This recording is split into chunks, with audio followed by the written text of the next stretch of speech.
See, there's a little corner I saw you where with the they have a daily. I saw you with the spaghetti. I was like, I think you've blown it. They have a little place where the daily gnocchi comes in. I'm being told that my sound, even though I did what I'm supposed to do, and Griffin's, oh, wow, is only now coming in. So let's maybe start from the top. Yeah, so gnocchi. Gnocchi, yeah, that's the top. Look, Gears of War here at the Triton Super High Roller Series continuing to turn. The Battlefield, day 2 of the 200K, that's what we're going to be bringing you here today. But let's flash back first to those who may have missed what took place here, an absolutely epic final table in the 125K main event. Here's how it shook out.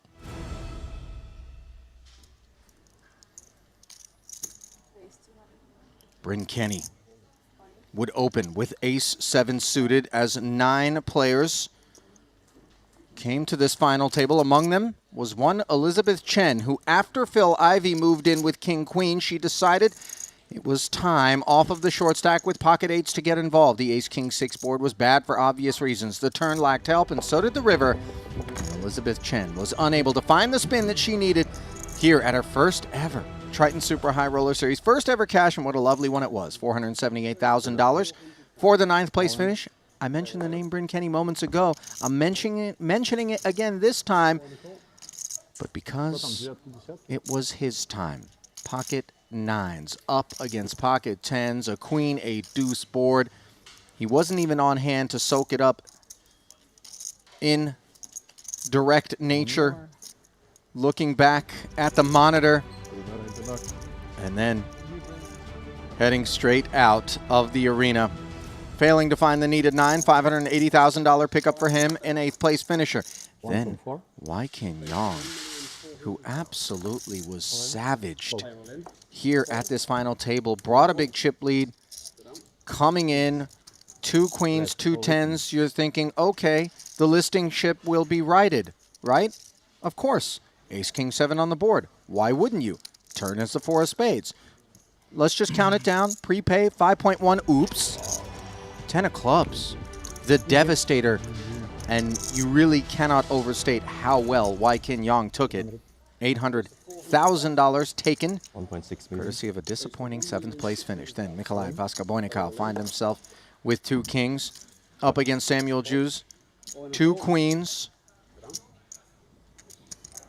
And you're thinking, okay, well, we know it's possible. The underpair has gotten lucky once before. So then on the ace-6 board, you're thinking Samuel's drawing live. No, not the case. Turn, king, showers, as the German hauled in a 7-figure payday, one of 6 at this final table, $1.1 million going to him. Igor Yaroshevsky already with the title under his belt earlier here at this Montenegro festival. Took queen 9 up against jack 9. Thought he was in great shape, and then the king jack 6 board put Ponikovs in front. Gut shot on the flop. Didn't come in on the turn and did not arrive on the river either. So bad beats kept rolling. Yaroshevsky, the victim, $1.4 million richer, out in 5th. All in? 4 remain now, and Phil Ivey, ace king suited, that which he was taking on with an ace-8. On the turn, he would draw dead.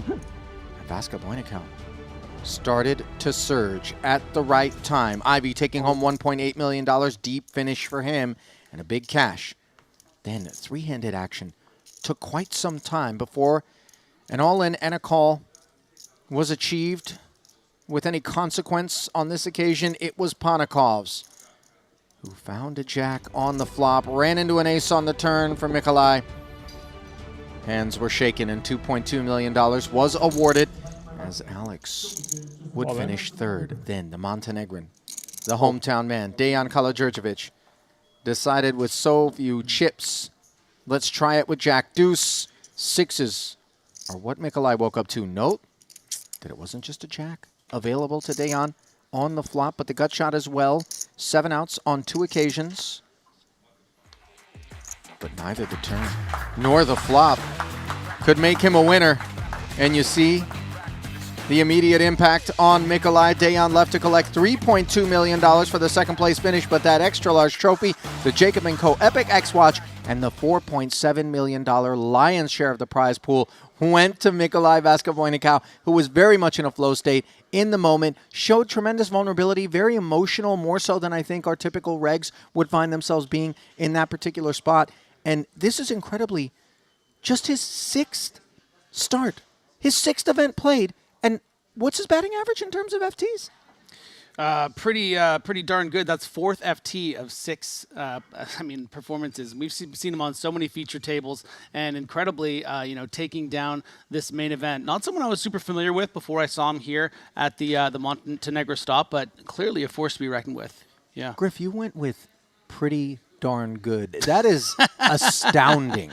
Yes. 4 FTs in 6 events played. There are people who have played dozens upon dozens of events without so much as finding a cash, let alone an FT. One begins to wonder whether or not there isn't something in the soup when it comes to Vaskavoynikau. Not to be overshadowed, of course, the home court advantage, something that we touched on. Dayon, a relative unknown here at his first series as well. A second-place score in 125K, a very handsome pickup. 0-for-4 coming into this one, his career best. Impressed you as much as he did the rest of us?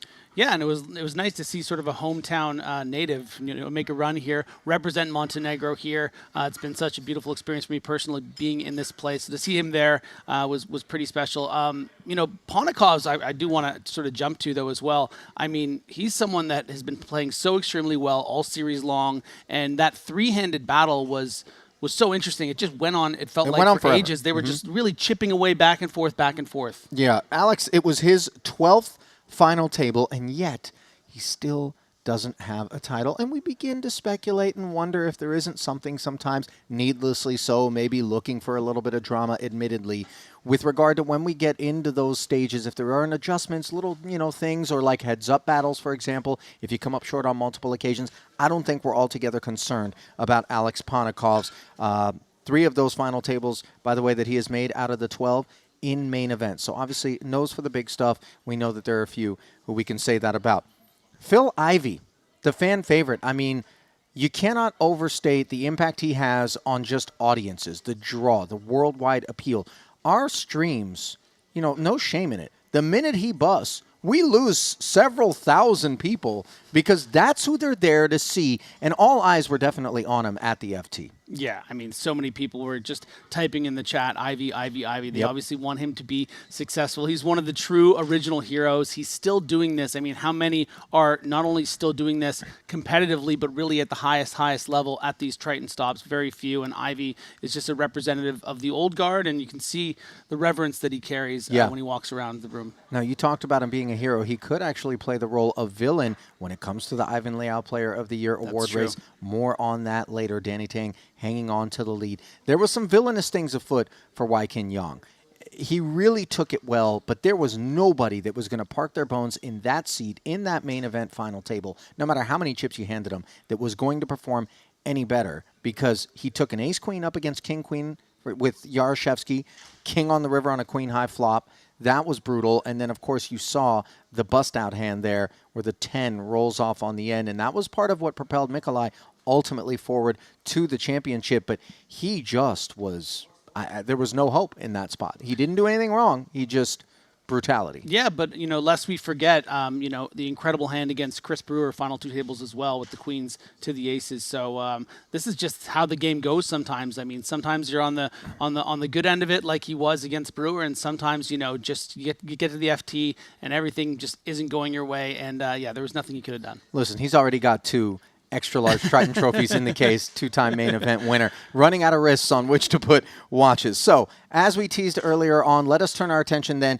to the 125K event, the 200K event that we are going to be bringing you here today, diving into this Triton Poker Plus app for a peek at the landscape at present, which is where we find one Mike Watson. Sir Watts, as he's known, 978,000 in front of him. Registration has just closed, by the way. Final count, 93 entries from 61 uniques, a staggering $18.6 million prize pool, a min cash of $317,000, largest payout of the series by just a skosh, $52,000 more than the Emmy for $4.789 million. Back to Sir Watts, though. Won the 30K already here a week ago. That's his 4th title. A little bit of POI sweat as well. Don't want to, don't want to get into that just yet. We are going to tackle it. But, you know, Watson's a guy, he's been at it mouse in hand a really long time. Technically, fundamentally, super sound. And with a chip lead, super dangerous. Yeah, and I love his presence at the table there. He almost looks like this wise turtle, just like putting these chips in and just winning these massive pots, making these sick bluffs. You know, he's Canadian too, so a bit of a soft spot for me from Canada. I mean, yeah, he's incredible, and I'm not surprised to see that he has the chip lead going into day 2 of this 200K. If you use the word incredible, you certainly can't do so without invoking the name of Tan Xuan. You caught a peek of it. Tan is running 2 in chips right now behind Watson, 886,000. He is an absolute spin-up artist, a total wrecking ball. Cash game streets is where he'll bankrupt you. But out here in the tournament streets, he'll leave you talking to yourself too. Yeah, I've actually had a couple conversations yesterday, I believe, with Randy Liu, who told me a bit about Tan, who I wasn't familiar with, and he said he is just incredibly aggressive, so fun to watch. So for someone like that to have as many chips as he does right now in this event, it's going to be really fun to watch, and hopefully we'll get him on the feature sooner rather than later. Coming off of a short deck main event title back in Jeju, this is only his 4th event that he's played here. My guess is he's been playing, just not so much in the tournament streets. We'll leave that speculation aside. All right, Nicky P, let's not bury, you know, his accomplishment here. Finally picking up a title. Unfortunately, it happened in a 50K Turbo Bounty that we weren't covering, so I almost feel like he got shortchanged a little bit. And apparently, when he was asked about it, he said, this one doesn't count. So he's off to do other things. You know, here he is. He's got himself a 4th place stack, 800,000. He was just a bit shy, you know. He didn't want to win the first one for the cameras, maybe the 4th and 5th, 6th one. But yeah, of course, Nicky P, such a threat. So interesting, you know, at the tables lately, I feel like more vocal, having conversations with people, which I think is such a treat for the audience. So definitely one to watch here in this 200K. Well, we finally got the table filling up over here. Not present at this table is the man I do want to talk about, who has gone an incredible 6 for 8 so far this series. That is pretty wild. The Finn, yeah. Patrick Antonius. Yeah, I mean, you should be, cashing at a clip out here, maybe 25, 30% or something like that. To be 6 for 8 is pretty remarkable from Patrick. And yeah, you know, hasn't had the best finishes, which is ultimately what's most important a lot of the time. You know, only the best being an 8th place finish. But you know, all the same, hard for him to have a losing, you know, trip here if he's cashing, you know, 70, 80% of events. Yeah, no doubt about it, although it does depend on how many bullets you're buying, how many shells you got to fire. Touché. And if it's in the deep, big stuff, you know, it can get very, very pricey. Do want to turn our attention. I teased it on a couple of occasions in terms of Phil Ivey. I teased it in terms of Mike Watson. And now your first peek at the Ivan Liao Player of the Year race. Danny Tang brought the lead in, has performed rather well to maintain the lead, keeping DeVoris away from him, keeping Kuhn away from him. But look at Ivy, and note, by the way, that of the top 10 in the POY race right now, only Nacho Barbero there, who is running in 8th, isn't still remaining in this field, which creates some real potential implications. Yeah, absolutely. And as a matter of fact, you know, anyone between 2nd and 6th, were they to win this event, if they entered on time, they would all vault Danny Tang and go into 1st. So that's pretty incredible implications. I mean, listen, we've talked about this on multiple occasions. You weren't with us just yet, but we were out in Northern Cyprus at the last stop of the prior season. And Stephen Chidwick, it felt like a lock. He was at the top of that leaderboard, and suddenly, all of a sudden, an incredible surge out of Jason Kuhn dethroned Stevie. And Stevie was doing all right for himself, too. He was picking up points. He just couldn't do anything.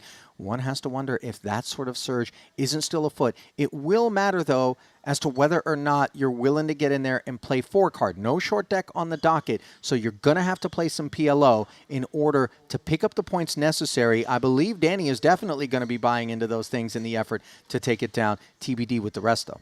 Yeah, I mean, you know, I'm not entirely familiar with the proficiency of all the players in that top 6 when it comes to PLO, but you have to imagine, you know, Jason Kuhn's going to be in there, Ivy's going to be in there, you know, so it's going to be an open field really down the stretch. Listen, proficiency or no proficiency, there's $200,000 and plenty of prestige up for grabs if you can take that thing down. So then we send it back into the arena for a second day of coverage of the 200K, and there's your first peek from the Maestral Resort and Casino in Montenegro, brought to you by GG Poker. Those of you who want to know what the table landscape is like beyond our featured table, not only can you glimpse upon it here as we start the day, but also in the Triton Poker Plus app. Download it today on the Google Play Store. the Apple App Store. There's Nikki P. 80 bigs, big smile. Monkey off his back a little bit. Yeah, big smile. 80 big blinds, day 2. Gotta love it. Wykin, who truly, you can't say enough about how classy and how gracious he was in defeat yesterday. It's like he just received his coffee when he busted. It's like, yeah, all right. I would just pour it over my own head if I went out like he did. I don't care if it was iced or hot. Chidwick, 45 big blinds. He's going to have to be dealt with. There's Kuhn and Ivy. Park and Bones. Danny Tang also there. Brian Kim. Sashi Oya, Punat Punsri. 31 bigs for Jason. I'm sort of operating under the assumption that's Oya. Okay, yeah, it is. Punsri. He's an app grinder. He's always taking a peek to see what's going on elsewhere in the field.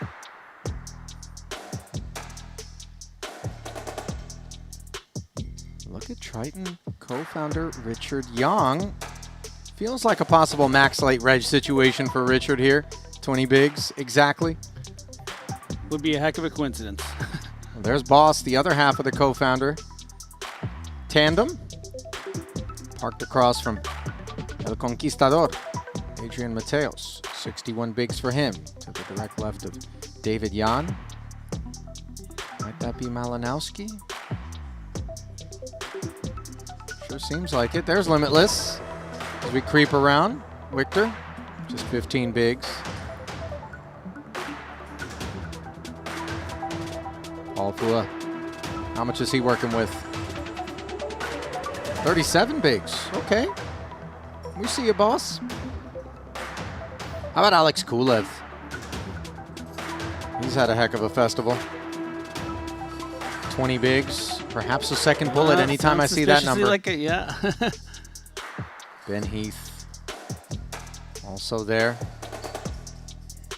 Okay. Anson Yu, Lewis Spencer. Alex Ponikov's third place finish yesterday in the main event. 38 bigs coming in here today.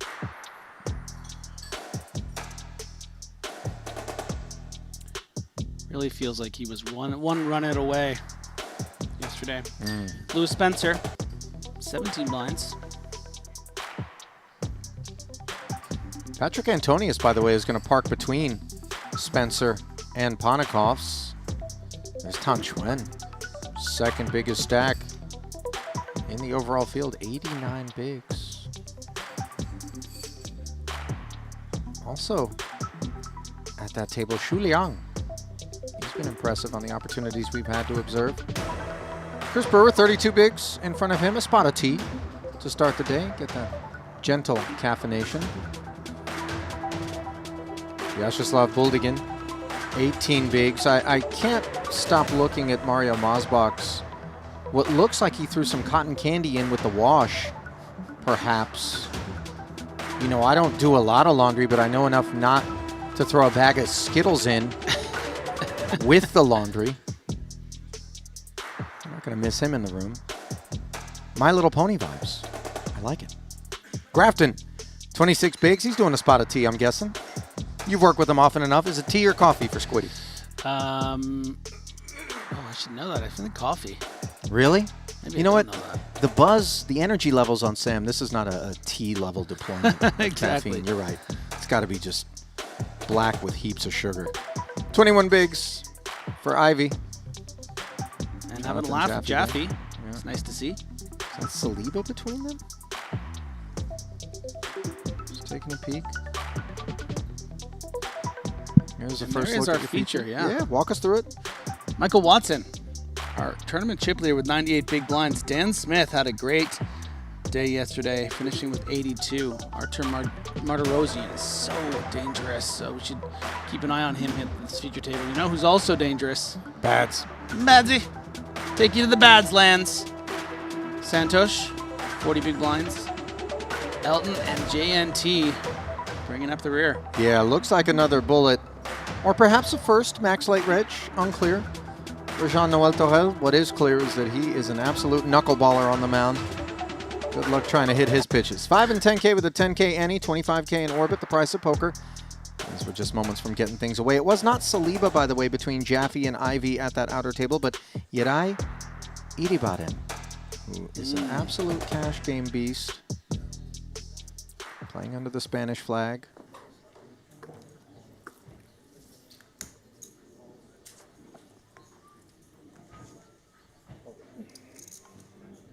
Dusty one to start the day for JNT. Elton also likes the cash games. He's in the bin.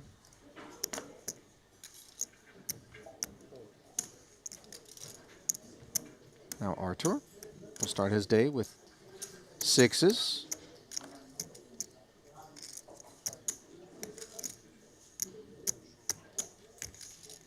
Martirosian, roughly $2.5 million in career Triton earnings. 16 cashes, has picked up 2 so far. They came back-to-back in 50Ks, the Bounty Quattro and the 8 Max for 87.5 and 132 dimes, respectively. I would imagine we are not in the black on this festival. Obviously, a deep run here would fix that real quick.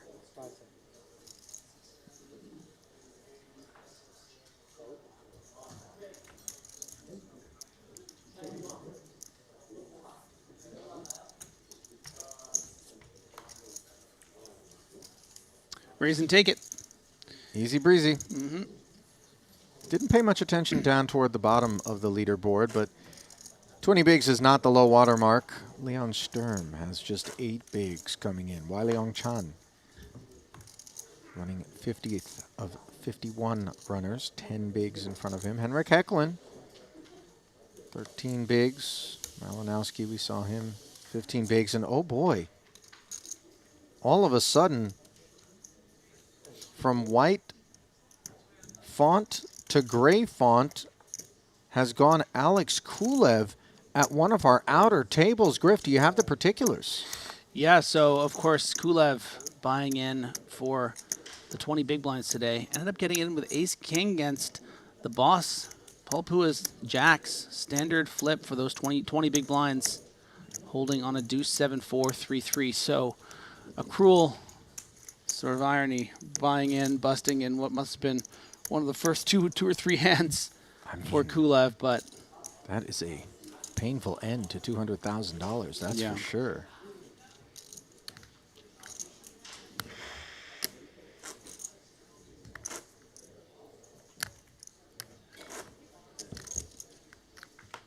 My goodness. So brutal things afoot already in the early going here.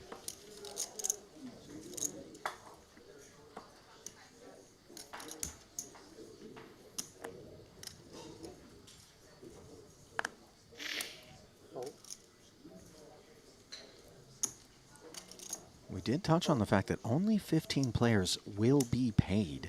Min cash 317,000, almost 4.8 up top, but we are a long way from the money.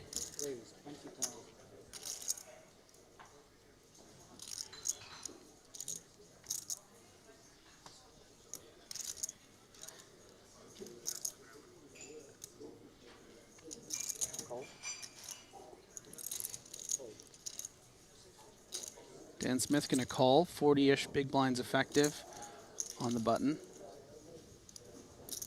Pretty standard procedure so far.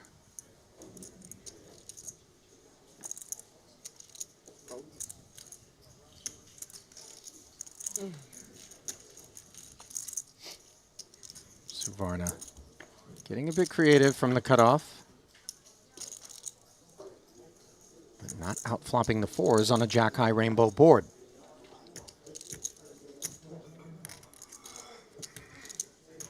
And these are the kind of problems you run into by playing hands of this nature against really top pros. Is it's just not going to be as easy to say c-bet this flop and someone just fold, you know. So it makes it harder to play when you don't make big nutted hands. But And Santos Suvarna aware of that, yeah. Just check folding there. You're not obligated to I like it. get into the weeds. Not advisable when you're up against the likes of Dan Smith, who's got position on you, Smith. Has a whopping 20 million plus in career Triton earnings. Back-to-back cashes in the 50K 8 max and the 125K main. Total tally of about $430,000. Two-time title winner, 23 career Triton cashes. Did pick up one of those titles in Jeju in the 50K Turbo Bounty. That was good for 951. Punsry out in 49th, so we were down to 48 players. Feels like every elimination in this event, a 93 entries willing to put up 200,000. Feels relevant when anyone busts. There's some big fans of Punsry out there. Between Kulev and Punsry, Leon Sturm met his end as well. There you go. Pocket tens here for Smith. Ace Jack for Elton. Small blind.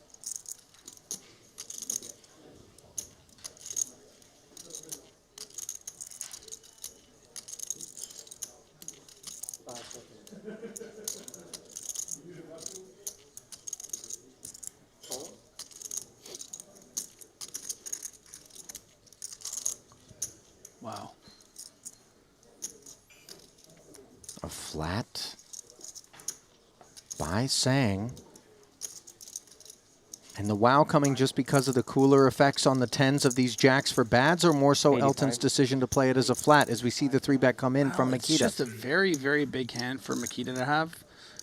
But also just a very big hand for Dan Smith to have. I mean, racing from the cutoff with tens and then the small blind, electing to just call, completely justified in doing so at 38 big blinds. You know, you don't always want a 3-bet because you don't want to have to, you know, let's say Makita didn't have pocket jacks, had Elton 3-bet here, and you know what? Dan Smith is going for it. And this is going to be a massive all-in here.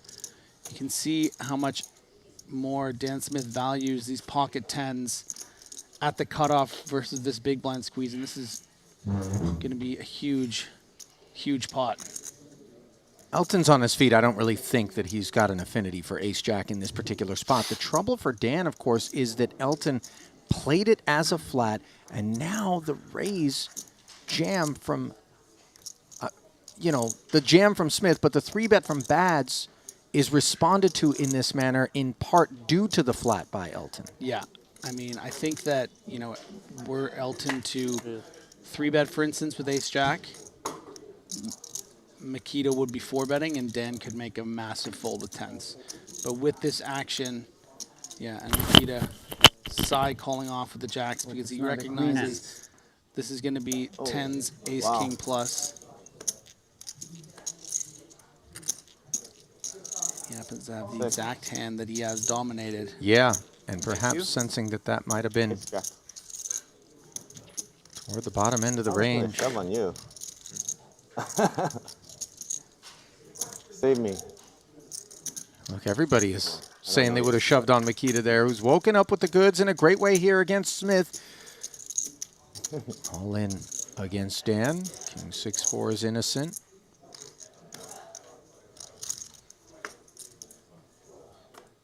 Oh my God. Come on, man. You knew the ace was coming. Huh? You knew that ace was coming. I knew it was coming, yeah. I knew it was coming. They just pulled the trigger. Would have eliminated. 325, 4, 410. Although, no, I think Yeah, a Bads little hasn't less than him. covered Yeah, yet. but the point stands. And would you look at that? That's Zukowski and Dan Smith switch places. That's now going to be all the way up to somewhere in the top 5 of chips. Surely. Guess at least it was like the correct fold.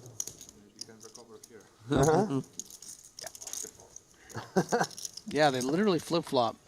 Dan Smith was in third, and now Makita's in third. Wow. Awful start to the day for Dan Smith, but at least unlike 3 others, it does not lead to his elimination. Yeah, I was You can see he isn't gonna thrilled, jam of back course. on him if he folds. Or if he calls. No, probably not the right way. Yeah. Sounds reasonable to me. Uh-huh. Sounds reasonable, yeah. Sounds reasonable. Trapping with my ace-jack. Most most exciting trap, but yeah, Not the most. probably good enough. You ran good this hand.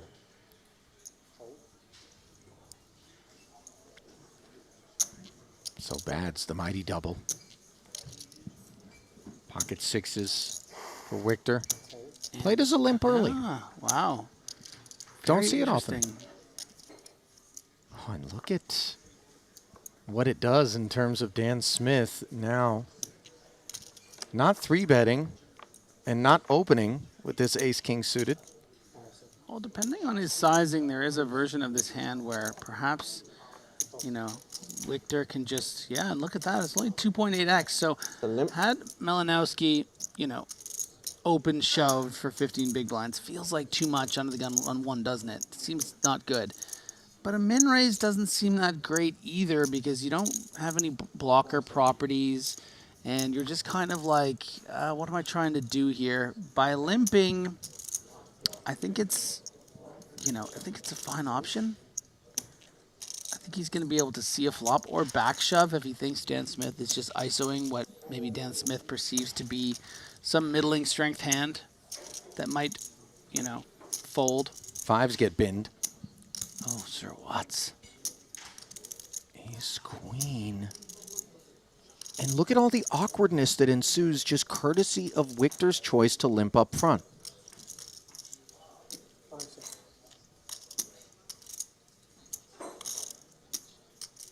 Oh, That's something.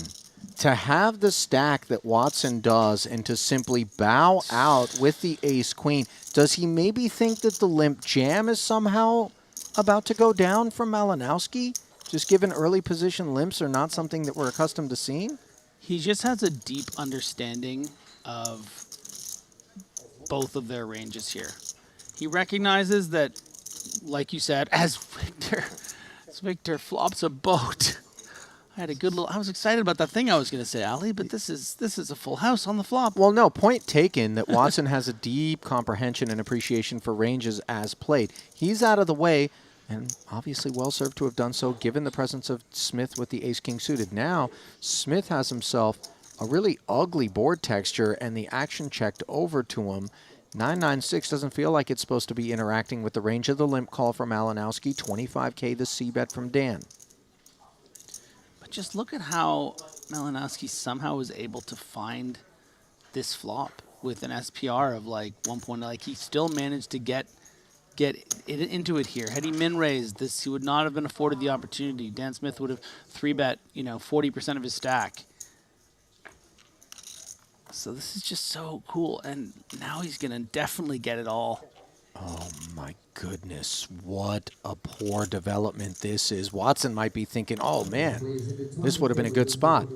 And instead, it's a disastrous one, not just for the hypothetical Sir Watts involvement, but the actual Dan Smith presence here with a second check in front of him. 131 in the middle. They play 95 effective, sub 1 SPR.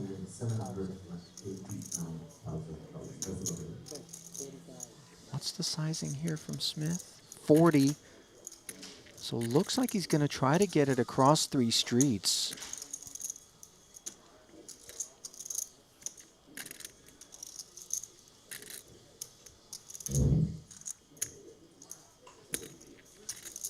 If we're Malinowski, do we bother being cute with another check call? Yeah, that's what I'm thinking. I guess my concern would be you would hate for Dan Smith to check back on the river, right? Call. So the check jam is how it gets played. Of course, Smith can't go anywhere. And yet again, after coming in with a third place stack, Still not happy when I folded the 9. Smith finds himself on the wrong end of things. Note, however, an ace or a 9 could spoil things for Malinowski. But instead, it's a 4. Yeah, if the turn had been, if you just check call there for 40 of your 96, and let's just say that river's the jack of spades, Dan Smith's going to check back, and you don't get the extra 60K. a good point. Right. Short So I circuited think and I it's saved myself a ton Malinowski of money. recognizes a strong range there and says, I need to make sure that I don't allow my opponent to check back this river. Sure. You? What do you fold? I'm too embarrassed to say. You can see it on this one. Completely. You I was mean you, thinking, okay, it's like it's a raise and a 3-bet kind of. So then I'm like, but I fold 4-bet this hand. And I was like, nah, probably not. And then I just folded it. And I was like, oh, wait. It's like 18 I hands fold up that. to me. I fold What that am I really good doing? hand as well. You can let go one hand. You have too many chips. so you did not defend a good hand? You did not defend a good hand? I just not defended, yeah, impossibly strong hand. And Did you win? no, I would have lost a lot of money. As per usual, you fucked me. I folded a queen 9 suited. So very interesting sort of Stack you. breakdown. Somehow that action happened. You would have stacked me, yes. All the woulda, coulda, shoulda. But instead, in reality, Dan Smith left with 267,000. Suvarna, ace-10 suited. Makes it 22. Pocket nines for JNT. He goes sailing.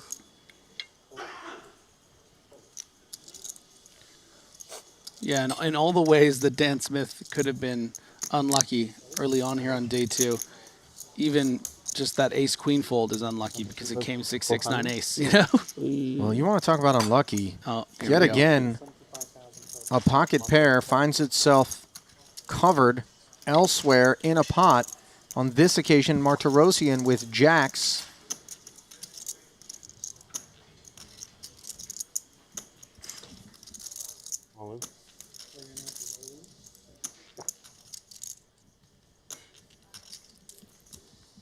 All in, 747,000. What's the action on this table? Every hand's Suvarna's all in. ace-10 suited, beginning to shrivel considerably. The Infinity Got a three rates so to far. be You got a three short-lived. so far. There it is. So they're on their backs. Jack again. And JNT's got his back against the wall here. 387K pot.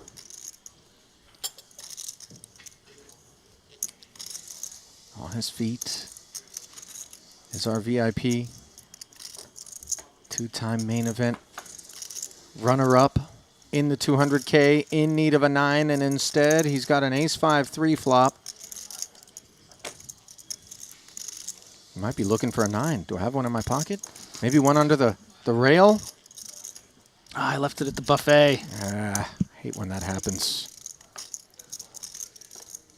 And you hate when this happens too. Showers for JNT. Not much he could have done in that spot. No. And And you know, if you re-register on day 2, 20 big blinds, sometimes you're going to spin it up. Other times you're going to be going home quite early. Yeah. And I think everyone is willing to pay that price. Just hate when it happens. So JNT will work his way out of the arena.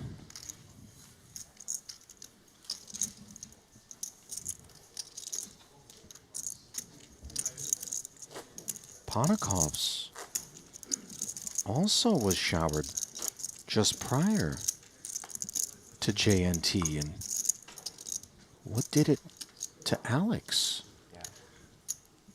So yeah, big clash against Anson Yu. King Queen off against Jacks. The old classic race. And unfortunate for Ponikov's. The flop of King 7-8 actually gave him the lead with the King Queen, which would have been, you know, a 300K pot. Turn Jack drawing dead and sent to the rail.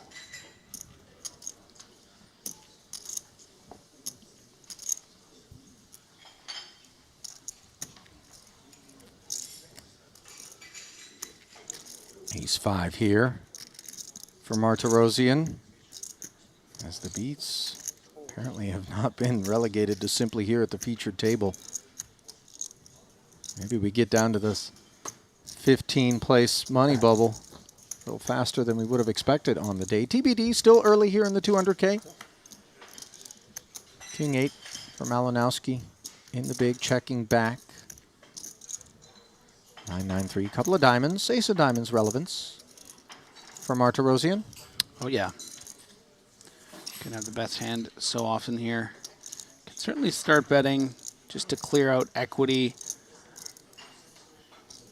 You are also going to get called by some worse king and queen highs, especially if they have a big diamond in them. In this case, no diamond necessary, just the king 8, and Malinowski going to keep Martirosian honest. And honestly, that's a king of diamonds. Yep. What a wet turn this is. After a sprinkle and a call, suddenly with 50,000 in the middle, we've got nut flush draw up against kings up.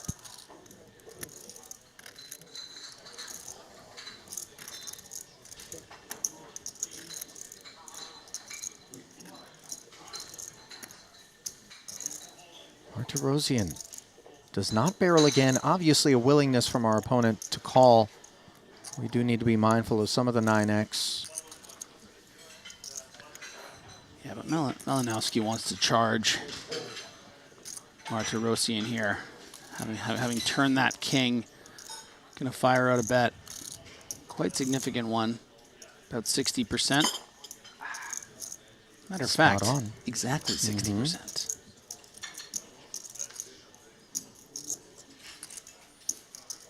Options for Artur here? Could he activate? Certainly could. Does just to decide to call, though. You know, it's an option, but the problem is, you know, you're never going to fold out a 9, and it's going to be tough to fold out a king. Well, it does end up getting checked in 2 spots on the river after the board double pairs. Artur might have been happy to get that free showdown. Yeah. Wasn't playing the board, but was certainly playing from behind.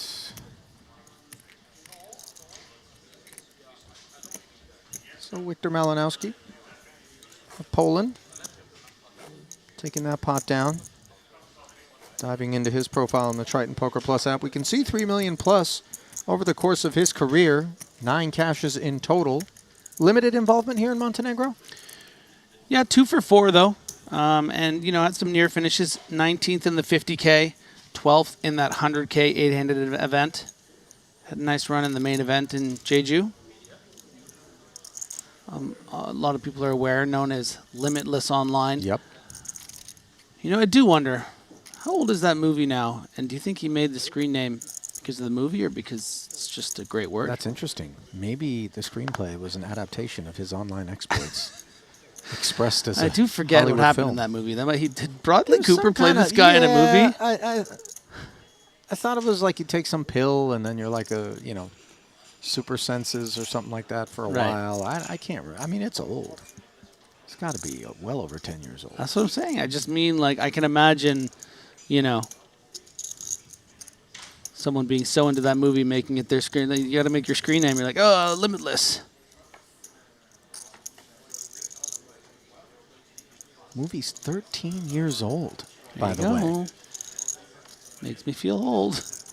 Well, ace 8-8 makes 6-4 feel dusty. And after limping, Wiktor just takes the texture and takes a stab here. Of course, as we can see, Suvarna collecting snowmen. Jack Frost. Happy to flat and see whether or not added ambitions will be exercised by Wiktor on the turn. Seems doubtful.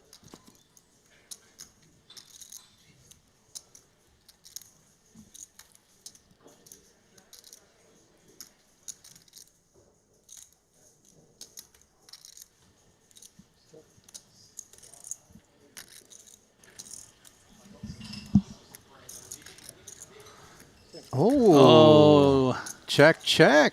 Suvarna perhaps recognizing that Wiktor might sense an opportunity to get after it a little bit here, but this board texture, it's like, what did Santosh really call with?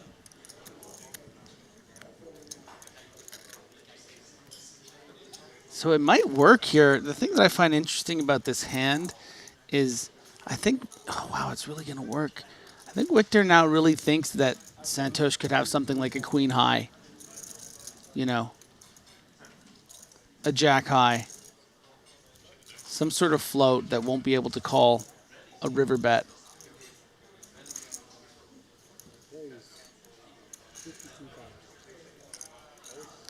Yeah, Malinowski realizing quite quickly, you tricked me. You done tricked me. You It's tripped not me. fair. 18,000 incinerated there on the end. This is a no raising club. No shame in it.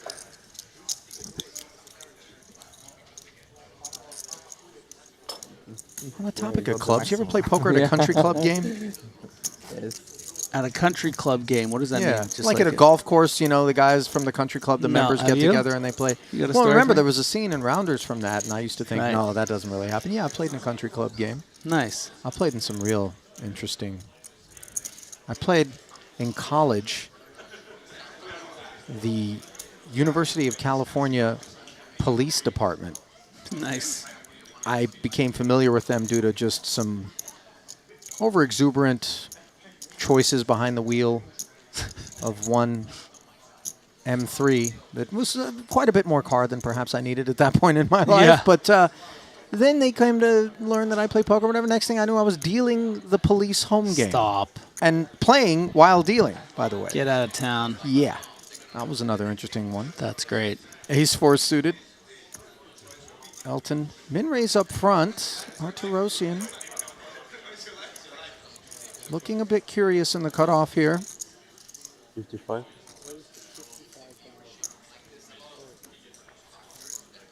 Three betting to 55,000. I suspect that Martirosian is not responding in this manner to just any under-the-gun raise, but perhaps some perceptions that Elton can be guilty of a little bit of splashiness, some boredom, maybe some open ranges. This is what I will say about Elton, who picked up a title when we were back in Jeju. He has been putting in work. Well, my assessment is I don't think Martirosian would have done that with ace-9. So I think that he happened to have, you know, maybe one of the worst hands. You know, in fairness, suited aces are different. He's going to be 3-betting a lot of the suited aces. But as far as offsuit combos, I think that was probably, you know, the worst that he would be going after Elton with. Careful what you wish for when you book an appointment at the Elton Sang Clinic. You can end up leaving with more pain than you walked in with.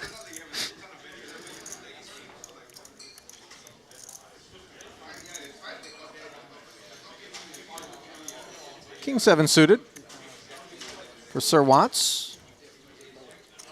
Deep stack luxuries being exercised. Queen mystery card here for Elton. Will he defend the big?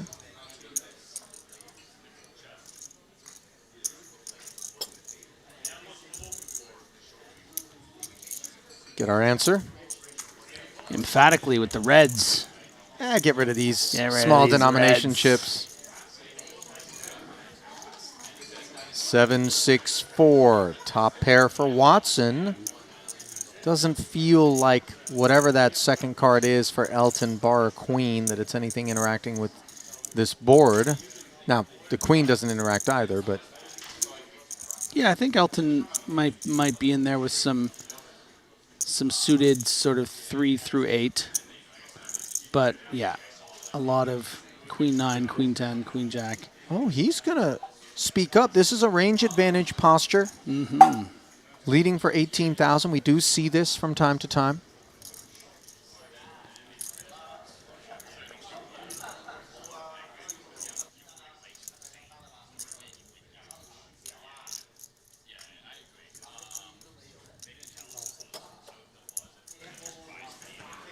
So how's Sir Watts going to react? Because he happens to be really high up in his range here. You know, to actually be on the board. He says, you know what? I'm willing to play for more. Let's go. You have 30 bigs. I don't think that you're leading with better than, in particular, King 7. Not to say that he expects Elton to want to always play for stacks for 30 big blinds, but this isn't by some sort of design as to, you know, see where he's at. This is like, okay, let's go then. The thing is, part of the math behind the lead by Elton there is you don't anticipate, pardon me, you don't anticipate the pre-flop raiser to react in that way Yeah. and put the raise in. It's just a bit, this is my board, not yours. Yeah. And it's coordinated, and you're supposed It's to almost, yeah. just call and see what happens on the turn. So if you're speaking up, what's really going on? It's this interesting probe where it's almost saying, we're like, can we agree that this is like more mine? Can I just at least take the lead in betting? And then once the raise comes, it really strengthens Watson's range. We Yeah. take a closer look at the chip counts. Over that 1 million chip mark, surely the first to do so is Michael Watson, still the chip leader in this 200K event. Martirosian doing well. Badziakowski swapping with Dan Smith. He's up to 88 big blinds. Santosh, nice little hand there with the Jack Frost, the Jack 8 off. I heard you say Kovsky. I used to say Kuski. I then updated to Kowski, and then recently I did learn that that is the correct pronunciation, the one that you've just gone That's with. not where I thought that conversation was going. And but here's my deal. I can't keep changing it every festival. No. all right? I'm not really ready to come off of Kowski. I just got here. Stay in Kowskiville. No one's going to judge unless he comes at you, you know. Unless... Listen, Mikita's not worried about coming at us. He's coming at everybody out there with chips. In the big blind here, though, he does face a raise from Dan Smith's button, 10-7 suited.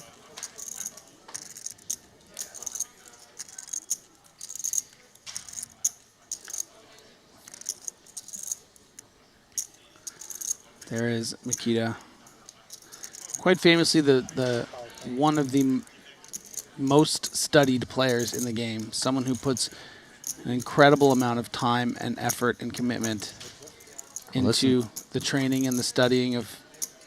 You could have been talking hands, about either of strategies. these guys, Griff. I mean, Dan Smith, all of that applies to him as well.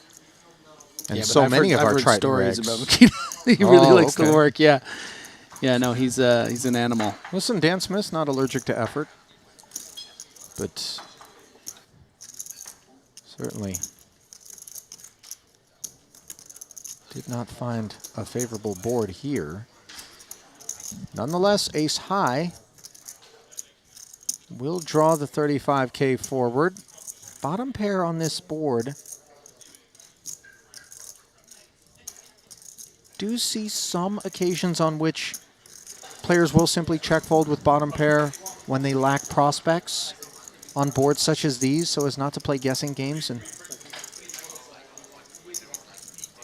get deeper down the streets. But Bats, he's got more than enough chips with which to speculate, and Dan Smith, a far leaner stack than he brought into the day. Oh my goodness. My goodness.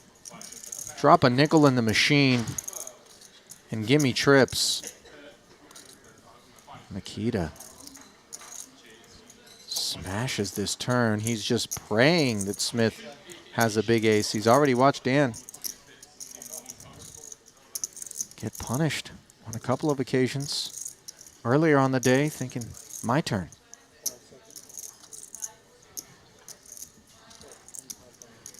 And does go with that baby lead. 25K, designed to make it impossible for ace-X to go anywhere. And I think actually Dan's got quite a nice hand to be given this opportunity to step away. You know, the way that that 7 interacts with the 6 and the 5, going to make up a lot of the straight draws that Mikita might have here and do this with, which he sort of balanced between that and the big hands like the 5, maybe the ace.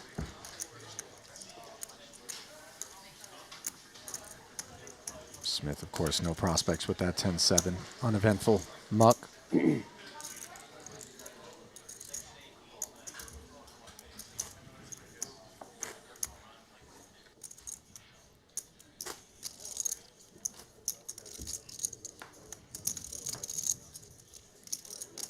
Again.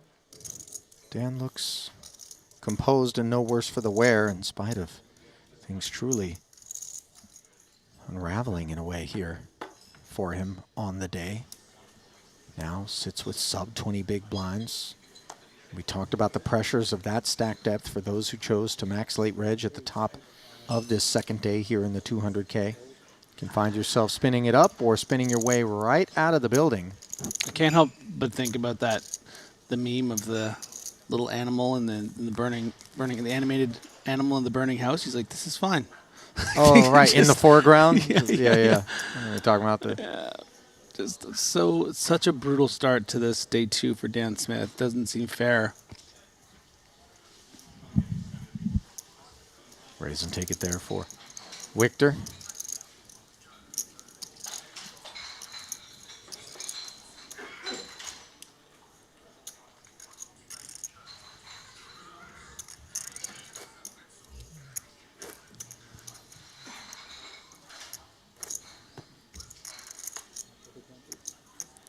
Little comment on YouTube here from Profian. Talk to Something us. I know about Santosh is he's very good at building a pot.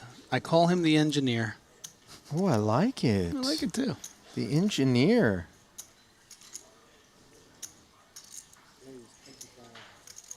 You don't need a degree for that professional title.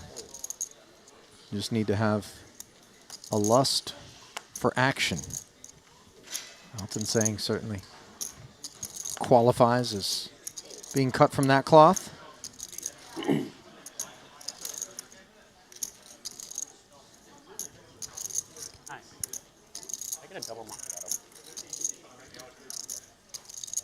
Just out of curiosity on YouTube, because I'm on the chat.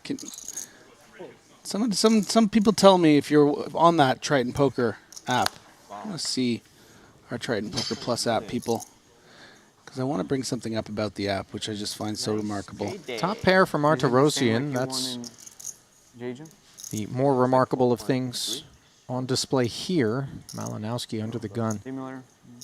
Min raised with this ace-6 suited. No club on board, but thinking I can rep this stuff. C-bets very politely. 300 or 33,000 rather.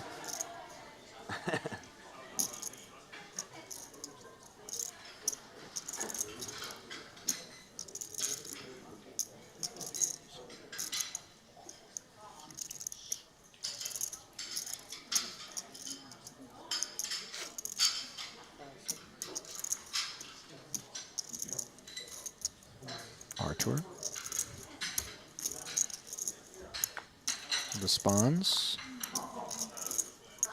Third spade on the turn. Neither player with the flush draw.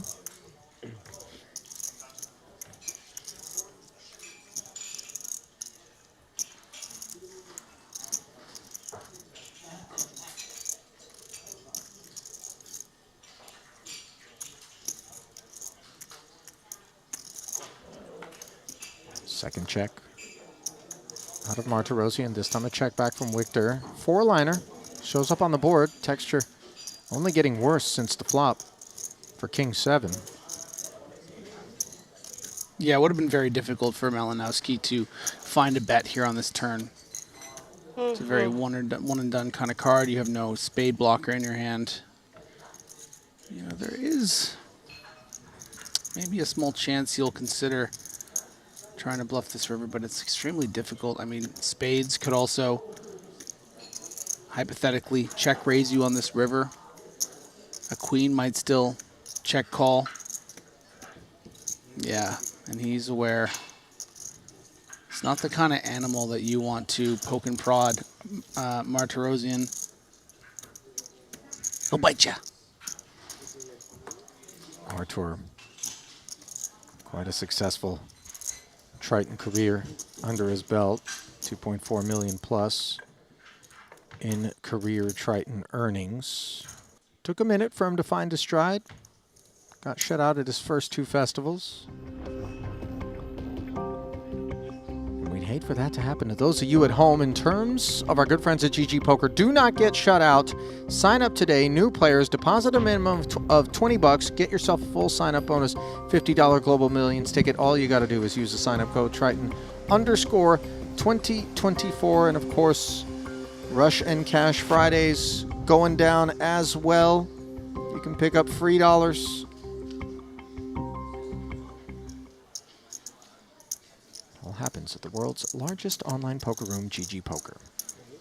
Meanwhile, not the world's most interesting pot last time around, but you know, we take these tournaments in full.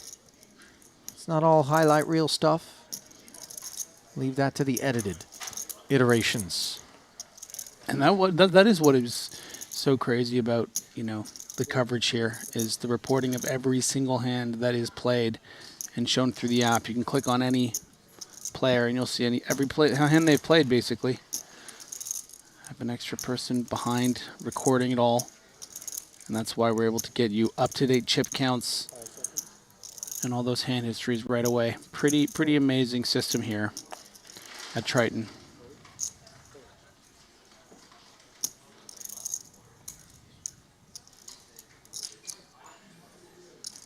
Raised to 20,000 from Elton, flatted by Bads' fours. Little suited connector on the big blind. I'll be happy to take this price. Three-way affair.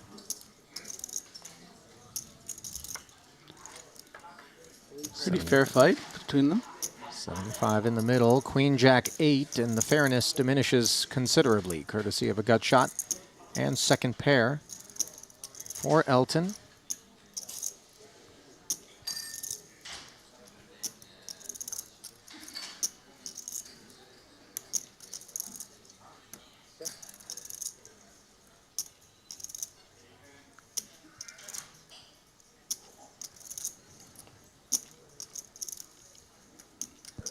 Makita, yeah, not going to be interested, I don't think, in betting this.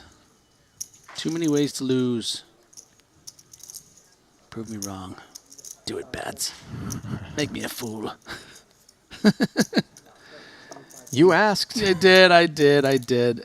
And it's going to clear out, Victor. I mean, you know, it's one of those spots where it's like, well, I'm just going to be giving up on this pot if I don't bet right here.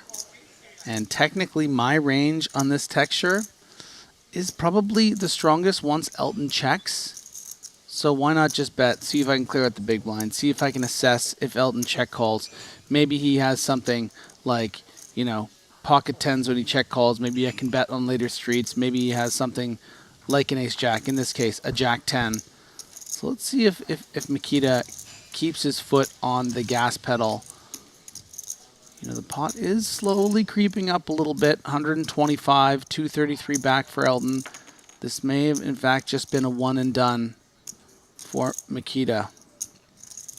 Well, the C-bet, or rather the probe, or rather the position bet, 1 for 3 ain't bad, from Bads, did shed the 6-7 of Malinowski, understandably.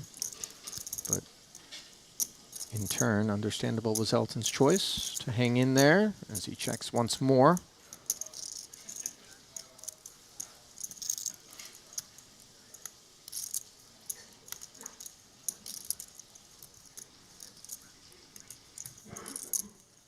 Bads does unblock ace-king and ace-10.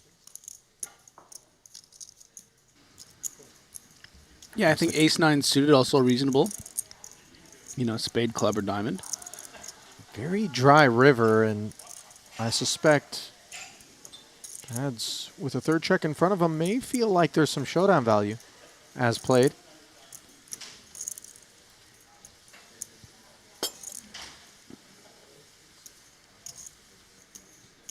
Yeah, I don't think we can discount king 10 and king 9 combos as well. Certainly Elton could have played it as a bet, but, you know, might have played those as a check. So that's a decent part of his range that fours are miraculously sort of ahead of, but, you know, Makita might just be giving this pot up. Yeah. That he does. Although, like I said, it's not impossible with some frequency that you're able to show down a winner there. Not this time, though.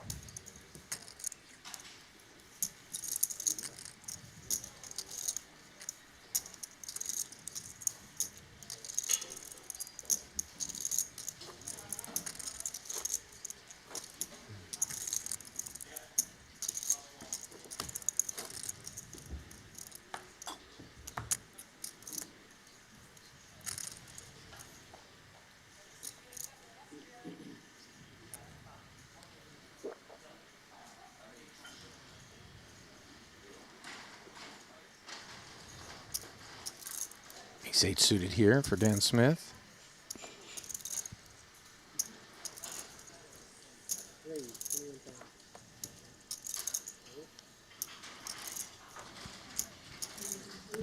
Petrangelo up to 1.281 million for the new chip leader. Near 300,000 more chips than Michael Watson and Artur Martirosyan, who are 2 and 3 in both of this feature table. And Mads is 5th now. So we got all the chip leaders here. You guys wanted action? Well, thus far, it's not like those chip leaders have been just merciless and aggro. But having multiple chip leaders at one table is obviously a potential recipe for something spicy. Ace-10 suited, played as a flat by Martirosyan's button. Santosh in the big blind. Ace-3 offsuit, like the price. 8-4-4 paired board. And Smith finds the side card. Should be pretty happy with this flop for a myriad of reasons.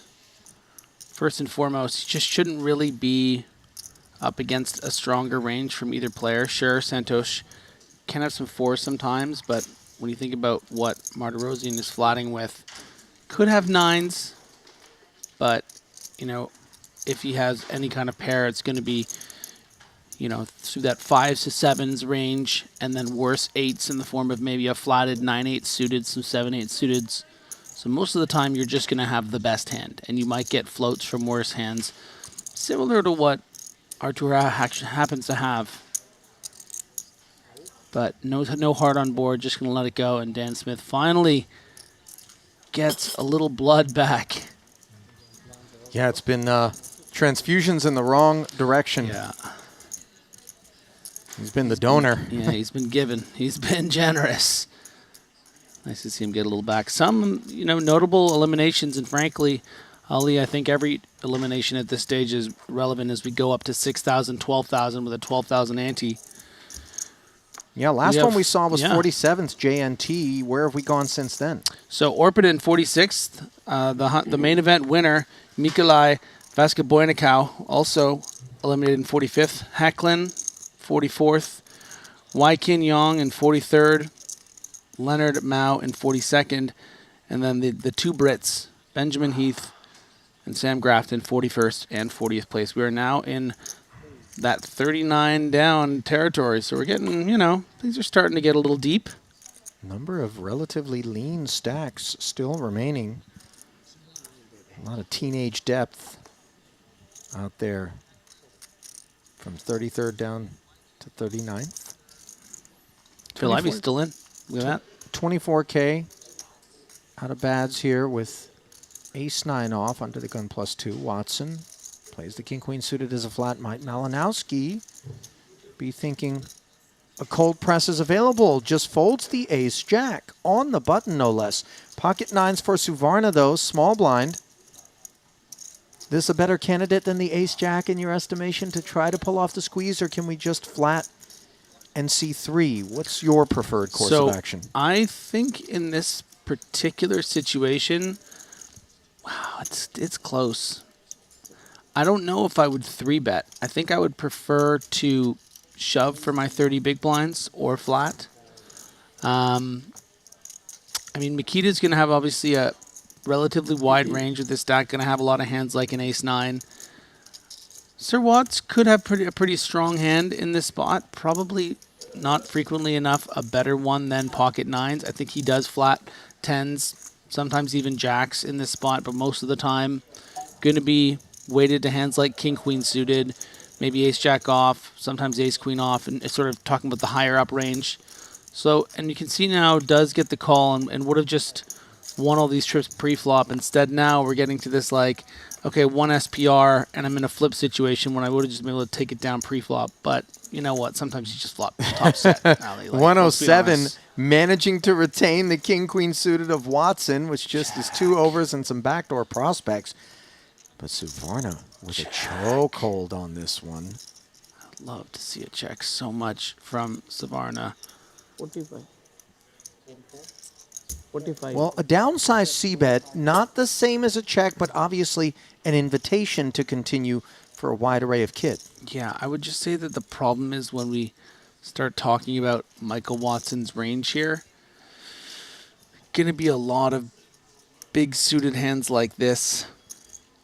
You know, I think something like a tens or a jacks probably would have just back shoved. So a lot of the time just not really going to be on base on 947. But like you mentioned, Ali, making it that small, giving him the price to continue with, say, backdoor diamonds, king, queen, it's almost even more effective than a check because it looks like you're not just giving up or fake giving up with an ace king and you induce a worse hand to come in. Now, the 8 on the turn. Hearts get there, so does 10 jack. Unclear how many of those flush combos or nut straights Santosh would expect to be across the way. Not that it matters because he's drawn live against all of that. Does jam for the rest, and that'll be that. Nice bluff. Yeah, and I'll be completely honest. I mean, he made 150,000 more chips than I would have in that pot had I shoved pre-flop. You know, maybe sometimes we overcall, but I think the way that we broke down the range of the open and the call, you know, shove works as well. So really, really well played and a good window into how Savarna makes chips so effectively.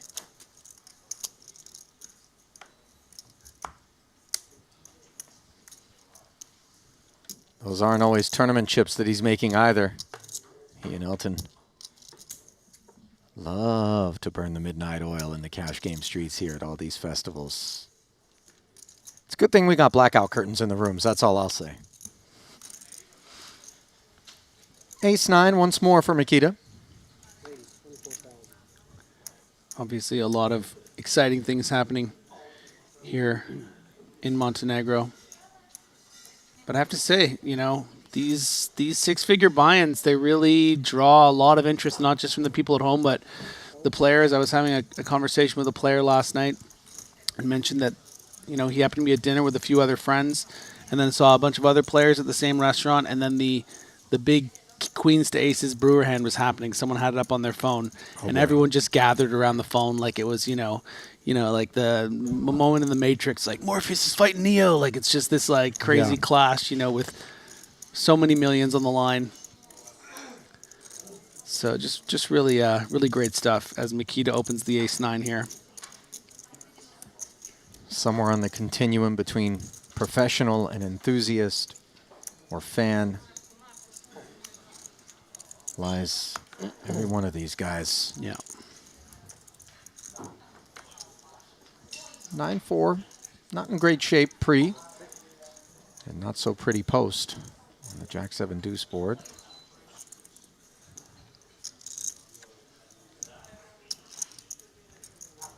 Got a little insight into how studied this Lewis Spencer character is. A little questionnaire with him yesterday, and he nailed the questions, the GTO questions. So clearly someone who's also done a lot of study. Sure. I first came across Lewis in Las Vegas when he was grinding no-limit cash games at the Wynn Poker Room. I've since watched him evolve to become a little monster. And I mean that in the best of ways. Not a lot of fuss about Lewis either. He just kind of, you know, takes it as it comes. Yeah. He's got a proper temperament from what I've observed to be able to handle the swings, both financial and emotional, that we're all susceptible to in this meat grinder of a 2-week ordeal that we call the Triton Super High Roller Series Festival. 24.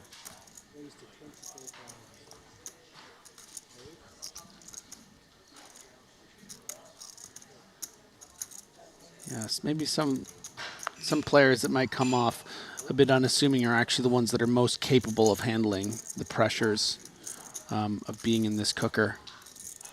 You know, it's interesting because I do wonder also whether or not there aren't some releases, right? The people who really, while they're out there, they'll never let you see it. They'll never let you know it. They walk calmly out of the room. They go upstairs. They throw the flat screen right off the balcony and into the pool. You know. It's possible. It is possible. I've not heard of this taking place thus far at any of our stops, but a man can They, dream. they shield Griff, you from it. Come on. You know, I'm actually the favorite to do it. I'm not even buying into these things. Second pair here for Malinowski. I did notice they didn't let you have a TV. I was like, what's that? Yeah. They let me have one, but the entire menu is in Serbian. So I had to grind the Google Lens camera app just to work my way into the language setting. Then that TV became a bit more useful.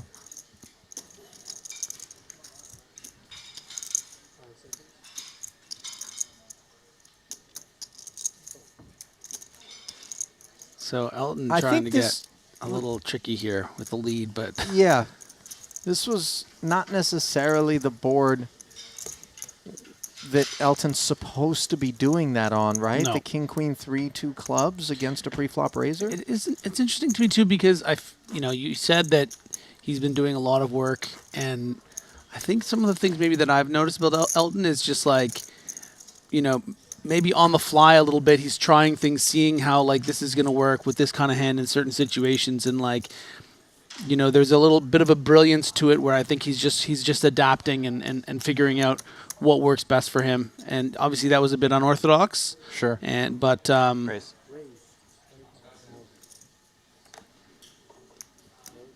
the fact that he's coming out with the min bet against Malinowski with the 6 high out of position, it's like he's trying new things.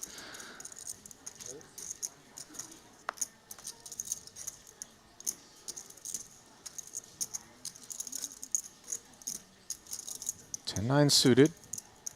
If we are going to experiment, let's do it for cheap, as Elton did moments ago. This is no experiment, though. Just Watson, a big stack. And that 25 has suddenly turned into a $250,000 from Dan Smith in the cutoff. Blocker effects of King-Jack suited, plus some perception that Watson will have plenty of raise folds off of that stack depth, even when under the gun. Comes together to find chips heading in his direction, which net has not been the case on the day, but he fights on nonetheless. Had a chance to spend quite a bit of time with Dan. Did dinner with him and Nick Schulman when we were out in Seoul, Korea on a brief stopover before heading down to Jeju, and have an appreciation for Dan Smith and kind of how seriously he treats the game, but also, he can have a laugh at himself in situations and stuff like that. You may not realize it because he is, fairly serious when he's out there. Every now and again, depending on the cast of characters we assemble around him, he definitely can come out of that shell a little bit. But let's face it, this is his career. This is his profession. He treats it with a measure of respect and gravitas. Not compulsory, but not something to be criticized by any stretch of the imagination. 6 and 12,000 with a 12K big blind antes. You got that look at the chip counts there, brought to you by betacr.eu. Chief stack at present does belong to Watson and Martirosian. Neck and neck for the honors.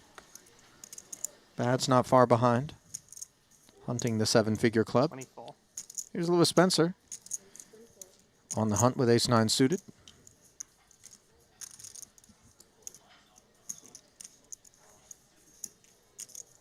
10-9 offsuit now for Elton on the button.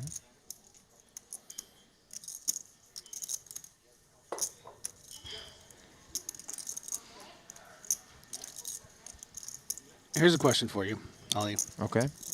As I know this hand is getting juiced up here with Mikita. Who do you think is the youngest player in this event? Wow. You know the answer? I don't. I just know I overheard Lewis Spencer saying his age at the desk, so I know he's either Mid-20s? 26 or 27. Yeah. I feel like it's got to be pretty close. I thought Kulev was a bit younger than he is, but he's 29.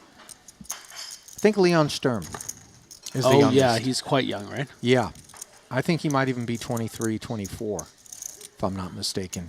Interesting, though, that you would issue a quiz without actually having the responses. Definite letdown generally if I give you an No, it's answer and then fun I look because- no- eagerly over. No, because then I think it involves all the people who want to get involved on YouTube and see if they can figure it out. You know, start looking up some ages. Unclear whether or not Lewis Spencer is going to want to get involved here. 3-bet to 100,000 from the small blind. Ace King for Bads in a great way, unbeknownst.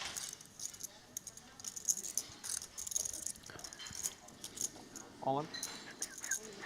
Is that a jam I just heard? It is. Spencer deciding to rip it, runs into the Ace King. What's the thought behind this choice out of Lewis, who could have simply folded and let go of 24,000 instead? Now finds himself with just 28% equity, dominated, some opportunity on the flop. Yeah, things get tricky, like cut off small blind and stuff. He knew he had no fold equity when he went to 100. It's 3 of spades, comes on the turn. I'll take a chop now. And now Makita is saying he'll take the chop. And instead, he'll take the whole pot. And in doing so, he will send Lewis Spencer out of the arena here. So if he expects Makita to do this with, you know, obviously the value hands that are better, but also, let's say, all the king-queen combos, knowing that king-queen can oftentimes fold out a hand like ace-9 suited. You know, king-jack suited, I think, can do this. Say, let's play for the 20 big blinds. You're going to be wide enough at the cutoff, and you're going to fold a lot of hands. Pocket 8s, pocket 7s. So he takes all of those hands that he's, you know, slightly ahead of and flipping against, and the hands that he's, you know, quote-unquote crushed by, which he's 30% against everything. And he's thought to himself, I can go with ace-9 suited. Let's do it. It's gambly a little bit, but there's real thought process there.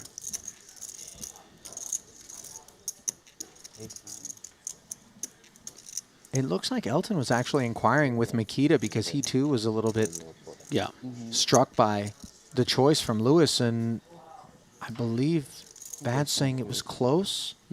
Obviously, we defer to his knowledge in spots such as this. Sound like a black 5 or something.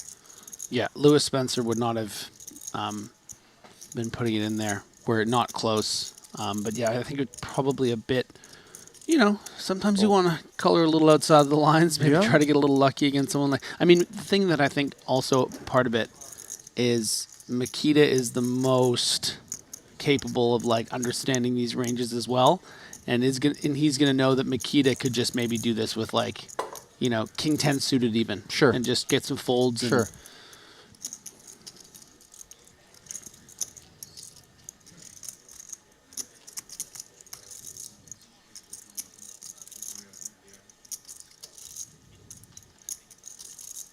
Watson limping the small blind.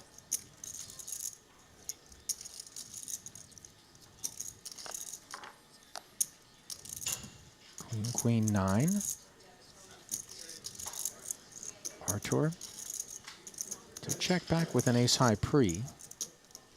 Under-repped in that regard. Let's see how Watson feels about things here. Gotta say, only a lot of discussion in the YouTube about who might be the youngest player. It's almost like not knowing the answer got everyone... Look what you've done. Don't hurt yourself while you're back there patting your back, Griff, but I love it. Anything that'll get the chat engaged is obviously worthwhile topic of conversation. Neither of these hands deemed worth barreling, and a nice turn card there for Artur.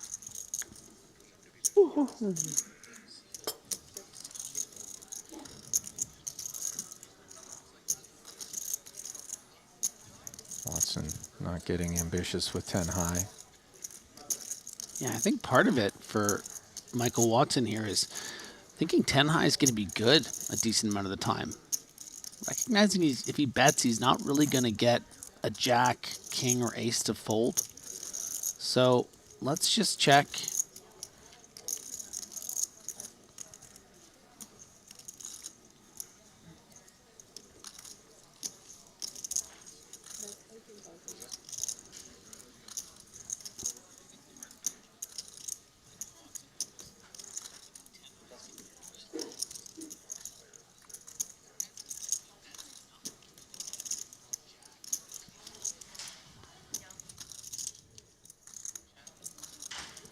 Watson really chewing on this 10 high.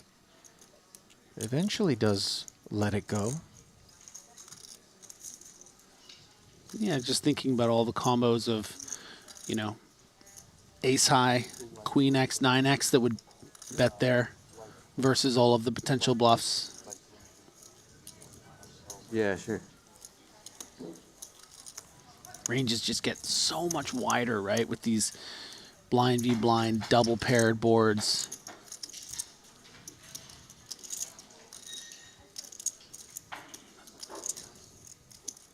Gun in I form. love just in spots that on the surface might seem so tempting to just, okay, let's move it along. Yeah. To just unpacking it, you know, and even if you know you're going to fold, I've talked about this before. There is a very annoying, pesky seed that you can plant in your opponent's mind when you never act in that brisk manner. Now, whether or not it's irritability toward time being taken and pace being slowed down, or whether it's this perception that subconsciously might take hold in the opposition's mind that if you're thinking about it, you've always got some hand or some decision, some interaction with the board. And one never knows. It's a bit of a free roll in that regard. Costs you nothing to do it. I'm not encouraging the whole wide world to go out and make a meal out of every spot. But these thoughts, these ideas, they've been touched on.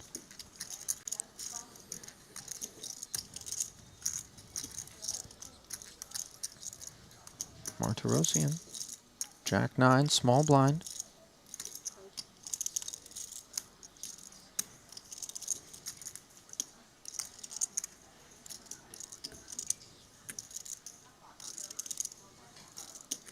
And tell me if I'm just imagining things, but it does feel like perhaps within the trends of players playing much more in line in a much more GTO sort of style within the super high roller circuit that, you know, players are less inclined to get super out of line with late position hands, this and that, the way that players are so protective of the money they put in the blinds that we do see more blind on blind play than say we would have seen 4 or 5 years ago and all the intricacies that come with it, right? Yeah. Chips don't come cheap. Yeah. Bottom pair here on the ace-queen jack board after the Martirosian limp and check back from Malinowski. Martyr slips it over to Victor. He's got the king of diamonds working.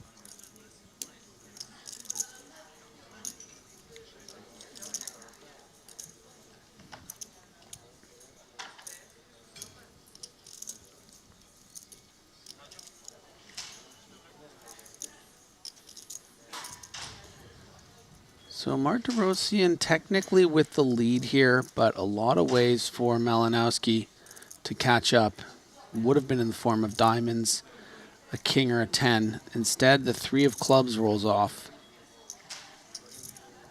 Bit difficult for Martirosian to get value from worse on the flop. Would have in the form of this particular hand, but might want to start betting eventually. Might also just want to, you know, get to that river. Hard to really expect much worse to be calling you here when you have Jack 9. Oof. King on the end, 4-liner. Gives Victor top pair and the best hand here.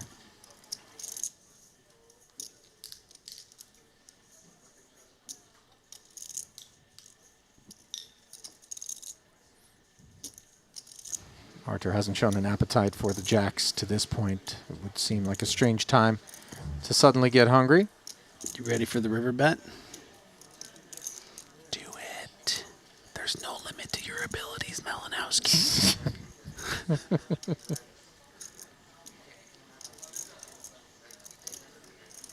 In between commentary gigs, do you happen to have a red cape and a pitchfork that you kind of rock and stand on people's shoulders? Is that like a side gig, side hustle of yours? Maybe it should be. 23,000 from Malinowski, as you suspected.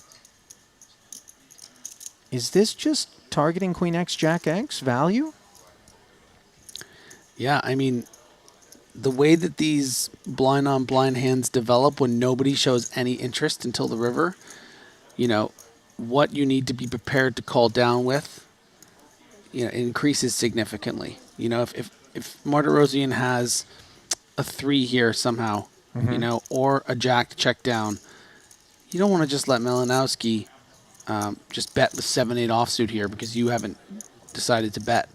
So you have to consider, do I want to, defend against this? And instead, of course, the boss, Martirosian, just such a good player, folds.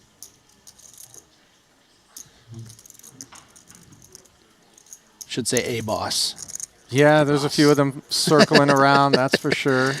Not the literal, but Yeah, there's a lot of bossy energy here. Some more bossy than others. I'm fine about the Alaska thing for a long time now. No. You're talking about me, right? Yeah. Yeah. You're not ready? Not No? ready, definitely, no. Just inquiring? Yeah, just I mean, like, it's there's not too many people I know who got through this experience, so it's good to. ace 10 now for Elton Singh, early position. Getting his bearings.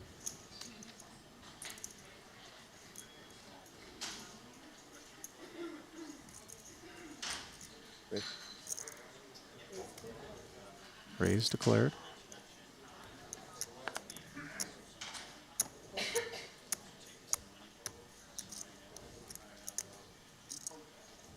$25 if you do. No takers thus far.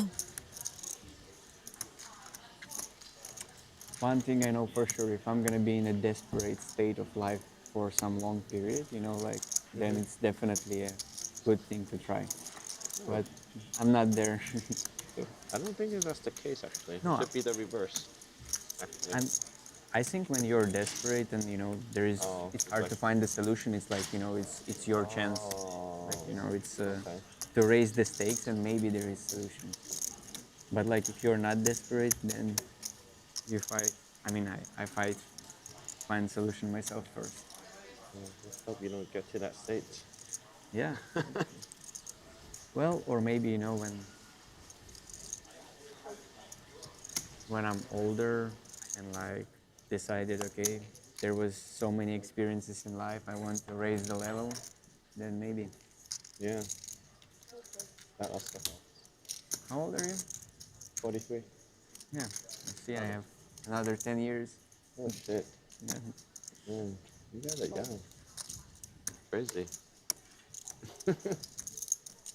You're only 33? 32. Wow. Yeah, I've been around for 15 years, that's why. Holy cow. You started when you're like 17, 18? Yeah. Oh, wow. Long time. Savarna. King 5 limping as we listen in on Nikita and Elton in conversation. Crazy. Ace How Jack many years 3. you playing? Same? Except Savarna's you king already high in tried front. something in life before you started, Not straight from the school. No, straight from school. Straight from school. Really? Yeah. After school, at least. Your university or something? Yeah. I ended late, but I mean, like, I did do other stuff during that time as well. Bet and take it for Santosh. No, I never get to university. You didn't need it, right?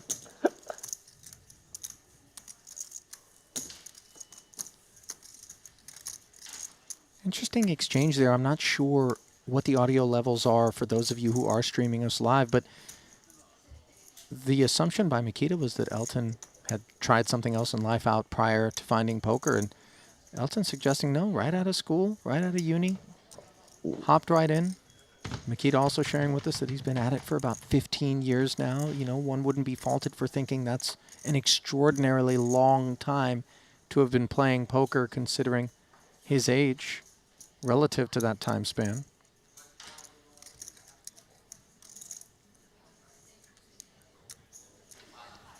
Yeah, I mean, in a lot of ways, same for me. I was in school when I first discovered and started falling in love with poker. Barely finished, and then I was in the world. I was in the poker world. It's an incredible and complex ecosystem. Yep. You're not wrong about that. not for everyone. And in fact, oftentimes in conversations with friends, and they were like, oh, you know, teach me to play poker. Growing up, I would be like, hey, listen, if I care about you, if I like you, not because I don't believe in you, not because I don't think that it could work out, I would rather not get you involved because it's just not for everybody. And so few who endeavor to do it will actually be able to be profitable over the long run. Yeah.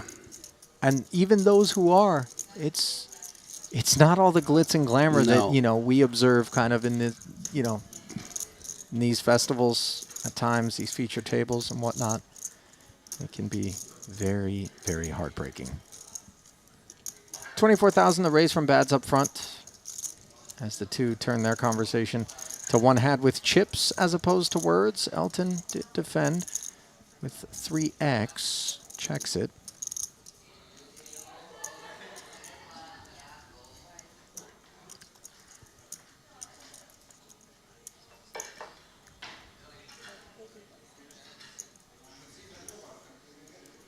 $14K C bet from Bads.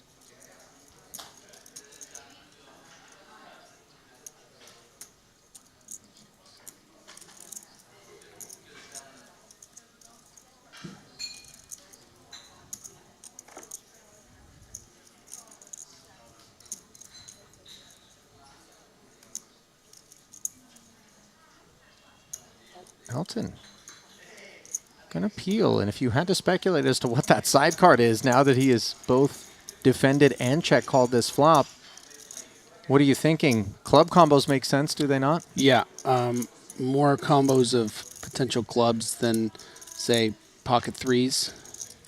You know, ace three off, possible, but, you know, wouldn't be encouraged against Makita. So, you know, certainly ace three of clubs, king three of clubs, possible. Pretty rare for us to have a graphical error on both hands, get sort of a double mystery here. Right. So it's a unique scenario that we're not used to. Wouldn't call it an error. Sometimes the players fail to place their cards over the reader. Of course, we can see that Elton does have his cards spread out, well experienced in the practice. Perhaps not registering for some reason. Gives us a chance to kind of play the guessing game, make it a little more interesting. As Makita shows continued interest with the turn barrel. 95,000, and if I'm asking you to speculate as to Makita's side card, does the ace, king, king, king, king, queen stuff all still come to mind? It's certainly possible, but it's also just a really nice, clean, you know, big bluff for Makita with this whole range here. I mean, this is just his board under the gun. Like, what are you going to do, Elton, when you're floating with your ace highs and your backdoor flush draws, or, you know, maybe you have something like a pocket fives, or even something as good as pocket eights, or 10-9. It's just like, what are you going to do when there's 95 here and then an all-in on the river? Are you going to call it down? And another combo that Elton could have is 10-3 of clubs or 3-deuce of clubs. It is possible that he connected with this board with the other card. It's not, you know, we have seen players defend with almost all suited combos in certain situations.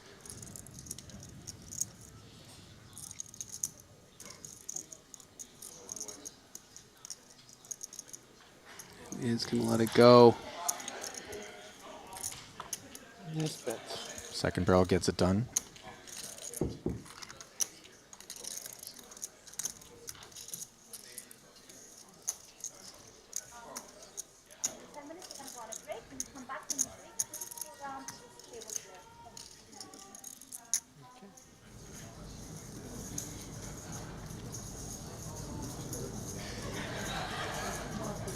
A sneak peek here at our next featured table. Brought to you by GTO Wizard.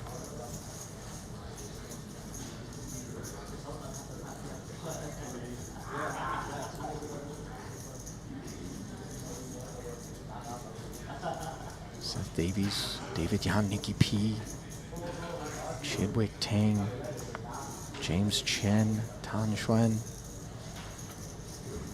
Plenty for us to digest and enjoy.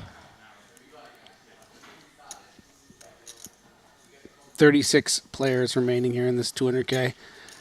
And I just want to say something that's a little exciting for me, Ali, is as much as this is, you know, obviously one of our big premier events, this 200K, it's cool to see some new blood starting to arrive for the PLO portion of the series. Some faces I recognize, guys that are experts at that craft. So for those of you know that like to watch the 4 card, we're gonna have some great stuff over the next couple of days. But of course, this is taking top priority. And Dan Smith, ace queen.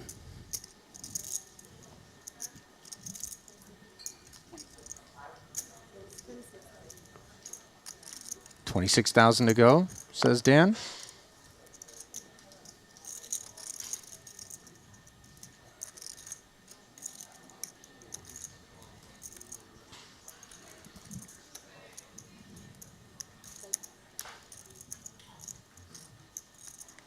Nothing of interest brewing all the way through the big blind of Bads. Queen 7 Is there a off. stack behind? 274.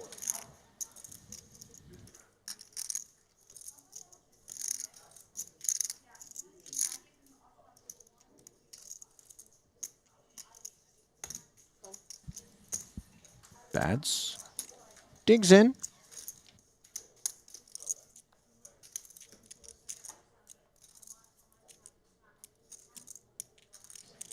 Jack 6 deuce rainbow here. Makita's issues are not resolved by this board. Still dominated.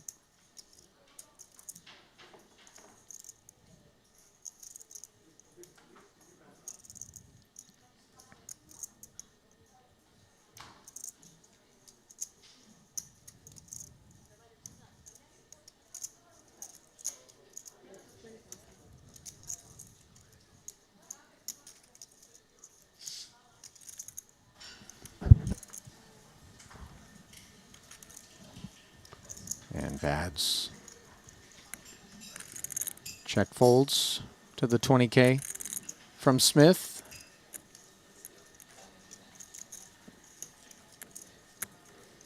Well, if you're out there streaming us live, be it on the Triton Poker Plus app, Twitch, or of course the Triton Poker YouTube channel, we encourage you to give us a follow on Twitch or a like and a subscribe on YouTube. And by encourage, we say demand, and actually, dare I say threaten you not to click like or subscribe. I mean, it would seem like so little to ask. In fact, Stone Cold is so little to ask. That's me slamming That's my right. fist into my hand.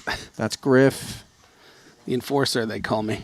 brought in to pay a visit to all those that would dare not to do that which we ask. You better But like us. In all seriousness, You better subscribe to us. what are we really talking about? Free of charge. We deliver day after day of Triton Festival content here, and in between festivals, so much to soak up in terms of the archives as well. Click those buttons and help us to continue to deliver you this high quality streaming poker entertainment year round. Smith takes us to 26.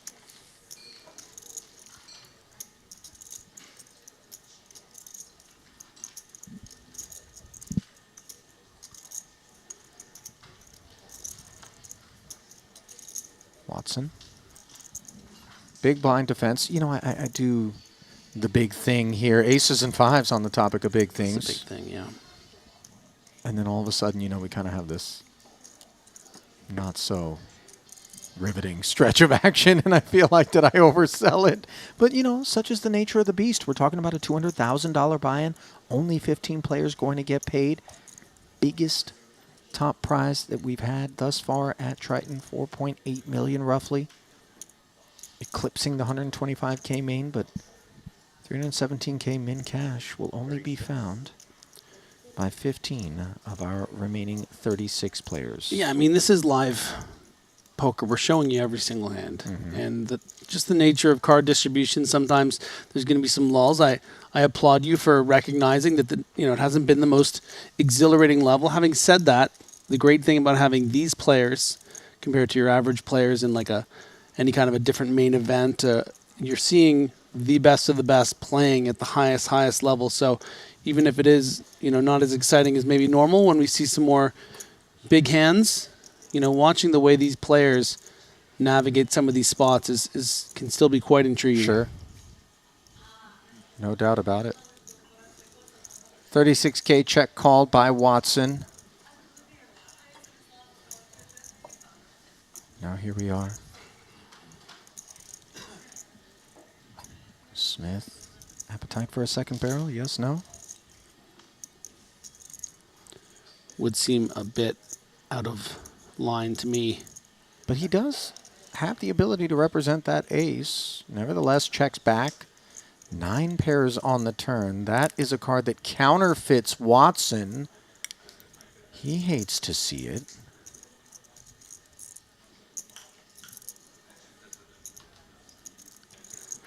And it's not to say that just because Smith checked back that he doesn't have some ace-X.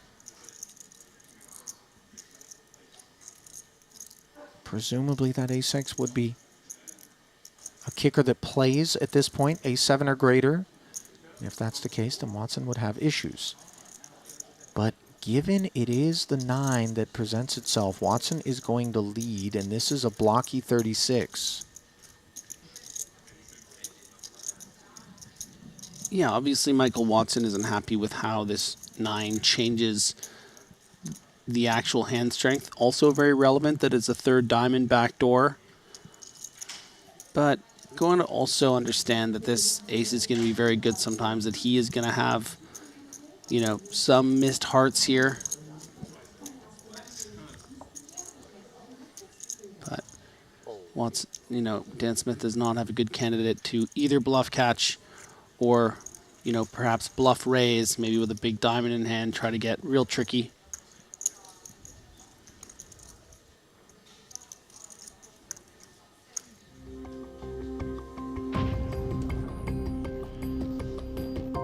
Well, we've got exciting news for all poker fans. Triton Poker is launching a 24/7 subscription-free streaming channel on Pluto TV, a leading free streaming television service available in the United States. We'll be setting a new milestone in Triton Poker history by providing fans with an unmatched poker experience where they can tune in to watch wall-to-wall live coverage of each and every festival, and then pick up hundreds of more hours of curated replays and ancillary content from the thrilling world of elite high-stakes poker. It's Triton Poker on Pluto TV, available in the United States. Unclear whether or not we're going to branch out beyond that region.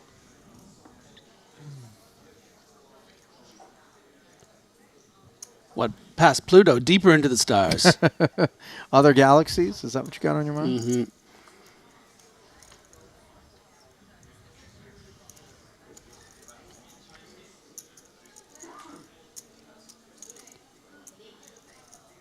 Pocket fours. See what Smith has on his mind. He's maintained involvement, even though obviously he came in with a 3rd place stack on the day, well off of that pace at present.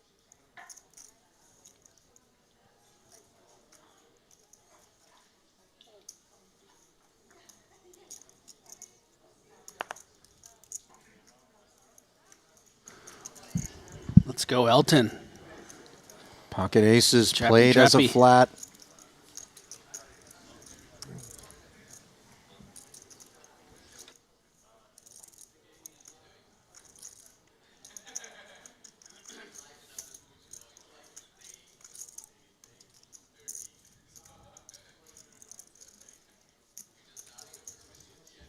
Smith with the one-legged aces. Problems are clear. 9-7-6 board. Not necessarily clear whether or not the fours are still best in an 82K pot. One-legged aces, I like that. So Dan, yeah, you know, gonna feel a bit weird about this spot, right? Not gonna expect too many traps, but maybe, you know, aces and sometimes kings. So gonna expect that 7-6-9 is like not the worst flop. It's not like you're dealing with a Jack 10-8 board here, which would interact with what we would perceive to be a lot of Elton's flat range. But still a concern because Elton is going to call something like 9-10 suited, So we'll see how Dan reacts if Elton finds a bet. And that's a 75K. big one. Yeah, that's going to be a quick fold. Well, credit to him for not trying to fire there. Maybe under the assumption that there was some Broadway combos, perhaps offsuit in nature, that were lurking out there. Or tear one off under the assumption that Elton was out of line. Well served to get out of the way early there was Dan Smith.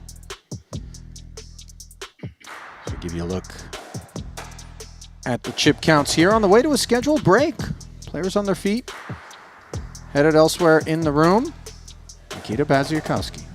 Up top, Boss Stack. As we bring you back to the desk, Ali alongside Griff. And I confess it wasn't the most, kind of bang on, huge pot, big collision sort of affair for the most part. But still early. It's a $200,000 buy-in event. You're not looking to put a foot wrong, obviously. Big stack of Dan Smith. Took a couple of bites, and he continues to grapple, battle, trying to work his way back in there. But, we're marching toward the money bubble. 15 get paid. The rest don't. Yeah, I mean, I think the biggest story for me was Makita, did have a pretty incredible rise. We saw the big cooler of sorts with the jacks to tens against Dan Smith where they switched spots. And then, winning that nice hand against Lewis Spencer and just continuing to build. So, him being in that 1.1 million range, that's going to be very, very dangerous for the rest of the field. But yeah, and then, of course, Michael Watson, solid as ever. But it was a bit of a slow level, which is going to happen every once in a while. So, but we are going to get a new feature table, and we'll see what that brings. All right. So in just a few moments, we will come back with continuing coverage of the $200,000 biggest buy-in of this Montenegro festival. You don't want to miss it. Stay close.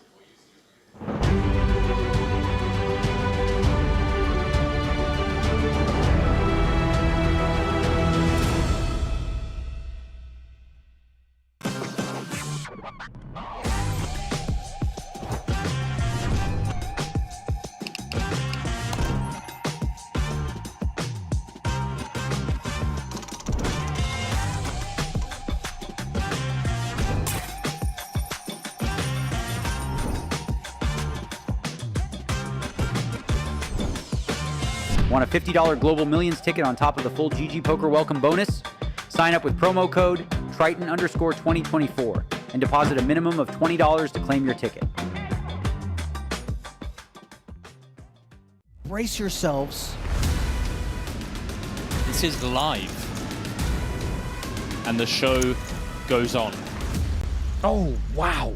All in.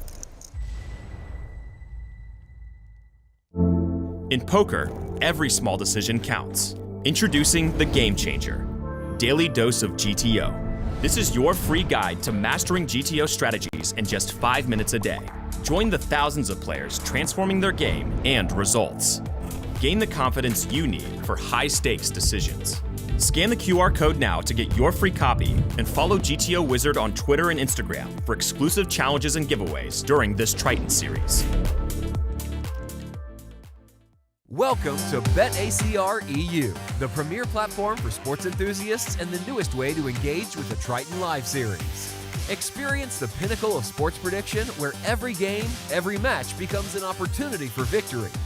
At BetACR EU, your insights into the game transform into action. With exclusive action prediction options for the Triton series, your player knowledge and predictions set the stage for unmatched excitement. And there's more. BetACR EU brings the world of sports to your fingertips, offering action prediction options across all major sports. Whether it's football, basketball, baseball, or beyond, your passion for sports finds its home here. Kick off your journey with us and get a 15% free play on your first top-up up to $250. Don't just watch the game, be a part of it.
double. Pocket sixes for Victor. Played as a limp early. Ah, wow. Don't Very see it often. interesting. Oh, and look at what it does in terms of Dan Smith now. Not 3-betting and not opening with this ace-king suited. Well, depending on his sizing, there is a version of this hand where perhaps, you know, Victor can just, yeah, and look at that. It's only 2.8x. So had Malinowski, you know, open shoved for 15 big blinds, feels like too much under the gun on one, doesn't it? Seems not good. But a min raise doesn't seem that great either because you don't have any blocker properties and you're just kind of like, what am I trying to do here? By limping, I think it's, you know, I think it's a fine option. I think he's going to be able to see a flop or back shove if he thinks Dan Smith is just ISOing what maybe Dan Smith perceives to be some middling strength hand that might, you know, fold. Fives get binned. Oh, Sir Watts. Ace queen. And look at all the awkwardness that ensues just courtesy of Victor's choice to limp up front.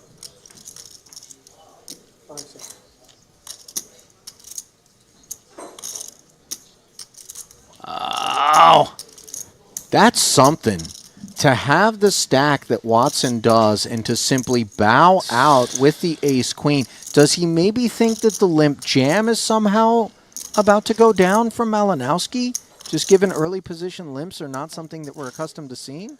He just has a deep understanding of both of their ranges here. He recognizes that, like you said, as Victor flops a boat. I had a good little. I was excited about that thing I was going to say, Ali, but this is a full house on the flop. Well, no, point taken that Watson has a deep comprehension and appreciation for ranges as played. He's out of the way, and obviously well served to have done so, given the presence of Smith with the ace-king suited. Now, Smith has himself a really ugly board texture, and the action checked over to him. 996 doesn't feel like it's supposed to be interacting with the range of the limp call from Malinowski. 25K the C-bet from Dan. Just look at how Malinowski somehow was able to find this flop with an SPR of like 1 point. Like he still managed to get it into it here. Had he min raised this, he would not have been afforded the opportunity. Dan Smith would have 3-bet, you know, 40% of his stack. So this is just so cool, and now he's gonna definitely get it all. Oh my goodness, what a poor development this is. Watson might be thinking, oh man, this would have been a good spot. And instead, it's a disastrous one, not just for the hypothetical Sir Watts involvement, but the actual Dan Smith presence here with a second check in front of him. 131 in the middle, they play 95 effective, sub 1 SPR.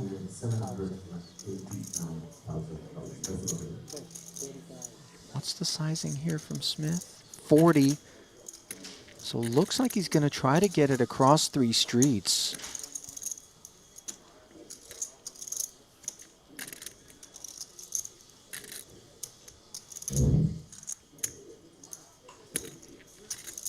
If we're Malinowski, do we bother being cute with another check call? Yeah, that's what I'm thinking. I guess my concern would be you would hate for Dan Smith to check back on the river, right? Call. So the check jam is how it gets played. Of course, Smith can't go anywhere. And yet again, after coming in with a third place stack, Still not happy when I folded the 9.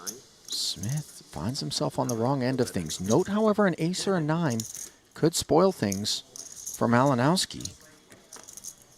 But instead, it's a 4. Yeah, if the turn had been, you know, if you just check call there for 40 of your 96, and let's just say that river's the jack of spades, Dan Smith's going to check back, and you don't get the extra 60K. Good point. Right. So very interesting sort of Stack you. breakdown. Somehow that action happened, you would have stacked me, yes. All the woulda, coulda, shoulda. But instead, in reality, Dan Smith left with 267,000. Suvarna. Ace 10 suited. Makes it 22. Pocket nines for JNT. He goes sailing.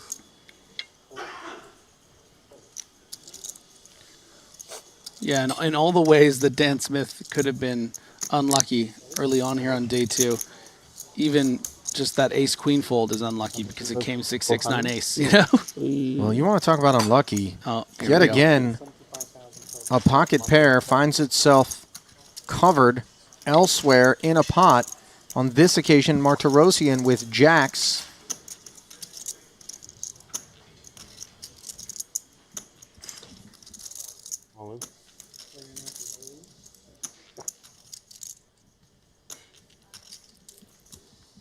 All in, 747,000. What's the action on this table? Suvarna's ace-10 suited, beginning to shrivel considerably. Infinity rates to be short-lived. There it is. So they're on their backs. And JNT's got his back against the wall here. 387K pot.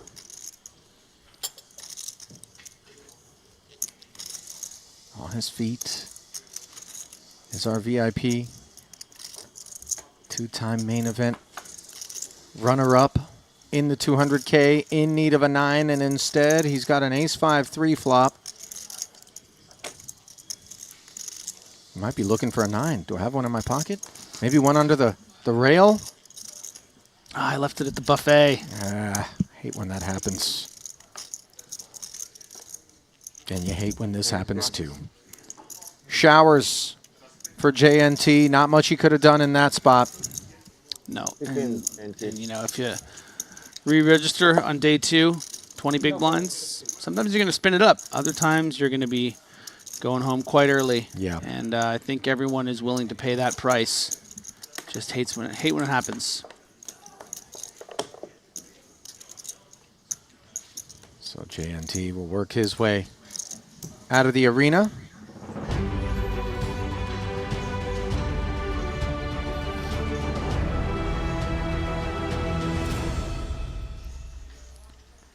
And welcome back to continuing coverage of the Triton Super High Roller Series from here in Montenegro, Maestral Resort and Casino. Ali Najad alongside Griffin Bencher, and the 200K rumbles on. Although rumble may be a generous way to describe it based on what we observed at that first feature table, but we've got a new one on our hands. Diving into the Triton Poker Plus app, we can see that new collection of combatants. More on that in a moment, but look atop the leaderboard, Griff. One Nicky P, already a title under his belt, perhaps hunting a second. Yeah, and actually won a massive near 1 million chip pot against Leonard Mao that really vaulted him there, kings to ace king. So when a player like that is winning massive coolers in that nature, you know, they're really going to put those chips to work. And 1.4 million chips right now is an incredible amount to have. No doubt about it. Badzikowski, he also performed well at the feature table, bowing out, of course, to Nicky P, who is coming to the feature right now. He is second in chips overall. Tan Xuan also here at this particular feature. He runs in fourth. Jason Kuhn running in fifth. Want to scroll down toward the bottom of the Triton Poker Plus app. And by the way, for those of you who are like, how do I get involved? Please scan the QR code on your screen. That's how you get it. There it is. Wait. Okay, there. But briefly, when I did take us back into the app, it was with the intention of talking about the most recent eliminations. Last one that we observed was that of Lewis Spencer, who took a spot that maybe caught us a little bit off guard as he 4-bet jam over the top of Badzikowski, who had ace-king with an ace-9 suited. But I think everybody has been led to believe that, of course, this is sound, not questioning Lewis by any stretch. But Vyacheslav Buldigin, he's been eliminated in 38th. In 37th, Nikita Kuznetsov, his compatriot, and then Triton co-founder Richard Young out in 36th. It would appear that it was a 20 big blind bullet that he came in to today with. Chris Brewer, just a nublet, 5K in front of him. Seems the bell is tolling, and Phil Ivey just north of that with 9 big blinds. But as we get ourselves back and centered for this new feature, Griff, walk me through what we're seeing in terms of dynamics. Well, it's just it's a dynamite future table. We have Petrangelo with that chip lead. You know, we have Chidwick, who we haven't even mentioned yet, near 1 million, which is a huge amount of chips. Of course, Danny Tang. You know, the whole narrative with the Ivan Liao Player of the Year rankings. Davies, always strong. David Yan, the final table list from earlier this week, and of course Chen and Schwan, sorry. Tan Xuan. Tan Xuan, yes, my mistake. Danny Tang, Ivan Liao Player of the Year award Yeah. leader right now. We did touch on during the pregame show that there could be some shakeups afoot depending on how things take shape here. But, of course, we are still quite a ways from the money, 4.8 million almost up top to the eventual winner. Min cash is going to come at 15 for $317,000. So then let's get back down in to the battleground where the new feature table stacks up as follows. James Chen, shortest of the stacks. 4 teenagers, 4th through 7th. And that is the demarcation line. Chidwick, Schwen, Petrangelo, the halves. Amongst the have-nots here with the blinds at 10 and 15,000. That glimpse brought to you by GG Poker.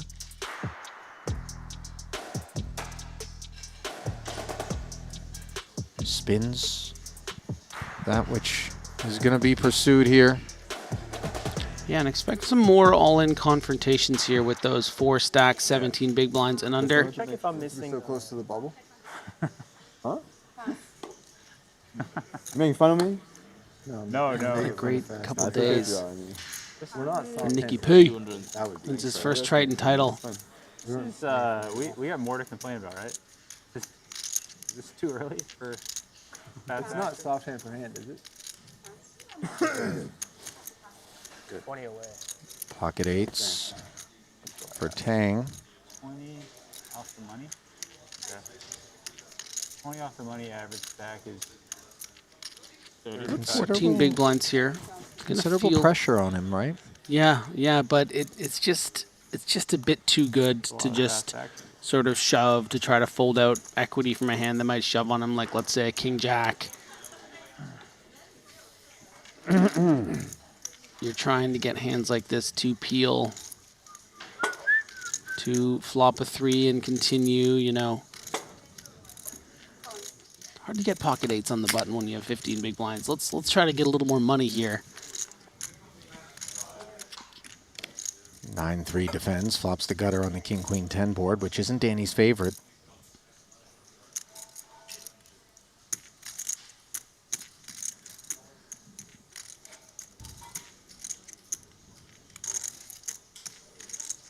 Yeah, and considerable equity for David Yan here if he gets some free cards, which he already has, and that brings the spade.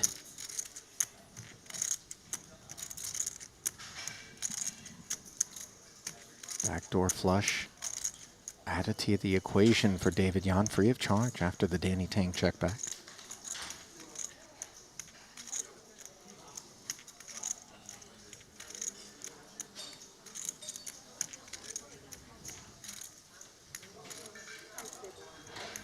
Check. I did check.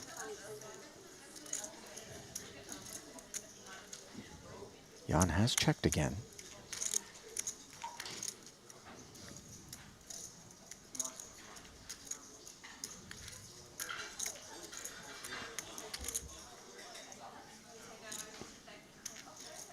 Tang checking back, ace on the end.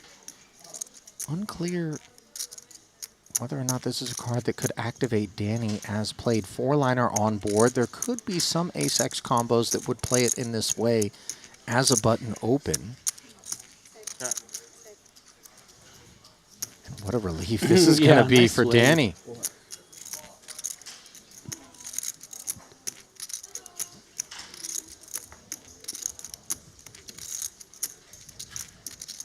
So a nice pickup there for Tang.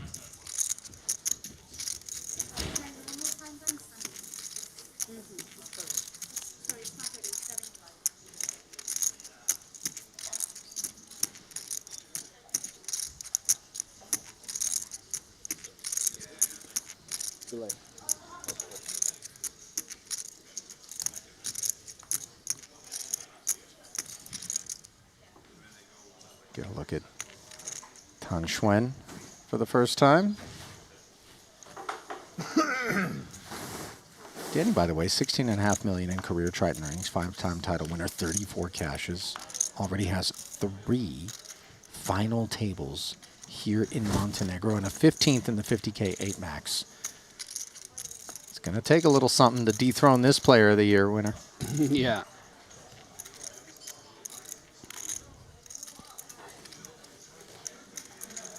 Leader, I should say. Winner is a bit premature, but I was going to let it slide. he's fighting.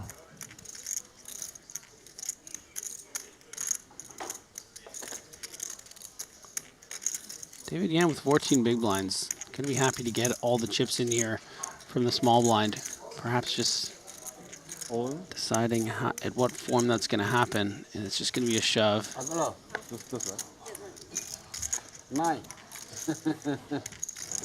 Super lean stack. I was like, why is this so fast? Like, fast act.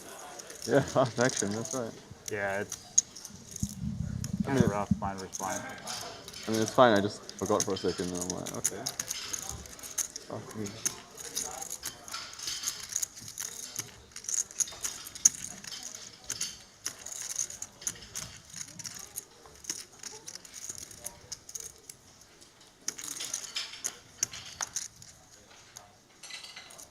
James Chen of Taiwan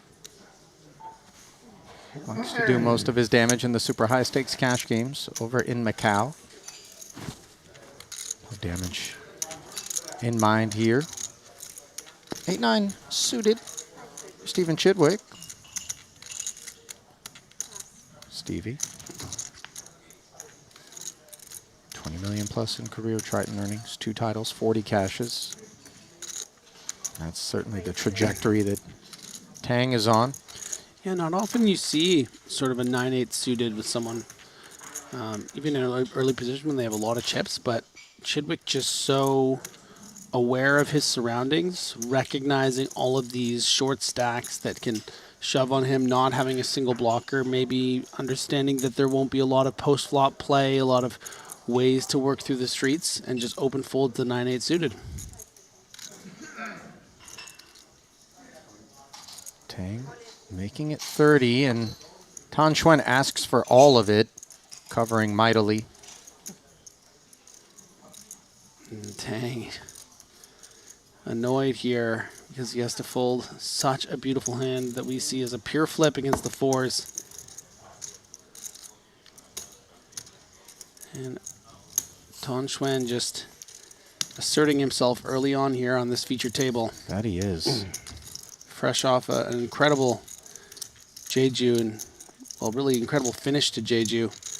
Final tabling the 25K short deck, and then winning the 50K short deck main events, and then second place in the 20K short deck. So, you know, he's good with 2 cards. Sometimes when the deck has less, but very proficient at no limit hold'em.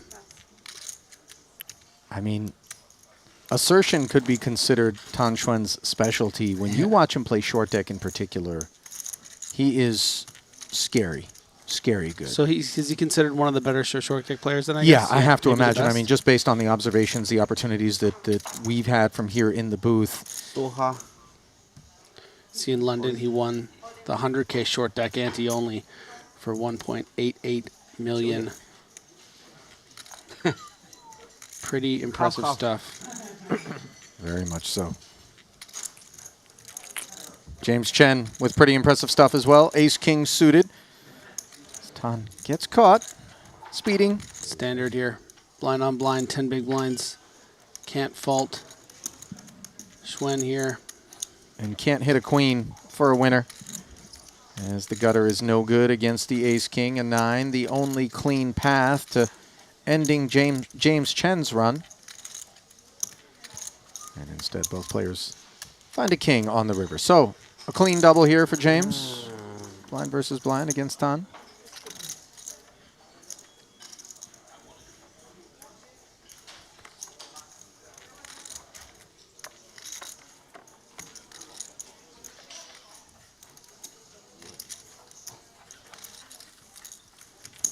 Looking at James's festival thus far. How's he fared? So he's got 27th place in the 50K. We'll get back to Chen, actually. Yeah. Keep an eye on that outcome as we keep an eye on GTO Wizard, where one can beat the best and crush the rest.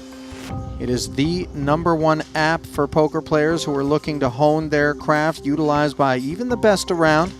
If you aspire to compete in a Triton event one day, then study with the world's most powerful poker solver. Try it free now at gtowizard.com and get it free access to all their features for the first 24 hours. So, James Chen then. Yeah, so from Taiwan, in this series here, he's played appears to be 6 events, got 27th in the 50K No Limit Hold'em 8-handed. But back in Jeju, managed to final table the 150K for 1.25 million. He thinks I have more, so it should be at Only least 6 strong, cashes to his hopefully. name. But you say someone who's, also very big into the cash game scene. Yeah. Oh, yeah. Little beast out there.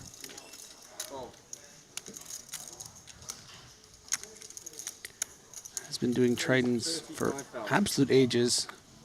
Final tabled the Macau main event back in 2017. Career earnings north of $3 million for him. 6 career cashes.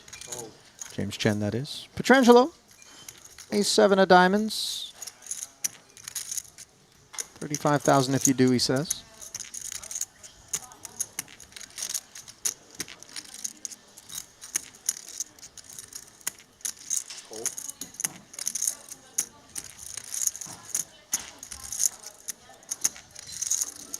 Chidwick, suited 1 gapper, defends, flops bottom pair on a 2-diamond board, checks it over to the nut flush draw. Backdoor spades working as well, 95 in the middle.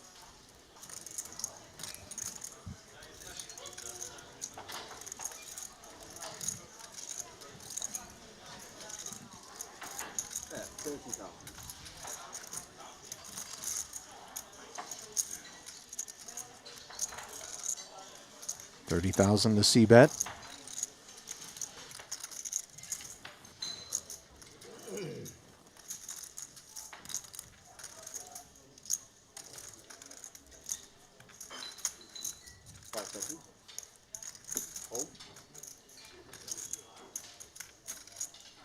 Chidwick coming along. And now drawing dead. Yeah, and luckily for Chidwick, this diamond doesn't come in the form of the 8 of diamonds. So often, he's not going to get sticky when the diamond does peel. And Petrangelo is just going to continue betting it, wanting to get max value from, the rare occasions where you've completely cooled your opponent and they have something like, a queen-9 of diamonds, etc. So even though Chidwick was ahead and has now found himself drawing dead, don't think he's going to lose any more chips in this pot.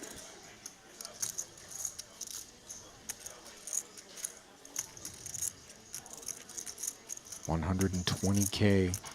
The barrel faced by Stevie now.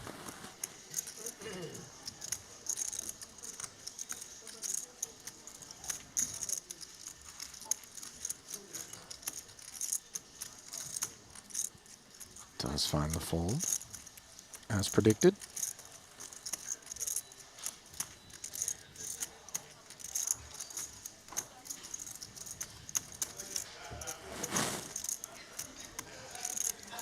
So Ali, we mentioned, as we're coming in from the break, that Chris Brewer had just 5,000 chips, good for a listed 0 big blinds on the app. I saw a little bit in the YouTube chat, sort of talking about what transpired, and I look at it now. Adrian Mateos won over $1 million chip pot against Brewer, pocket jacks to Brewer's pocket kings. So another brutal big pair confrontation and a 6-figure buy-in for Chris Brewer, the American, not going in his favor. And yes, in case you're wondering, Ali, it was the 6-deuce-5 queen jack on the river. Oh. So 2-ball corner pocket, El Conquistador, the beneficiary. Yeah, the man is just plays like and runs like God. And the fans go wild. Both of them have certainly had their share of sun running That's true. late. It's true. But it does appear that the skies are no longer clear. I will say there is something Chris Brewer. incredibly dramatic about some of Chris Brewer's run back. Like he's had some, it always seems to be big when he has his big.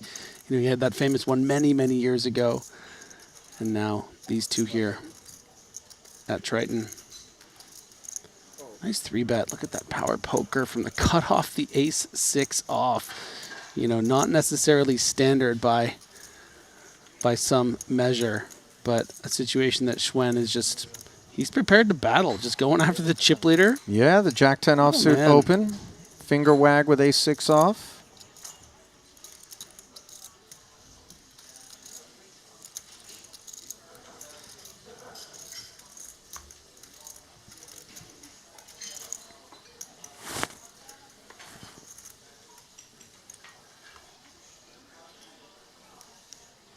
Pocket queens for David Yan.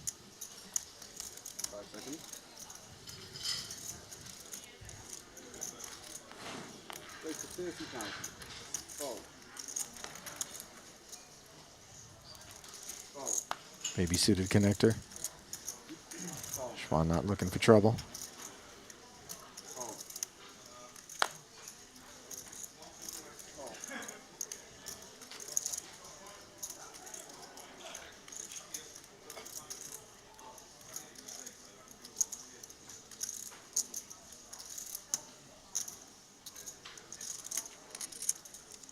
Jack-3 offsuit. Pretty dusty here for Davies.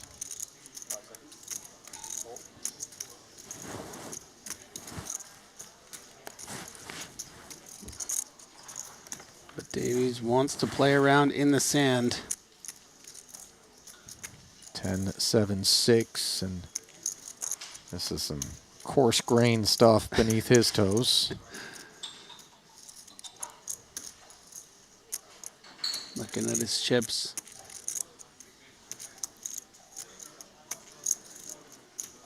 Like he wants to build some sort of, no. Did have that vibe to it A briefly. little bit. But he does slip it over to the aggressor pre. David?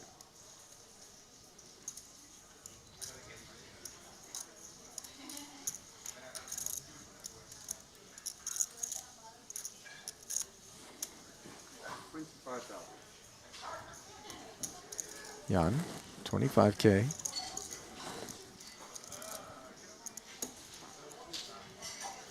Take it down, sir. David Jan's festival thus far here in Montenegro. 4th place in the 50K Turbo that was won by Nikki P. 4th place in the 30K 8 Max. Those the only 2 cashes across 9 efforts. 15 career cashes for David, the Kiwi. 1 title under his belt, $5.5 million plus in career earnings. Has been grinding out here. Feels like he hasn't missed an event.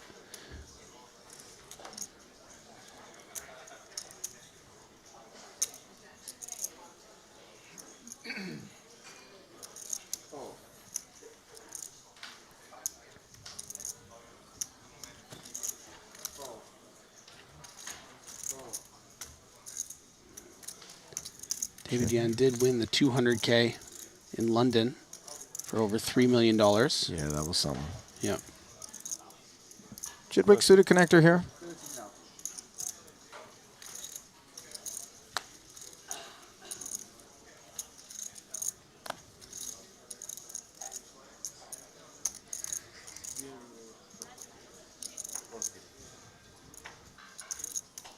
$30K open. Danny with a couple of jacks in front of him. Does jam.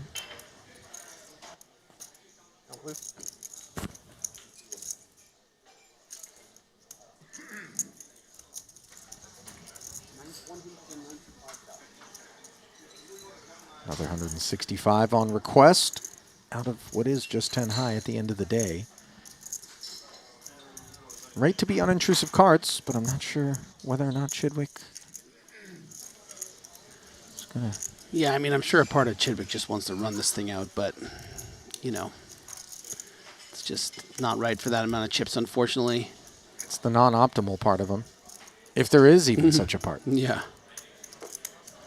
Not sure if there's that glitch in his system.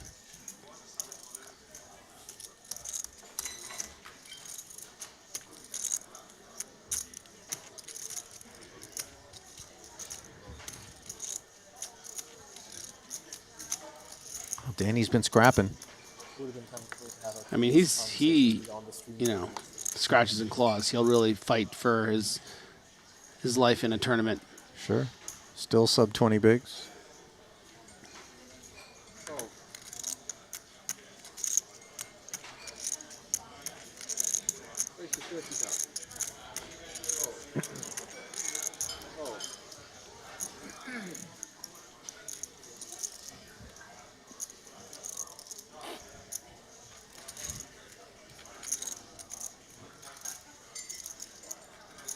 James Chen makes it 30. King, queen. In a good way against King 10. See whether or not Davies is interested. No. Button release.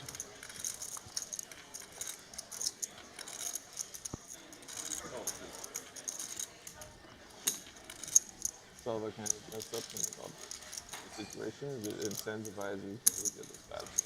Right? If you're on TV more often, if you're entertaining, and it's a disadvantage.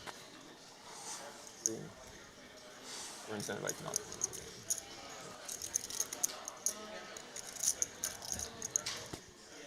Interesting thought there being shared. Religion and philosophy. Yeah, I was thinking you were on about that more. I was talking about that, but yeah, no, but I'm saying like. Yeah, I agree. If it's good for viewers, for you know. Stevie suggesting that if you are an entertaining character at the table, you're more likely to be tapped to be a part of a feature, and not everybody loves being part of a feature. Obviously, your hands are divulged. The lights can be a bit cumbersome to some. You should maybe speak to Paul about it. You should maybe speak to Paul about it. If the production team disagrees. But the point is, we're streaming for a reason too, and yeah, but they could just turn around, and I think Luca could have easily just turned around and said, "You guys are the bigger stars in this industry." Ace-2 suited for Chidwick. He was Picks up Tan Xuan. accepting the fact that's a fact, but he doesn't like the explanation. Queen that's all. is 2 overs and the Broadway gutter. But Stevie's saying go to the first. Stevie's saying their position is on average. I wonder how motivated Stevie's really going to be to bet here. Which we both disagree with. And second, You know, does technically have that range advantage against the wide big blind, but people to be less independent on the screen because it's a disadvantage. So it actually, in the long run, 75K, no spade on board. Some backdoor wheel type stuff. pretty big bet. It is, and it's a pretty big stack across the way in front of Tan. Yeah, and Xuan with the queen of diamonds too. Can't really think he'd want to fold, but the way that he flicked his eyes, one of the benefits not thrilled about this spot. The pot's going to be getting pretty big now. Drawing to the nuts. 7 on the turn. Once we get called here, we got some real issues with ace-deuce of spades. Stevie gonna think he can blast his way out of this one. 2-tone board texture. Big blind defense, especially from a big stack, and a man like Tan can be so broad. Thank you.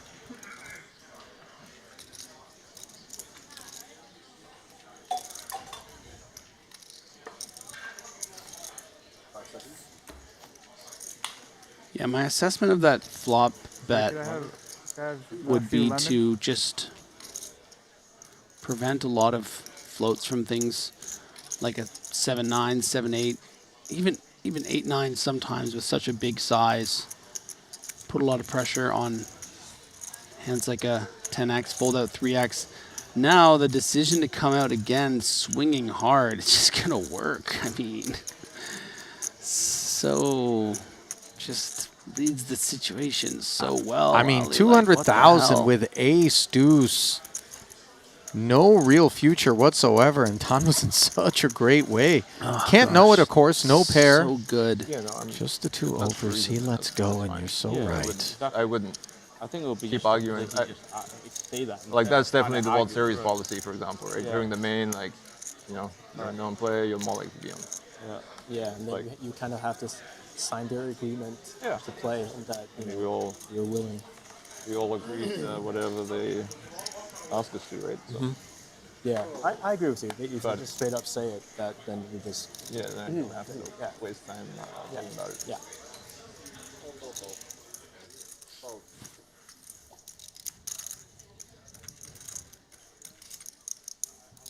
Ace 10 suited for Petrangelo on the heels of Chidwick. Courageous second barrel pickup. Takes us to 35. Chen dominated in the big. Queen 10, decent amount of hand.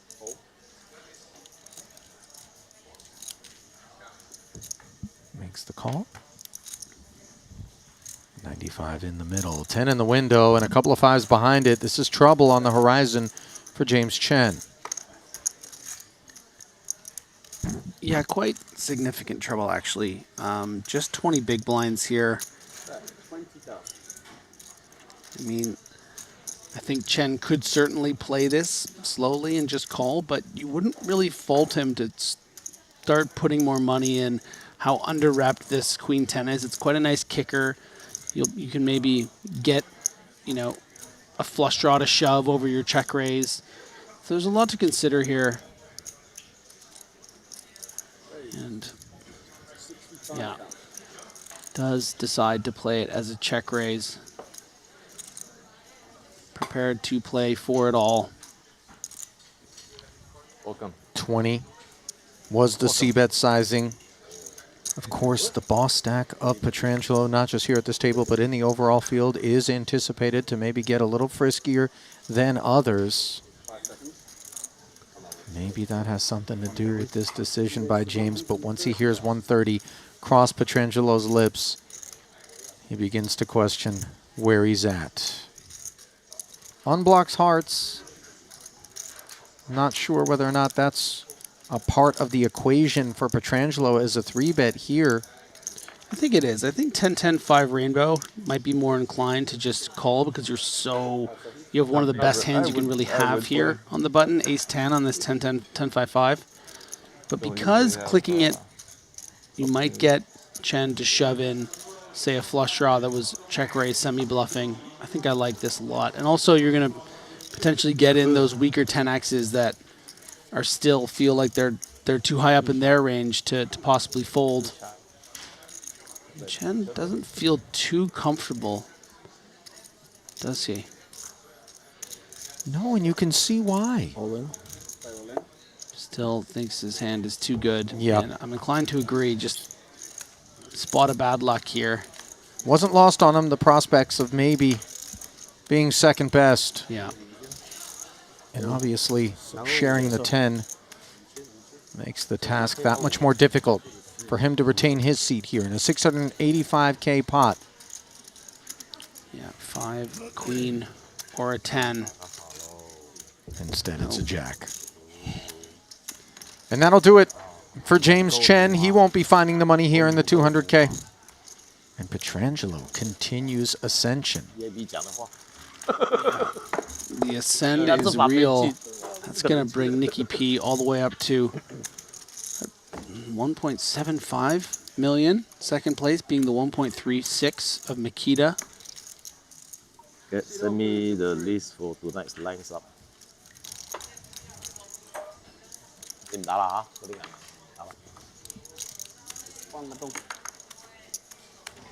No shame in that walk. It's one that we take more often than not as tournament players.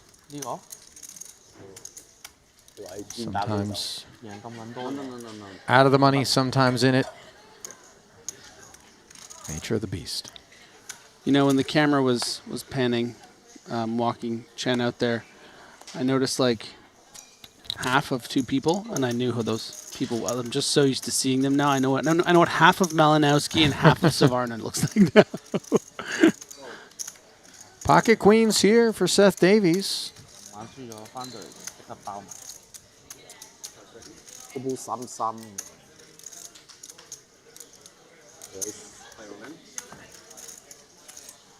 Good. Some. Jams his last 110,000. David Jan, couple of eights. Not a particularly deep stack in front of him.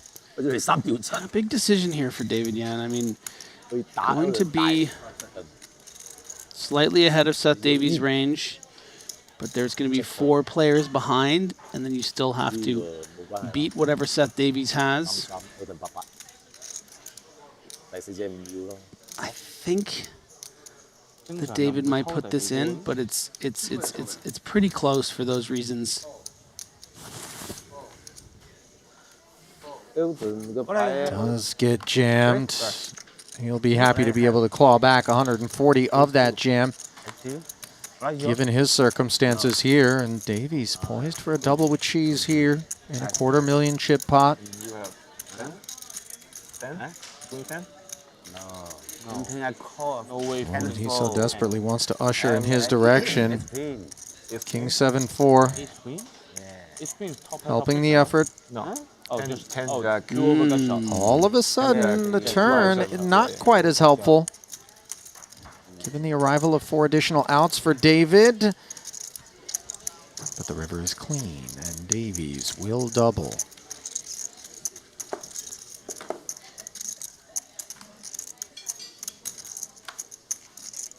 David versus Goliath. Wow.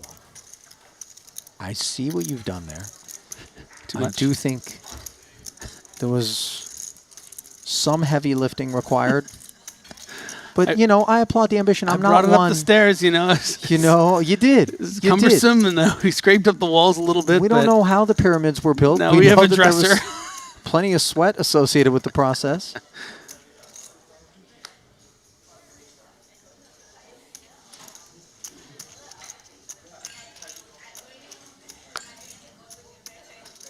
Pua, you just get here? It's a white. Boss has The indeed white underneath. I know. I'm aware. No, I was relocated. I couldn't see. Oh, the okay. Boss loves the spotlight. I mean, he's always smiling, so I have to assume. 7-handed now. He has plugged the void left behind by James Chen. David Yen.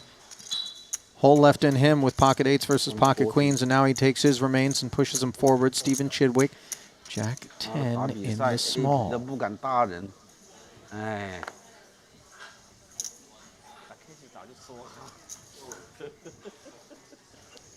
刚才不是许亮 CEO 40多个大盲，和大家一样，因为比赛大盲我扣一。 Patronage.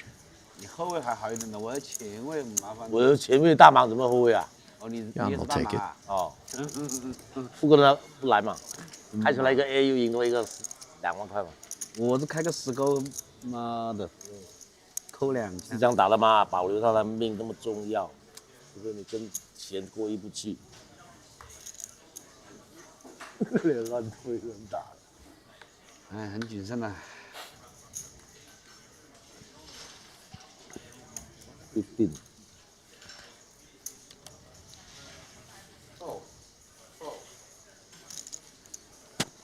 Ace King now for the chip leader.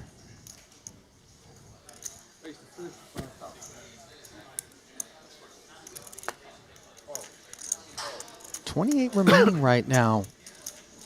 Griff and Don't look now. Who's in second? Jason Kuhn. Oh, yeah.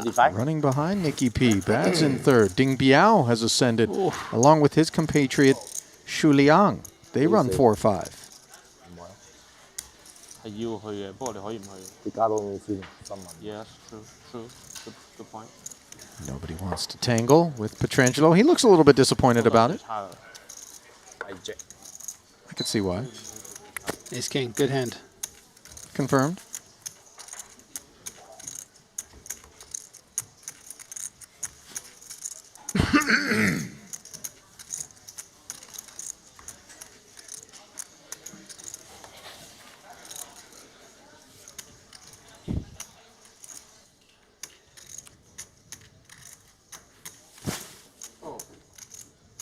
David sitting this one out. Petrangelo not going to be doing the same with ace-10 offsuit. Reaches out. 35,000. Makes it 35.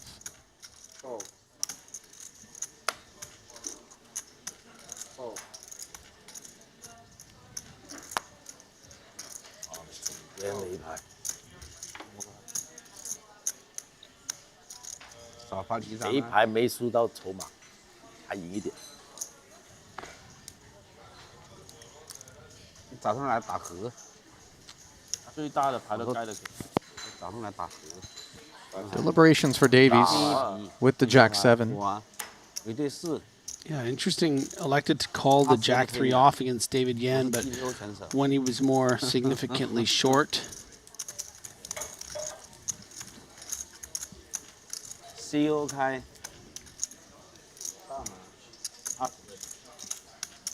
1对4，收他哈。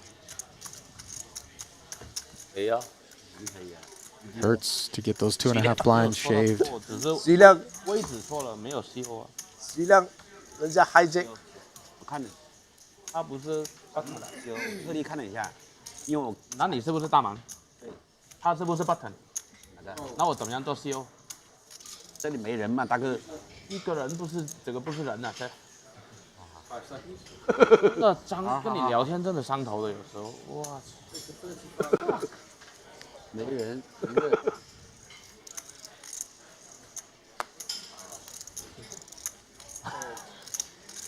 Ace-9. We might have to grab some Rosetta Stone lessons. Yeah, it's quite honestly, it's quite a treat. Even though you and I personally can't understand, it's a treat to see these, these players that are so familiar with each other, speaking their language. 谁啊？许亮啊 A7让 A7看死定了嘛？许亮赢了。他不是人家 open 了，他还去推。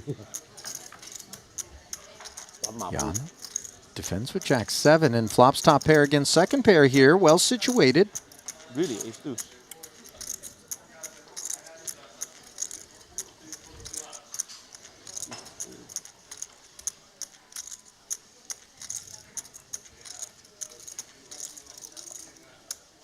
What do you think?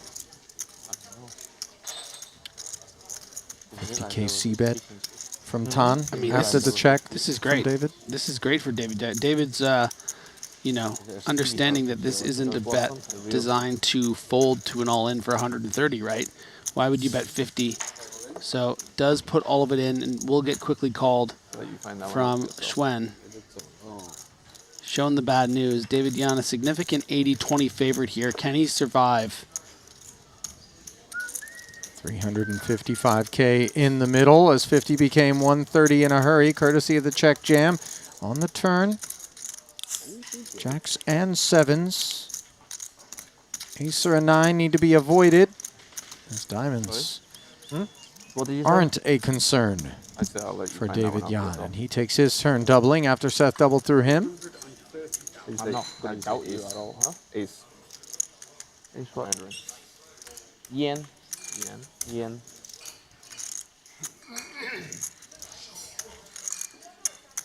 feel like I should know all the poker terms. Ace and I've been cigarette playing. sound the same. Sounds like cigarette? Yeah, so that's why when you're all in, we're like... Cigarette on the river? Give me a cigarette. Give me a cigarette. Chinese just say A. A? Poker player. Yeah, I've heard that. A.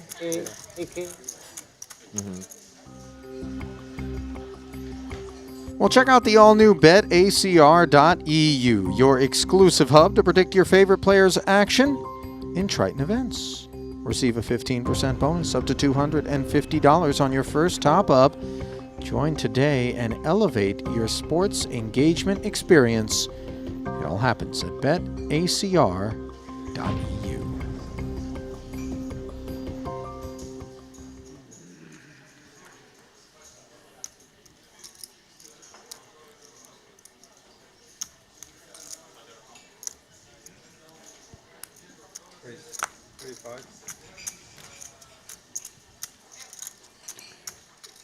Last time, Schwen had the ace-queen, got bluffed off on the turn from a very, very aggressive big betting Stephen Chidwick. This time has it under the gun. He's going to take the lead. 像你要他跟嘛，要打吧，压死。 35 to go. 打死没办法的。 Jack 10 到底要人 binned. 家压你。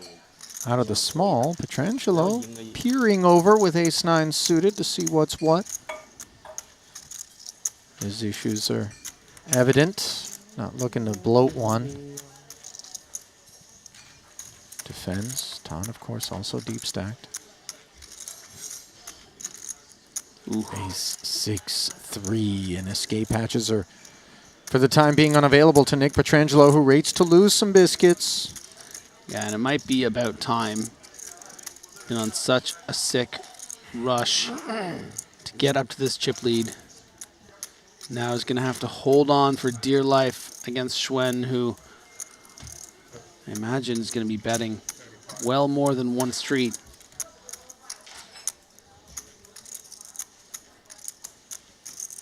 $35K for the time being, into 95.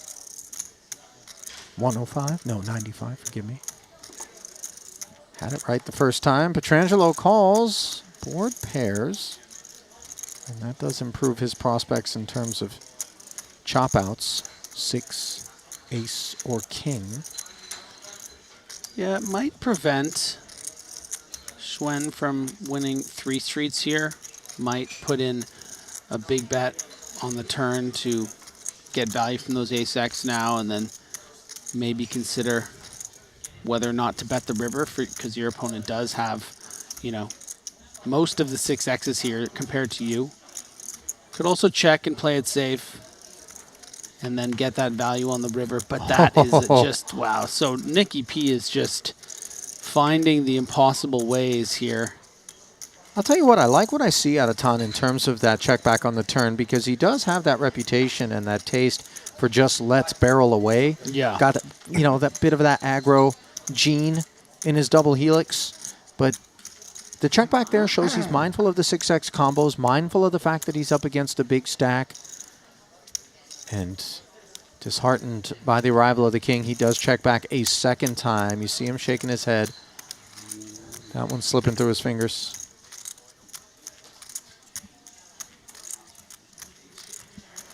Scared of ace king. I was scared. 你 A 圈啊？你开牌 all in 的？哎呦，随便打了一下，他 call flop 打一枪 ，call， 然后下到位。没什么打头的嘛。加个 K 没什么打头了，没价值了。要就被他打回去，要就分钱，要就没东西。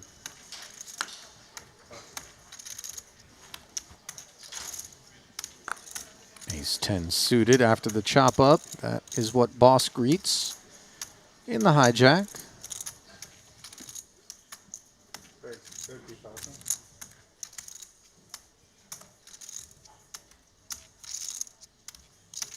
Min raises. He's dominated. Let's go with the King 10. Short. Need more.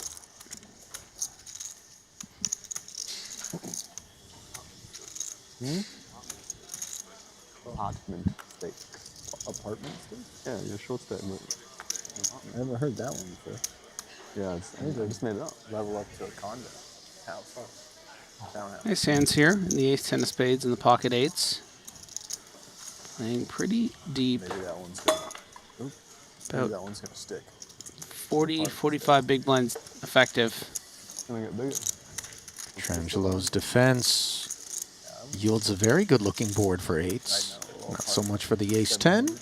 Nicky P checks with the flow. Last place.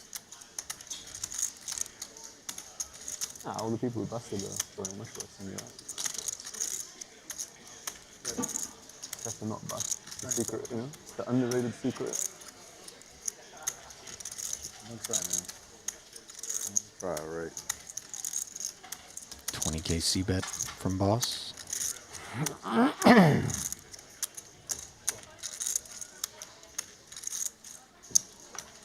Flatted by Nikki P. Two-tone texture on the turn now. Yeah, a bit of a difficult card for Pua to continue here. This flop call from Pietrangelo really strengthens his range. You know, it's just not all going to be a lot of king, queen, king, jack suited. Certainly possible, you know, clubs, maybe hearts of those, but also just going to be a lot of pocket pairs. Maybe one or two stronger ace highs. Actually, ace jack and ace queen might just flat from the small. So, yeah, Paul knows right away. This is this is just not my pot. That's okay. So the check back delivers a queen up there, and this is the kind of card that could be interacting with the pre-flop raising range of Pua. Certainly more so than Nikki P. Well, let's see how he elects to approach it. Checking on the just-in-case front.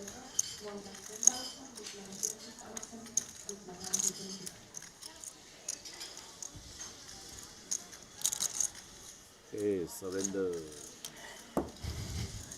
Giving up his ball. Okay. Jack 9. It's something. Can I see the 0? Yeah. Better than Jack 9. Now you're the button. Good. Well, the blinds are going up to 10 and 20,000. Bad news for the short stacks. Looking at Danny Tang and Seth Davies in particular here at this table, 15 and 14 bigs, respectively. Two shortest stacks in the overall field.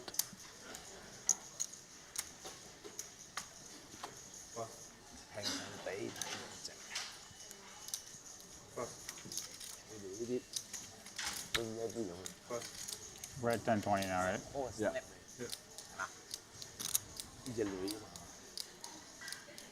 不過好處係佢冇乜女喺佢個 range 你入，係你嚟就要嚟重啲咯，你要35萬咁咯。Trangelo. Ace two suited from the button.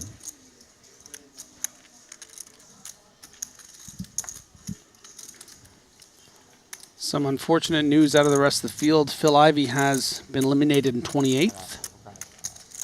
As Nicky Pietrangelo takes down another pre-flop. How does Sean Winter do this like every fucking tournament? Seth Davies is now the short stack in the field, and actually pretty much yet. tied with Danny Tang, who everyone is keeping an eye on as we get closer to this bubble. Get called and then check call the flop.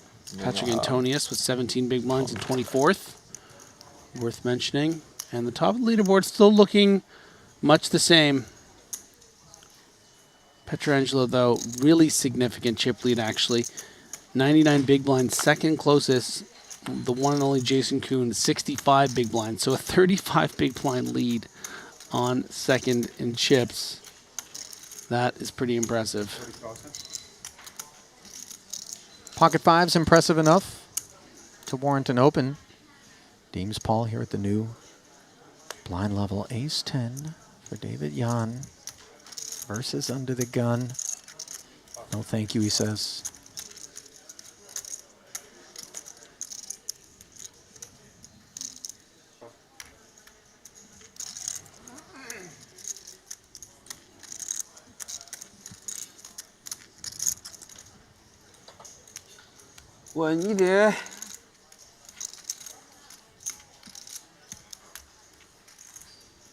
Pocket threes for Chidwick. He'll play it as a flat. Good spot for Pua to be in particular when there's a three busy elsewhere.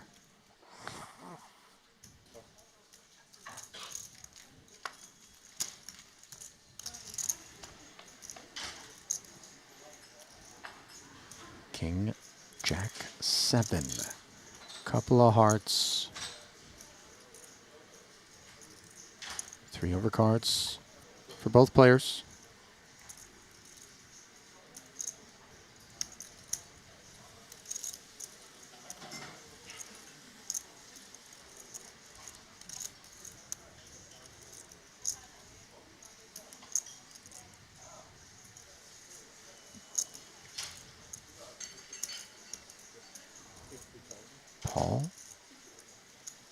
There's 60.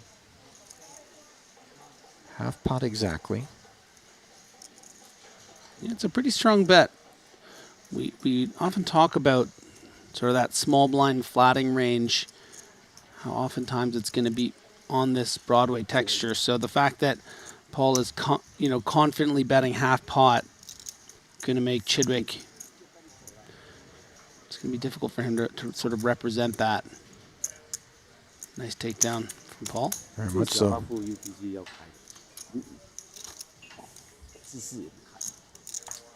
是吧 ？GTO 是不是这样？这个你 GTO 专家了嘛？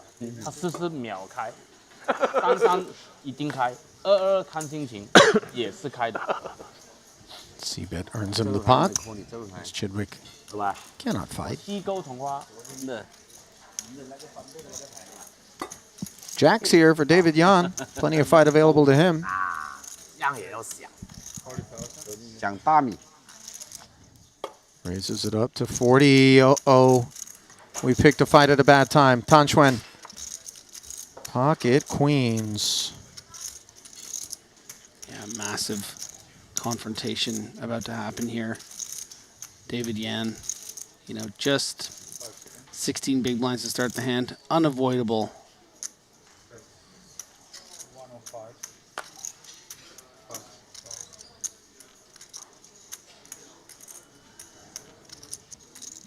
3-bet to 105,000. By the covering stack of Tan.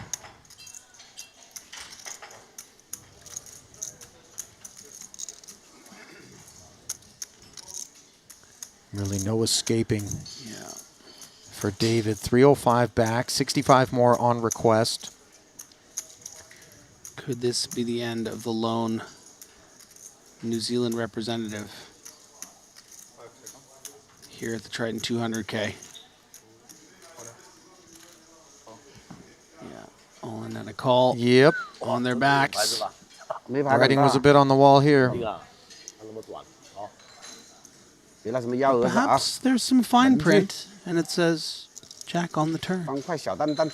You know, there have been some footnotes that this deck has provided, not on this occasion, however. I did say the turn.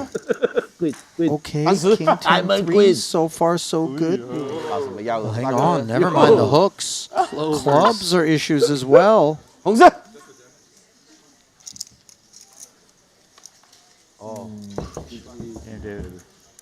Instead, it's the 8 of diamonds. Ever gracious.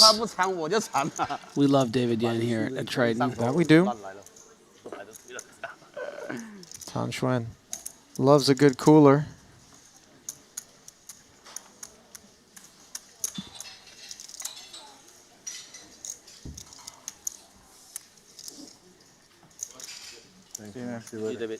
Yeah, and over $1 million now for Xuan as we get a look at Yan.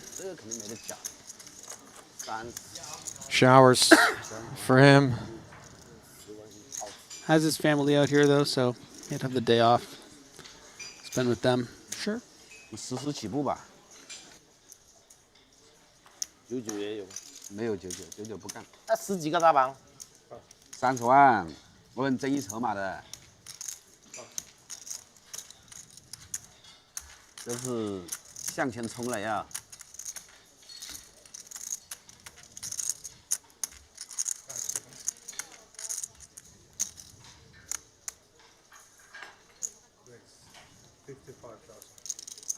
筹码多就好打。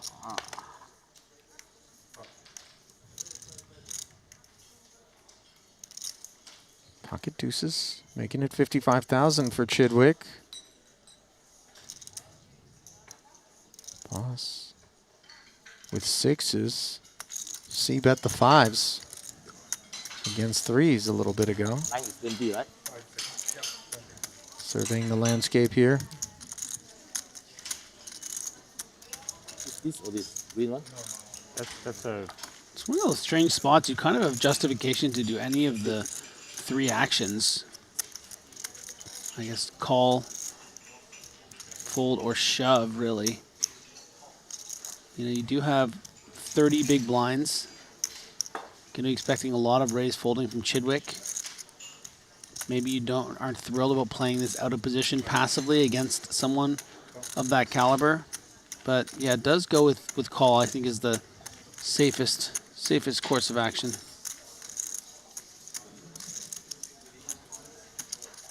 I like that he got his bearings there prior to making up his mind. Not to say that he was thinking about 3-betting all that often, but good to know where we're at every given stage, especially as we creep closer to the money bubble.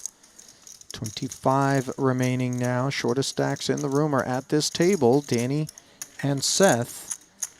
10 deuce suited for Davies in the big blind. 35K more if he wants to play this one. Was in a bad way given the presence of a deuce in his hand. Paul's out. Round 2 between Chidwick and Pua.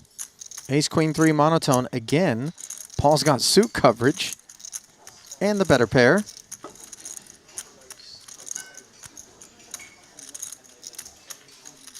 This time, though, he does not have position in the betting lead, so he does check it over to Chidwick. Let's see what Stevie's got in mind.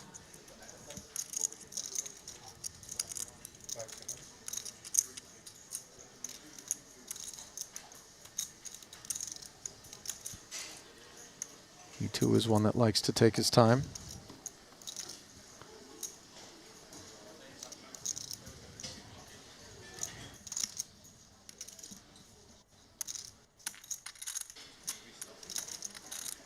Yeah, a lot going through Stevie's mind right now.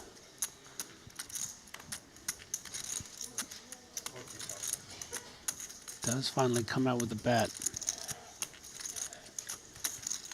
40 into 150, and Stevie obviously would love to have this one ended here and now, but feels as though he can still rep some of the ace-x. As we can see, some of those middling pairs would be played as flats here and just bow out. So this isn't so much deuces or a deuce of hearts. This is just situational. There you go, Paul. There you go. Keep him in line. Neither player improving on the turn here as Pua checks once more after hanging in there. And we'll see whether or not Chidwick's got another one of those second barrels up his sleeve. You'll remember earlier with the ace-deuce suited against Tan Xuan, he found it. Got ace-queen into the bin on a jack-high board. Yeah, and remember how big it was on the turn, really just creating some definition in the hand. You know, if he does go something close to 200 here, what would Paul do with ace-x, and does bet 150 and gets it done? Well, bad man. Yeah, we are He's seeing a bad man, Ali. part of what makes Stephen Chidwick so difficult to play against. And that does sort of serve as an example of the merit of considering, you know, putting more money in pre-flop, which, you know, obviously Paul did take some pause and think about. But it's hard, you know, it's easy when you have 20 big blinds, you just shove and the guy folds his deuces, but when you have 30, that's so much playability. As you mentioned, we're getting closer to the money, so I just think he's destined to lose that hand with that texture, and it's just unfortunate.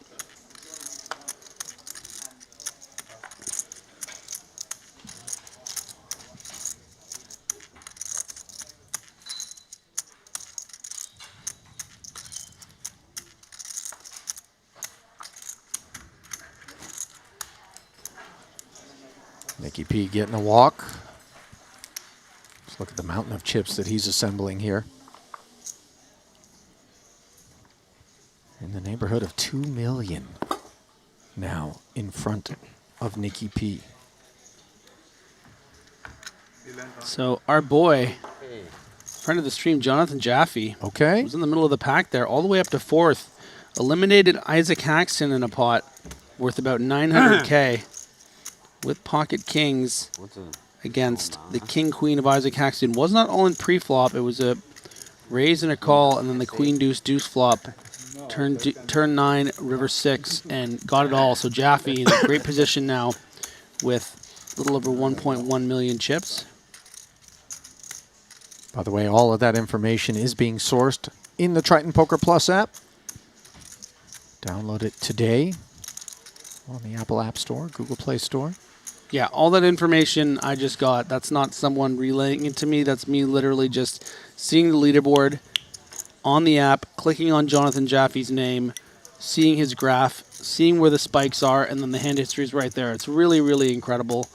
You know, I know we keep on preaching it, but, you know, we're not really selling anything. We're telling you this is the best way to experience this. You're going to be so grateful if you download the Triton Poker Plus app.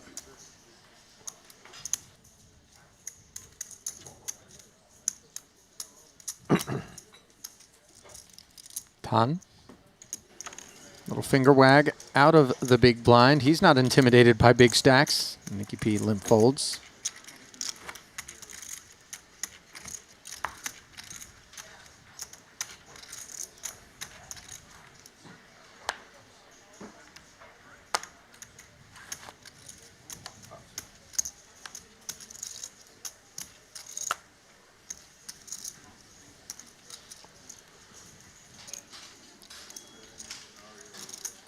Who are going to be happy to enter pots after Chidwick has folded. Still going to have a tough field to get through, though. Folded all the way into the small blind. Schwen giving him a break with the king 10. And you know what? I don't know why I said it. Chidwick was in the big blind the whole time. 10-9 offsuit. The final boss. Fairly sticky tendencies.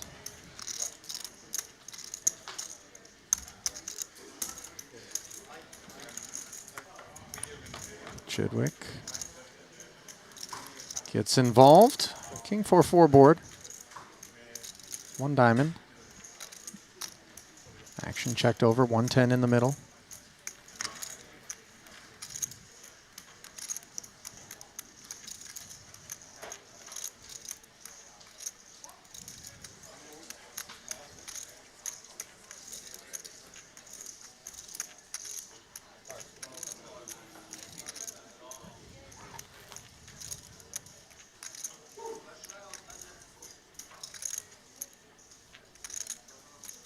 Paul exercising a great deal of care.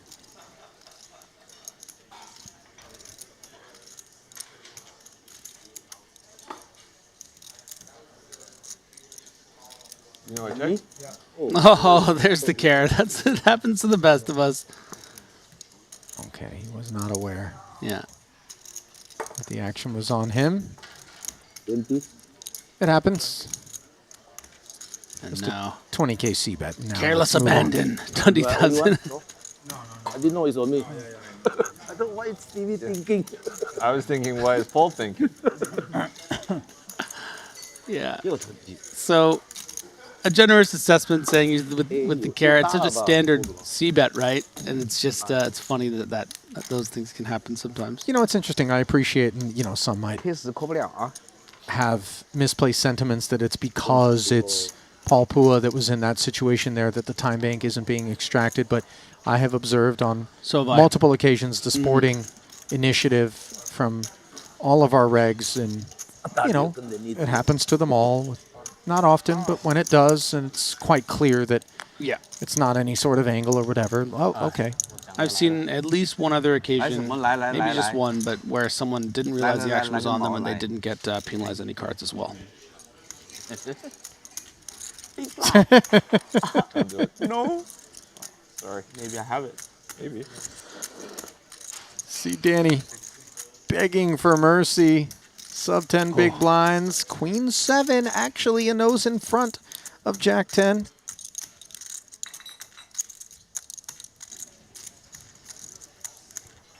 I don't think that Danny should call this, but I completely respect why he needs to think about it. You know, it's probably like maybe tiny, slightly ahead of Chidwick's shoving range for 9 big blinds effective against him. He's going to shove all the weaker queens probably. Hands like Jack 10 you're ahead of. You're flipping against so many ace X's, king X's, but your stack is valuable right now. You need to get in the money. You can't get bold. Like, I think that he needs to call queen 10, probably call queen 9. But once we get into that queen 8, queen 7 territory, especially unsuited, let's find a better spot.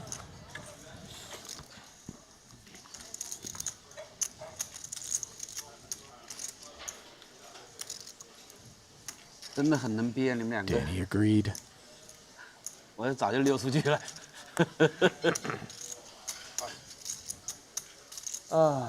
Seth, what can we do? Yeah, not too much. I can think of one thing. Schwen with the gorgeous Jack 10 suited clubs. 40 if you do.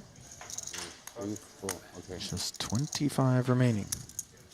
Wow, that's going quickly.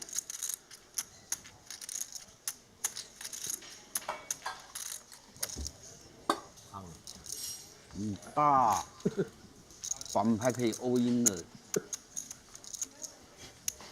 90、80童话10个童话。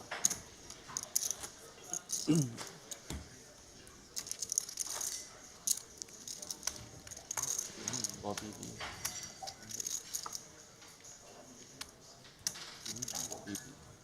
现在打得很标准的，会乱来，很紧很紧。丢。I don't know a lot of Chinese, Greg, but I do know my fair share of expletives. Count that one among them for Tan, who is obviously enjoying being here alongside Boss and Danny, who he can converse with in native tongue. When I was a professional gamer, I used to play with a lot of Scandinavians, and the only Swedish or Norwegian I ended up learning was just all the curse words, and I still have it in me. I can curse in Norwegian fluently. Oh, Stevie, let me go all in. Chidwick. Raise and take there. You know, early Netflix, I remember one of the actors from The Sopranos was in a series called Lilyhammer, which was about like a witness relocation thing or whatever. Actually, really good little series. It was very fish out of water up there in Norway, but I picked up a few expletives courtesy of the subtitles there in Norwegian. Wait, explain to me. So you were somewhere that it's not a Norwegian show, is it? It was on Netflix. I think it was an original series. It was produced by them. But we're going way back to like early Netflix years, one of their very early No, I originals. know what Lilyhammer is. One of the guys from Sopranos is in. Yeah, right. But why were they Right. speaking Norwegian? It's set in Norway. Oh, really? Lillehammer is in Norway. Okay, so he's the fish out of water in Norway, and they're all Correct. Oh. Yes, indeed. My So friend. we could have like a Norwegian curse off. Maybe Not on really. the air, I didn't but- pick up that much of it. It's okay, I'll teach you some. Bottom two pair here for Petrangelo. He's looking to teach Tan Schwen to come hunting his big blind. Checks it over. Note that Tan is exercising quite a bit of liberty when he raises into this big in particular. Yeah, I think six-handed with his stack, ace-nine's okay from the under the gun here. Obviously getting a bit difficult with Chidwick on your left, raising into the chip leader's big blind. But I think it's fine. But certainly now that we're here, you know, it's really too bad for Schwen. I mean, for his sake, I would almost like if Petrangelo raises, which he has every right to here, wanting to protect this two pair. Yeah. And then maybe Schwen can just get away. I think the 9 is actually quite an interesting card for Schwen to have. Makes it a bit less likely Petrangelo has those straight draw bluffs.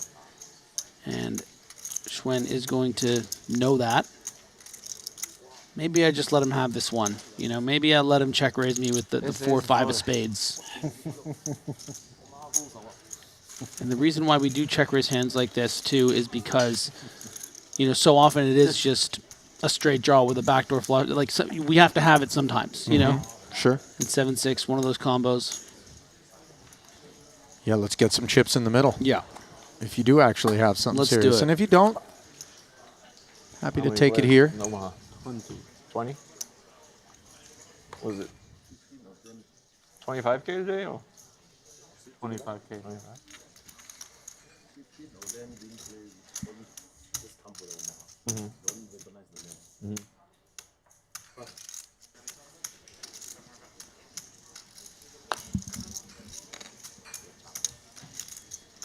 King 9 for Danny at the hijack. He has that look on his face that's, oh, this is close. But you know what? He says, let's go for it. All in Just from get the it through. hijack. 120. 125. Oh, you hate the count request. But Suited it's one gapper here from 10-8 of Petrangelo. clubs. It's so funny. Like, you just expect it to be ace-9, and you're just going to bust or king-queen. But it's the 10-8. Make him sweat, Nicky P. Do it. Wait. Is he calling? He is calling. He's got the chips with which So to it's do 6 so. big blinds. Okay. Okay, well, yeah, why 10 not? high. 10 For real. And Danny's a little bit. This almost feels personal when I Wait see a these sorts of minute. things. Okay. But Pay one. Oh, my God. got all the So chips. Can I win one, please? Did you fold a 10? I don't remember what I had, so probably not. So, wow. Look at this. 1K. Oh no, 1K. the 9 of hearts turns into a blocker on a queen 7-6 board where Petrangelo does pick up added outs beyond the 10 and 8. Okay, ace. So maybe he just wants to take out the king, right? Take a shot. Let the rest of the field have a chance at the player of the year, and You did it. can't knock him out. He holds on. They're coming after you, Danny. 125.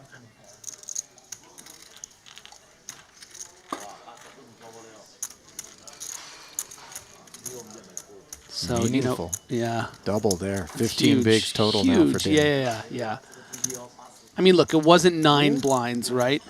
6 bigs, I think, within some reason, but certainly a bit irregular to be calling an all-in like that from the small, I think. But a lot of chips, Nick. Look, Petrangelo still has 97 blinds. Why not try to take out number 1? Well, Seth Davies all alone on Short Stack Island now, courtesy of the double. Enjoyed just moments ago there by Danny. Petrangelo, boss stack, 97 blinds, still just a flesh wound for him there. 他50万他也不会去了，100多万丢了一个角，怕个毛啊！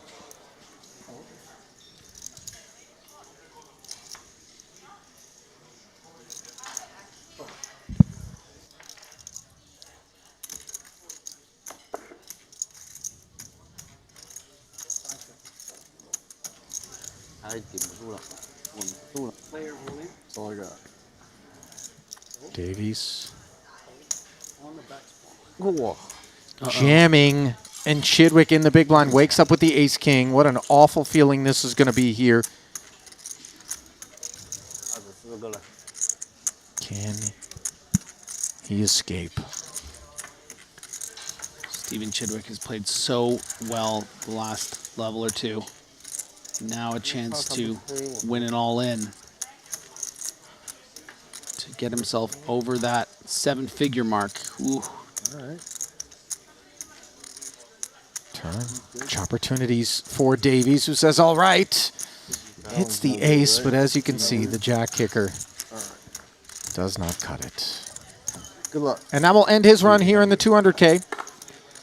His departure in 25th will bring us to 24 players, and given that it's 8-handed action, that means we're going to be headed to a redraw. 这重做了，重组啊！对对对，重组24 There he 人了 goes.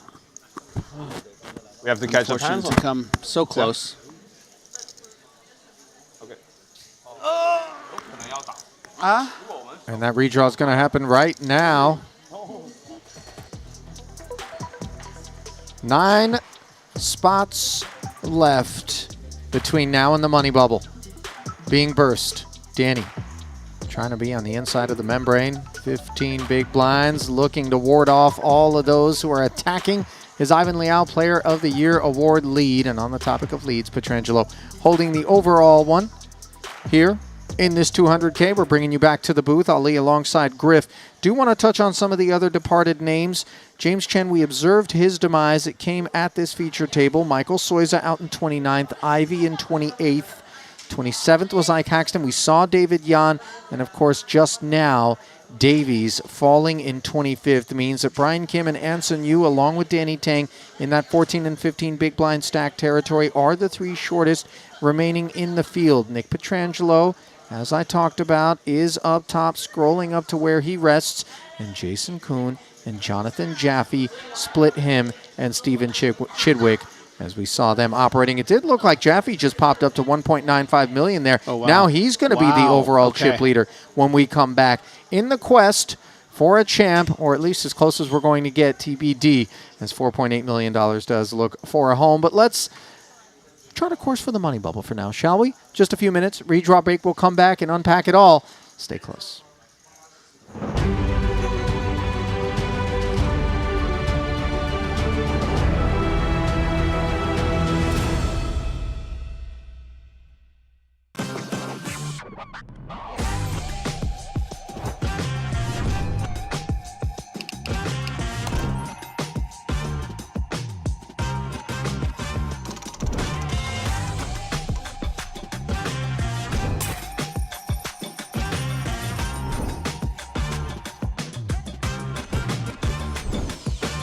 Want a $50 Global Millions ticket on top of the full GG Poker welcome bonus?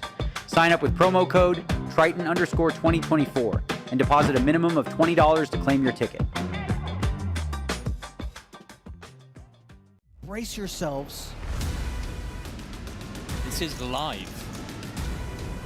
And the show goes on.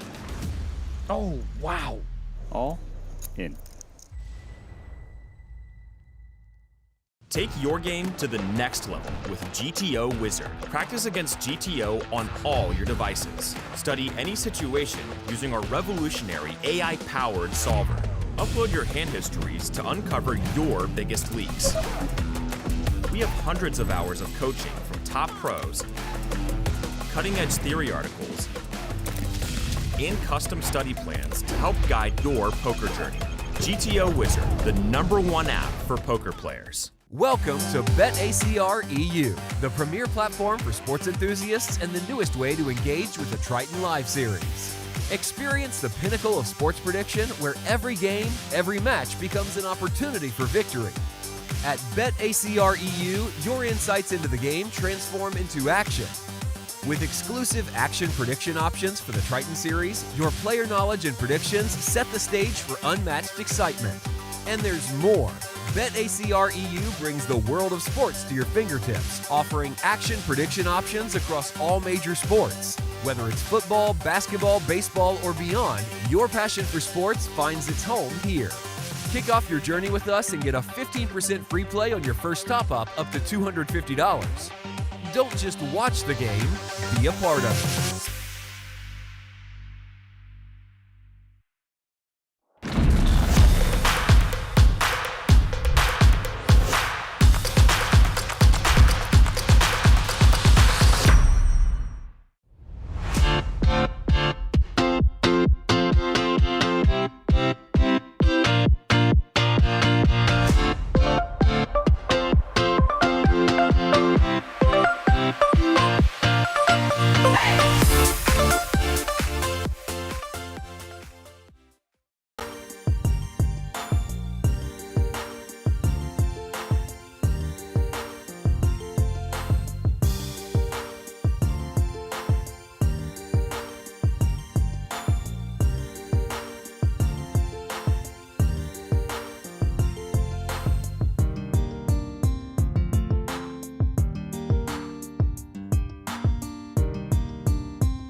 at present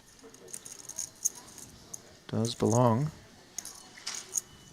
to Watson and Martirosian. Neck and neck for the honors. Bad's not far behind, hunting the 7-figure club. 24. Here's Lewis Spencer on the hunt with ace-9 suited.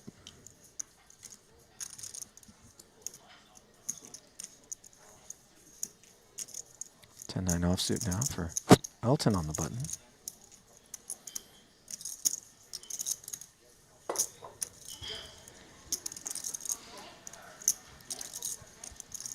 Here's a question for you, Ollie. Okay. As I know this hand is getting juiced up here with Makita. Who do you think is the youngest player in this event? Wow. You know the answer? I don't. I just know I overheard Lewis Spencer saying his age at the desk, so I know he's around. He's either 26 or 27. Yeah. I feel like it's got to be pretty close. I thought Kulev was a bit younger than he is, but he's 29. I think Leon Sturm is the Oh, youngest. yeah, he's quite young, right? Yeah. I think he might even be 23, 24, if I'm not mistaken.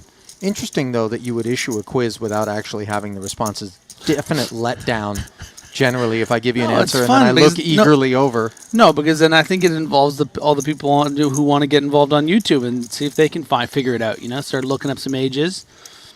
Unclear whether or not Lewis Spencer is going to want to get involved here. 3-bet to 100,000 from the small blind. Ace, king for Bads in a great way, unbeknownst.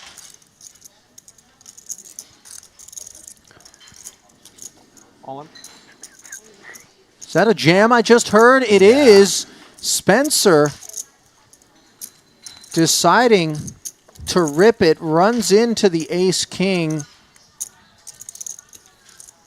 What's the thought behind this choice out of Lewis, who could have simply folded and let go of 24,000 instead? Now finds himself with just 28% equity, dominated, some opportunity on the flop. Yeah, things get tricky, like cut off small blind and stuff. He knew he had no fold equity when he went to 100. It's 3 of spades, comes on the turn. I'll take a chop now. And now Makita is saying he'll take the chop. And instead, he'll take the whole pot. And in doing so, he will send Lewis Spencer out of the arena here. So if he expects Makita to do this with, obviously the value hands that are better, but also, let's say, all the king-queen combos, knowing that king-queen can oftentimes fold out a hand like ace-9 suited. King-jack suited, I think, can do this. Say, let's play for the 20 big blinds. You're going to be wide enough at the cutoff, and you're going to fold a lot of hands. Pocket 8s, pocket 7s. So he takes all of those hands that he's, slightly ahead of and flipping against, and the hands that he's, quote-unquote crushed by, which he's 30% against everything. And he's thought to himself, I can go with ace-9 suited. Let's do it. Forcer, they call me. Brought in to pay a visit to all those that would dare not to do that which we ask. You better like us. In all seriousness, You better subscribe to us. what are we really talking about? Free of charge. We deliver day after day of Triton Festival content here, and in between festivals, so much to soak up in terms of the archives as well. Click those buttons and help us to continue to deliver you this high-quality streaming poker entertainment year-round. Smith takes us to 26.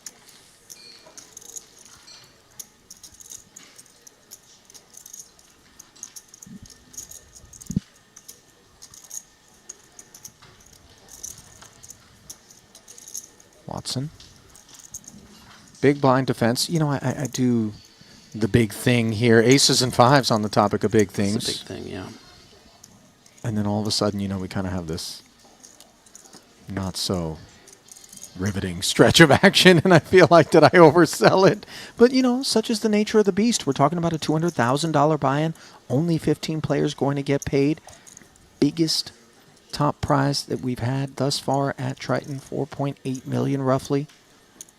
Eclipsing the 125K main, but 317K min cash will only be found by 15 of our remaining 36 players. Yeah, this is live poker, we're showing you every single hand.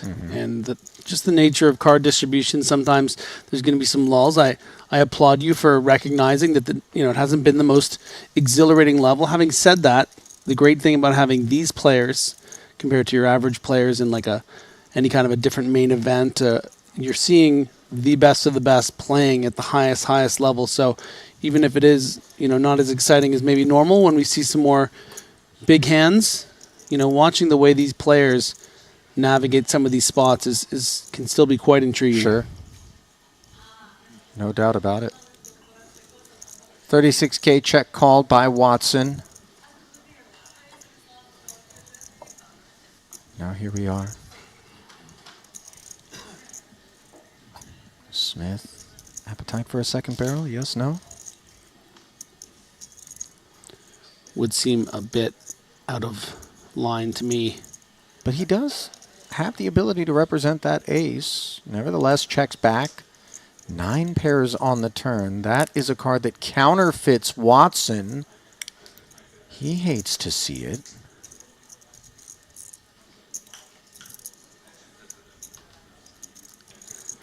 And it's not to say that just because Smith checked back that he doesn't have some ace-X. Presumably that ace-X would be a kicker that plays at this point, ace-7 or greater. If that's the case, then Watson would have issues. But given it is the 9 that presents itself, Watson is going to lead, and this is a blocky 36. Yeah, obviously Michael Watson isn't happy with how this 9 changes the actual hand strength. Also very relevant that it's a 3rd diamond backdoor.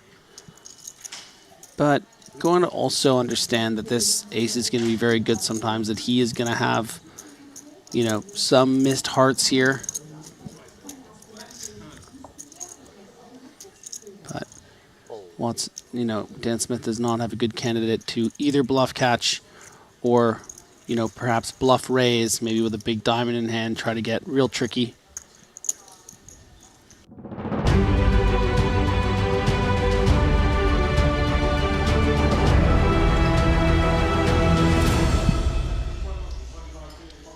And welcome back to continuing coverage of the $200,000 buy-in no limit event from right here at the Triton Super High Roller Series in Montenegro. Maestral Resort and Casino. Playing host, Griffin Benger, Ali Najad, playing play-by-play, playing horse throat, playing color put commentary. Something in your tea there. I just wanted to mess with you, Listen, we are not the ones that are playing right now. It is 22 players out there, and playing might be a really generous way to describe what they're up to because it has been close combat. Some really tight sort of short stacks have been jockeying with one another as they're desperately trying to work their way into a min cash. New feature table, you can see it there on the left. Do want to take these payouts quite briefly.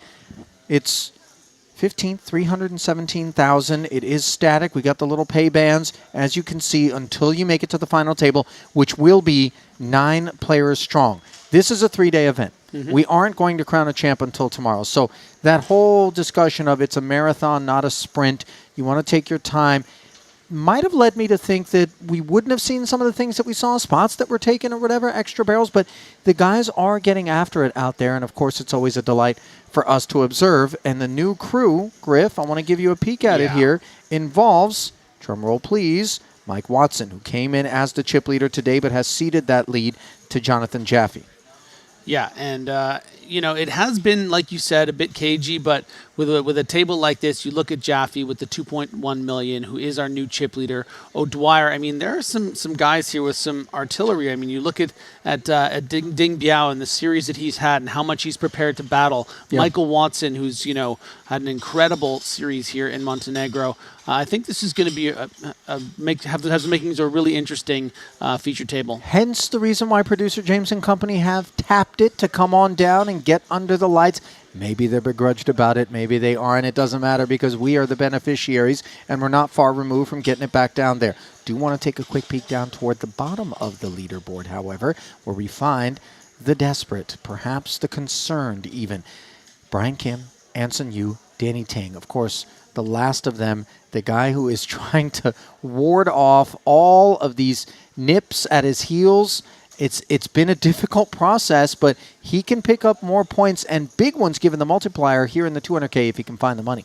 Yeah, and I think what's really important, you know, we did discuss sort of at the top of our show today about how there were 4 or 5 players that could potentially catch him just by winning this event. The reality is Danny can help himself out a lot by just min cashing this, maybe climbing into the early teens, getting to that final table. So I think that's going to be something that he's going to be really focused on.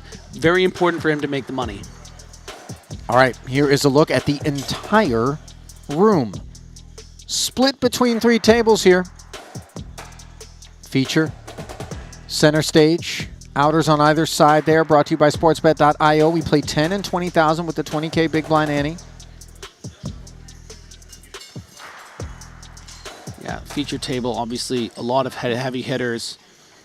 That Jason Kuhn table as well, very, very loaded.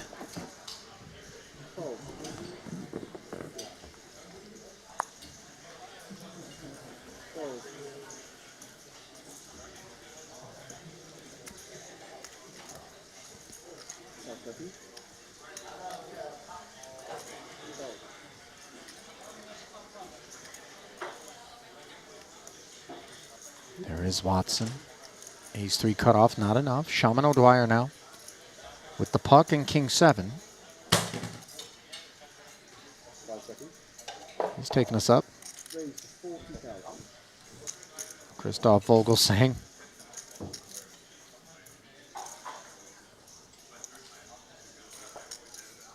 Ace 9 off.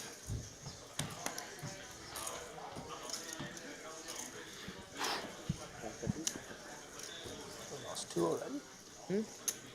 Oh wow, yeah, what happened? That was quick. We didn't even play like I heard anything. Huh? I didn't feel like I heard 3 bet to 120K. Quiet. Isn't this the first hand? For us? Huh? Yeah, I think this could be a nice little find here for Vogelsang. It's a complete redraw. Steve O'Dwyer, more than entitled to open this King 7 on the button, but once you face some friction, best to just let it go. Nice start for Christoph. 24, and then Victor busted to go 23, and then someone busted somewhere else. Wait, Victor busted? Oh, so it was already 22 before. Arthur busted. Arthur busted too big. Racist. Yeah, I'll rush.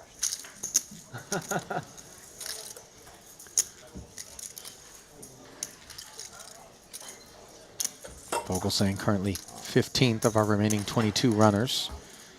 Has not found the money in 9 attempts here in Montenegro. We did overhear the players saying we lost 2 already, but maybe they hadn't realized they were down to 22, but I don't believe we have lost 2 quite yet.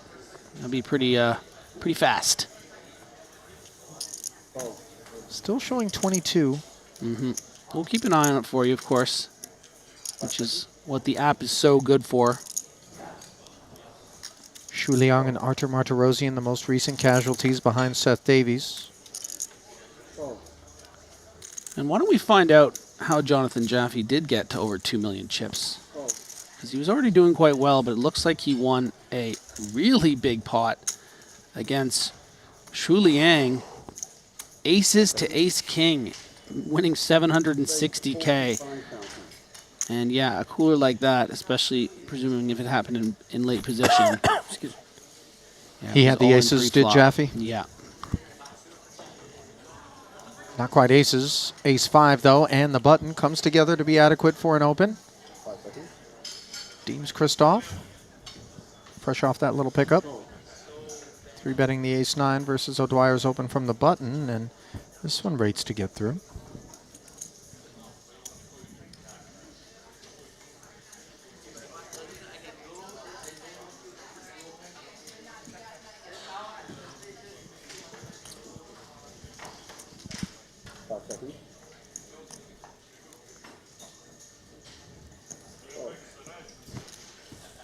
Did have that thematic of big little, I don't know if the jack really qualifies, king, deuce, king 3, queen, deuce, queen 3. The jack kind of unblocks too much of the big aces and the bigger Broadway combos, but activating and 3-betting a lot, offsuit in particular, against the late position openers to great effect across the last couple of days.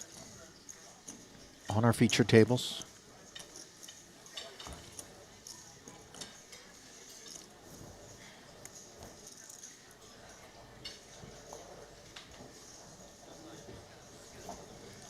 Yeah, just very difficult to defend against when those come in, simply because why the big blind is considered such a strong spot to re-raise from. Not only are you always ultimately out of position against everyone but the small blind, but also so many times if there's a hand even halfway okay, decent, it's just so much easier to like flick in the chip. So once you start three betting those, one big, one low, it's just difficult for the other player to continue.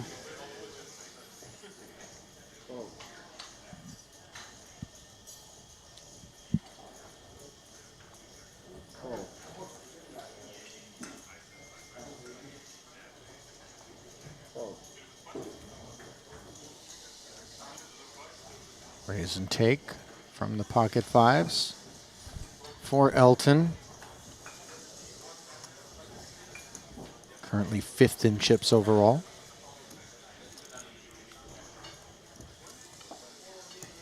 He and Danny both flying that Hong Kong banner.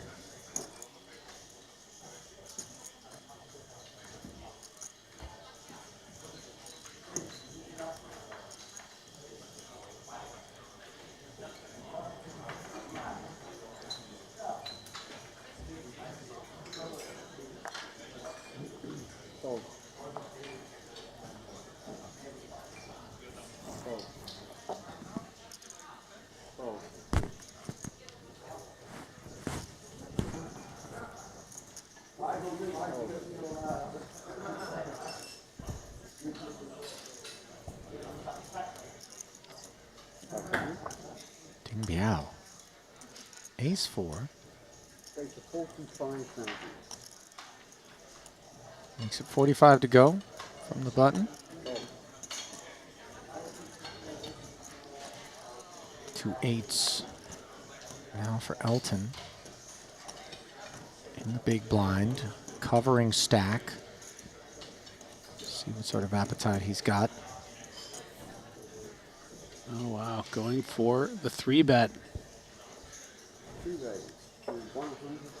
Are you surprised at this choice? Well, I think a lot of players would just call here, simply because, in the event that Ding Biao does have a big hand, do you really want to get in 45 big blinds with pocket eights?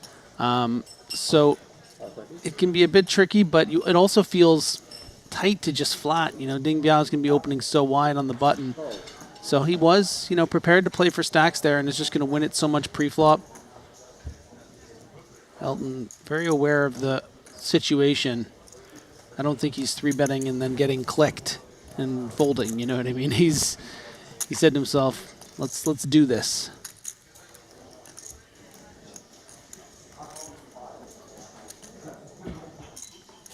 Ding Biao conceding there, not looking to pick fights with bigger stacks than his own right now, as if we thought things were slightly cagey earlier, they're only going to get cagier from here. In particular for those that find themselves kind of in that sub-20 big blind territory, perhaps not so much for the bigger stacks.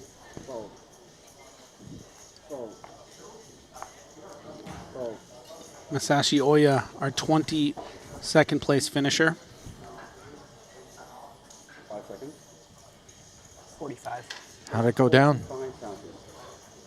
Well, it looked like he was quite short.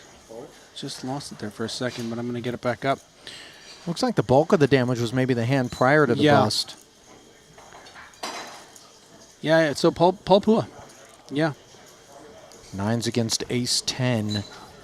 Boss had the pocket pair, and it was an all-in pre-flop.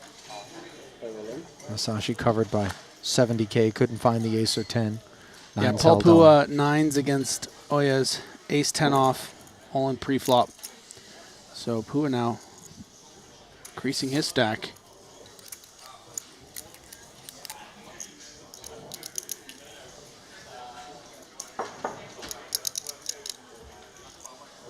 Watson there, out of the big blind. Sizable finger wag there in the face of Jaffe. Eights, apparently the big blind hand du jour.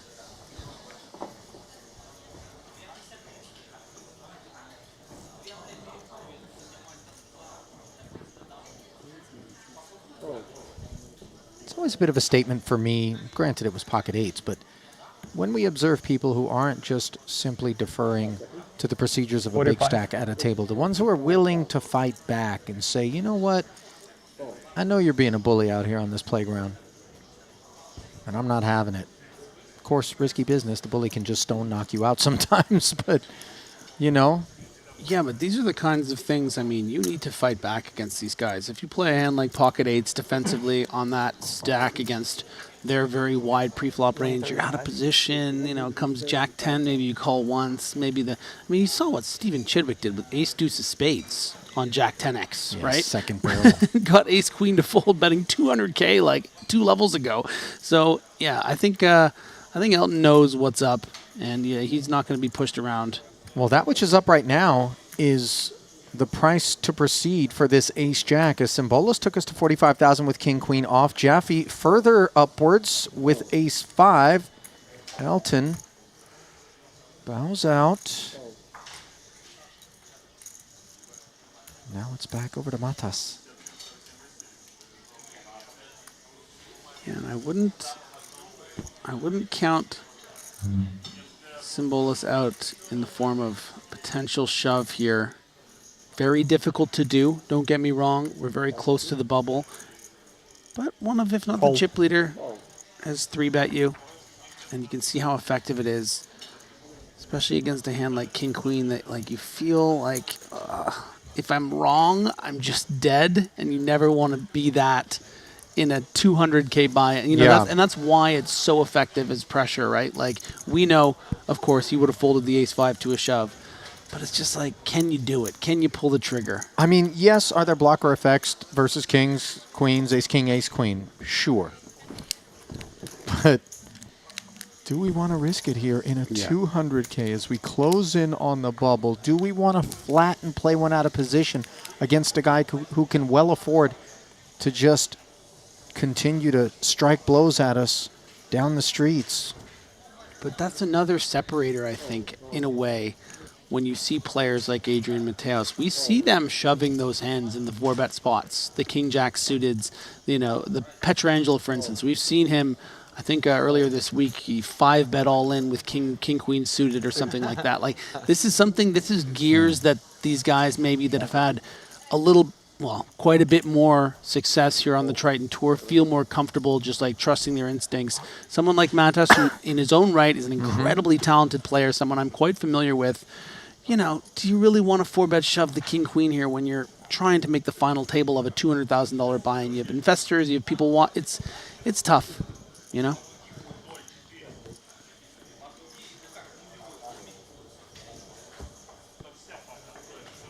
Blind versus blind here. O'Dwyer playing the king-queen as a limp. No pair on the ace-5-5 board. Unless, of course, you count the 5s as the shared pair. And I guess it's just the best 5s. Oh, I love when you get semantical. It's just... Someone would have called you out in the YouTube chat, you know? Yeah, I like where I was at with that. Nah, chat's not splitting those hairs. Let's see. O'Dwyer knuckling over does feel like the kind of texture that a check here does invite plenty of barrels from the player in position.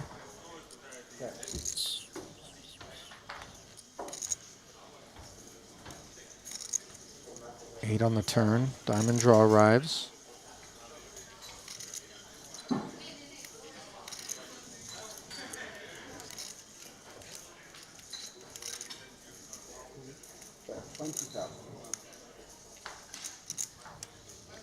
And this is actually a bout of protection, I think, from Steve O'Dwyer. You know, not wanting hands like 6-7, 9-6, 9-7, just to get a free card, 4-7, maybe even start betting if they wanted to, and you have to be defensive with the king-queen.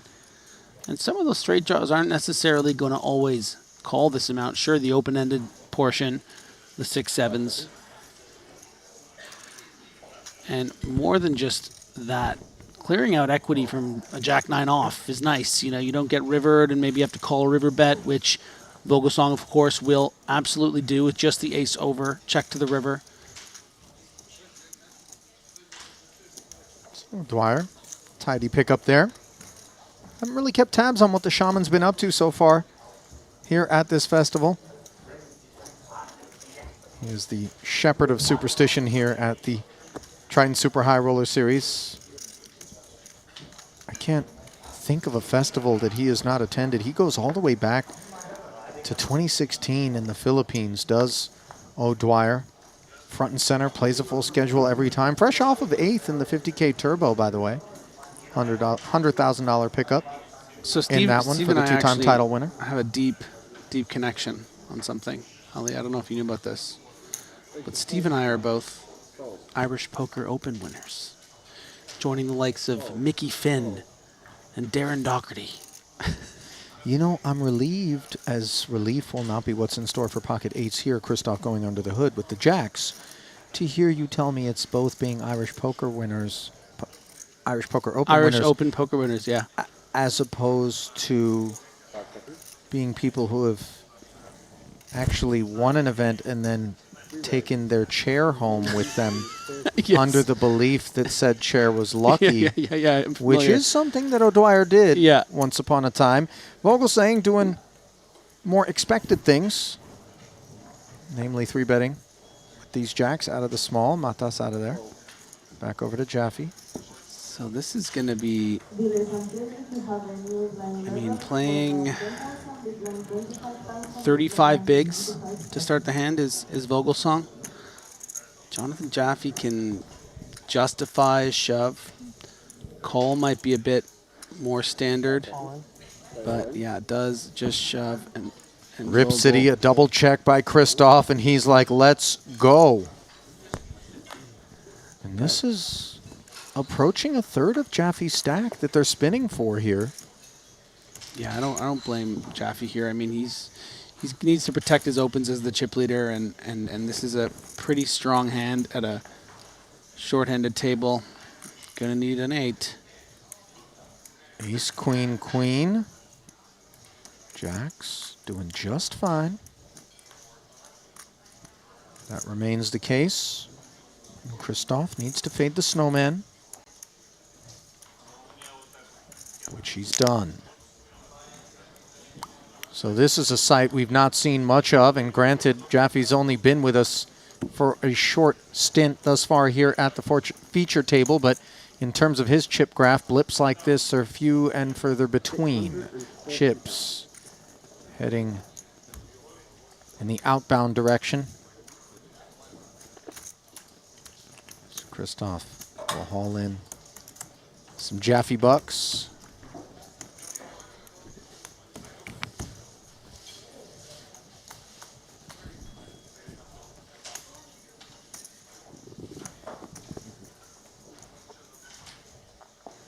$10,000 and $25,000 stack dilution, courtesy of these level jumps. Every 45 minutes it happens.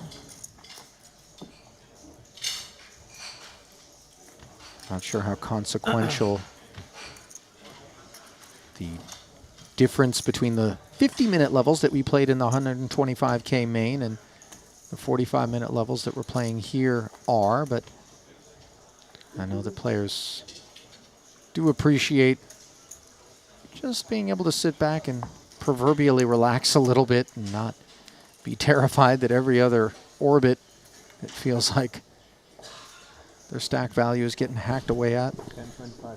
So just because I see a lot of you on YouTube questioning that shove and thinking it's not a good shove, why not just call, all this sort of stuff.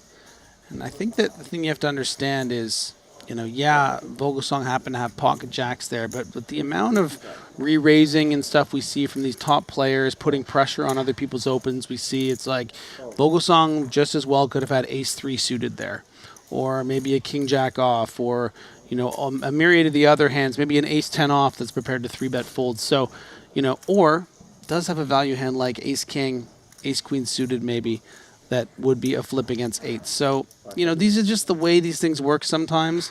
Sometimes you just 4-bet shove because you think a player is 3-betting you enough light as a frequency, and you run into it. And that's and you can see Jonathan Jaffe did not even flinch when he saw the cards because he knows that this is part of doing what he did is that sometimes it's not going to go well.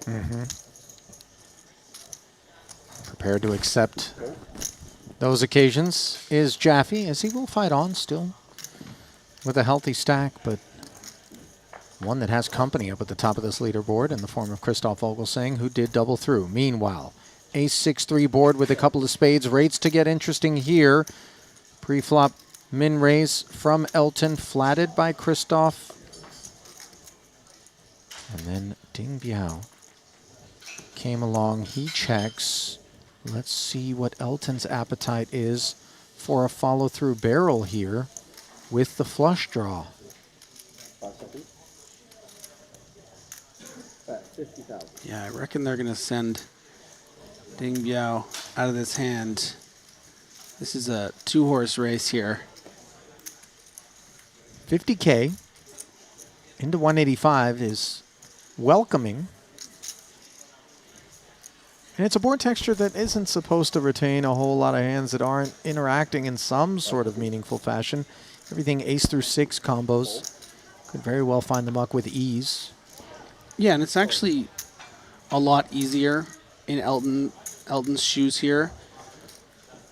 Understanding Vogelsong's range. Going to be hands like ace-jack, ace-10. Unfortunately, pocket 6s, pocket 3s, and not so much many combinations of the flush draw because you already have that with the king, queen of spades, but jack 10 of spades is possible, 9, 10 of spades. Really only 2 combos, maybe jack 9 of spades. Some of these hands, probably the bottom most, might be getting folded pre-flop. So because of what we just discussed, it's, you know, those hands are not folding here. You know, you're not going to bet 250K here and get ace-jack to fold.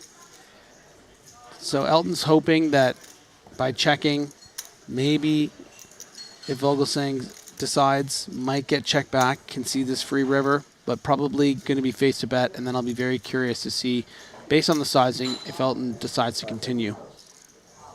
And Christoph's going to check this back. Pot control factor. Let's not make things complicated on ourselves on the river, which is really cozy for ace-jack here. And Elton, let's see how he approaches things. It's not to say that just because he checked turn that he's got give up in him, but you know, Christoph a flatter on the button against us here. I think he does. Yeah, it's just, I can't. I mean, okay, I would say maybe we're blocking the flush draws is definitely an issue. Yeah, I think maybe that Vogelsong could have something like pocket 9s or pocket 8s that would call on the button and then call the flop. But even that 8 on the river has like some relevance to that part of the range. So I just think Elton is going to expect him to have an ace. Once he checks back the turn, is going to expect him to have an ace almost always, I would say, right? Because 6s or 3s, find ourselves betting the turn there. So I think this is well played by Elton, just losing, you know, what, like 7 big blinds or something with such a monster flop and not getting there.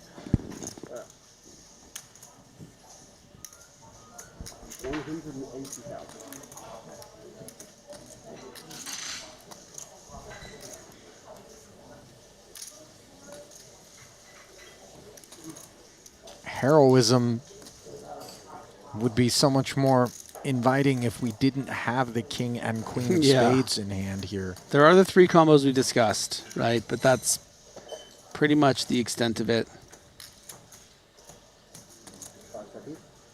The jack 10, 10, 9. Yeah, and nicely played that hand from Milton, saying honestly.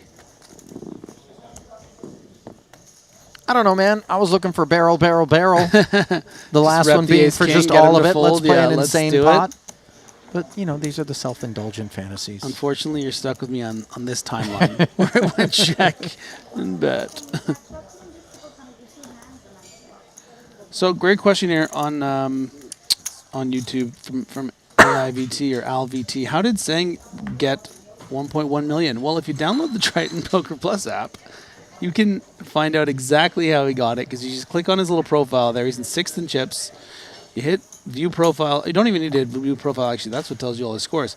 Right there is the graph. You'll see what the big moment was.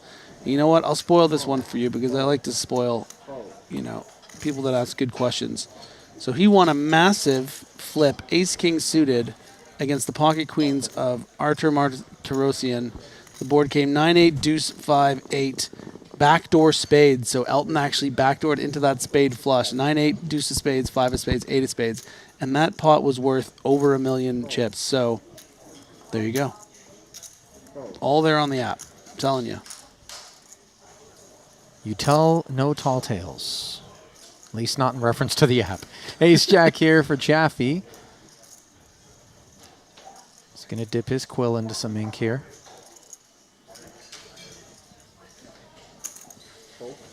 No, just a flat. Against a cutoff open for Lord Vogel. So, harking back to our conversation about the pocket eights in these exact same seats, what makes this a little bit different is they're quite a bit deeper. And in situations like this, when you have a hand like Ace Jack, you're going to keep in, you know, dominated jacks and dominated aces, which can be really nice to play across the street. Something like eights, you know, which is what Elton had, it's exposed to Jack 9 off. You don't want that, right? Right. Top pair here for Christoph. He plays it as a check back. That allows Jaffe now to pick up a jack-high flush draw.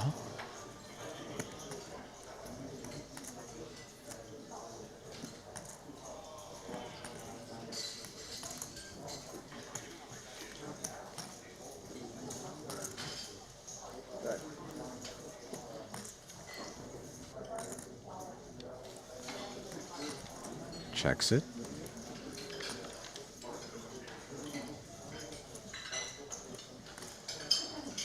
Christoph does not have a club in hand, but does he need to charge some of the texture, some of the draws, some of the equity? Yeah, I think that's probably the plan.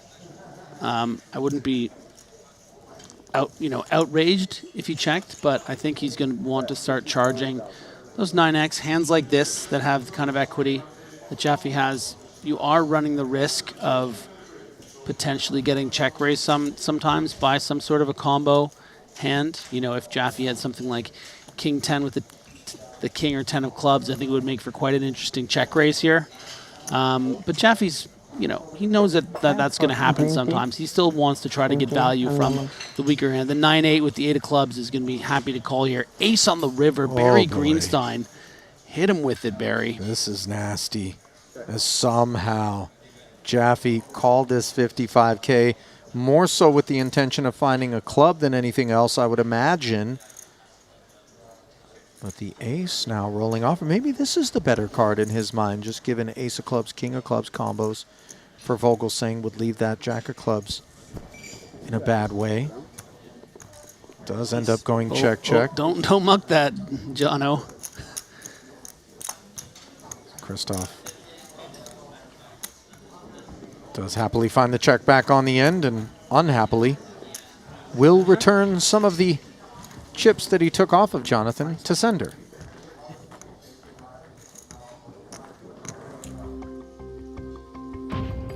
Well, today's event is brought to you in part by PokerStake, the official staking partner of the Triton Super High Roller Series and the ultimate platform for taking action worldwide. With no fees on any purchases, PokerStake is the go-to platform for anyone looking to buy or sell. Become a part of your favorite player's journey and celebrate the rewards of big victories. Check them out at pokerstake.com.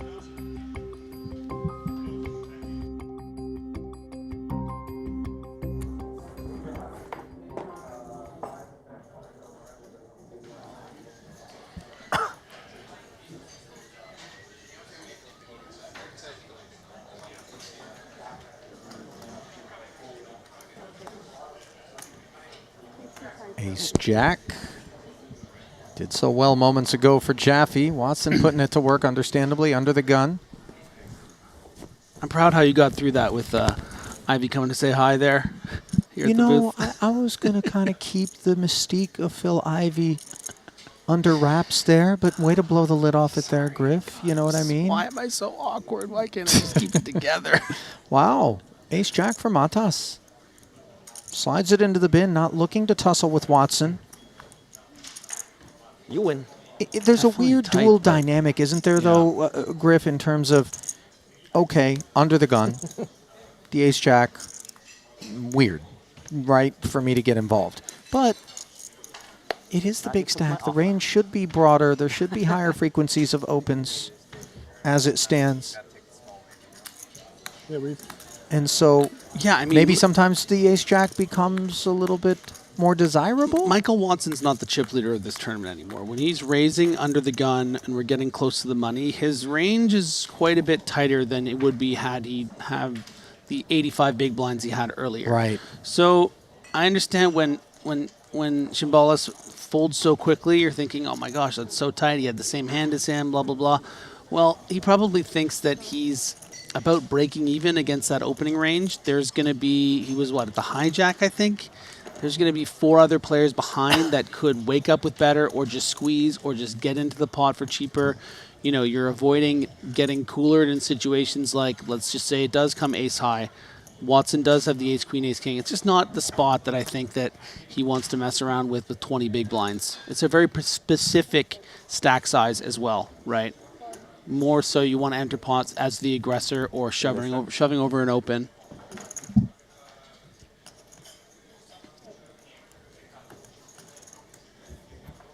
No aggression from Sang. Limps in. Watson allows it. Wheel gutter for Elton.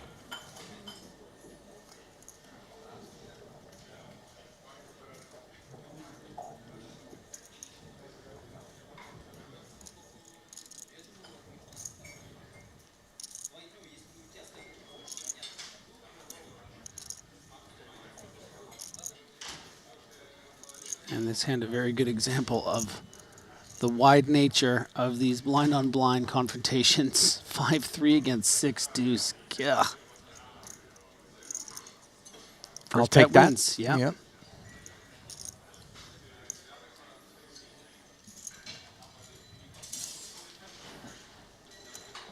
Well, we're in Montenegro. Where are you at out there as we approach local time? Just past 6 p.m. All time zones from the west coast of the U.S. and beyond toward the east. Big swath there.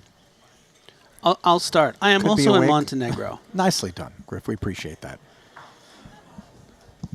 First to respond to the roll call. Vogelsang responding to King 10 suited. Beneath the hood he goes. 50K demanded.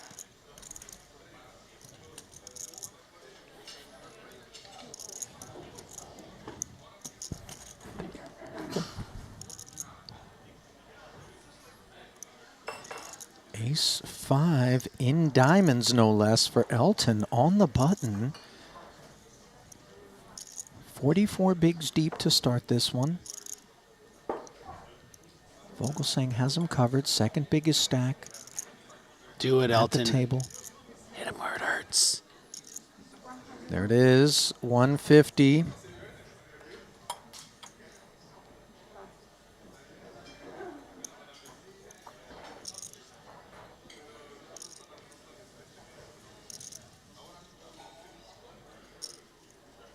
Six away from the money. I'm excited to just see what he does here. Yeah, because I'm trying to look at, okay, he can put a lot of pressure on Elton, who also sits relatively deep. And there is that pressure. 315K, a 4-bet. But Elton has Solver bait. solver bait, as you call it, Ali. Just that hand that people say it's okay to 3 to 5 this one. And you can see exactly why. Vogelsang just with the King 10. And does Elton...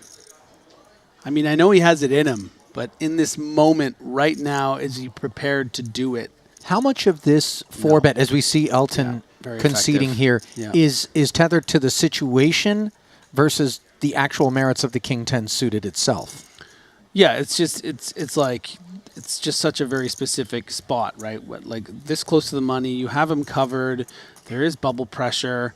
It helps that you have a king in your hand because it makes it a little less likely your opponent does have ace, king, or kings. I'm sure that's a huge portion of why he's doing this. But the bubble has a lot to do with it. You need to check people sometimes, and you need to put in those 4 bets. And the thing is too is that when you raise under the gun, it is the strongest seat to raise from, right? Mm-hmm. When you get 3-bet, that 3-better is saying, I'm so strong that I feel comfortable 3-betting you're under the gun. In spite of that. Exactly. And then when you 4-bet that, I mean, these are the levels that we're working Right. with. That's why he's saying so. So I think Elton probably just like believed him, or even if he was like a little suspicious, it's like, I mean, I think you have it here too often for me to just like put in a million chips. I'm doing well. I don't need to let this be some big mishap. This is the last no-limit event. Like, so many things must be going through his head at that point, A bit of a pregnancy test there, you know? Vogel was like, yeah, I'm fertile. 4 bets. You know what I mean? Yeah, I can get behind the metaphor. We didn't have to pee on any sticks, but you're with me.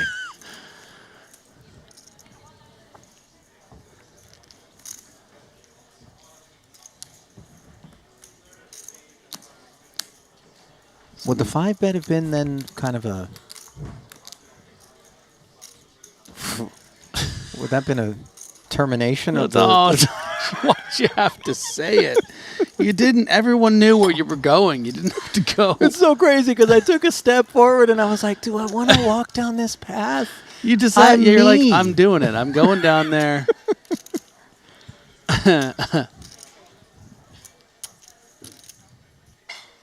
Here comes Jonathan Jaffe. Have decided to just give him 1 card. Tell you what, it's the key card. It's a pretty good one, yeah.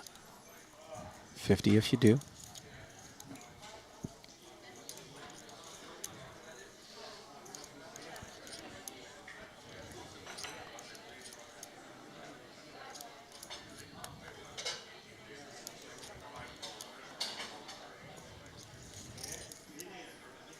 Dusty stuff to his left. And look at this Vogel also with the Mr. Is this production just giving us something to work with here? Is that what's happening? We're just going to block out the side cards and make us play guess at home? I'll allow it. Let's see whether or not Vogel allows it. That looks like more than 50, my friends. How much exactly? 185? 250. Okay. And this is a function of how deep they are. Like this is a 5x 3-bet, and this is just about, they're 2 of the top, like 5-10 stacks here in the room. Jaffe's in 3rd.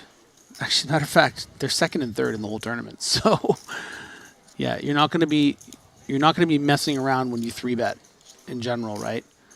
So your sizing needs to kind of reflect that. And Jaffe is going to respect it. And really, table captaincy now been rescinded to Christoph Vogelsang. Yeah, somewhat official. Yeah. Every time he plays a pot with Jaffe, the balance transfer that much more pronounced. Yeah. Did ask where everybody was streaming us at earlier. Shout out to each of you.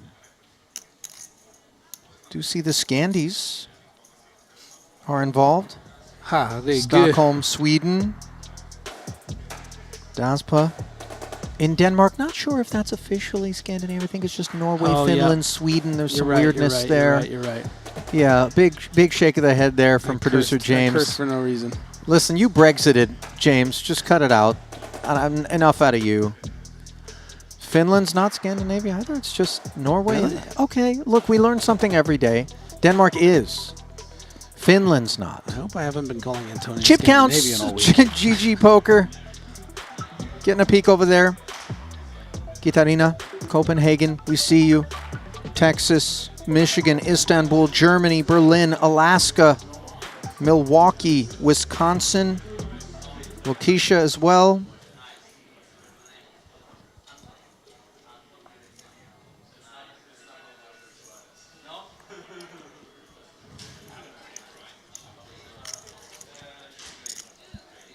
Every time I see like weird city names in Wisconsin, I immediately think about that Making a Murderer documentary on Netflix. What was the dude's name? I can't even remember. Tiger King? No, not that dude. That's a whole. That was wow. Pandemic's finest. Pandemic. Yeah. Jonathan Jaffe, Ace 8 suited. Collective fever dream. Back it really. Our flu dream. What was that? Yeah.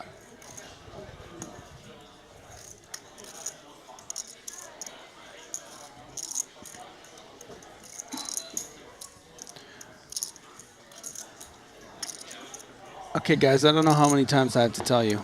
You ask questions like, where is Adrian Mateos? How's he doing? Is he No, still we can't in? indulge in this. This has become a troll of sorts in the chat. Has it? Yeah, listen. Just tell you him want to the app, know how Adrian... We should have a Mateos button, honestly, okay? But if you want to know how he's doing or anybody else in the field, download the app. Yeah, let's do it. All right? Maybe we should have like an auto ban. Someone just said Finland is part of Scandinavia. Oh. Producer James shaking his head. What do you feel? Okay, look, he's going down with this ship. Geography class, contentious here. Story of his life today. Going down with this ship. British Columbia. Nice, BC. I gotta go to. Also in the building. Some time there. Netherlands. Omaid Safawi. The Dutchies haven't been coming through for a few festivals. I'm talking about Kevin Pake and Tom Vogelsang in particular. Jan Zarens. Haven't seen him in a bit. I know there's some tax issues at times when it comes to the players from the Netherlands. No and issues for Mattis here. Yeah, for the sevens rather, the German. Open to 50. He's been on a bit of a rush, but these V-pips can make things look sus. And you know Christoph is self-aware about that. And so when the 3-bets do come in, he's got to get into a bit of a leveling situation and wonder, is this somebody that's just saying, come on, cut it out, you're speeding, or is this a hand that's actually emboldening one to put 125 of 435 out there? As we can see, it's the latter. I think this is going to appear very strong to Vogelsang. But I will say that sevens is probably too good a hand for him to fold for less than 20 big blinds. I would love to see a version of this hand where he makes some massive crazy fold. Does Mattis ever have like ace-9 here and do this? Yes. You know, this would be a good spot. The table chip leader trying to acquire some chips at the cutoff, maybe raising something like a king-10 would have to fold. This is part of it. So I don't think Vogelsang can fold. I think he's going to go all in. But it would be something if he didn't.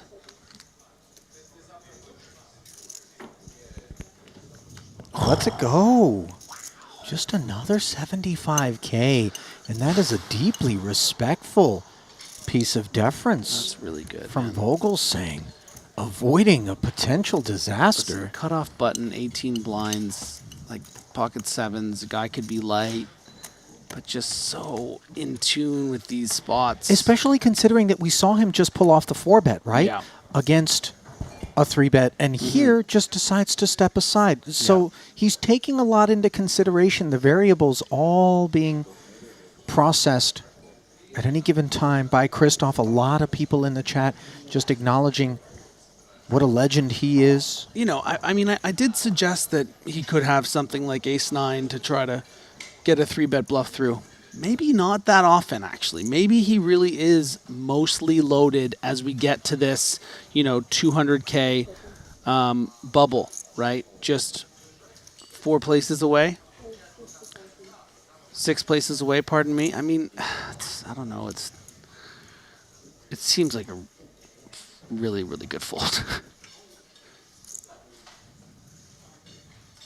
Now this would be great if you did it light now to the same 125K, right? But here's the thing, man. Oh yes, he's doing it 125. So proves my point that he did have the light one in him. So how did he get away from the sevens? I'm amazed. Right, because a Live 4-bet tells. against this kit here gets through. Yeah. I don't know whether or not king-9 is the one, but Now it's back-to-back opens and 3-bets here. Is a little bit of context woven in. And again, Matas swimming up from the depths like a lamprey to take a little bite out of Christoph. Do you know about this particular creature? No, the I just lamprey? liked hearing what you said. Guys, encouraging all of you to go out there and realize that swimming in your local lake or river a bit more dangerous than you think, depending on where you live. I was deep in the Discovery Channel streets one day. I think I might have been even overseas. It was like the only English language channel. Suddenly it was one of these river monster kind of things or whatever. And they start showing pictures of fish with like bites out of the side of them and stuff. I'm like, what's going on down here? The lamprey. Really, it's like an eel with the mouth of that sand trap in Star Wars, was it? Return of the Jedi? You remember you push them off the skiff into the thing with the That is the mouth on a lamprey. It's just that and a little bit of fish factor behind. I'm telling you, the thing is terrifying. Have you ever seen the thing about eels, how they don't know how they reproduce? Like scientists don't know how. That they all travel to like one place in the Bermuda Triangle. I know this sounds like ridiculous, but there is something about them. They don't know how they reproduce. They just, old ones go out there and new ones come out. Listen, I'm here for it, given how delicious unagi is and my a nice favorite. piece It's my of nigiri. favorite. It's my favorite, unagi. I can't go get sushi without getting unagi. Pocket sevens. Elton slithers in as a limp. If anyone wants to spend a couple minutes Googling my eel nonsense so I can pass on the exact information to Put that second in the queue behind lamprey, though. I'm just telling you right now. Watson Fair. Absolutely has outflopped these sevens here. Blind versus blind, limped pre. 2 overs. Staring Elton in the face.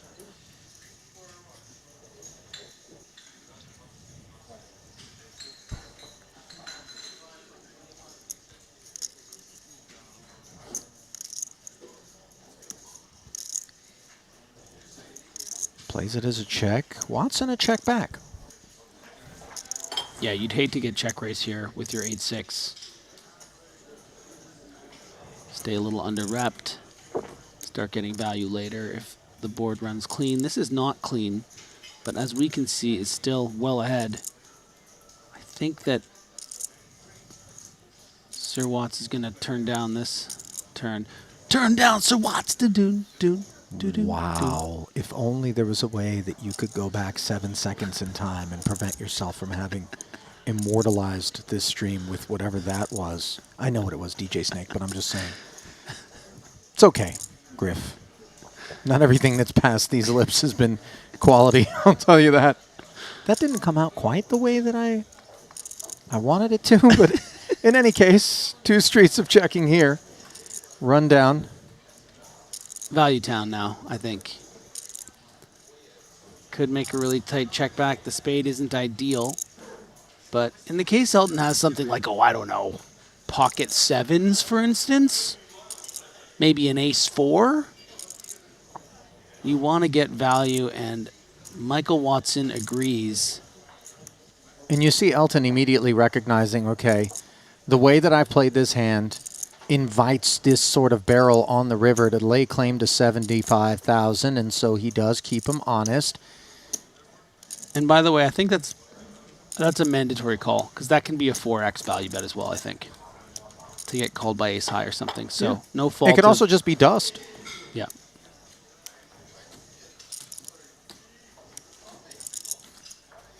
Well, I'm catching up in the chat, by the way, and when we did the roll call, I saw someone's watching from Montenegro, so I look over at the screen and guess who it was? James Dempsey. This knob. Our very own producer.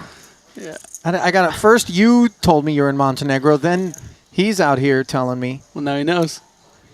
Guys, I'm telling you. These are the people I'm working with. This is not the slickest little collection. I've been in this industry We've since I was assembled. 16 years old. Also catching up on some of the hornet's nest we stirred up in reference to Finland being part of Scandinavia. Yeah. I mean, I'm sure it's a very simple Google, guys. I'm just, wait till you get to the DJ Snake. I got a couple fans. Oh, no. Stephen Avery, also a submission there. That's the guy we were looking for on the Making a Murderer documentary. Also the guy that Wisconsin Police Department wouldn't leave alone. I'm not sure. Maybe he did it. Maybe he didn't.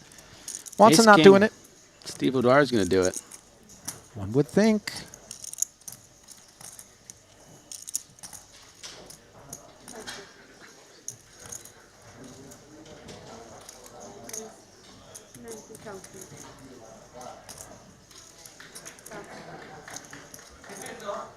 $90 and take it. Respect, respect. I fold.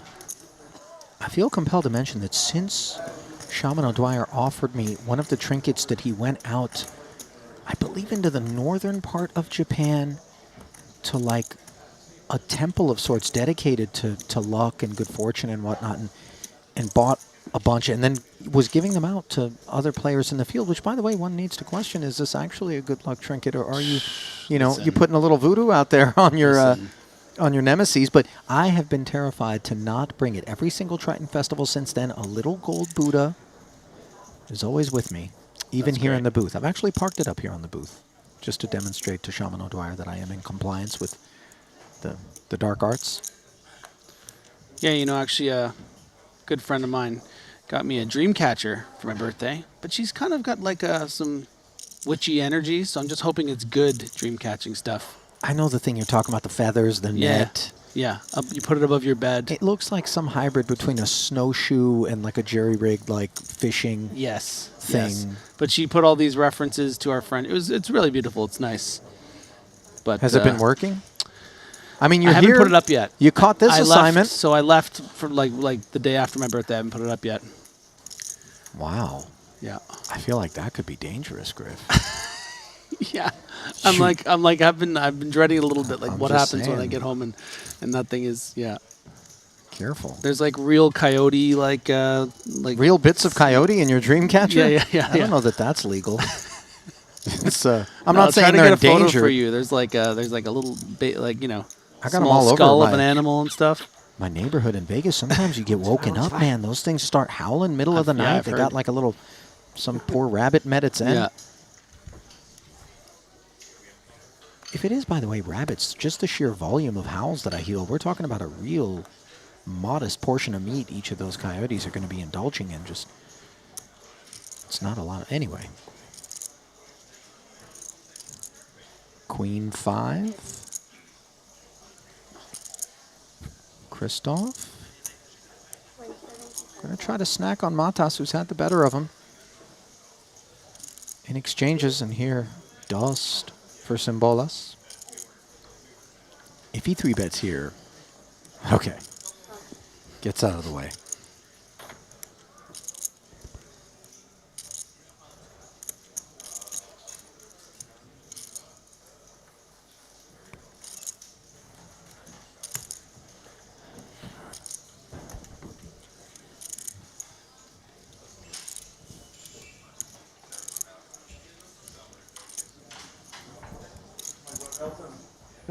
Hey, Tony. Huh? About 10 minutes left in level 15. Yeah. This is Tony G. Coming to say hi.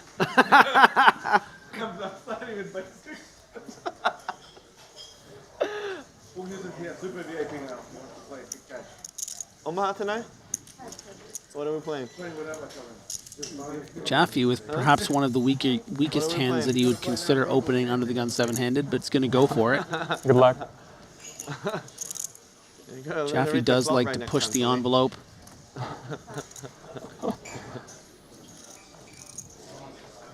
Sometimes he just rips that thing right open. An attempt to spawn here. Did he from the King misread the Salmon? flop? Yeah, apparently. I thought he did something stupid until he told me the next day he misread the flop.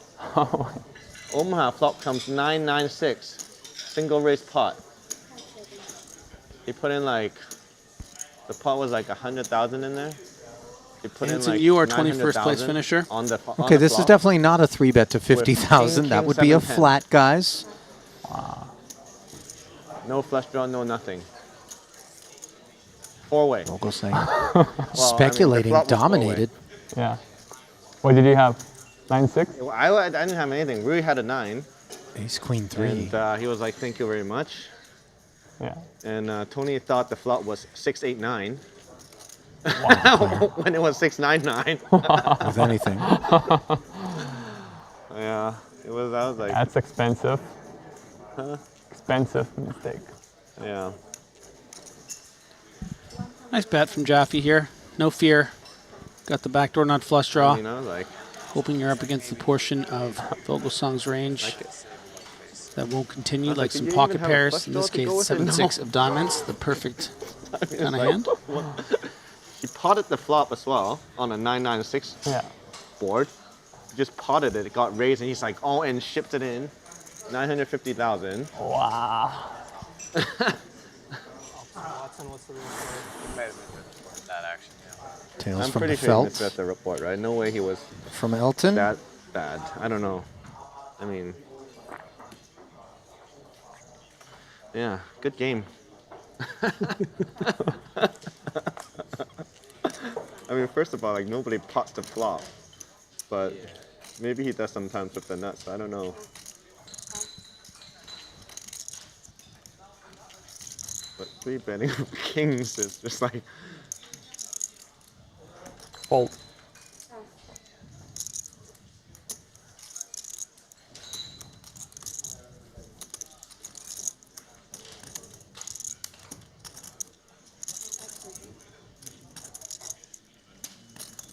Ding Piao, first opportunity to observe his procedures here from the small blind, limping 7-4. Tough assignment, not just given he's up against pocket fours as we see, but because Jaffe's got that big stack direct to his left. Yeah, and he's going to go all in anyway. I was going to say, 20 big ones, he would shove 27, 28. Why not? I mean, Ding Piao knows big, but almost one life. exactly what Jonathan Jaffe's going to have there. He's not just going to He has 2 shovel life. him with King 10. Good point.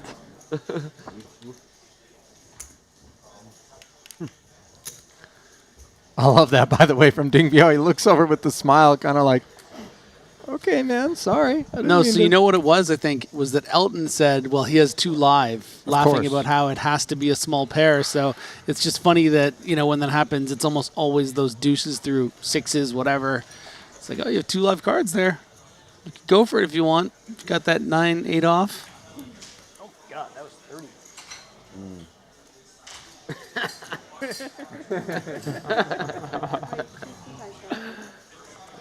Ace-8 suited. Sparks 55,000 out of Watson's stack. Now Simbolas. King-Jack offsuit in the cutoff. He's shown he's not concerned about maybe getting after it a little bit, but granted, it's a different proposition when you're facing under the gun. Yeah, folded as the opposed ace-jack to the late position. in that exact spot, right? So from Christoph, yeah, you're right. When Michael Watson also had the ace-jack. This time the ace-8 might have folded to 3-bet pressure, but gets out of the way with the king-jack. And now Elton, all the more reason to get in there with king-queen.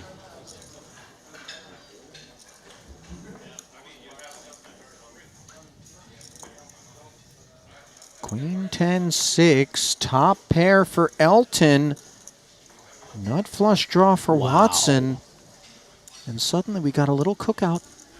Yeah. These two want to pull up chairs and stay a while when it comes to this hand. They're not going anywhere. The sizzle of fresh beef. Cracking open a fresh drink. Putting their feet up. It all begins with a Watson 40K follow through. Elton's King of Spades, quite relevant.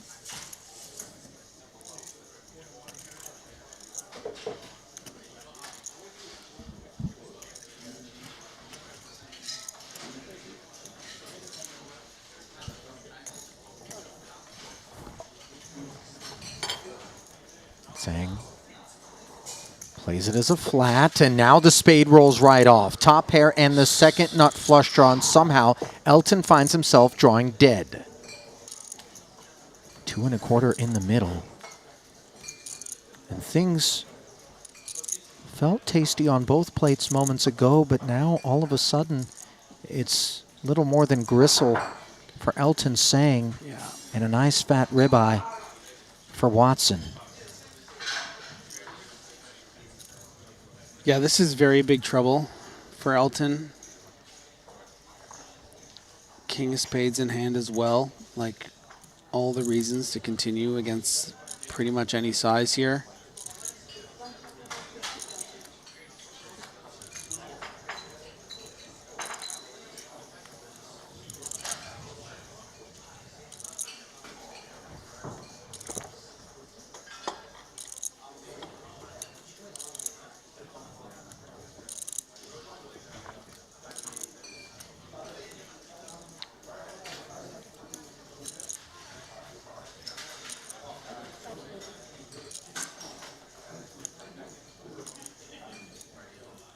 Elton really soaking up the view to his left in an effort to inform himself. I mean, the raw power of his hand right now is quite clear, but so is the discomfort that this second barrel of 150 has left him experiencing. Nevertheless, understandably compelled to continue as another 300 slips into the middle.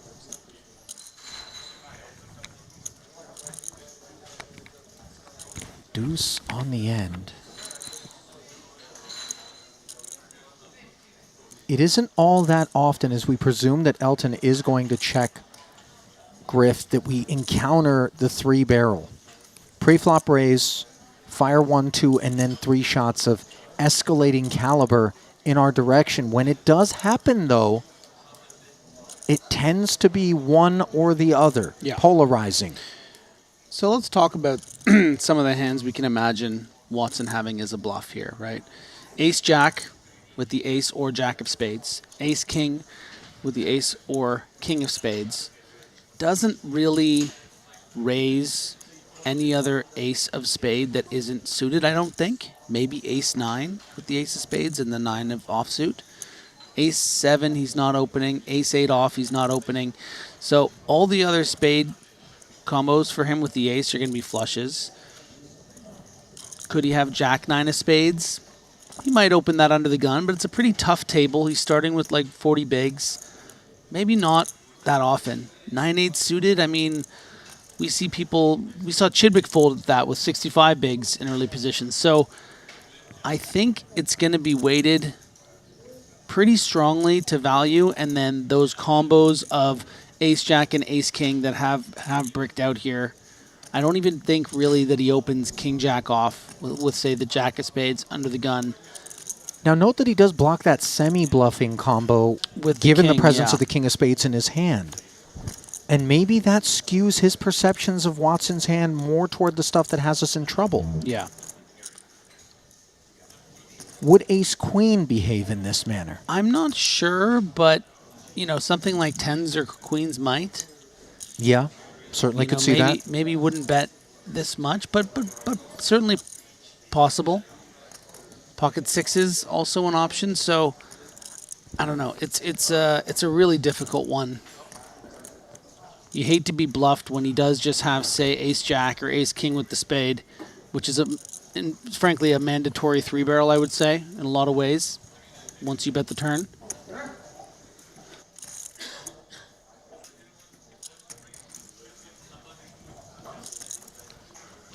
What do you guys think in the chat? Are we going to expect a call or a fold? This is one of the biggest pots here in this tournament.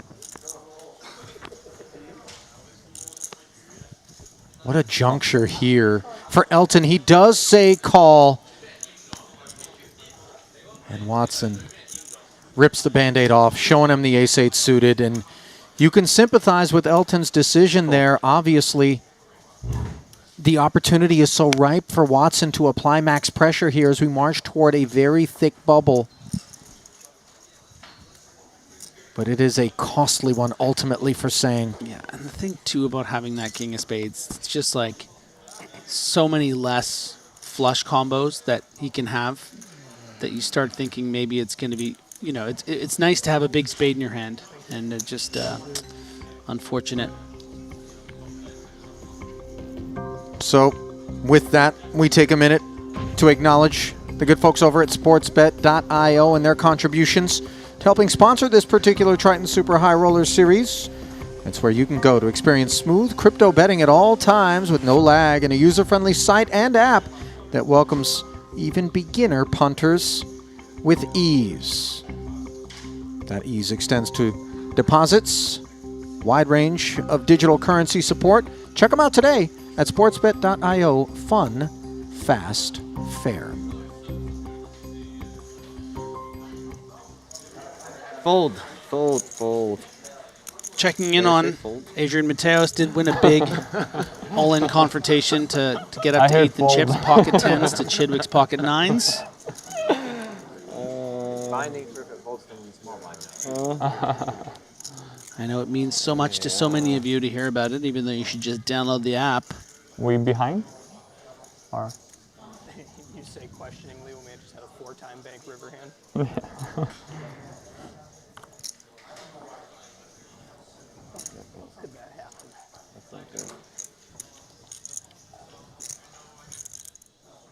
Ace-King now for Ding Biao. There has been some speculation in the chat as to why it is that we invert the pronunciation of his name. I'm sure it's become quite familiar just given the frequency with which we have a large swath of attendance from the Far East at any given Triton Super High Roller Series. Just by structure, surnames in Chinese tend to come before the first name, so when on these English-speaking broadcasts we are mentioning the name, we tend to do it in the opposite direction. By the way, that comes at the request of Ding Biao.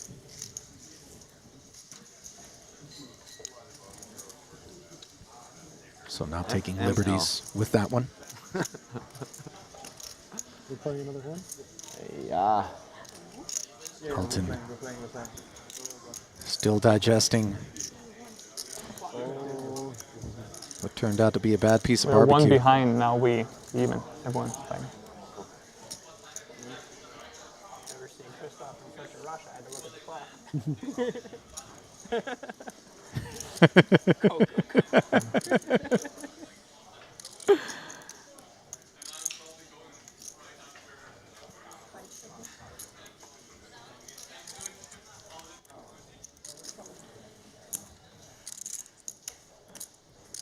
I mean, you can afford it like 5K more. Like 5K.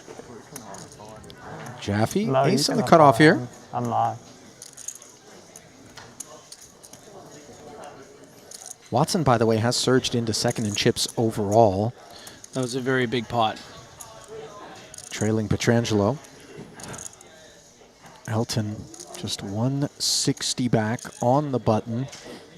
Trying to compose himself here. Obviously, a very disappointing exchange, leaving him sub 10 bigs.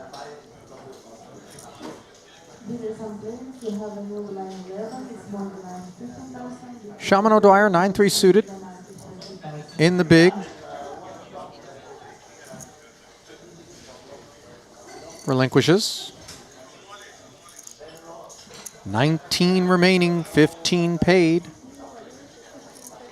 Most recent eliminations are those of Anson Yu and Brian Kim. For Anson, he got it in with Jack 8 against Bryn Kenny, who had King 9. It was just a raise and a defense. King high flop. It went check, check. Turn. Brought the 6. Anson decided to jam 145K with the gutter and try to take it down right there. Bryn, with top pair, was ready for him. As for Brian Kim, as we await Ding Biao's decision with the Queen Jack, he took on Mikita Badzikovsky. 8-4 of diamonds against ace-7 of diamonds. Kim open to 50K off of 390. Bads flatted. 2 diamond flop. 5-4 deuce. C-bet of 35 raised by Brian. It was actually a lead from Bads. Donk bet, if you will. Bads then jammed. Kim would make the call, and of course with pair and flush draw, propositions were always tough for Brian, who failed to find the necessary 3 or diamond on the end, and his 20th place elimination brings us to this moment here.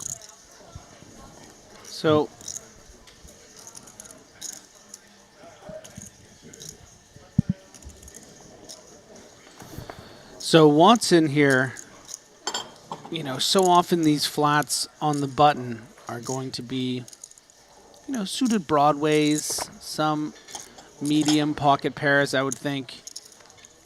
But what you want to do is sometimes you want to mix in these suited connectors to have more board coverage, more deception. And Michael Watson deciding to do that here with the 6-5 of diamonds. And I'll tell you what, Ali. Pair and a flush draw? Not too bad. Yeah. Not bad at all. Ding though, is going to check.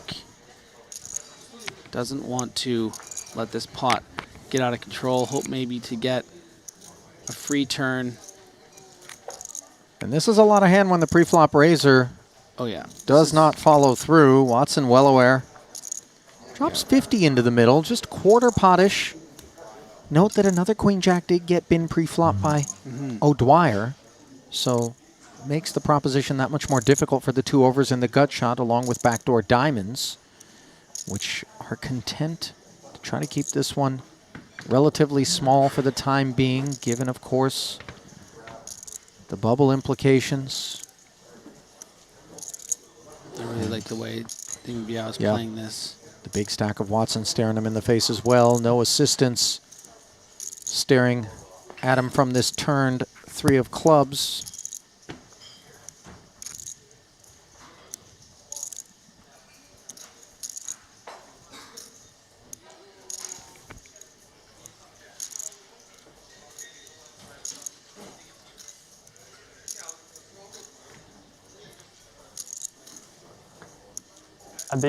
Are they extended this to the 3-day event?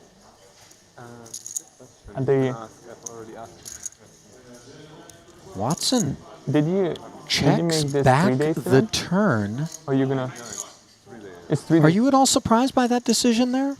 I don't think so. I think Watson realizes that, you know, I mean, he's never going to get a better hand to fold. And you really don't want to risk. I mean, let's just say Ding Biao has, I mean, a little harder now with this river, but let's say he had pocket 10s, you know? And you're just betting here, and let's just say he checks, shoves, and you have this bottom pair and a flush draw. I mean, he happens to have a hand that is unpaired, and I think it's okay to check this back on the turn, yeah. I do. You know, you bet again, 9s just call again, you know. Now, look at this. Mild amount of awkwardness, although when we do check back, we anticipate with some frequency that the river barrel will be encouraged as a result, and some bluff catching is necessary. Ding Biao knows queen high, lacks showdown. Yeah, very difficult for him to credibly rep anything, so Watson's going to pick this off, no problem. Yeah. The 10 in particular is a cozy river for Watson. And had Watson bet the turn, I think Queen Jack might have folded too. So a little extra value from the bluff catch. Not to be overlooked, as these are tokens earned courtesy of the choice on the turn by Watson, as he now creeps closer toward Pietrangelo, who's north of 2 million elsewhere in the room.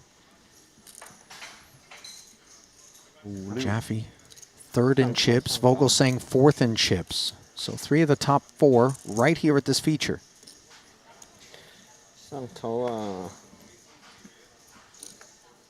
Elton saying shortest stack in the room, also here at this feature.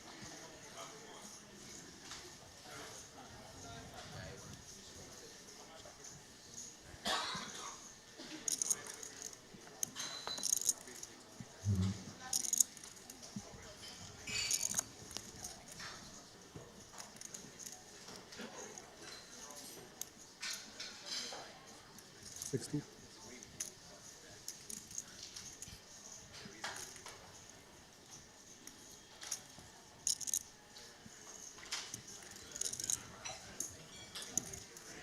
$60 to skate.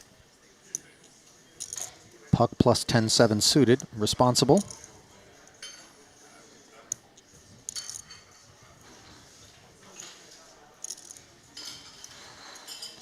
Should be good enough to peel, I think, for Matas. Certainly for chips, always is. Maybe some concerns nearing the bubble, but I think he's going to be doing pretty good against O'Dwyer's button range, and this is a great example of that with the 10-7 of diamonds.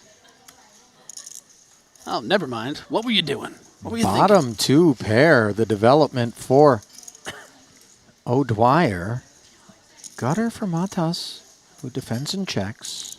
Curious to see what kind of sizing I think O'Dwyer is going to use, because you don't really expect your opponent to have... I mean, I guess your opponent will actually have a fair bit of aces more than usual, maybe sometimes shoving on 20 bigs, but the nature of the bubble maybe actually more than usual. So maybe he does just speaking about sort of sizing. Yeah, he does go bigger because he unblocks that ace. Maybe he can get a call. Problem is, though, you're not going to get action from, say, something like a Jack-9, which I don't really believe can handle a half-pot sizing. $80K. Yeah. Annoying, but Simbolas doesn't want to take a 17 big blind stack and whittle it down any further than necessary.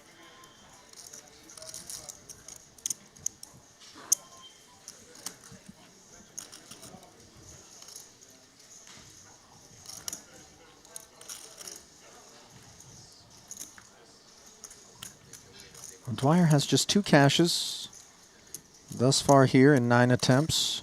17th place in the 25K 8 max for 47,000 and change. And he's coming fresh off of the final table in the 50K turbo. 8th place for 100 dimes. 7.7 million plus in career Triton earnings. 24 cashes, 2 titles.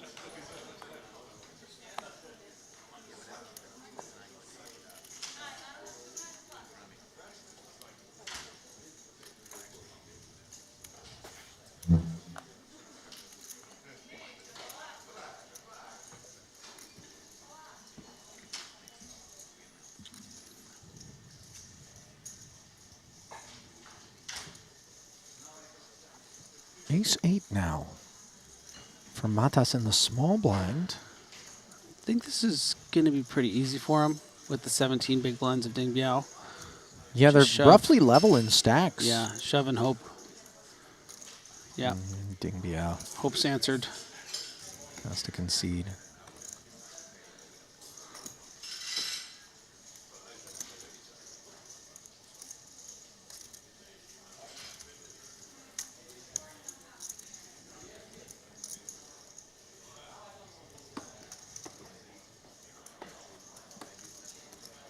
Simbolas trying to work his way into some breathing room here at his second ever Triton Festival. Joined us in Jeju, went 1 for 4 with a 14th place finish in the 25K GG Millions. Coming fresh off of a 16th place finish in the 125K main for 287K. Go Elton. All in for those 5 and a bit blinds. Well, 2.5 bigs are going to be required to get through the blinds in moments, so he would rather find more fold equity off of this stack depth under the gun. So far, so good. Don't do him dirty, Jaffe. Oh, look at that. A free orbit. It's good. Maybe. I don't know. Tough to be sad there. Tough to be sad, yeah. Real good to be sad. No, it sounds okay. Ace King suited, you're still happy. Yeah. Okay. I should be happy then. Happy. I'm convinced. Yeah. One more round of life. One more round of life and another double up. Will make me happier.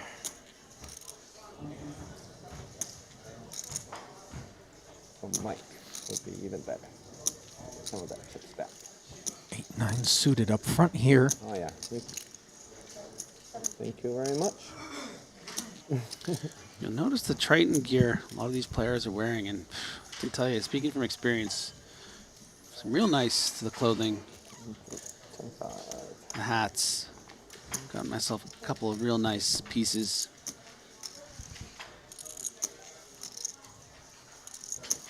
Watson. Nice enough piece to raise under the gun. Aces far. Nice serve for Ding Biao. He's calling. He's going to do it. Just call. Come on. Come on, Ding. I know you're tricky. Ding's got a call on him. Invoke it in the chat. Call, call, call.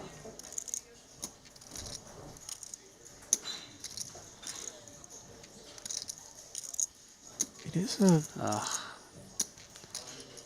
interesting stack size off of which to decide how to proceed. Maybe a clicky 3-bet in him. Who knows? Yeah.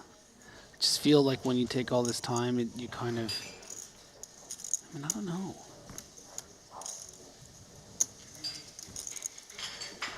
As the seconds tick by, do you narrow your range? Oh, yes. I love Ding Biao so much.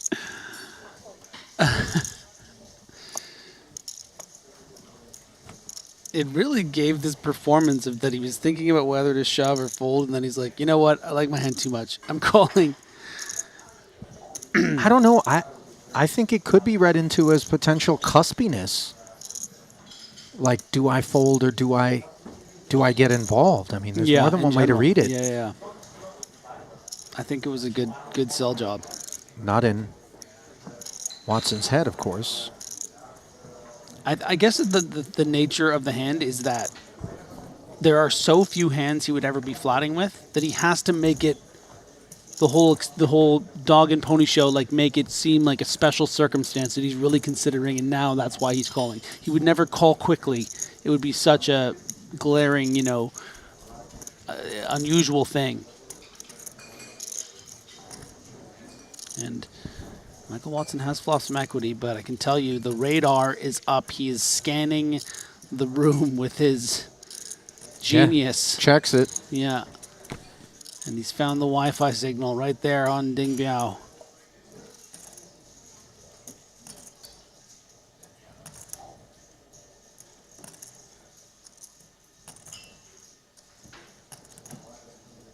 It might give him a free card to sort of turn top pair with something like a King Jack. But no, is going to start betting. Perhaps because it is what he would do with his bluffs. And as we can see, Michael Watson does have that 4-outer. Would love for that 3 of hearts to be a 3 of diamonds, though. Would feel more comfortable. With this price, probably going to peel one off, but you might just know something's up. And the percentage that he has to hit that card, yeah, the price is too good. No diamond on board obviously makes it less attractive, but the price is just too good. This turn, clean. Board goes 2 tones. But ace has got to be feeling quite good as played.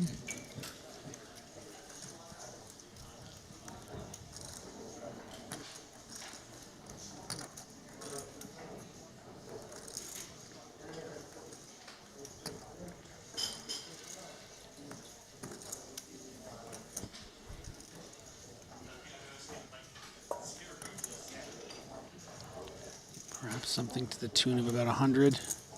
Yep. 100K and a quick fold, but did get a teensy-weensy bit more value. Every little bit counts. Yeah. There's Ding Biao's second barrel. Does send Watson's gutter packing.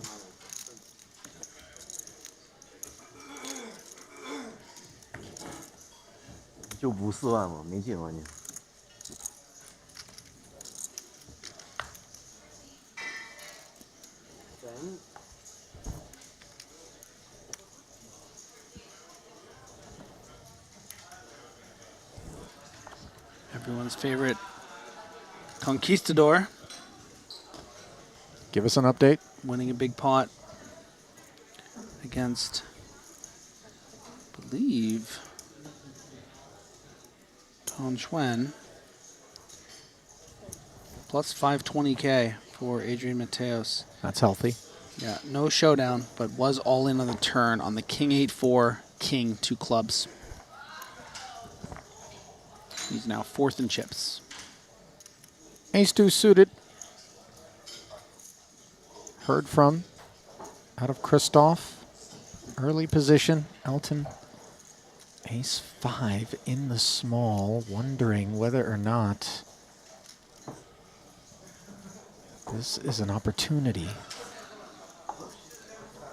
Can't imagine that for another 95K, there's really ever much that Christoph would be putting into the bin. So without fold equity, this is, do I want to see 3 or not? Yeah, it's simply just feeling like you're running out of time, considering that a portion of Vogelsong's range you are going to be live against. Slightly ahead against, you know, the Broadway combos. Heck, the worst suited ace. Boy, that was like Elton was at the vet's office signing euthanasia forms with that ace-5. I mean, you know, tough to put that one to bed.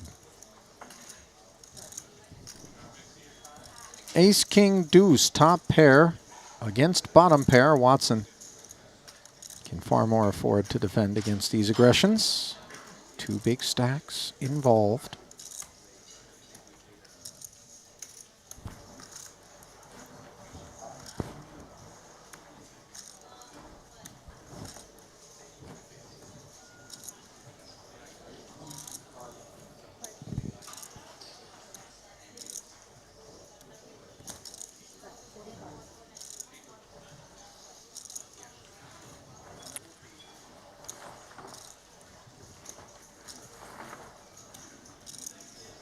$45K out of Christoph.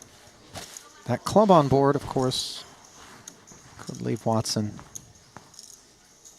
with added pursuits. Yep. You see him peel. Exactly. Would not be calling this with the 10 deuce, you know, I guess, well, diamonds were possible to have.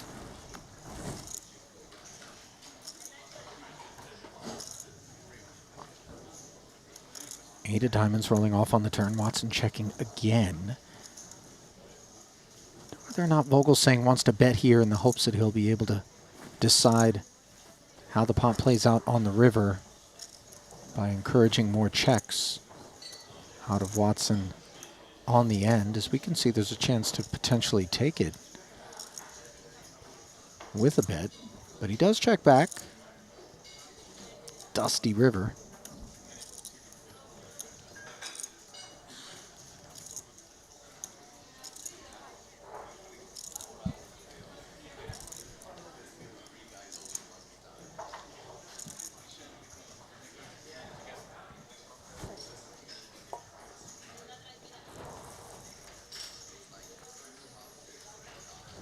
Watson checking one last time.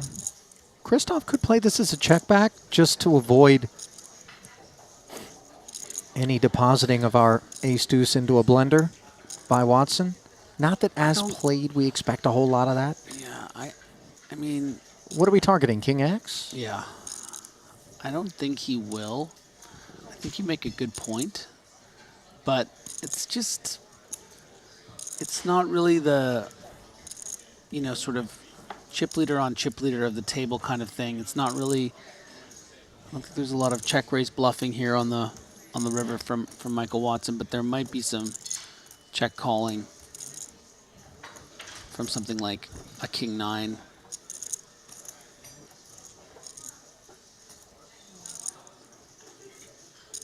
$130K. I mean, he's even considering it with a 10, so that tells you how good this thin value bet is. Yeah, half potish. in nature.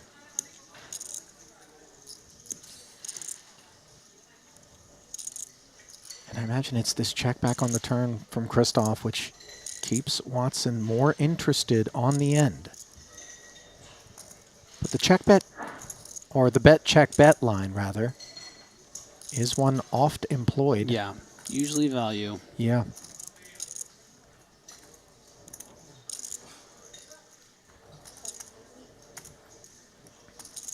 I think Watson might also be concerned that this could be a thin value bet with King Queen, but maybe he wouldn't be going half pot. Maybe that would be too thin.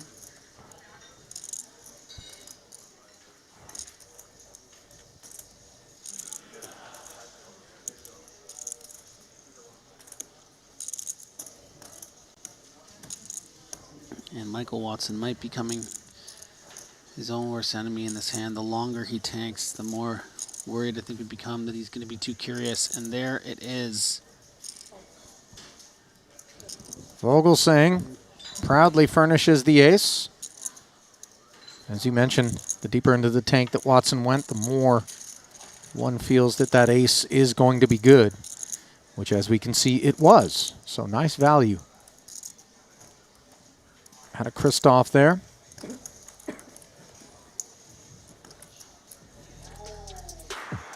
You see him with the chip lead over both Jaffe and Watson here in this seven-handed feature table.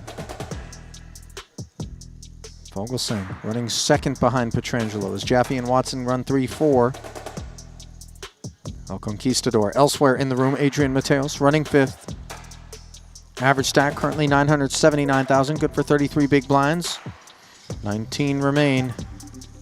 Elton Sang, shortest stack in the room, somewhat predictably with 160K. Next shortest stack belongs to Tan Xuan, elsewhere with just 185K. Those are the only two sub-10 BB spots with 15 players paid.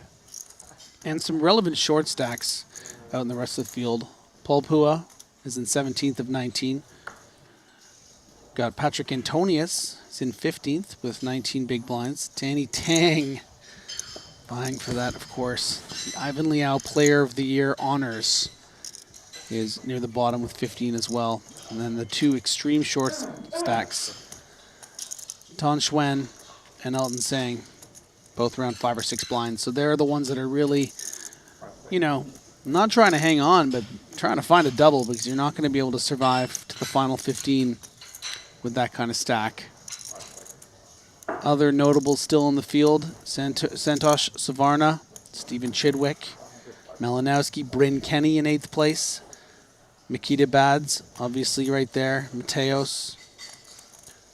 I mean, who's who of the very, very best, 200K. We would expect nothing less.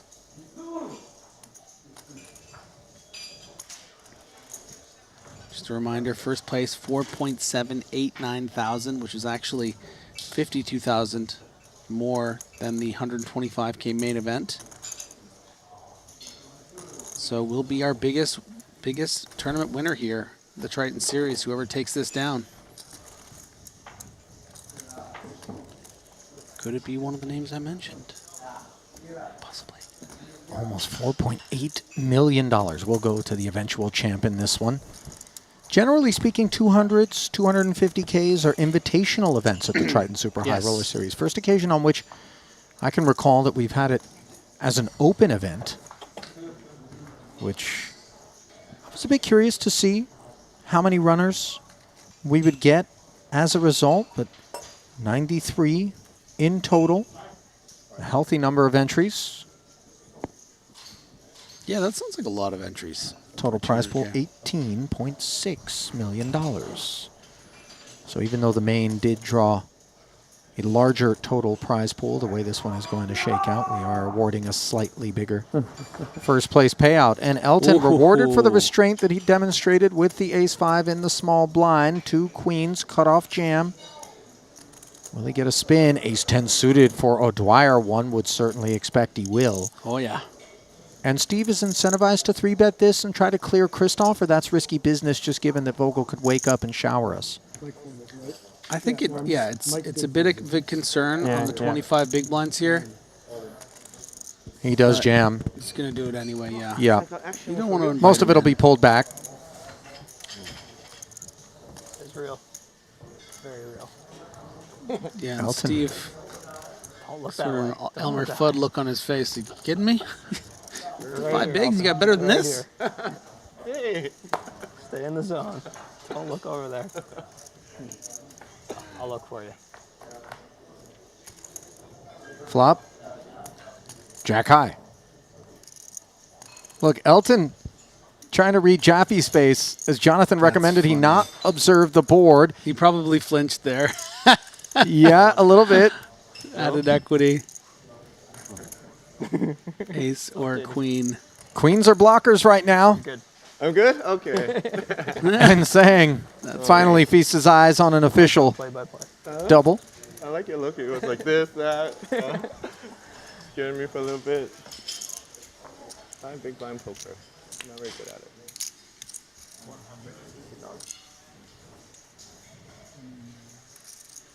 So we'll do a little bit That of was accounting. the And tank until the flop came out, whether or not. Do you mind if I do a little bit of accounting right Okay, now? all right. Well, Bua just doubled up. I can't do I'm that. big All blind the now. way to 990K.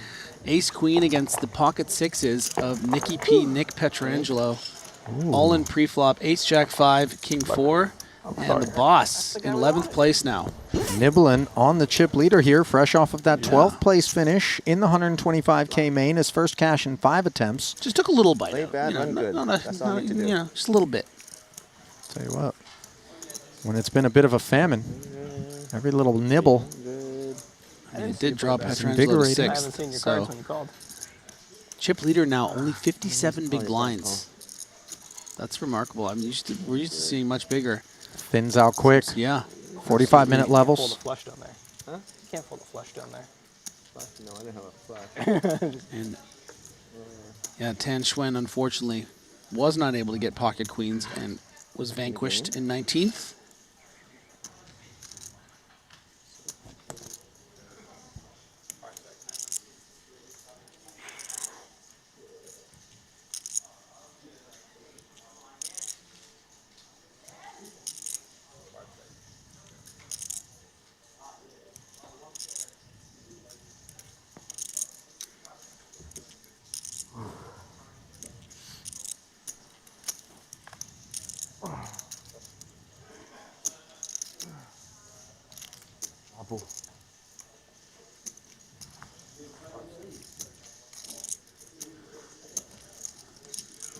Double Dwyer.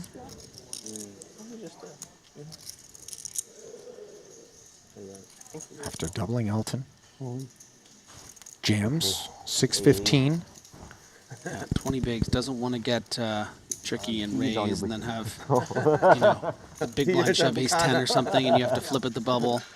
So this is really has to do with You got some sort of protecting No, from like, having to be in an all-in movement. showdown. Are you double jointed? I don't know how you say double jointed. 啥意思？他说你的手可以怎么翻呢？怎么了？怎么了？说。 I thought you did something crazy. Oh, More flexibility than I've got. Jam and take it there. Seeing As Jaffe inquires as to whether or not Ding Biao is double jointed. Yeah, they rarely ever. I remember. Where's our boy's head at out there? Probably where ours would be, honestly. If I'm What does double jointed mean again? I know what like when you can ambidextrous move means. and bend your joints in like the opposite yeah. direction to an extraordinary, range. Another double up and another double up, and then we'll be. What's back. your superhuman like little thing like that? more after that, you chip lead by a good amount. I don't know that I have any No, superhuman. You have one that comes to mind? I have one or two. Yeah. If I've seen a baseball or hockey player play once, I will be able to tell you what hand they shoot, no matter who it is. I have a photographic memory with a very specific thing about the handedness of people playing sports. That's I mean, while impressive, it lacks a measure of utility. If Yeah, I'm being no, honest. it's Why mostly couldn't you for have like redirected it's mostly that for talent? drunken sports nights with friends, you know. Just like I mean, if I could just rewire you ever so slightly to being able to remember all the recalibrate. shown cards at a blackjack table, yeah, you know, keep you onto something. Me, you, Tom Cruise, and Dustin Hoffman be hitting Caesars right about now. Vogelsang on the button takes us to 60,000 with the 10-6. Jaffe, big blind. 1.5. Books a trip to the Choosing flop. a small pot. So don't worry about the 1.5. The call.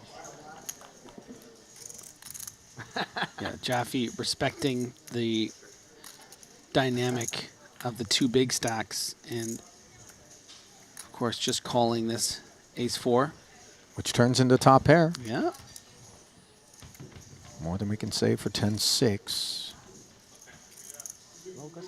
And before you start asking what has gotten into Christoph Vogelsang, just recognize this is big stack, approach to the bubble, button, placing some pressure on Jaffe.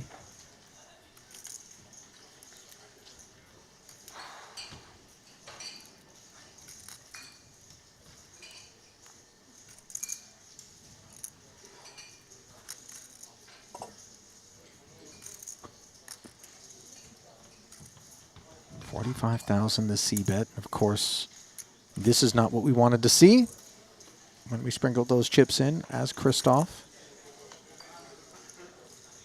Turn, however, does give us an open-ender. Jaffe checking again.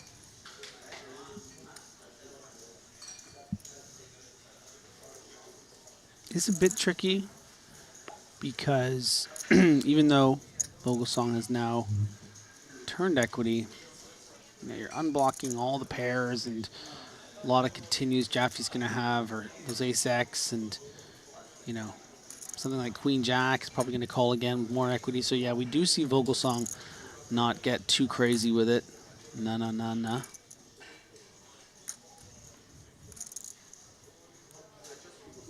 So, looking to realize for free. Vogelsang does check back, unable to improve on the end. See if Jaffe wants to go on the hunt with $250,000 in the middle.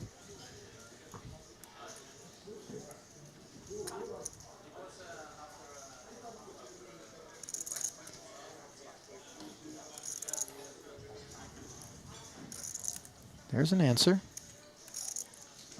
You know, some people take exception to Vogelsang's attire at the table, but I really enjoy this comment on YouTube from Greg Berard. Says, dude's playing high stakes in a sleeping bag.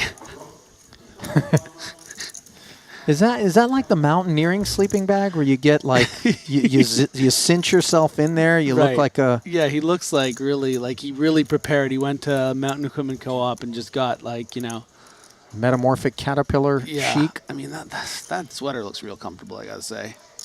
I gotta figure out what's going on with the sweater game with some of these people. You know, like David Yan. Thing is epic. You must have seen his David thing. Yan sweater? He had some massive sweater when he was on his FT. And you couldn't tell where his flowing hair started and his sweater began. Loose recollection of this. I'll try to get you an image or something of it. Well, pocket eights for O'Dwyer, a click ahead of the sevens that he jammed not long ago. This time, though, from the hijack with 690, he dips 70 into the shabu pot. Yeah, and O'Dwyer's not going to shove this because you can't risk one of these players waking up with a bigger hand. I would be curious to see how he reacts to certain players' 3-bets here. The nature of this bubble in play. I think most of the time he's hoping for just folds or maybe a call from the big blind from a weaker range. 60. So he'll take one of those two good options.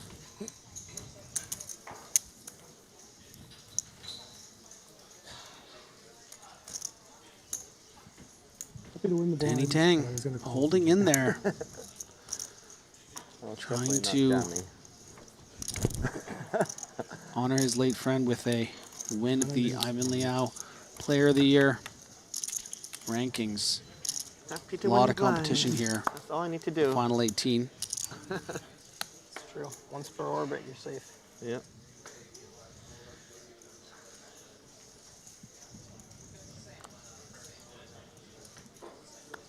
Second shortest stack in the room is Tang at present.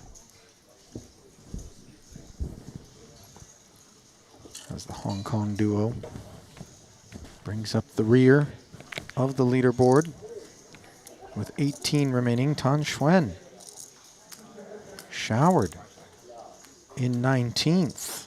Okay. Pivotal pot actually looks like it came against Mateos. Wow. Might say things are getting both nitty and gritty. Yeah, fair. You're in trouble. I have 2 live outs. Very live. 3 eliminations. We are in the money. There's worse trouble than that. Huh? There's worse trouble than that. Yeah. I expect, given the difference between 0 and $317,000, we're going to be looking at When you were a kid, did you get Oh yeah. one All of the these time. That was my hunch. though, I'm slower sure. grinds. I haven't That done was the my math hunch, on that, but I but wasn't it's sure. big difference.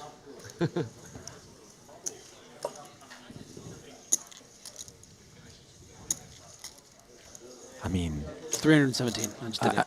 there it is. I was like, how much math I are we needed in a need minute. I of needed to do a little here, boy math. Griff? You know? Fire that synapse. Was You got any hockey players for me? briefly lobotomized Benger over there.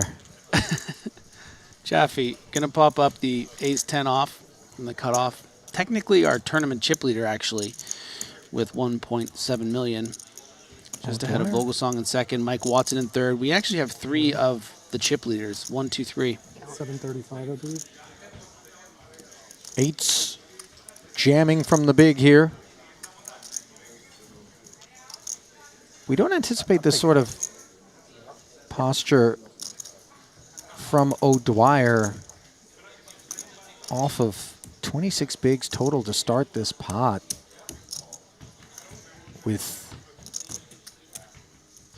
anything airy.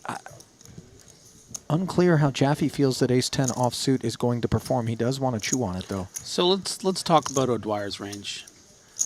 I don't think it is ever a worse ace, and that is the problem that Jaffe is facing. I think it is oftentimes a hand exactly like this. 9s, 8s, 7s. I think even 6s O'Dwyer might just call here. So it's 3 pairs and then all the better ace X's. So ace jack plus basically. Now Jaffe, and you can see that steely look that he has, almost like, you know, some sort of bird that wants to, yeah, but no. He knows it's close, but he can't pull the trigger there. It's just too much.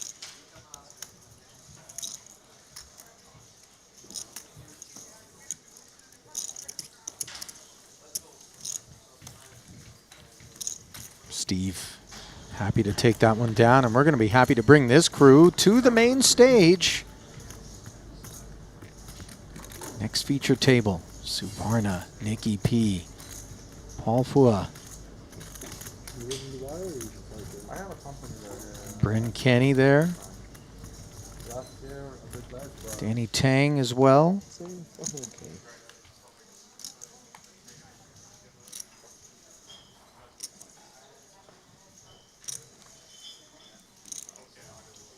Victor Malinowski also at that table between Bryn Kenny and Danny Tang. As we get back to the feature and find Jonathan Jaffe carrying on after laying down the ace-10 to the jam. Elton Sang found a double already. 10 bigs deep. Good fold. Need some consideration, I think, because King Queen you would put in and King Jack you feel like you'd probably put in some of the time, just against the quote-unquote chip leaders hijack range. So King 10 I think I like as a fold. 99 not fold against you. Why do I always pay you, Mike?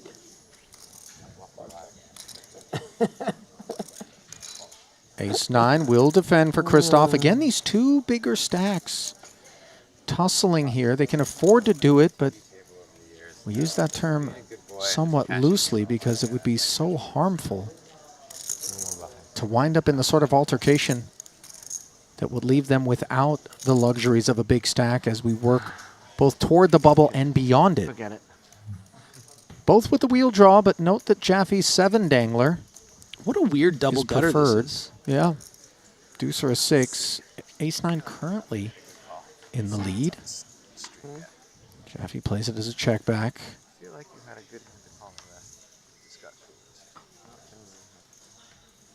Obviously, could have been some merits to firing here. He can't anticipate that Vogelsang is going to have this board texture, but in turn, Christoph may be thinking, if it isn't the overpair, you're not in this neighborhood.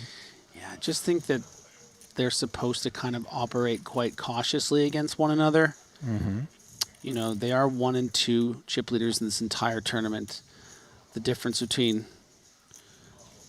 18th place and first is quite a bit of money.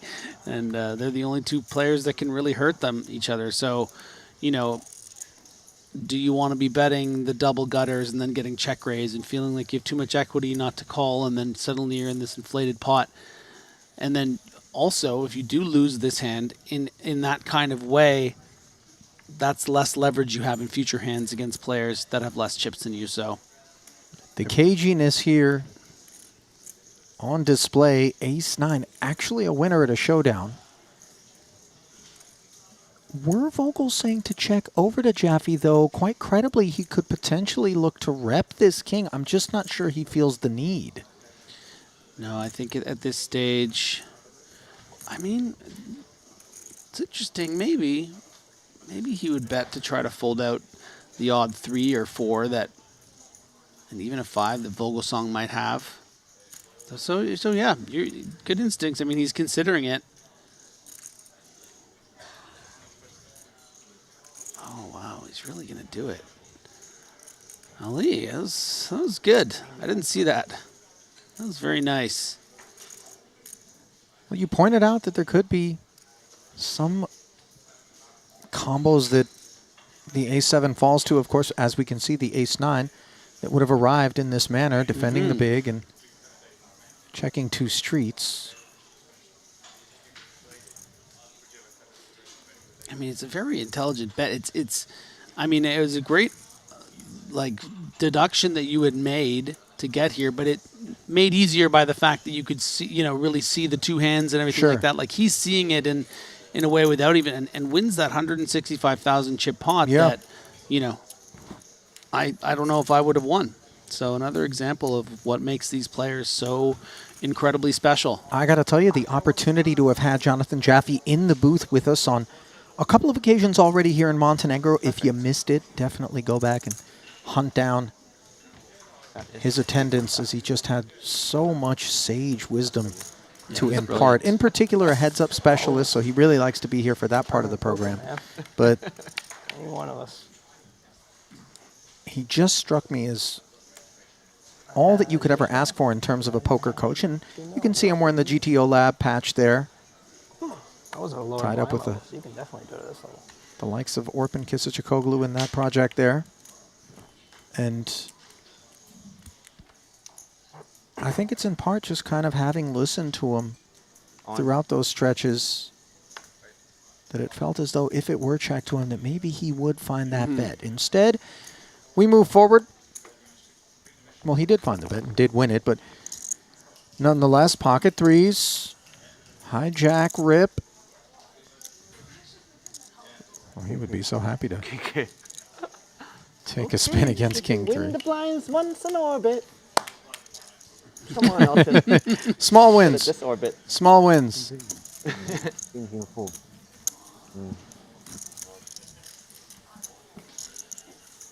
Just once in orbit, baby. That's all I need. Not greedy. That's fair. Quick orbits. Yeah. I should probably just auto-muck this hand. Too greedy if I try to take 2, you know? I like that thinking. I think you've chosen correctly. I'll make sure it's not like AA or something, though. Just in case. AA, then I play. Not liking this. No AA, no play. Let's go, baby.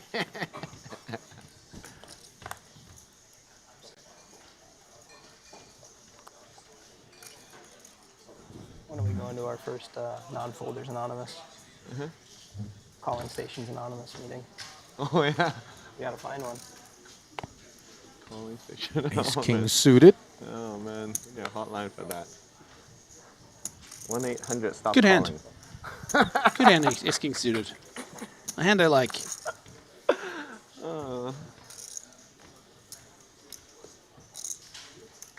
What's not to like about it? Although many have fallen at the hands of ace king suited in their possession. Jaffe dominated.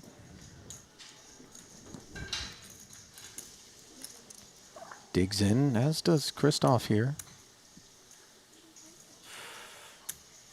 Jack 5-4, 2 diamonds. This is all Lord Vogel. 165 grains of spice melange out there.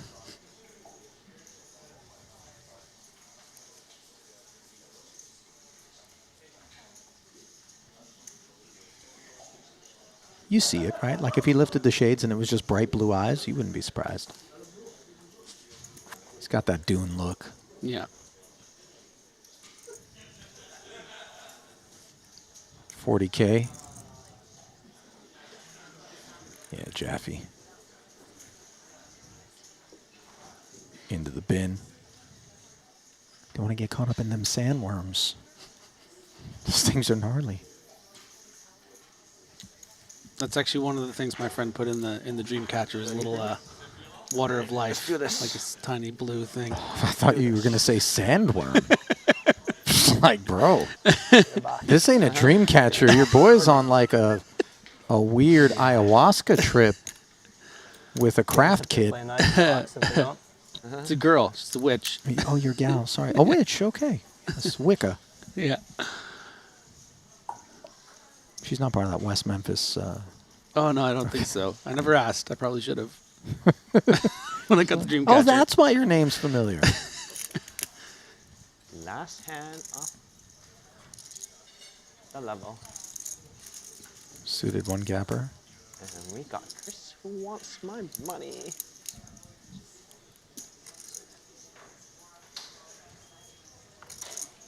Vogelsang. 60 if you do.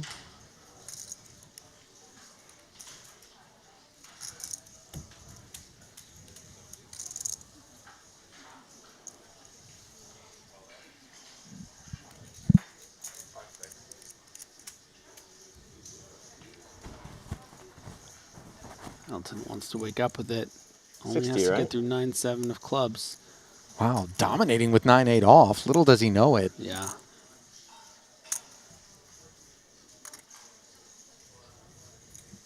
Going to defend. 300 behind, right? 290. Thank you.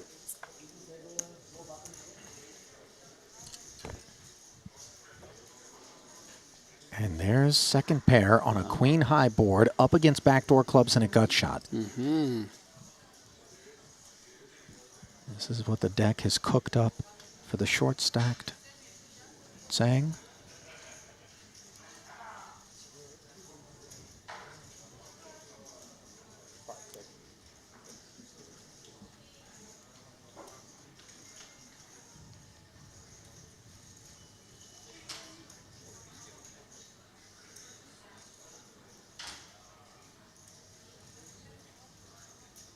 Checked over to Vogelsang. I mean, Vogelsang doesn't want to bet fold here, right?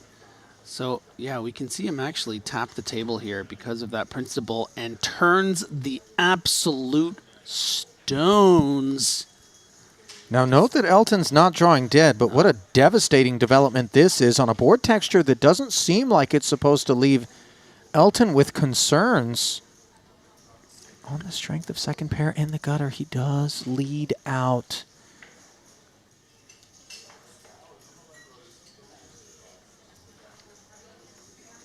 This is like that innocent little wildebeest coming to the edge of the water. You don't really realize that that Nile crocodile is just beneath the surface, looking to chomp down on a hoof and drag you beneath.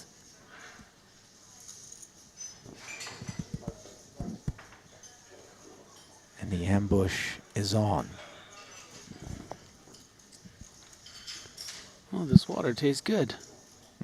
For now.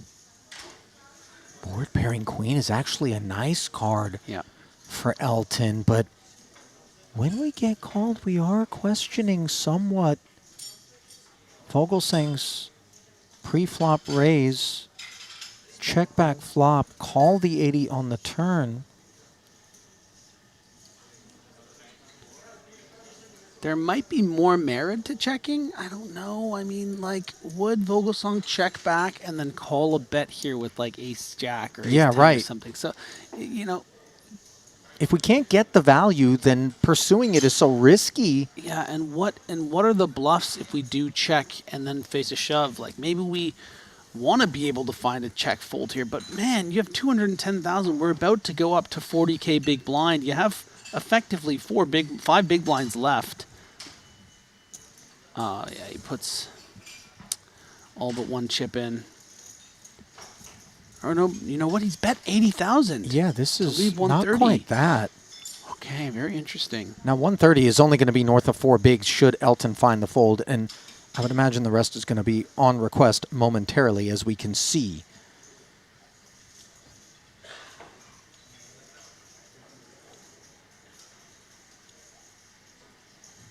What an awkward spot.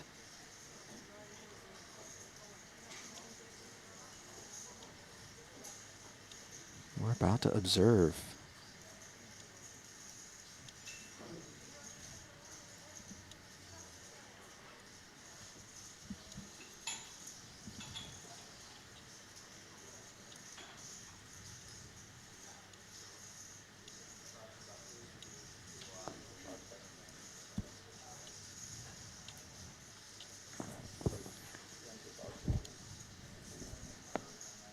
And okay.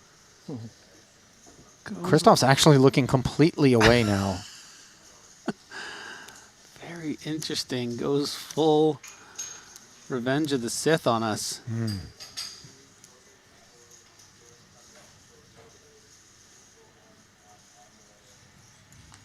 Man, this is so nasty for Elton. I mean, willing to bet 80 and then another 80 in terms of the significance in relation to his remaining stack in the situation where the gravity can't be overstated. March to the bubble in a 200K. Credibility abounds for Elton's kit. And yet here's Vogel saying, let's slide that other 130 out there. It screams strength to me. Would we ever get bluffed?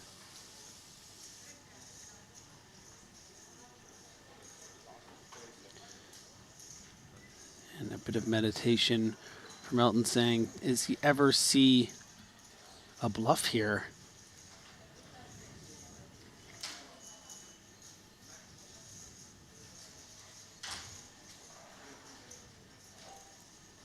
I mean, that's the question on Elton's mind. What makes sense? What would ever decide, instead of picking off this 80, to convert itself to something overly ambitious that falls to the 8? Elton lays it down in Bravo. That takes quite a bit, you know? My gosh. To decide. He told him he had it. Yeah, to decide that we're going to fight on with 4 bigs is pretty difficult. Yeah. But I'll swap time banks for 130K. And an intact hope here in the 200K, but it ain't much more than that for Elton saying.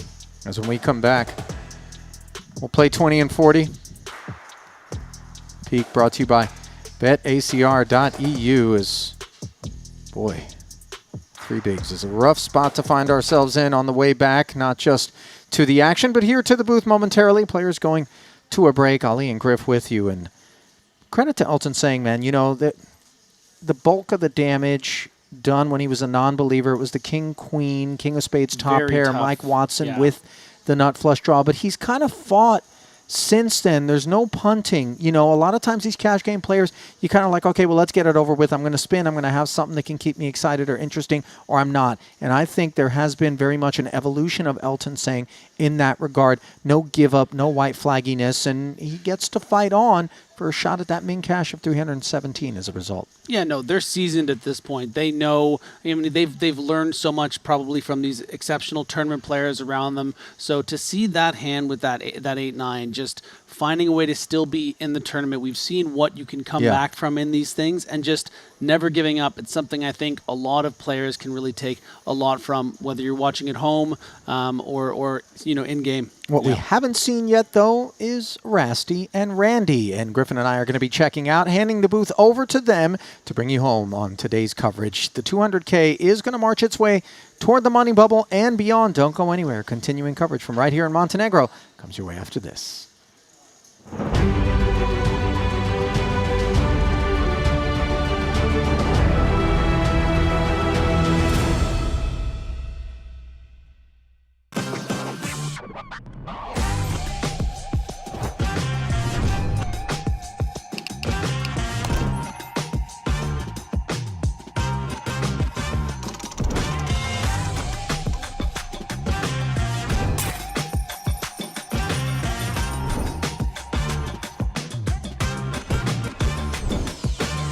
Want a $50 Global Millions ticket on top of the full GG Poker welcome bonus? Sign up with promo code Triton_2024 and deposit a minimum of $20 to claim your ticket. Brace yourselves. This is live. And the show goes on. Oh, wow. All in. In poker, every small decision counts. Introducing the Game Changer, Daily Dose of GTO. This is your free guide to mastering GTO strategies in just 5 minutes a day. Join the thousands of players transforming their game and results. Gain the confidence you need for high-stakes decisions. Scan the QR code now to get your free copy, and follow GTO Wizard on Twitter and Instagram for exclusive challenges and giveaways during this Triton series. Welcome to BetACR EU, the premier platform for sports enthusiasts and the newest way to engage with the Triton Live series. Experience the pinnacle of sports prediction where every game, every match becomes an opportunity for victory. At BetACR EU, your insights into the game transform into action. With exclusive action prediction options for the Triton series, your player knowledge and predictions set the stage for unmatched excitement. And there's more. BetACR EU brings the world of sports to your fingertips, offering action prediction options across all major sports. Whether it's football, basketball, baseball, or beyond, your passion for sports finds its home here. Kick off your journey with us and get a 15% free play on your first top-up up to $250. Don't just watch the game, be a part of it.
Bet earns him the pot. As Chidwick 是吧？ Cannot fight. 西沟同花。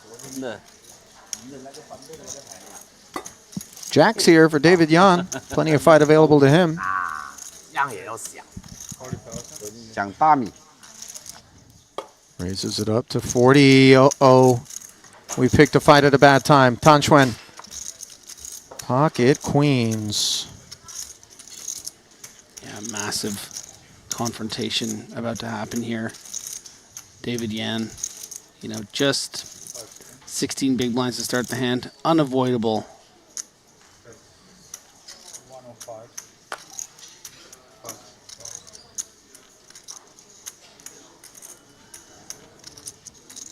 Three bet to 105,000 by the covering stack of Tan.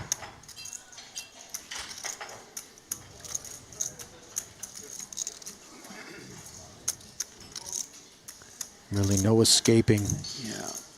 For David, 305 back, 65 more on request.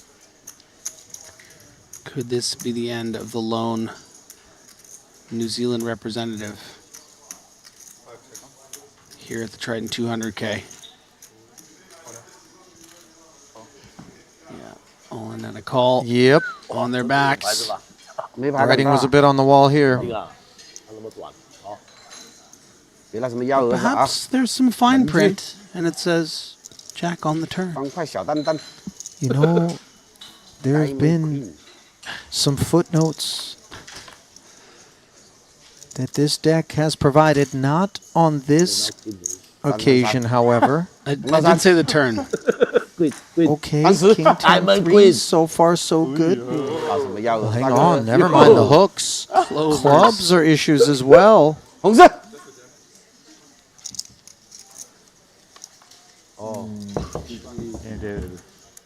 Instead, it's the 8 of diamonds.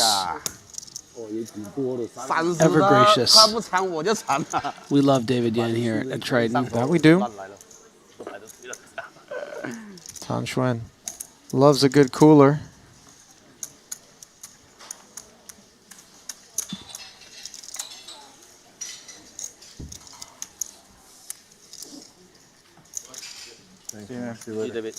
Yeah, and over $1 million now for Xuan as we get a look at Yan. 100多万丢了一个角，怕个毛啊！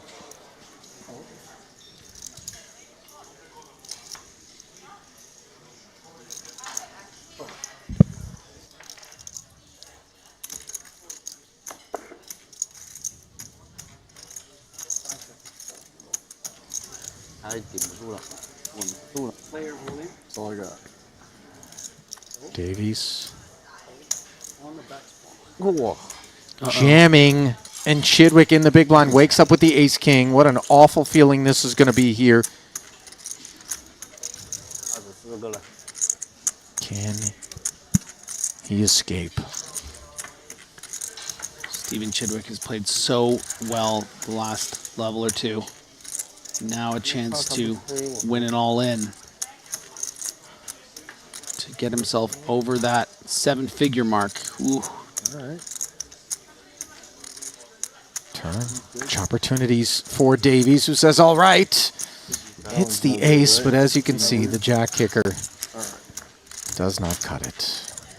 Good luck. And that will end his run here in the 200K. His departure in 25th will bring us to 24 players, and given that it's 8-handed action, that means we're going to be headed to a redraw. 这重做了，重组啊？对对对，重组，24 There he goes.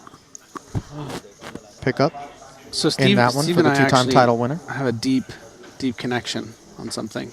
Ali, I don't know if you knew about this, but Steve and I are both Irish Poker Open winners, joining the likes of Mickey Finn and Darren Doherty.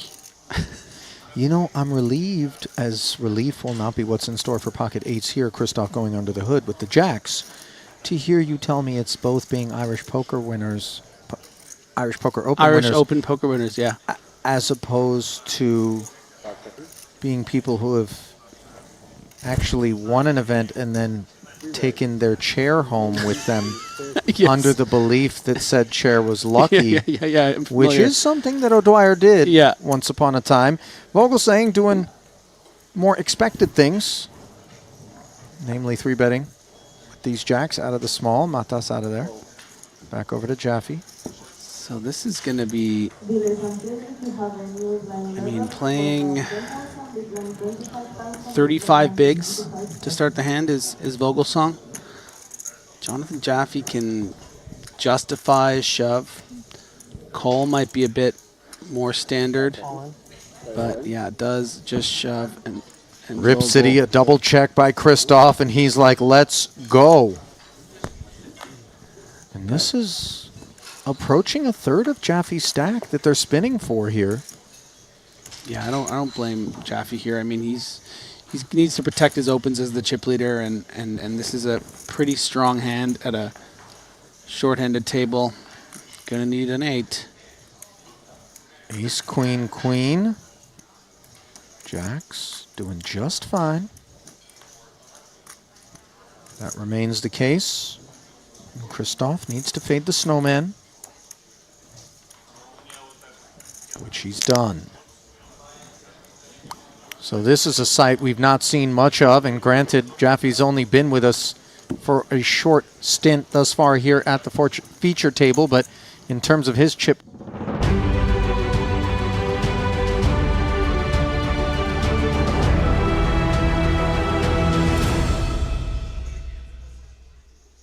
Hello, Randy Liu alongside Brian Ratz giving you continuing coverage of this $200,000 Triton event number 11. And it's a massive prize, our biggest top prize yet, Brian Ratz, which would be $4.789 million, and our biggest min cash. And we are so close, as there are currently 18 remaining and only the top 15 pay out. Yeah, wow. Right here, I came in right at the fun time. So Yeah, right in the any fun of you guys time. that are joining me, right on the bubble, and then from there, it's not that far to the final table, because it's not too many people in this one. I mean, compared to some of the others, 93. So what pays 15, and then Right. 9-person final table? 9-person final table, 3 more eliminations to go. The top of the chip counts is Vogelsang, followed by Mateos and Jaffe. Petrangelo, who did pick up a title in the Turbo not too long ago, so he's feeling good about this one. But if we look at the very bottom of the chip counts, Elton Sang is sitting on just 3 big blinds, so he needs to spin up very soon alongside Patrick Antonius and Santos Suvarna. So I don't know, it's pretty exciting. Obviously, things should be a bit tight from the bottom end of the chip counts as they try and just sneak their way in, but the big stacks, they're going to try to eyeball that top prize and That's attack relentlessly. Big min cash. What is it, $317,000. You know, everyone wants to just try to get that min cash, but they also want to fight for that top prize. Those are the featured table. The 3 tables remaining. Featured table is the one in the middle. Petrangelo with the top stack on that one. Wow, you can see there's all the top stacks have like 40-odd blinds. It's a very tight race. Yeah, it looks like 6 people who are between 40 and 47 blinds there. Yeah, so really clustered at the top right now. I'll get you. Thank you. It's 40 now, right? Let's see who can pull away on the money bubble.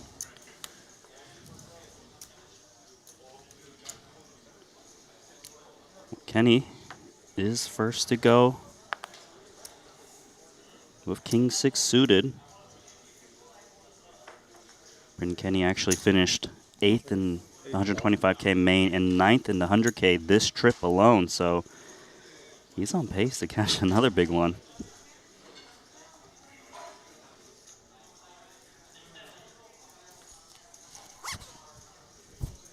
Victor Malinowski, also known as Limitless, cash game legend, going to 3-bet ace-8 offsuit.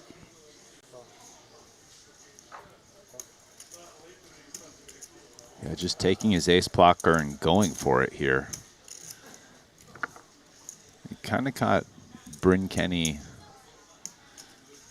with his pants down a little bit. I mean, all things considered, you know, really bottom of range open here from the low jack. Mm-hmm.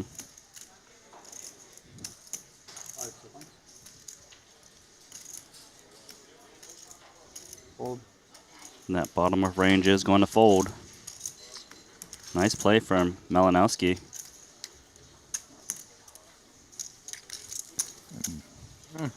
Both of them at bottom of range, for that matter. Yeah, the ace-8 really went for it. Off. I mean, not a standard 3-bet, I imagine. No, I don't think you're going to see that on a solver chart.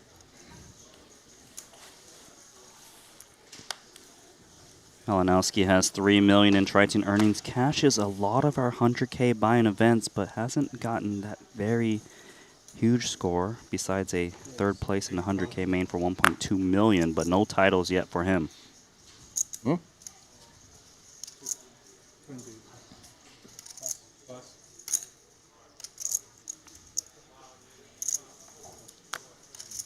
So Limitless is going to min raise Big Slick up front.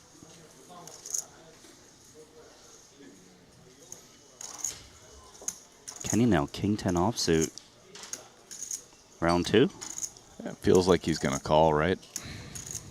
You're right about that. It is under the gun versus the big blind.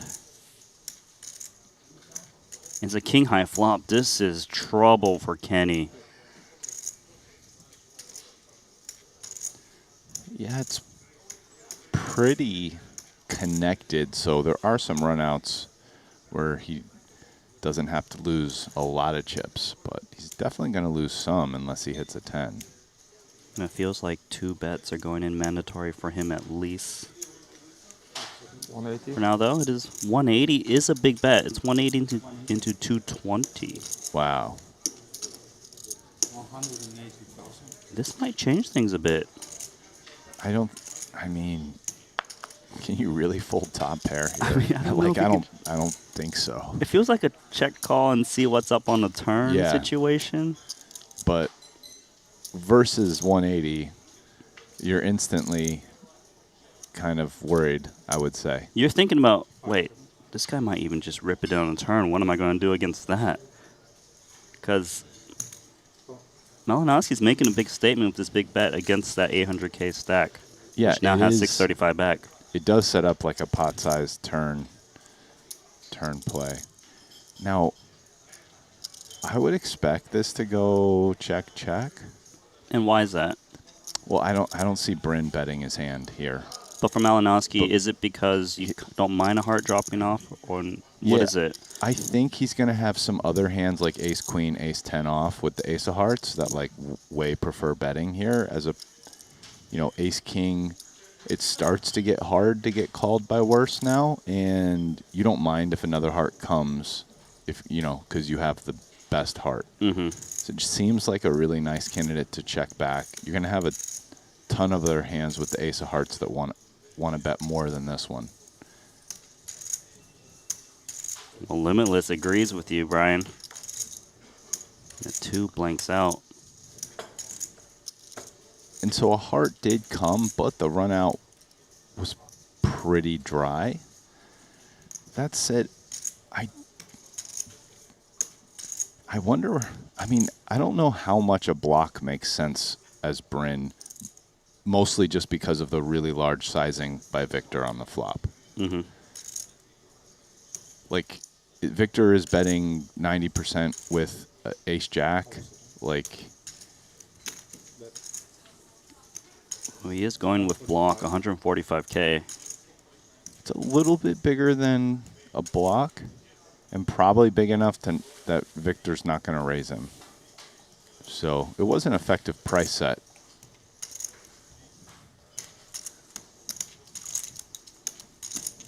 A little wince by Bryn Kenny, realizing a little unlucky with that flop texture, but nice pop for Limitless. Kenny is down to 12 big blinds.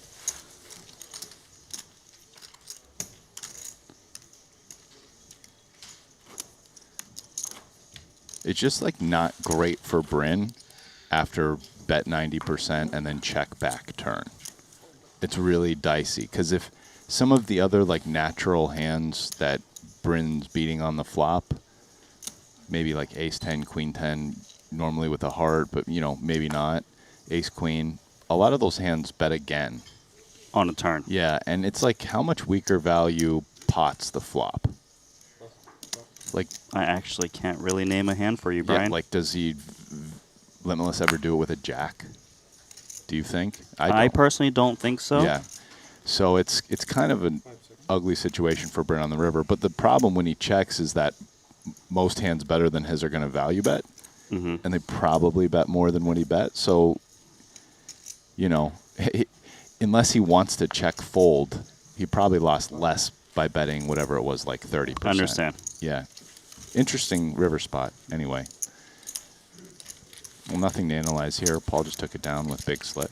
There is something to note, though, Brian. Yeah. We're actually down to 17 remaining. Just 2 players from the money.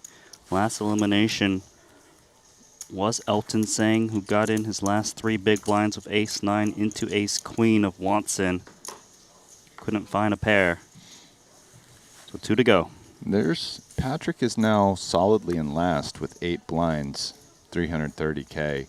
But there's 4 players who have between 450 and 490 right now. Which equates to 11 to 12 big blinds. Yeah. And if you guys want to This is follow one all of this them. too, Triton Poker Plus app, just download it and use it as your accompanying guide, just like us. It's a great moment to do so when it's just final, 2-3 tables. Follow those shorties. Yeah, I would say like the bubble's one of the best spots to have the app for sure. For players and viewers. Yeah, for everyone. 450 all in. One of those short stacks that you mentioned. Yeah, he's just ripping it. He's just saying, please fold. Let me just chip up. And he does to 550. Big pickup for the man from India, Santosh Suvarna. Santosh has really been one of the staple names at our Triton Stomps. Has 1 title under his belt. Primarily plays the biggest cash games possible. You can check out that content over on the Triton Poker YouTube channel. Someone who's very familiar with Santosh's game is Boss Paul, also at this table. 16 redraw. I mean, that group of top 6 players that are separated by 5 blinds is quite the group of names. Why don't you just name drop them for us? Yeah, we got. Well, after this, after I tell we'll you tease about the that for- Jacob and Co. tease the name drop. Watch the official timekeeper of the Triton Poker Series, where it was Mikolai Vaskabornikov who happened to win the main event. Did excellent. Was very happy about his win. Will be proud to win.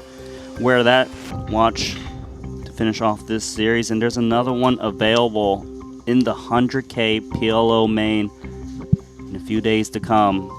So do check out Jacob and Co. for those beautiful timepieces.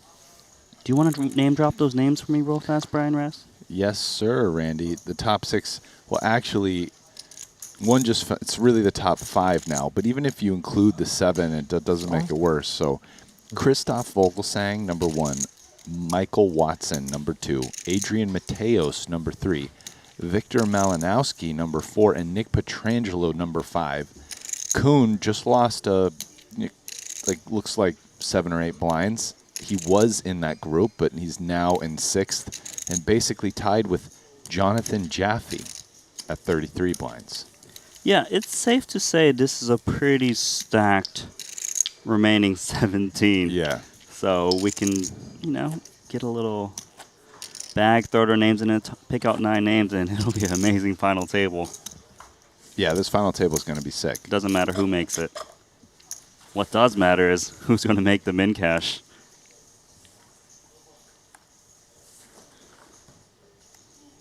Yo, banana? Yeah. Thanks.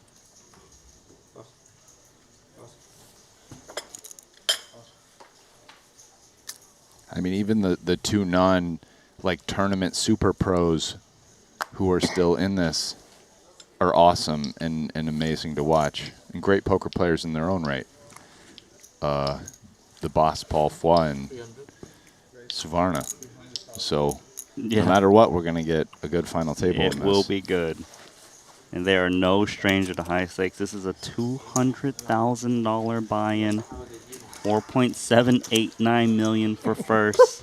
Yeah, I mean, Paul might not have the most tournament wins or even as many as almost all the pros on this, but like he's played poker for more money than anyone else Confirmed. here. He also So- has, but you know, sure he Yeah. doesn't have that many titles, just one, but he does have 38 cashes under his belt. Yeah. So obviously a lot of Oh, experience. he in- still doesn't have a title? He has one. Oh, he he has did. one. He picked Okay, up his he title got in it. Madrid. Oh, okay, yeah. That's right. probably his favorite spot. Stop if I had to guess because of that. Yeah. But just looking at some of the chip counts here: Tang, Suvarna, Prin Kenny, Danger Zone, 11 to 12 big blinds. Two of the names you mentioned at the top: Malinowski and Petrangelo. We've been seeing Paul here in the last week. I feel like, I mean, he cashed the main event, right? He got pretty deep in the main event. I think he cashed another tournament as well. Well, he didn't. No, he only cashed one event. It was 12th in the main event for $353,000. Oh, I think he must have like bubbled something else then, because I do remember him. That would make sense. Like really close, right? Yeah. And is that Richard Young? He's always just railbirding at the key moment. I don't know where he comes from, but he really always knows what's going on at these big final end of the tournaments. I mean, I think he's just checking on his friend. He mean, loves it. Everybody, Like he's always there out of nowhere. But yes, I mean, checking on his friend. Richard probably loves tournament poker more than Paul. I think so. Yeah. You know what? I'm going to do something for you. I'm going to check how many titles that Richard Young's got. He has more, I think. I kind of feel like he does too. Yeah. Richard Young has 2 titles. Yeah, so safe to say who's the better player? I'm sure they brag about it all the time. But of course, we know that Paul tends to put in a little bit more make work. a distinction. Who's the better cash game player? Who's the better tournament player? You might get different answers. I don't know, It was funny because I remember when Richard won his title, he was like, sure, maybe my son is, a really good player, but I've got more Triton titles than him at the moment. And, he was bragging about it. Oh, thank you. Nice one for Not Santosh. not anymore, though, right? Wykin Not got anymore. 4. Wykin, he would have a lot now.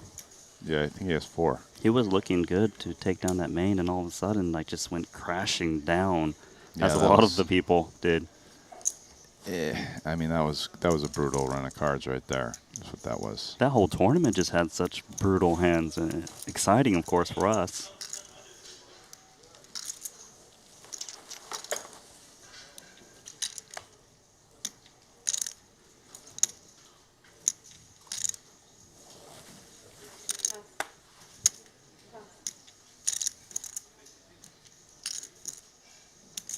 Queen 8 suited for Santosh.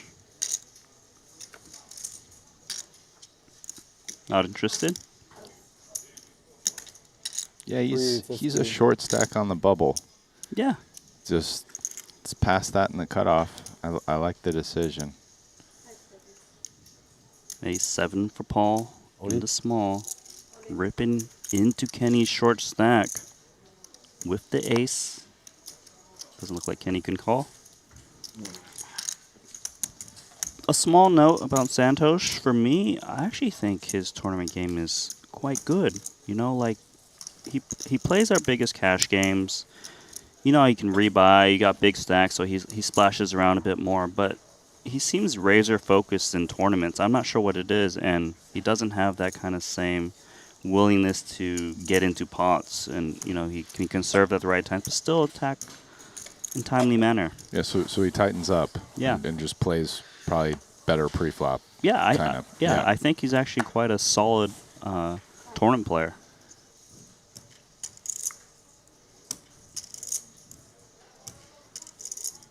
Ace-10. Yeah, I think it's kind of a way to it's funny, like that style is a way to like fast track experience. You know, in 2 years of playing maybe cash where he's playing twice as many hands as he should, he's just playing a lot post flop. All of a sudden you hop into a tournament, you just tighten up and play like more normal ranges. You're like, oh, hey, this is easy. Yeah, like, I have a pretty good hand most of the time now. No, Like I don't you have to be in a tough spot. Yeah, you just like randomly don't have like, you know, like queen 7 off in some spot. And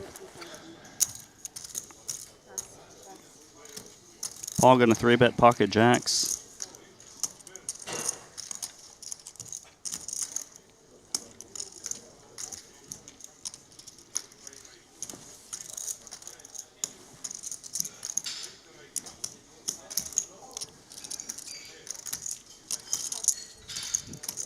There we go. Nice discipline. Just got to let that one go. But that's what I'm saying. Like, if it's a cash game, sure, they got more blinds, but he's like never looking to fold ace 10 because, you know, there's chips to play with. But in tournaments, he really just has a good idea of how the ranges should be played.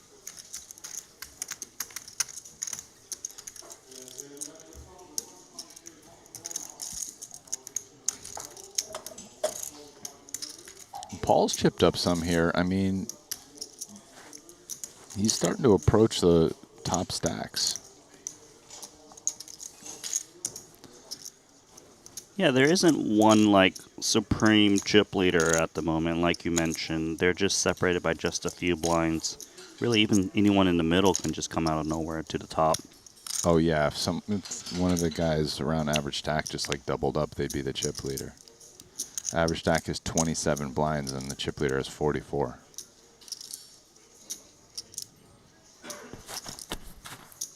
Looks like hand for hand. A little pause. I do know that they count the number of hands to make sure it's fair, and we are going to the outer table where there's action between both Dwyer and Christoph Vogelsang, a full run out of 5, King, Queen, 3, 9. As you can see there. It's the Shaman versus the Android.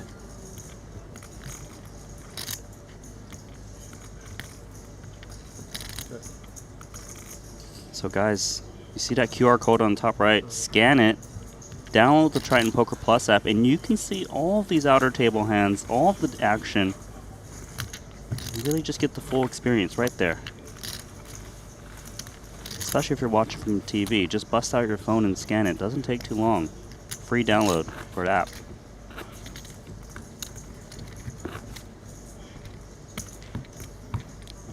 So my understanding is we're going to continue to watch this table for a little bit because they're a bit behind on hands. Perhaps they're playing a little bit slower.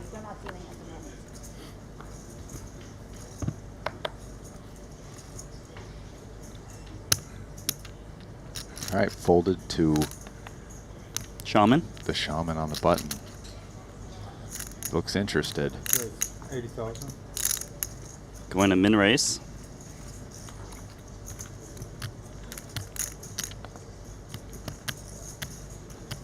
Ding Biao in the big.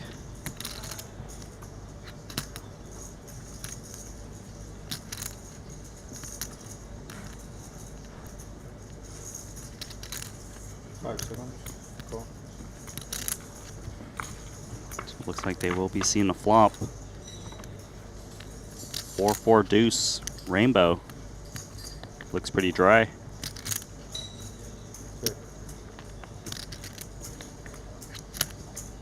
Always the potential for an interesting pot on this, since the big blind has so many more 4x hands, but so many less over pairs. So Dwyer is going to c-bet just 50K into 220.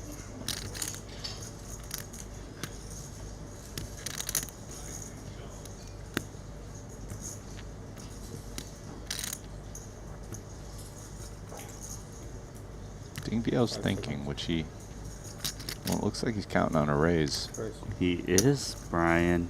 Check raising 4-4 deuce rainbow, repping that 4.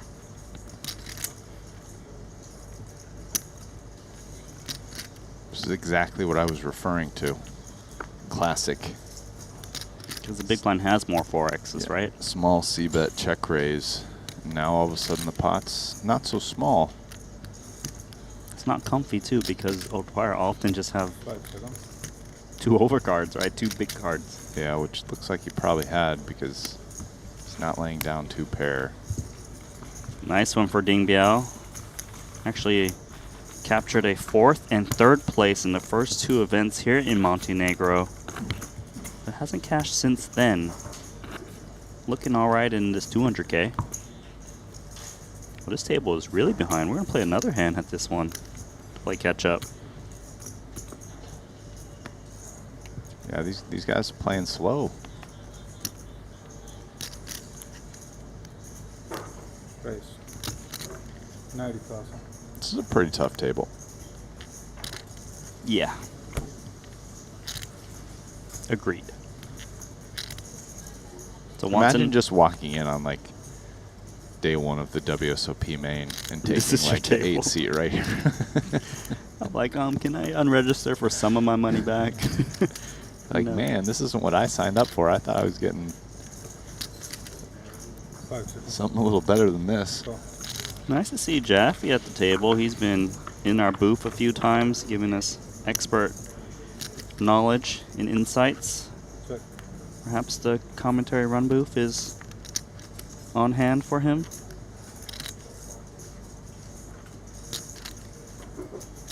To have a Jack 3 deuce 2 club board. Or Watson is going to bet 60 quarter pot.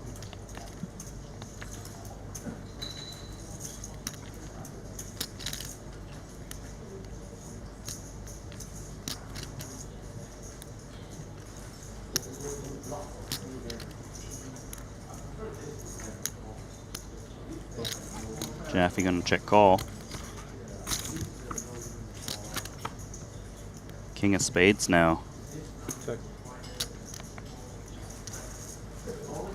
Should be a card that's more in Watson's range, right, Rast? Yeah, I think so. As the C-better. C-better slash hijack opener.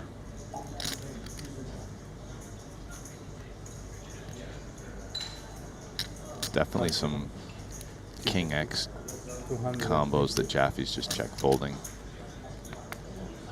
So Watson is going to follow through with a 250,000 chip bet.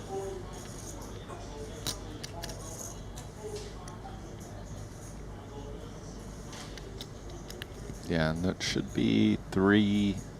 Oh, check call. Like 360 in the middle. And so now probably about 860. Yep, 360 plus 500 is 860. Queen on the river. Check.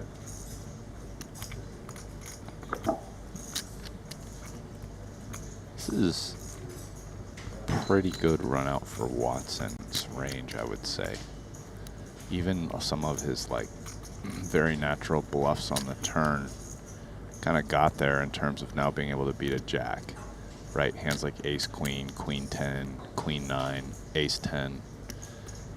And that's not even including King X stuff that was already ahead on the turn. So in all those hands, Jaffe's a bit less likely to have for sure.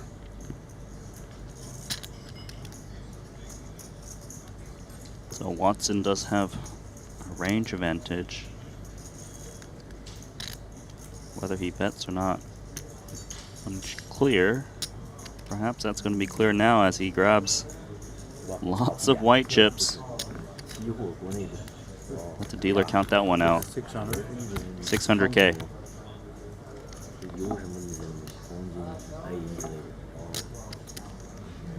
And now if you're Jaffe and you have like, say a hand like Jack 8 suited, it's pretty gross.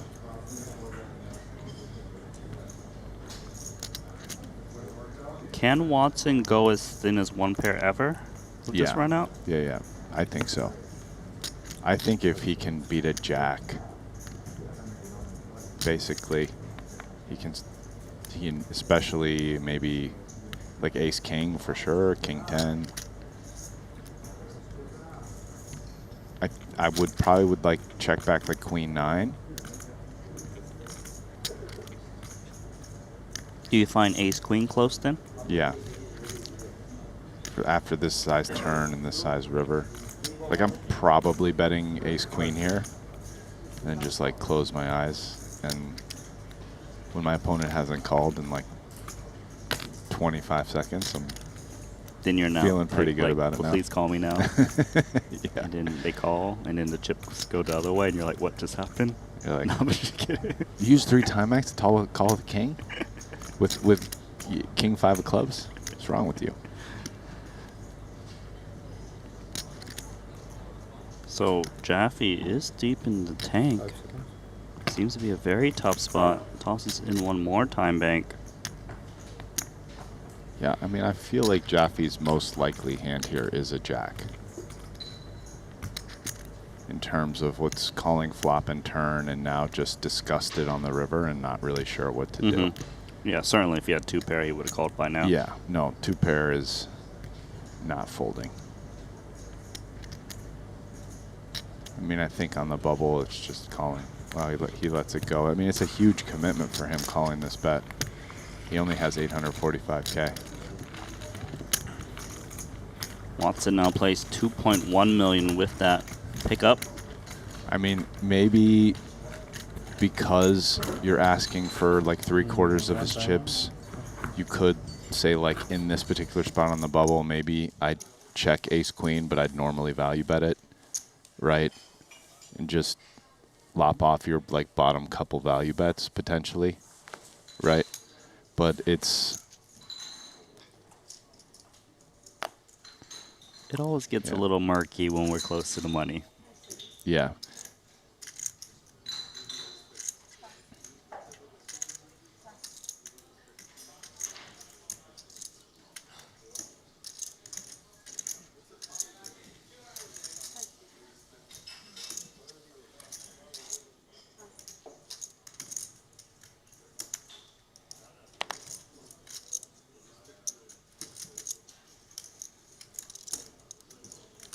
Brin on the button here. Finds a hand good enough to shove and would love to get this through. 8-7 of hearts. How good does that feel for Bryn Kenny?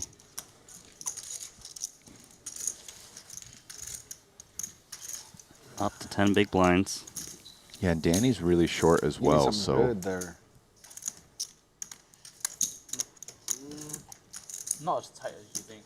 You should be. In that spot, you should be. Not those like 5%. That was interesting, wasn't it, Brian? Did he just tell him you should be tight in this spot? Like trying to say, hey, I'm No, I going to think jam you it again splash later. around too.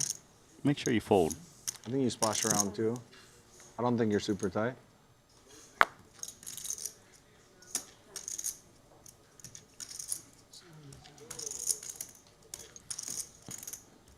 well, yeah, Brennan said, Jas and Danny, it's, oh, do you fold a good hand, right? And Danny is like, no, it wasn't that good. And Brennan's like, well, you should be tight in that spot. I mean, Bryn's actually right. Danny should be kind of tight in that spot.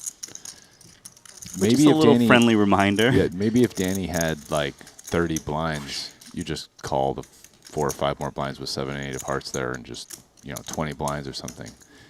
But not with, not when you have like 8 blinds. Or no, Danny has more than 8 blinds. He has like just over 10, right? Yeah, he was pretty shallow too, though. Not anymore though. Now he has 9. It looks like. Yeah, I don't know. I would think we must be. No. No.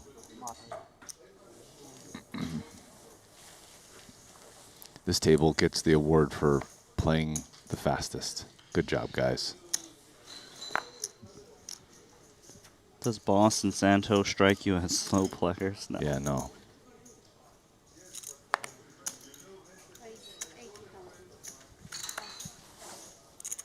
Even the rest of the table, they're playing very quick. I like that.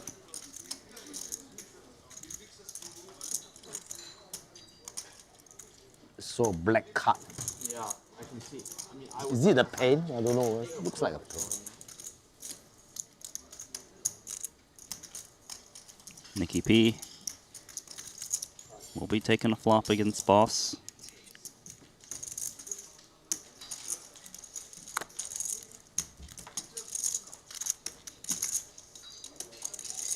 Oh, 5 in the door. Followed by a monotone board, which is not the best for Petrangelo.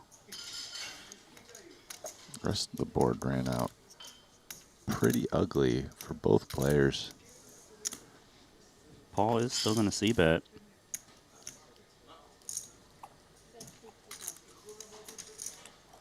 $50K. Yeah, going just a quarter pot. Let's see what Nick does here. I'm like not altogether sure. I kind of expect him to call, but I won't be surprised if he decides to fold. Yeah. I think if he was up against a slightly larger size, he might let this one go, but against the price, like you said, a bit too good. Does pick up a gut shot, although the dummy in. Yeah, he has a very clear check fold here, but I don't think Paul probably doesn't fire a second barrel with his hand. Would be nice for him to have a spade at least. Yeah, or straight draw or something. Like he's going to have hands with some equity. I mean, versus the big blind, blocking king, queen, and king, jack is not that relevant. The big blind has other king X's. Just like, yeah, super wide range.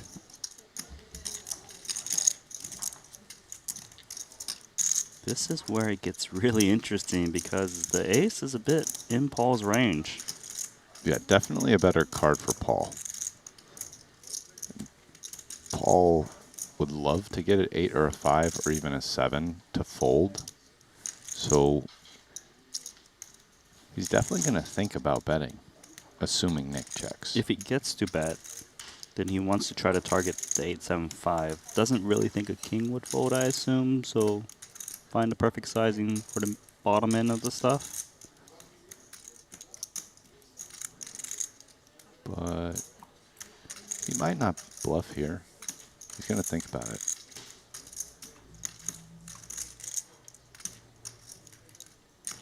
Oh, he's gonna do it. Well, he knows. This is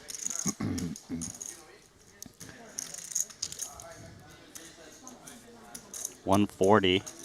This is a really tough call as Nick. I'd be surprised if he called, I guess, but it'd be a pretty damn sick call. I agree. But I mean, look, Nicky P is one of the best tournament players. Can he figure it out? Extremely hard to make this call. Under the gun versus the big blind. An ace on the river. But, I mean, he's beating hands like Queen Jack, Jack 10, 10-9, Jack 9, etc. But some of these hands bet the turn at some frequency. Yes, when they have a spade, for sure. Especially stuff like 10-9 and Jack 9, right? Mm-hmm. So, even Jack 10, it's more like the Queen highs that are giving up a bunch because they have nothing to go with no spade. Oh my goodness, is he going to pick this off? Wow, that's pretty nasty. Sicko.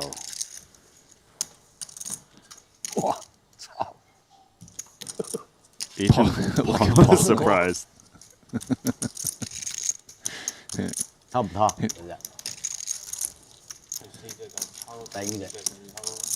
I feel like in the poker game, that's when you go into those "don't bluff that guy" like lines.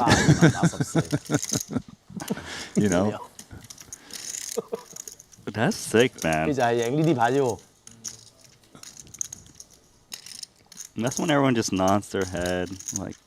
Good read. Nice I hand. mean, that's when you just don't tap bluff the that table. guy. You just tap the table and you go, "Yep, you got it. You got it, buddy."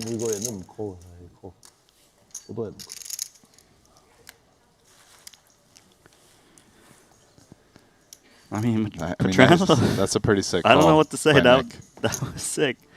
He is fresh off of that 50K turbo win for 775,000, so he's definitely In the on zone? form. Yeah, in the zone right now. In the zone. I was saying this in a previous broadcast, like maybe at the beginning of this festival, but just something like, I mean, Nick is one of these guys who's like really a great player, but just kind of hasn't put together like the proper Sun run yet. Agree. Like he's done well. I mean, he's won tens of millions of dollars. I just mean like the, you know what I'm saying? Yeah, like and he those could big runs like definitely- Adamo, Fedor, yeah. And maybe while it doesn't have to be like that big, but yeah, especially here at Triton, you know. And I think he's he could get on form and just rip this one off. Now 2 in a row. It's true. Like we've mentioned a lot that he had like 0 and 20 for his first 20 Triton events in cash, and then he started to finally make cashes, and he was getting like 5th, and 6th, which it's nice, but it wasn't those big scores that he was obviously seeking. But something about this Montenegro trip is really looking to be his, especially after watching him play. And 5-4 offsuit is no joke.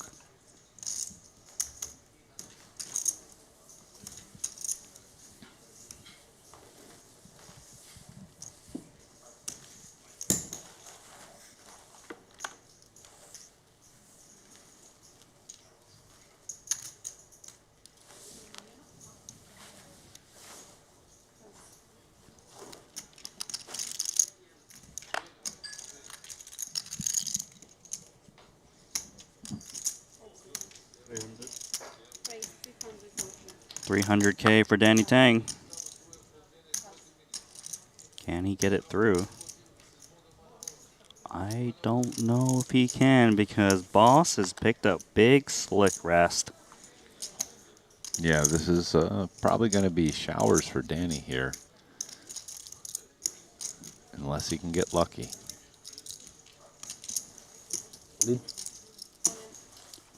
Danny cannot like to hear. All in. Knows he's crushed. Oh my. We just saw, I think Bryn folded 10 deuce. Just so 2 outs remaining. Just drove by the screen really fast there. So yeah. It's looking grim. It is grim.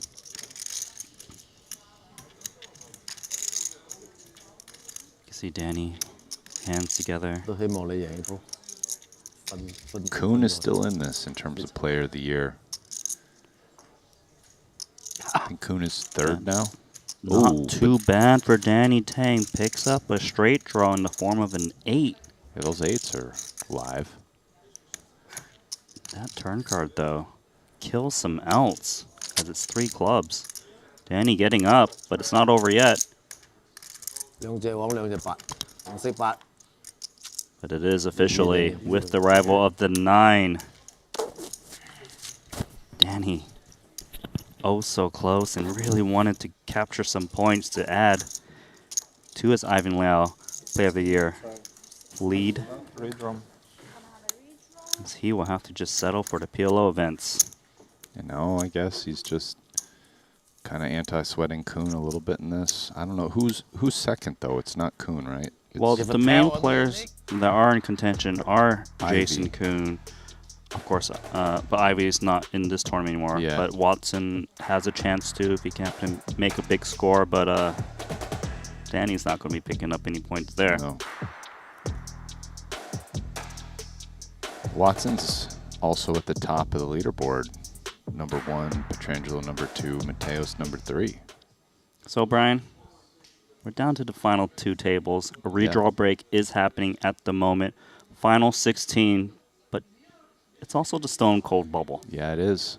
You know, what is it? $317,000 main cash. So yeah, not a small bubble. It's a lot of pressure, right? We're not sure which one's going to go out. We can take a quick peek at the bottom real fast. There is the ultimate short stack, Bryn Kenny on 10 big blinds. Several 14, 15 big blind stacks that can kind of hang around, but all eyes definitely on Bryn Kenny. It'll also prolong it a little bit because they're redrawing now. So, I mean, these short stacks have more hands where they're not paying the blinds. Right. So that all the short stacks super happy to make the redraw. I mean, not just because you're still in, obviously, but also it's a big deal going from like a 5 or 6 handed table when you have 10 blinds to an 8 handed table, right? Just, you know. Yeah, totally agree. That makes sense. But we are going to go more spots with no blinds anyway. just to cut you off real fast, Brian, we're going to go on a few-minute break. So we'll see you guys soon, and we'll go to the bubbles shortly.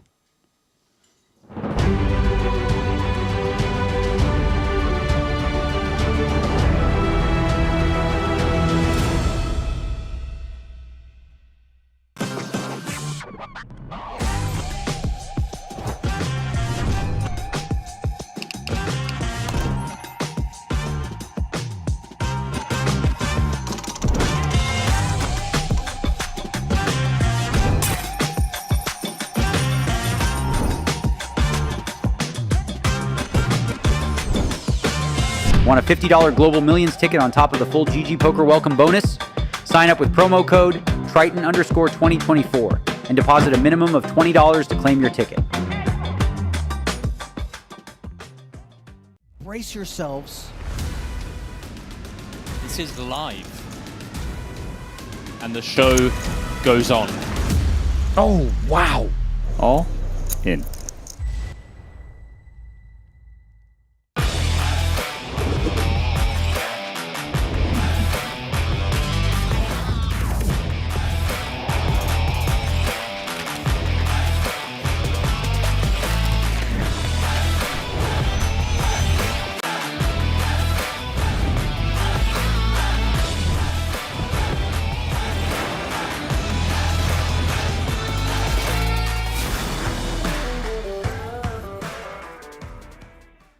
Welcome to BetACR EU, the premier platform for sports enthusiasts and the newest way to engage with the Triton Live Series.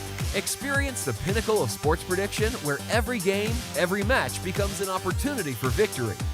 At BetACR EU, your insights into the game transform into action. With exclusive action prediction options for the Triton Series, your player knowledge and predictions set the stage for unmatched excitement. And there's more. BetACR EU brings the world of sports to your fingertips, offering action prediction options across all major sports. Whether it's football, basketball, baseball, or beyond, your passion for sports finds its home here. Kick off your journey with us and get a 15% free play on your first top-up up to $250. Don't just watch the game, be a part of it.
Randy Liu alongside Brian Rass for more continuing coverage of this bubble play where just 16 remain in the 200K event number 11, where 4.7 is up top, but 317 just around the corner on the bubble. And let's take a look at the current layout of the chip counts. Bryn Kenny at the bottom. At the very top, it is Mike Watson, Petrangelo. And what do you want to talk about, Brian? Look at this. I mean, the thing I want to talk about the most is the Player of the Year. Right. Race. Let's talk about that. Because, you know, Danny just busted, and we were mentioning it, but, you know, now, yeah, let's talk about it. So I was told by producer James that it's 483 points for winning this, which means Kuhn's still in it. He would vault to the lead. Ding Biao is still in it. He would be behind by a very small number of points, like 50. And if you scroll down just a hair, you'll see. Oh, we're on mine. Sorry. You'll see that Michael Watson and Stephen Chidwick are still in it. Now, they would still be a couple hundred points behind, but I guess Michael Watson would go to the leader of this stop, which gets an extra 100 points, should he maintain that through the PLO. So, you know, all these guys are still in play. So it's just another kind of thread for us to follow at this point, something interesting. And you can follow it on the Triton Poker Plus app Scan directly. that QR code right there. That one I'm pointing at. Yeah, that one. Hopefully my finger doesn't block. Oh, yeah. You get it. You get it. Scan it. Download it. Follow the race. Follow the 200K. Follow all the tables because we just have 2 tables remaining. So don't follow the 200K too closely, though, because you're not going to get that.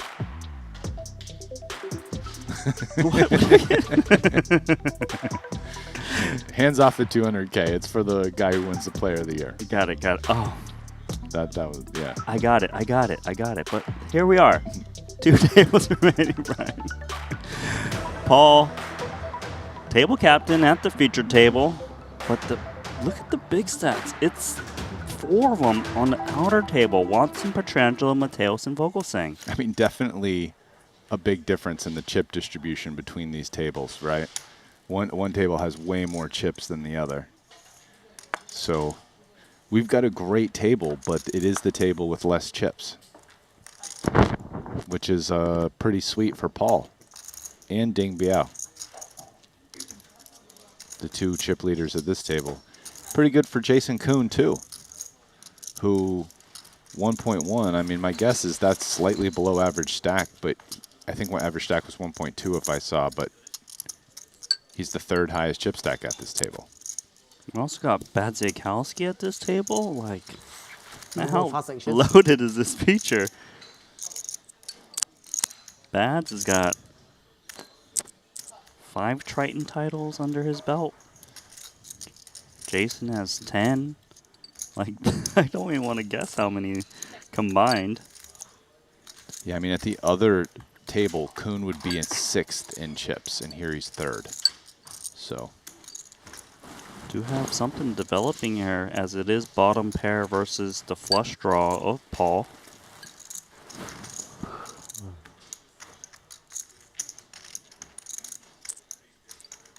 Paul with the covering stack.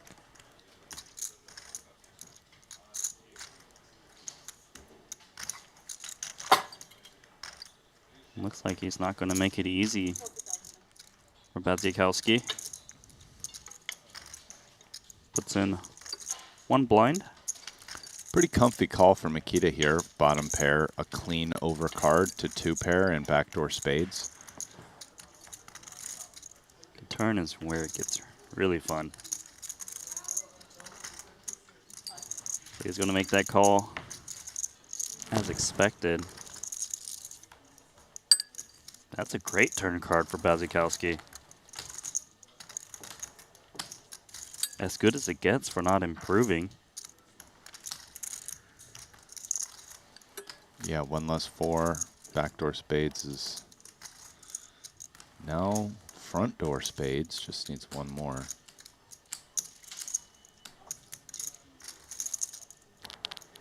Will Paul fire another shell? Crossing his mind. And he is. Knows there's a lot of pressure right now on the Stone Cold Bubble. After hitting this turn card, there's nowhere for Makita to go. Forced to call? Yeah.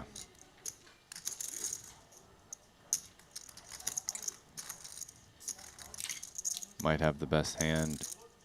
You have a spade flush draw now if you don't.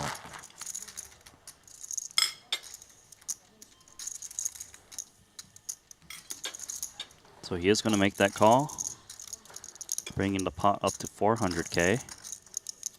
Bricks out on the river.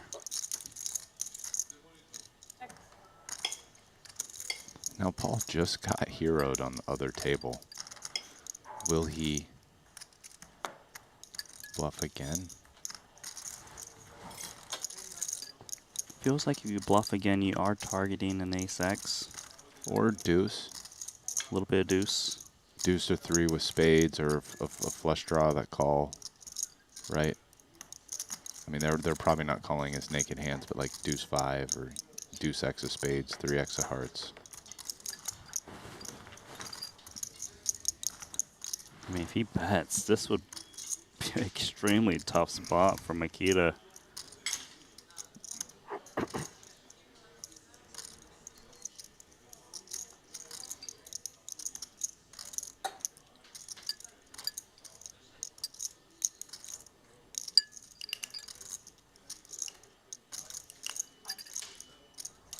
$300. 300, 75% pot. Oh, man.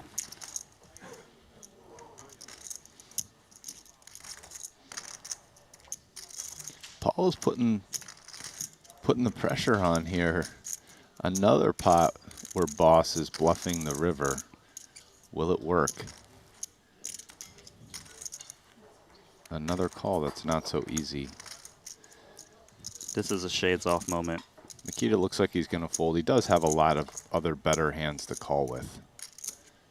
Right? You don't really love having the 10 of spades, right? You're blocking backdoor some spades backdoor as spades barrels. hands, and he can have a 4. Although he does have to find hands to call with that are better than 4x. I think you'd rather have a hand like King 3 or Ace 3. He is going to lay down the winner.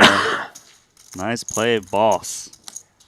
Well, first bluff didn't work, but the second one sure did. Different opponent. Also different chip stack you're attacking. Regardless, that was nicely played. Yeah, it was a pretty big pot too. Paul's moving up there. North of 1.6 at the moment.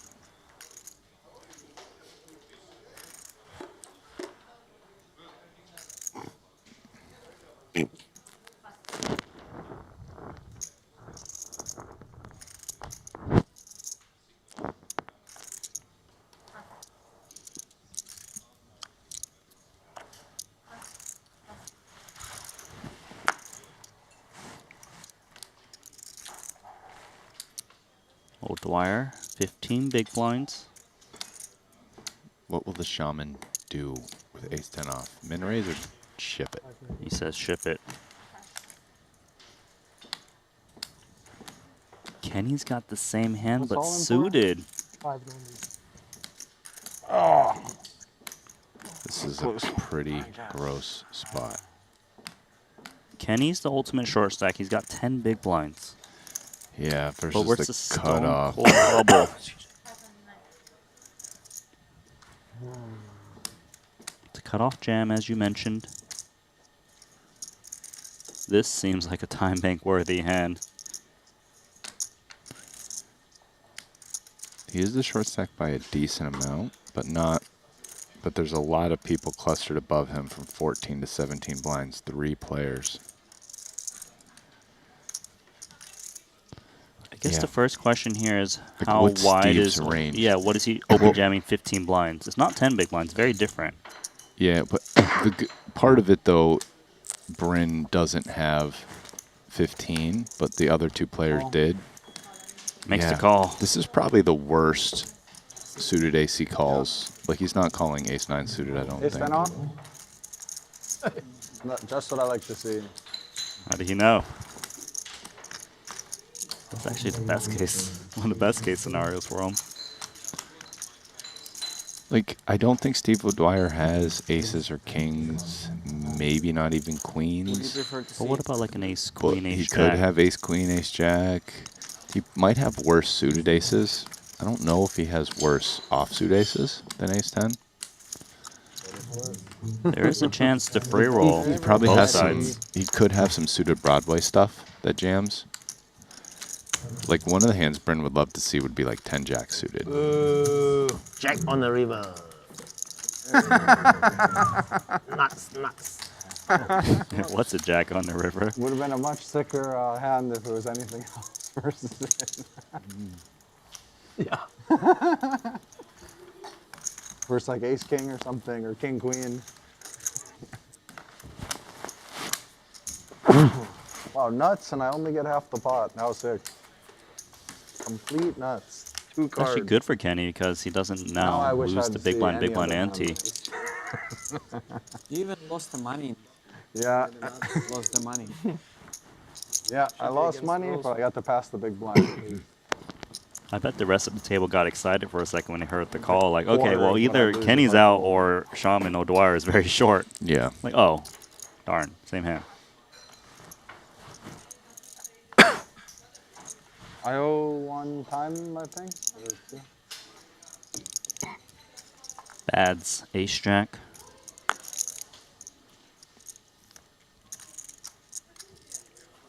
Bad's had 780K. He'll come in with a min raise.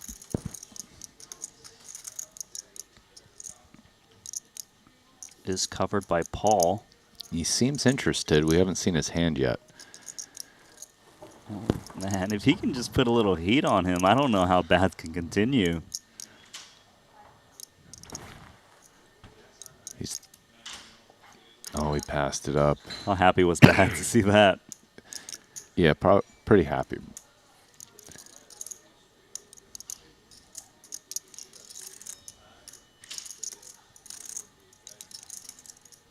Bads is going to get through with that raise and take. I would really hate to see you jamming with this hand. I wouldn't jam. 3-bet. 3-bet fold. Okay, that's better. Even reach up, I fold. I have an ace. I 3-bet, what you do? Headache. I don't know. If you bet small, I jam. If you bet like 200K? 2.8x or 2, no? Yeah. 200K, I jam. Maybe. I think he's semi-bluffing right now. But if you go all in, it's Don't you? faster for me. Yeah.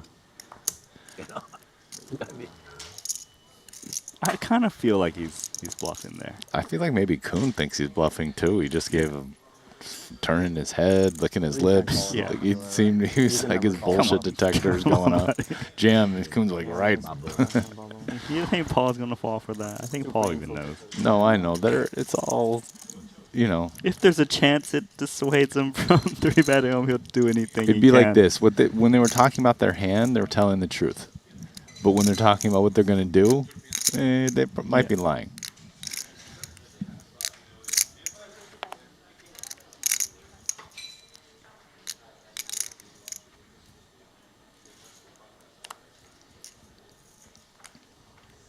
Paul, min raising into Kuhn, who's got ace-4. Kuhn's pretty deep here. He can play a little bit of poker. Yeah. Do you feel like he might even 3-bet this hand? He might. It's crossing his mind at least. Yeah, definitely.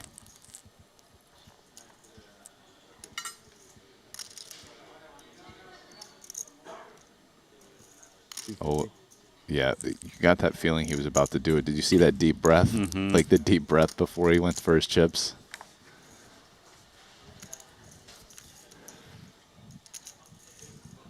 Could you maybe give me some merit to why 3-betting is nice with a hand like this? Yeah, you're blocking an ace. Your 3-bet range in this spot is like really polar. It's going to be like aces, kings.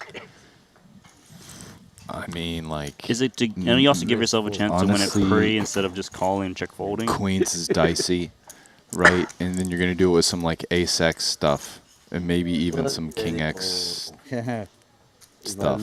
But it's like all... Obviously, you have way more ace and king-x hands. Yeah, but I mean, you're blocking some of their best hands with an ace or a king, but specifically an ace even more. And you get the chance just to win it right there. Mm-hmm. Right? There's not going to be as much like Paul calling it and you're playing some huge pot right on the bubble. Paul's going to fold the bit. So, you know, the real question kind of is, okay, so what is Kuhn doing there to pick which of those hands? Is he randomizing? Is he going based on feel? Because obviously you only get aces, kings, and like sometimes queens and ace, king, not very much. Mm-hmm, mm-hmm. Right? But you get ace or king X all the time. So if you do all your ace and king X's, you'd well, be obviously like it's super very bluffy. You never have it. So, you know, did he randomize? Did he just feel like this was the time? It's hard to say, but it's definitely a hand that it makes sense for Kun to do that with. His 3-bet range there is very polar.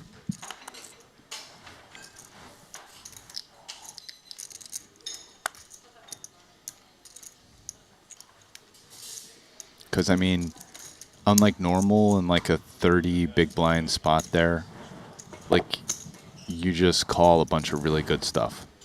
Like ace-jack suited, you know, not 3-betting. Whereas normally you might, like, as the big blind versus the cutoff. Right, so ace-jack suited has a lot more playability. Yeah, happy to realize. I'd be pretty, like, shocked if 10's 3-bet, and I bet jacks doesn't even do it. I think so. I'm not as positive. I know, like, in that same spot, like, hijack button, like, the button flats, like, way stronger, and my guess is the big blind, it's, like, the same thing. So, for, like, 30 blinds and, like, strong ICM spots, just, it's like jacks does not like 3-betting. And queens is sometimes on the cuff. Action appears to be frozen for a second as we hand out these red time banks, but there is action out here. Petrangelo and Watson involved as we go to a river. 9-3 deuce 10 king.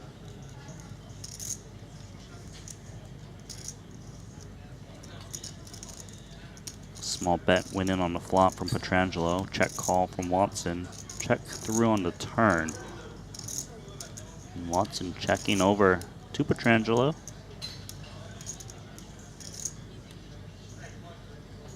Getting that deep massage mid-hand.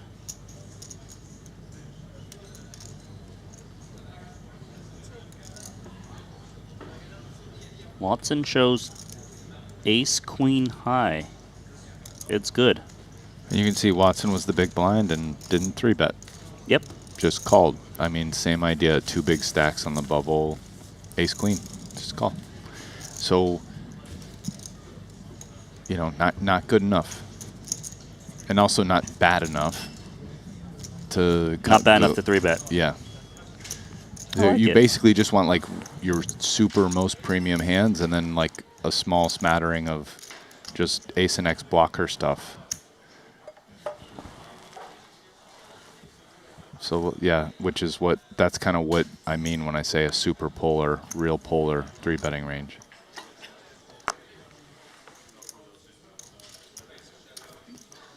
Thank you for those insights, Ras. A few guys in the chat enjoy the commentary here.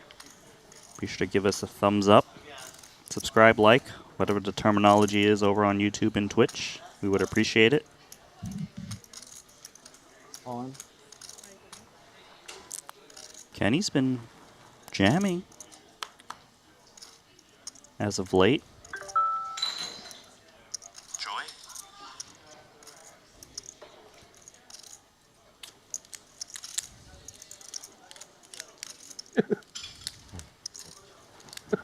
Looks scary. Yeah, that's scary. Almost. At least I was live versus King. King 7. I feel like Kenny's been all in like 3-4 times. Sure, he hasn't been called. He's definitely put in his stack out there. Whew. Always nice to get this. And he's chipped up some now because of that. He's no longer the shortest stack. It's now Mata Symbolus. Let's go out here for a second, Ras. It's 9-6-5 rainbow. Mateos opened in middle position. Vogelsang called on the button.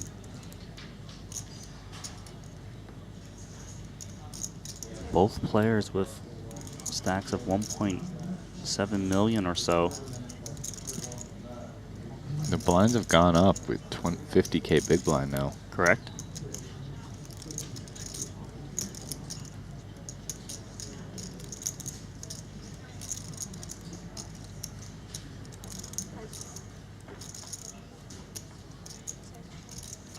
So check through, bringing the 3 on the turn.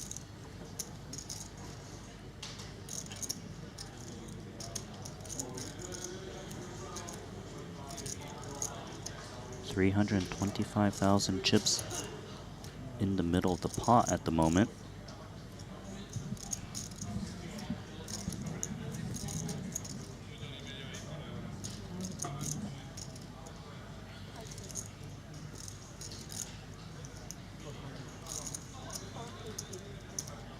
He's announced a bet of 450,000. That's an over bet after checking through on the flop. Adrian Mateos. I feel like you're always in store for some interesting poker. Always willing to empty the clip. Vogel saying, this is scary. Didn't feel like his big stack was going to be threatened. He's making the call. He's calling. I mean, the thing is, with that big of a bet, now it's like the stacks are in play. There's literally a pot size bet left here. There's 1.2 in the million chips in the middle now. And there's 1.2 back. It's kind of a blank. So it's 96536. No flush draws were ever present on this run out.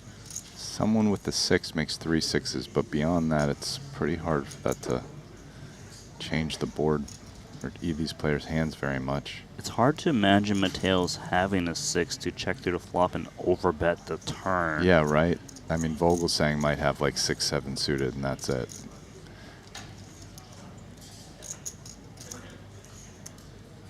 This is the stone cold bubble right now in the 200K. Or ace 6 suited. But yeah, I don't think Mateos can really have a 6. Wow, Mateos is... No, that's the time bank in front of him. Action still on Mateos. Correct. Oh, but now he's asking for it all, and the hoodie might be coming down. It seems like it is.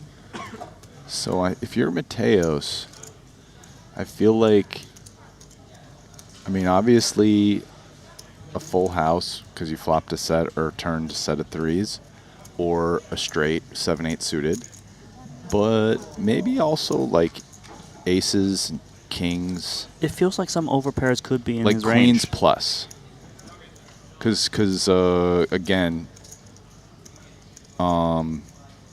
Vogelsang can have jacks or maybe queens, but not aces or kings here. So if you can beat jacks, I think this makes sense. Look at everyone lurking from the other table. Paul, Jason Kuhn, old Dwyer, Jaffe, they're like, oh, fireworks.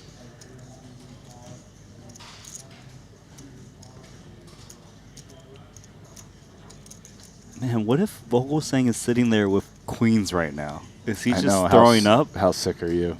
I mean... What if he's got jacks and queens? Like, that is probably the top of his range.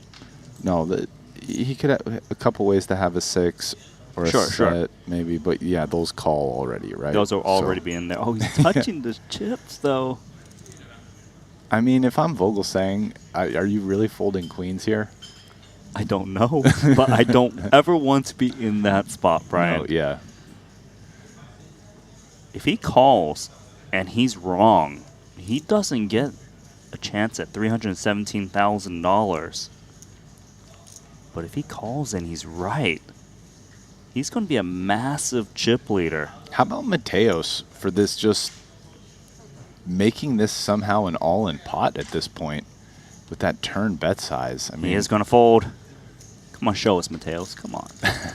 No, hey, dealer, show one, show all. I don't know. Can we just flip those 2 cards up because I really want to see it? I feel like all these really good. Do you see them all looking like? Chidwick wants to know what he had. He's still staring at Mateos. He's like, what did you have there? Paul's still watching this hand as it's being shipped over. Like, did they really just almost get it in? Paul, you need to get back to your table. I feel like I've never seen Chidwick that interested in knowing what somebody had after a hand was over. That was a pretty cool pot, even without seeing whole cards. Yeah, that was like, good job, staff. That was a great pull. Every once in a while we get pulled for hands. You're like, oh, okay, he raised and won the blinds. That's awesome. This was a sick hand. Man, it's too bad that hand wasn't on the stream. It'd be so interesting to know what they had. I mean, not as much Vogelsang.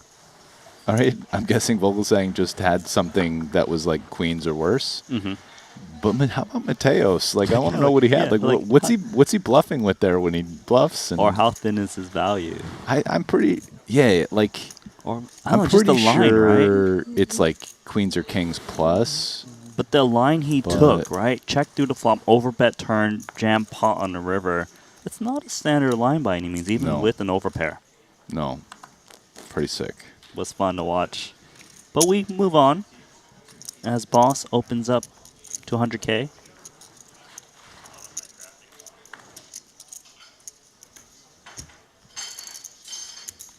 Man, Mateos is always fun to watch. That guy just 1.5x pot on the turn and then shove the river for pot. Yeah. look at Brain chuckling. Pot is so sick. Sick hand. That the other table is talking about it. Using the Triton Poker Plus app. Yeah. Some actually watched it live while standing over the rail. Bryn couldn't be bothered to get up. He kept an eye on it.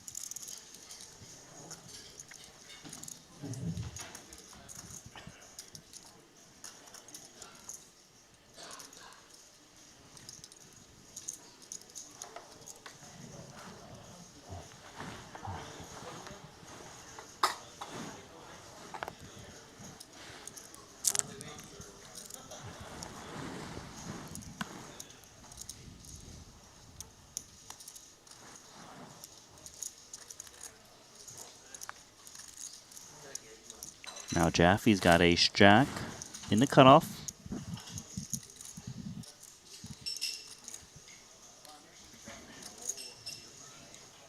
I mean, he's too deep to shove, you would think, so I guess raise it up. Wow. It does Did he say just all in. Never mind. So what is he jamming into? Let's see. Ding Biao actually had him covered. Well, Dwyer, Dwyer has less chips. Oh, he covers a lot of these players. He covers two of them. Barely covers Makita, but is covered by Ding Biao. So I guess it's a function of covering some of them, and also you don't want to raise and get jammed on. I think that's didn't a get big the one. words out. I Don't wanna get could have raised. rescinded it if I didn't like the action. Yeah, because it's like he kind of has to fold ace-jack on the bubble. Yep. And obviously, everyone else has You're to go quaking tight, in real even if they time. cover you. Yeah.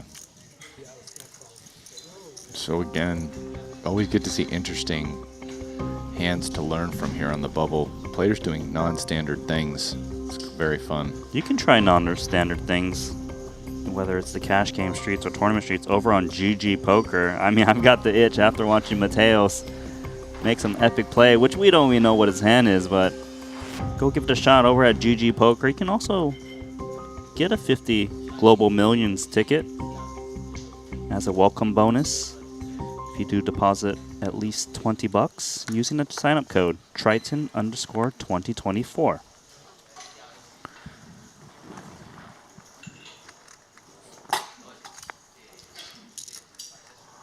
Yeah, like normally players aren't shoving 20 blinds from the cutoff, right? But it's those bubble things. They changed the ranges just a bit. Yeah, players are giving us teachable moments, and I'm here to learn, so. I'm here to learn with you. Kundo is going to open up ace-3 suited. Ooh, Makita just lets go with the sevens.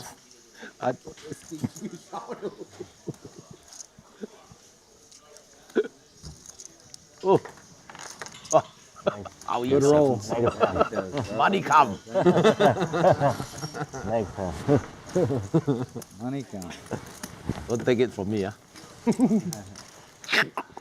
It's hard to get your money. Only little bits at a time.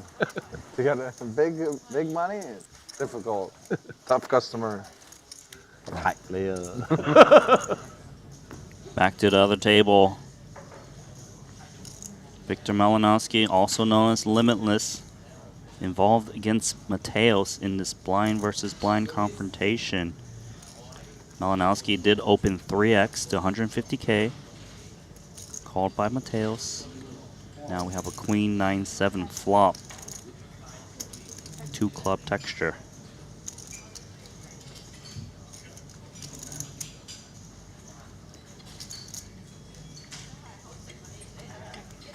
So tap, tap. Blank on the turn.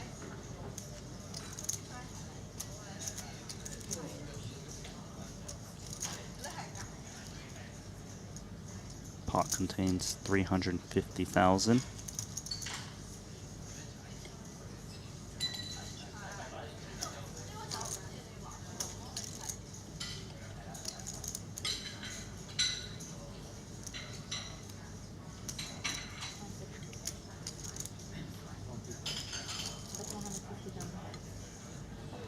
Limitless announces a bet of 150,000.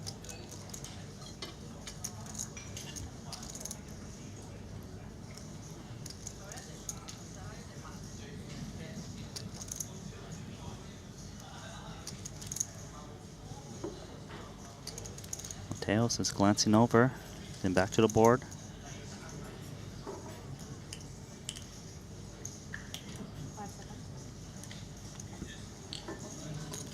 He is going to relinquish. Felt like a close one for Adrian there. You never know what he's thinking. Just the little look he gave after he folded. He looked down like 4 or 5 times in that hand. Felt like he had something right on the cusp and just decided not to put more chips in the pot.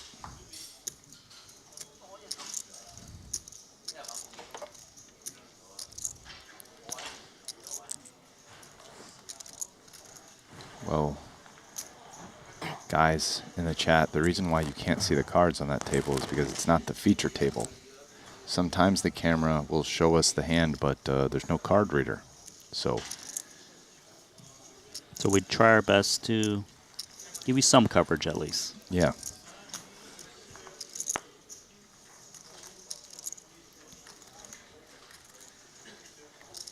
Could actually follow every hand on the other table in that regard on the app. Again, you wouldn't see the cards, but you would see the action. You would. Yeah. You could see every single hand.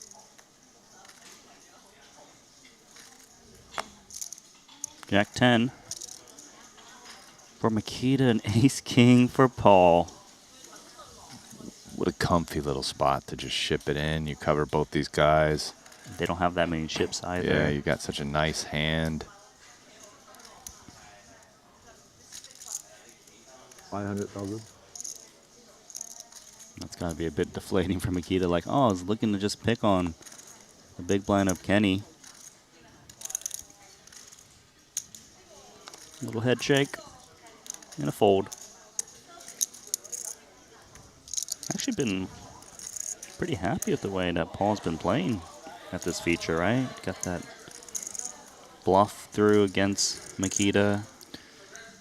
That was like kind of a big pop for Makita. He had 15 blinds and now he just lost 2 of them, and he's kind of dropping down into that bottom cluster. Picking that up versus losing that's pretty big. So back to the outer table. This went Watson opened to 100K. Limitless, 3 bets to 250,000. Watson made the call, and we do have a King, Queen, 10 rainbow flop. And Limitless is going to fire a C-bet, 140,000. Quick fold from Watson. Do these guys not realize we're on the stone bubble? Because they seem to keep playing these big pots. Yeah, this is like one of those fun tables. You know how we were talking at the game theory of the big stacks the other day? Yes. And Go on. Say it again like, if you want. You know, it's that thing where the big stack's going to stay out of their way and just wait for one of the shorter stacks to bubble. And it's like oftentimes that's the case, but this is one of those tables where no, you just too many guys like Mateos, Limitless. They're not waiting around. No, they're trying to pick up as many chips as possible. Yeah.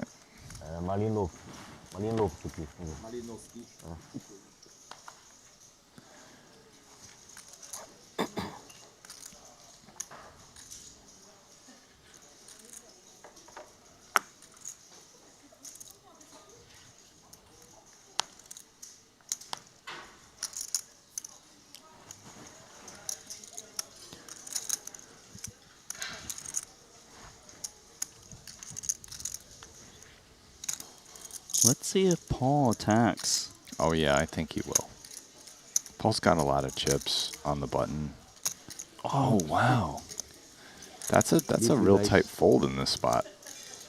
It just seems like those blinds are often have to play very straightforward. Yeah.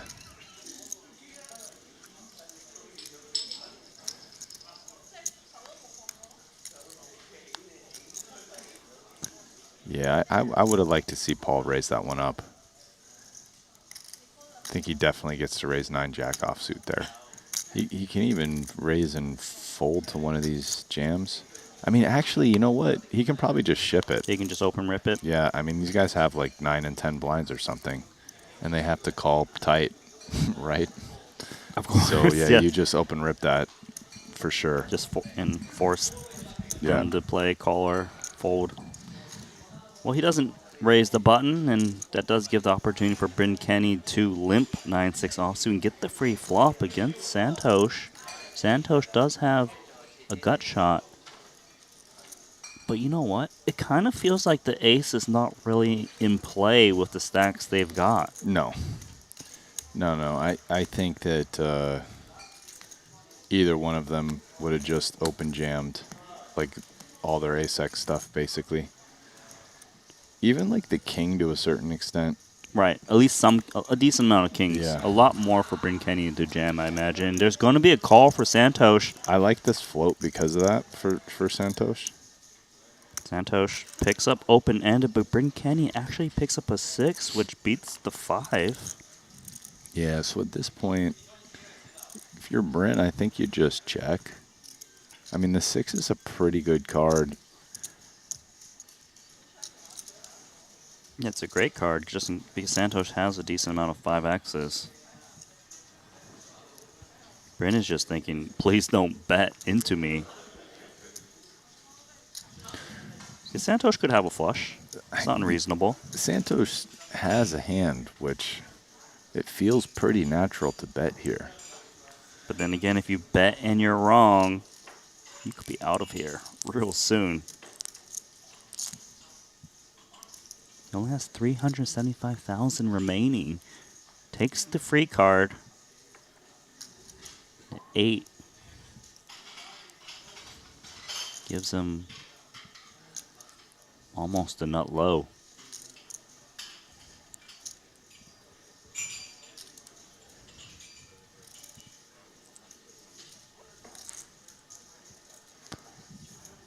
Well, Bryn is almost certainly gonna, well, unless he min bets, but I think he probably checks. Check seems like the best play for Bryn. Now, will Svarna desperation bluff the river? I kind of think like Bryn probably calls him as played. As played, but it's not unreasonable for Bryn Kenny to have better high cards that miss than you just throw in like a min bet and try to fold those out. Is that a reasonable idea? Yeah. Puts in 115,000. This is gross for Bryn. Oh, wow, Bryn folded quickly. Yeah, I mean, the bluffs he beats are those 3-4s, deuce 3. Just some hands with one diamond. Yeah. Like 10 jack high, queen high-ish type hands. Queen high probably checks back. Maybe even jack high too, but like 10 or 9 high. I guess it's kind of hard to have 10 or 9 high anymore after the 6 and the 8 run out. Hats off to Svarna with a nice bet there. It's pretty tough spot as Bryn, I guess, too. I guess I would have liked to see him think about it a little more, though. I think his mind was, look, I don't think I'm getting bluffed here. Yeah. Just was wrong. Happens. So Kenny takes on short stack duties with 405,000, 8 big blinds. Here comes Ding Biao. Thing is, not a ton of value hands make sense as Svarna. Probably the one that makes the most sense would be like King 3-0 that checks back. And I Like- guess River 2 pair with the 5. River 2 pair, yeah. But like, does a flush play this way? Like, Probably not To that be much. fair, though, from what I've witnessed from Santosh, I do think he's got more flushes than normal. He Yeah. does like to get a little trappy. But I hear what you're saying.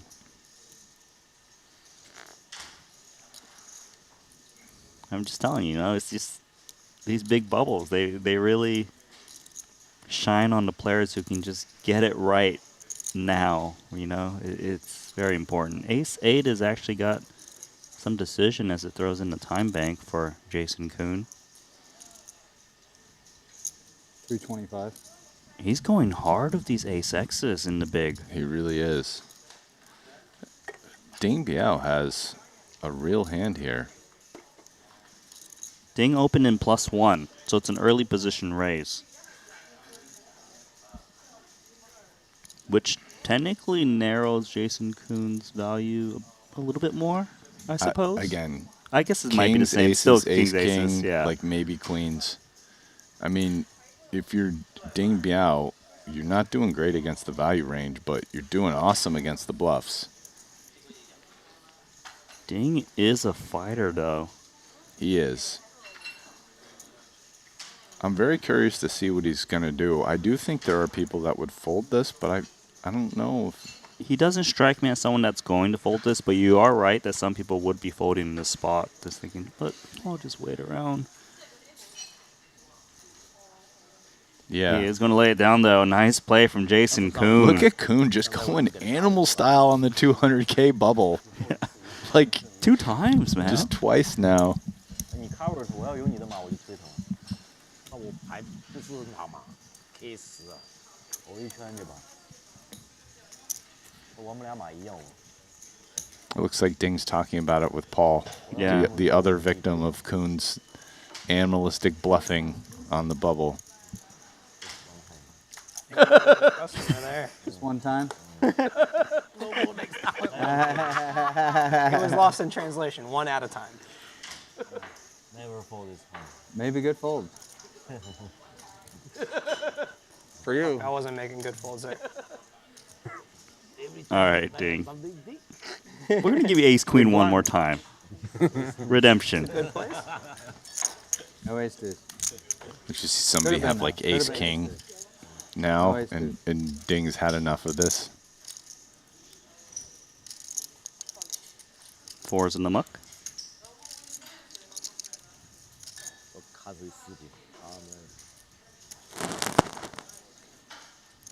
No, Round he's not 2. doing it again. Come No on, way. no. Not in the small Jason, blind. just do it for us. Come on. You know you want to do the back-to-back. I mean, what are the odds that he does it and Ding folds? I mean, it was just never going to happen, but like...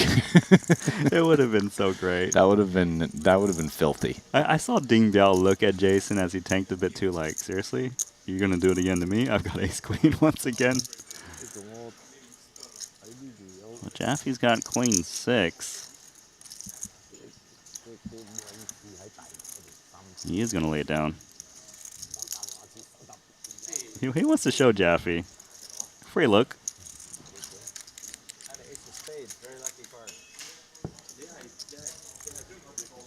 This hand I will call you.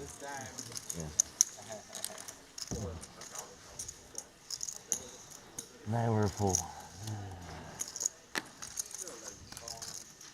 Good time. Ace-queen. 你大啦。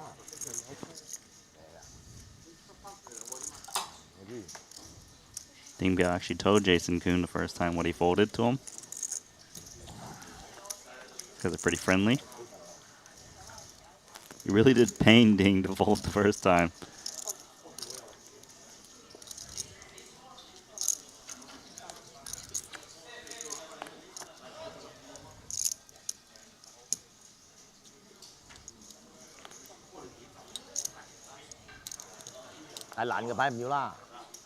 Aces for Kenny.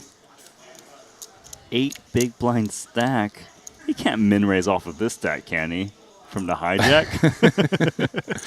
I don't think can't so. min raise? He can't limp? He just has to. I think you just raise. ship it. I mean, I guess you could make it like 200 or something. Yeah, like that would be the. Just in case the big blind wants to get a What was little this cute. idea that if it was like all in, you could fold? Yeah. Right? The fake out. Fake. Didn't Briny open shove another hand though, like an orbit ago or something? So it is curious that he found this play now. Right. I like how Bryn's like doesn't care about getting away from the hand if he's beat. It's like all about just getting more action.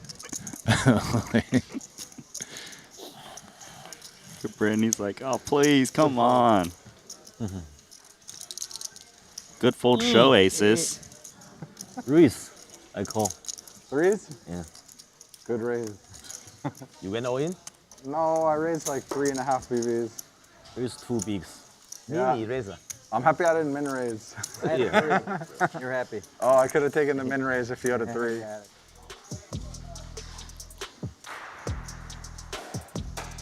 Look at that tight cluster at the bottom. 10, 11, 12, 13 big blinds. One of these players is going to go out, but we've been on the Stone Cold Bubble for quite a bit, Rast. Yeah. Yeah, not surprising, really.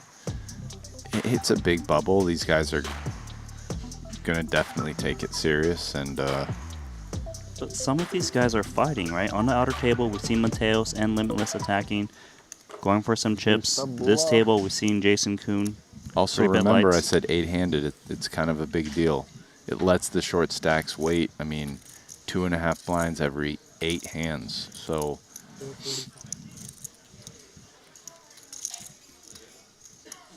wow, Makita, ace queen, 13 but blinds. UTG. Is this jam? Is this No, min raise? I think he's gonna min raise. He does? Yeah.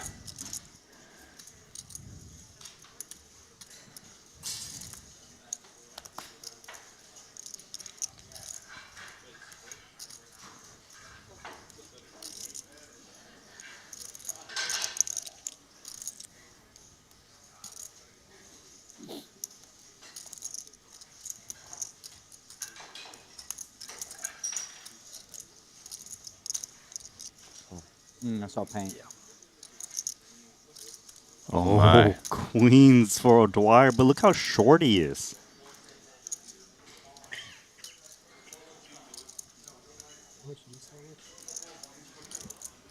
The shaman. Sub 10 blinds. A king was flashed, by the way. I know. How nice. How happy are you as O'Dwyer? One of the 8 overcards. I mean, you just grip it and rip it here, I'm pretty sure. The funny thing is, like, I guess Makita can't fold, but, like, how well is he doing versus a jam? I mean, O'Dwyer's range would be very strong to jam, I would Yeah. imagine, from the big blind versus under the gun. yeah, versus under the gun open, like, from a guy who has a pretty short stack. I mean, Like, Makita, how sick are you right you hear now? him? He said, oh my god, how much? And the king shown is good for him, right? Yeah. 400. I don't think he can fold, especially with a king being shown. But Right, like, a little bit less ace king. But like I said, dude, he's disgusted right now. Like, he's so disgusted by this.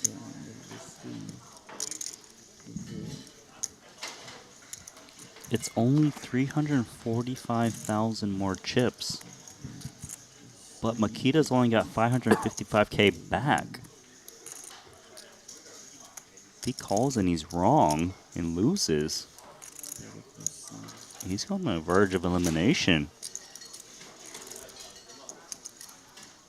I mean, the issue is, like, O'Dwyer could definitely, I mean, he can have jacks and 10s, I would think. Can he have ace-jack suited? Do these hands, though, ace, jack, maybe 10s, do they ever just call the big blind and react on a flop? Or do you think they're I don't just know, ripping? because there is some fold equity potentially. If Makita, what if Makita has, like, king, queen off? Okay. I don't know if he raises that or not, but if he does, right, I mean, that's a great reason to fold, to chip 10s. I don't know, though. 10s might not jam as O'Dwyer. You're right.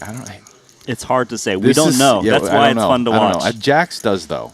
I'm gonna Draw the put line my at foot to jacks? jacks. Yes, tens. I have no clue. Yeah, I think he has to call. This is so disgusting.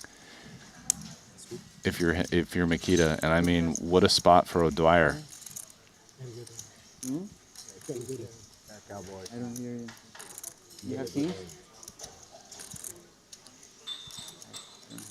Queens. Oh, Queens? sorry. Queens versus ace, queen. Cards will be on their back after But the yeah, other no, table I finishes told you their though hand. he was going to be disgusted. He went time bank. Like it was that's such a nasty spot. Hold on, Ras. How come there's always heavy action on the outer table? It's Antonius versus Watson. Ace 4 deuce 10 deuce. This table has more chips too, like a lot more chips, right? Most of these players are deep. They're playing big boy poker. Watson raised pre-flop into the big blind by Antonius. Bet the flop. Check through on the turn. And then Antonius bet 50K, then got raised to 250 by Watson. What does Watson have here? Does he have a Dewey? No, he has an ace. Ace 5 versus ace 6. And you know what? Let's just chop it up.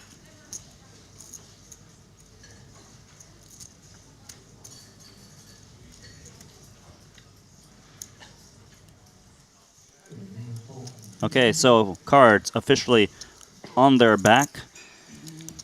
And this Pocket queens. we would need an ace to end the bubble here, but if Steve wins, Makita, we down to 210,000. And the big blind next hand. Oh yeah, because he was under the gun. Here we go. Rasty, big flop incoming. 9, 6, 5, 2 clubs. 2 clubs.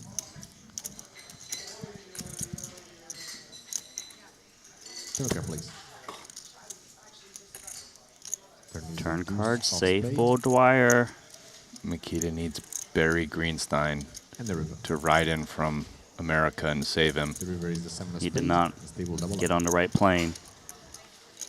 As that is a full double up for Dwyer, up to 965,000. That is deflating for Makita Badziakowski, who down to 210K. As we mentioned, he's the big blind next hand. And not just the big blind, Ras, the big blind ante. So half of his stack is going in. You got it.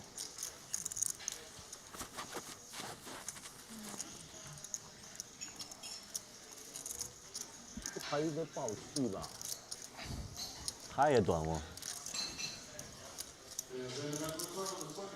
wonder if Makita's thinking, like, I wonder if he's like, man, maybe I wonder if I should have folded that. It's crossing his mind. Yeah. He won't be able to reveal it now because he needs to worry about these next 2 cards he's about to be dealt. Doesn't feel like he's ever going to get a walk. Oh no. But it is folding over. I guess it's technically possible, but extremely unlikely. Like if all of a sudden do these you guys think get it's possible now? Because Jason's got ace king. No. You think Jason's going to give Makita a walk? I hear you. I mean, I guess if you're Jason there, you have some open jams, but not with this. Does make it 105K.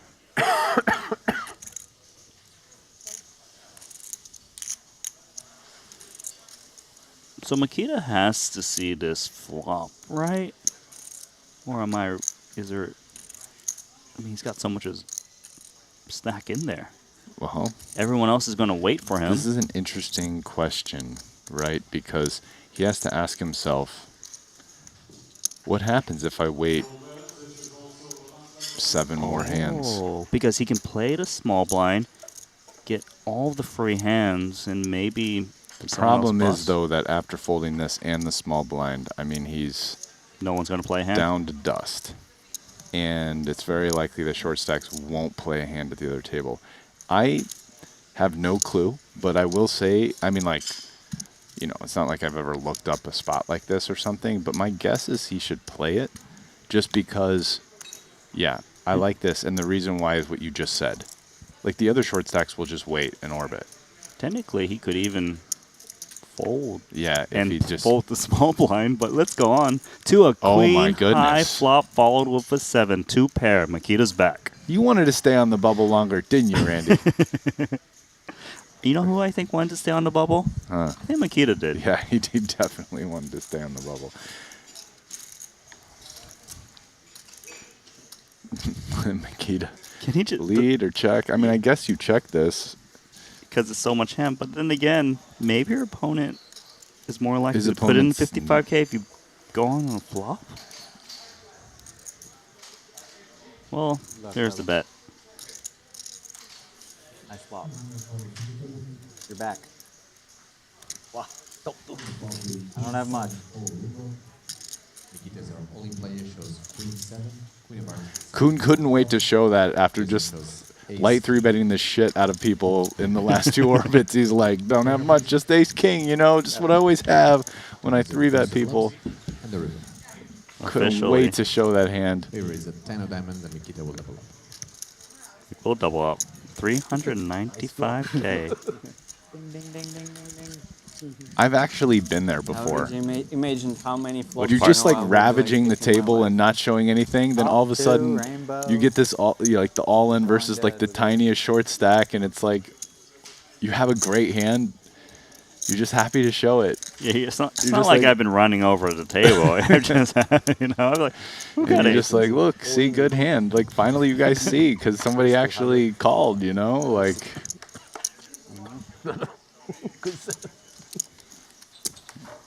Yes, I call. And the great thing about that is it's so natural, right? You didn't force it. Like when it's like, not like you 3-bet someone, then you're like ace, muck. And everybody's like, oh, okay. You know what how was the you other raise one? every hand, you muck everyone, but then you, ace king, you see? Right. What about Yeah. the 5 times No. you just put it face down? It's because you're only you were forced to show this one, and you had it. It was just like perfect, you know. Jason's attacking with Queen 6 of Hearts. Does Ding Biao want to give some payback?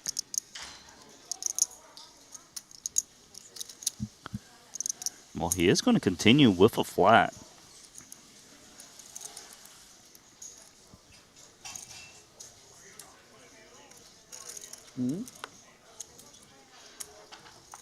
Just 4-3 offsuit will be taking a flop here 3 ways.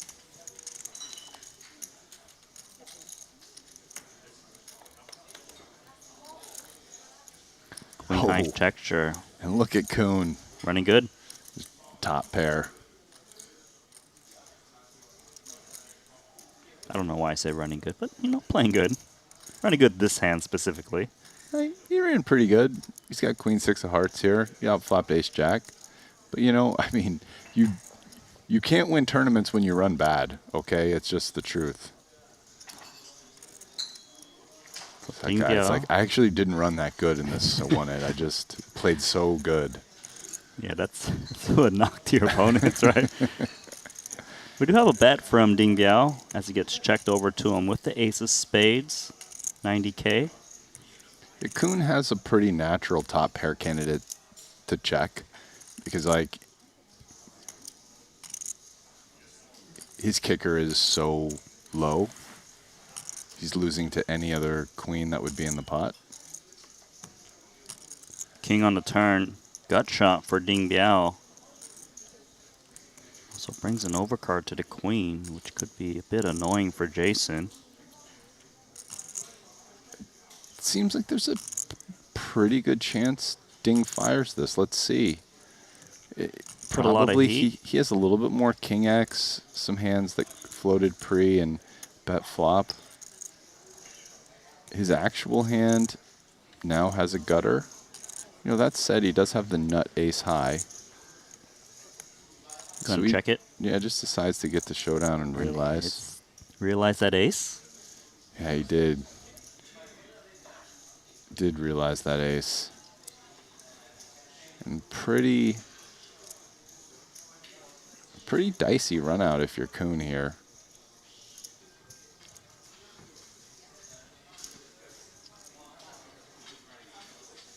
I mean, he's probably going to check, and he realizes there's a pretty good chance he's going to see a bet It's like unless his opponent has, oh wow, Ding just like snap check back ace jack there. Yeah, just not interested in putting himself in a tough spot on the river in case he gets check jammed on. Queen 6, 全6开你打我的大盲啊，全部。 Was it is exposed that Jason Kuhn opened Queen 6 of hearts. Yeah, Paul said it out loud as well. Yeah, like making sure the whole table heard it. So all credibility with that ace king being shown is That now was gone. an interesting snap check back by Ding on the river with ace jack there. Let's take a look at this pot. Once again, pot is massive with a full run out of 5, Queen 9, 7, 7. This pot involving Michael Watson, who opened into the Mateos big blind. Check, check on the flop. An overbet on the turn by Mateos for 400,000 to 305. Then he checks river here. Over to Watson, who hasn't acted yet.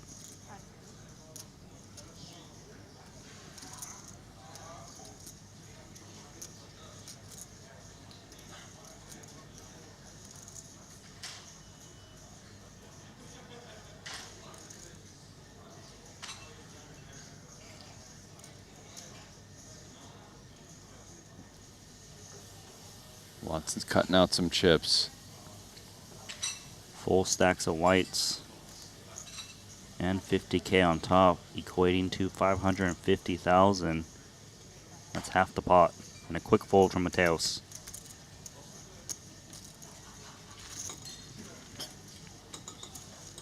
This table is scary.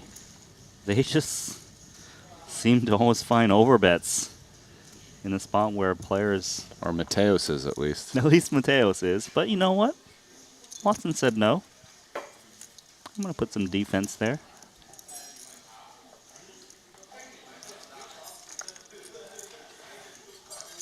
It seems like the dynamic at our feature is completely different than the outer. Yeah, which makes sense because of the chip stacks.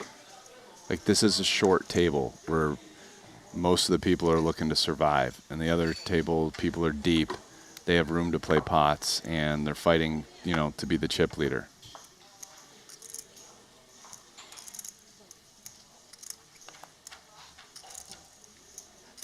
Or I guess more precisely, they're just fighting to accumulate, right? Fair enough. But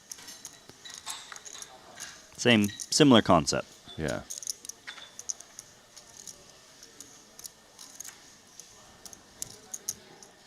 King 4 from Akita, who is counting down his stack.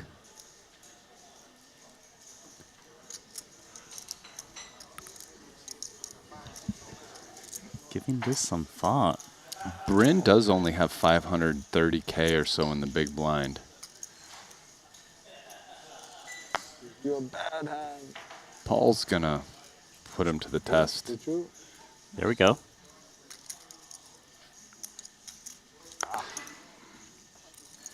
Medium hand. King 3 suited. Yeah. Offsuit. Exactly. Sorry. I had King 4. Dominate me.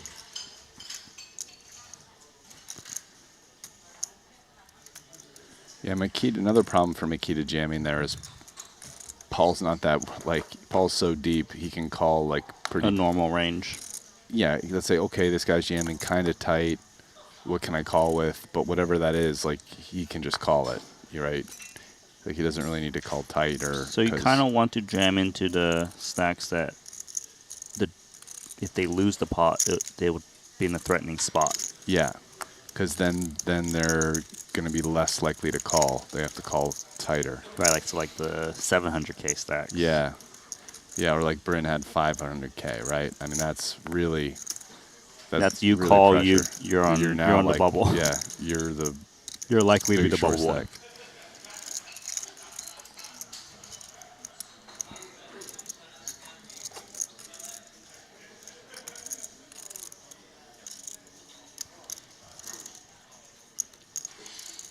давно. Да? Не видел. Не сказал. Блин, а ты как я сказал? Капец, да, как я вот, я не знаю, что нужно было делать.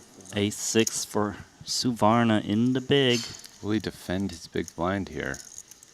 He's thinking about it. No, this Pass is it in. Santosh 4 or 5.0. This is evolved. He understands ranges. He's just like, man, I'm just going to try to make this 300K right here. I mean, he's been playing for almost 2 days now. Doesn't want to walk away with nothing.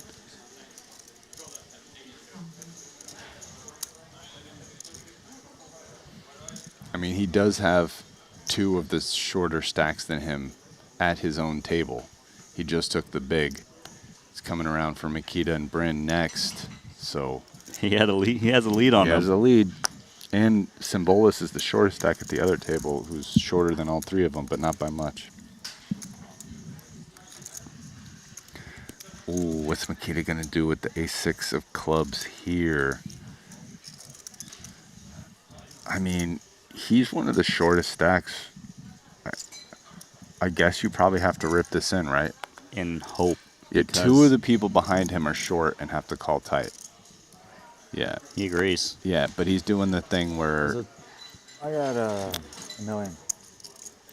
I think he's saving more than 20K. I think he's only making it... I think this is wrong. He's making it 250 and saving 120. But look at what Paul's got right behind him.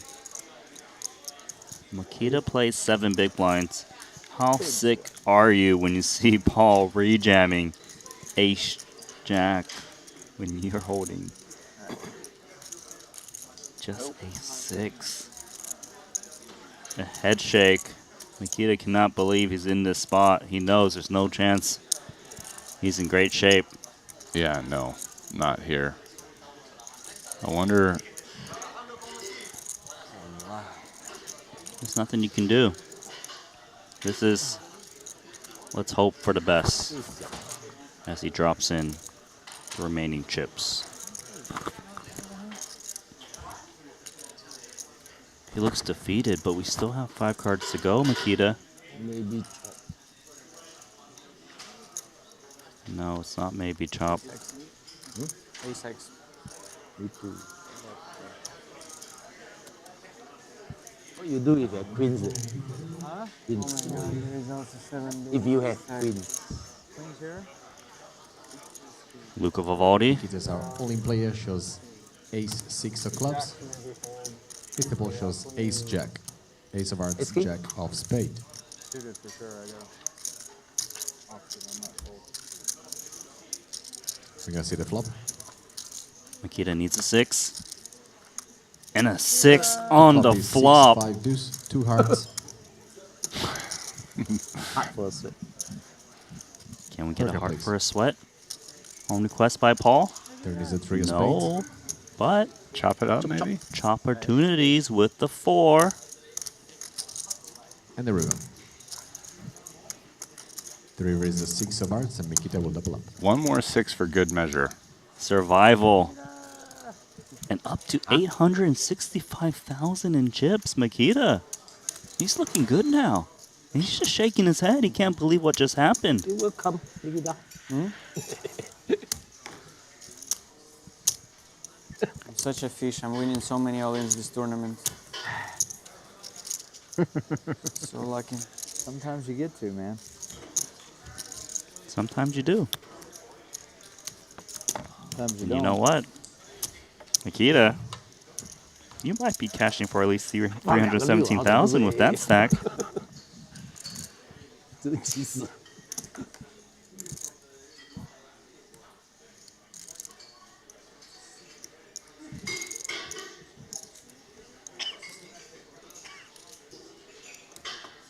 Oh, 70 big blind.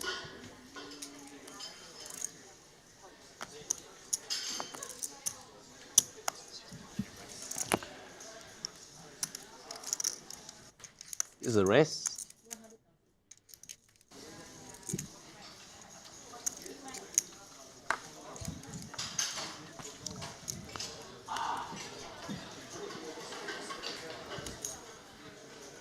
There's been some shuffling of chips at this table.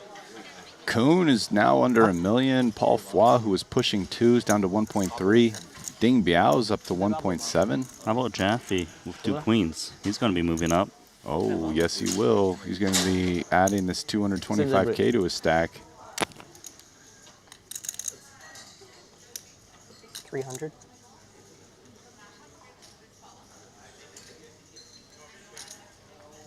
He's a sick man. He's just 3-betting. He's not jamming. 3-bet to induce. He's a sicko. He's like, you know what? It might be 317,000 I may never see. But if I can get some action, I'm going to try.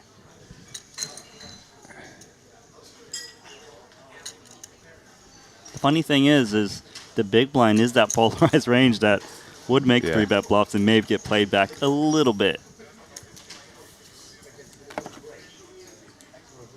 Smile and fold for Ding Biao. He has no fear. No fear, Ding. Oh, sorry, no fear, Jaffe. No fear, Jaffe, friend of the booth. Friend of the booth. Getting a little run good.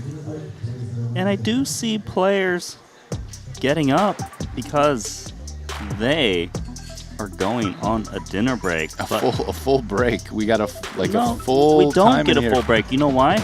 We've got the power of technology, and we can cut down that dinner break to just 10 minutes.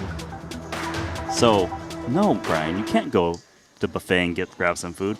What we can do is cut down that break, like I said, 10 minutes, and we also are going to have a special guest joining me and you in the booth. You get to talk some strategy with him.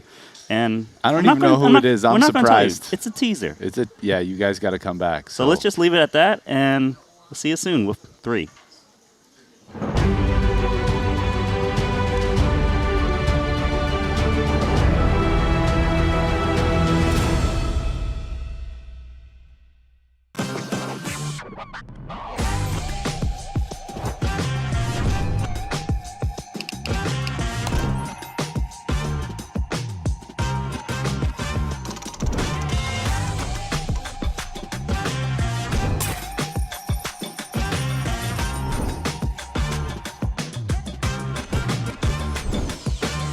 Want a $50 Global Millions ticket on top of the full GG Poker welcome bonus?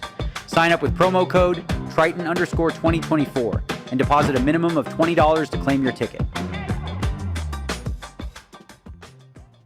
Brace yourselves.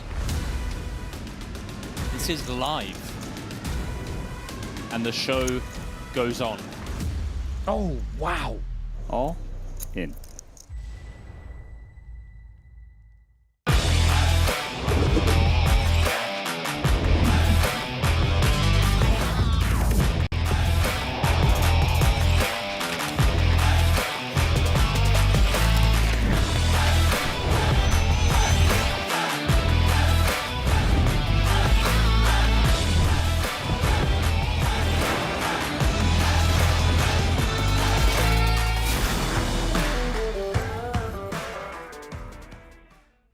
Welcome to BetACR EU, the premier platform for sports enthusiasts and the newest way to engage with the Triton Live Series.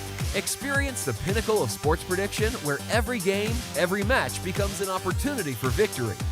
At BetACR EU, your insights into the game transform into action. With exclusive action prediction options for the Triton Series, your player knowledge and predictions set the stage for unmatched excitement. And there's more. BetACR EU brings the world of sports to your fingertips, offering action prediction options across all major sports. Whether it's football, basketball, baseball, or beyond, your passion for sports finds its home here. Kick off your journey with us and get a 15% free play on your first top-up up to $250. Don't just watch the game, be a part of it.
Try to take it down right there. Bryn with top pair was ready for him.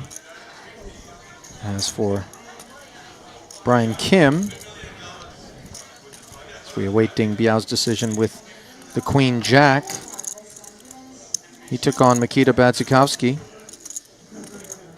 8-4 of diamonds against Ace-7 of diamonds. Kim opened to 50K off of 390. Bads flatted. 2 diamond flop. 5-4 deuce. C-bet of 35 raised by Brian. It was actually a lead from Bads. Donk bet, if you will. Bads then jammed. Kim would make the call, and of course with pair and flush draw, propositions were always tough for Brian, who failed to find the necessary 3 or diamond on the end, and his 20th place elimination brings us to this moment here.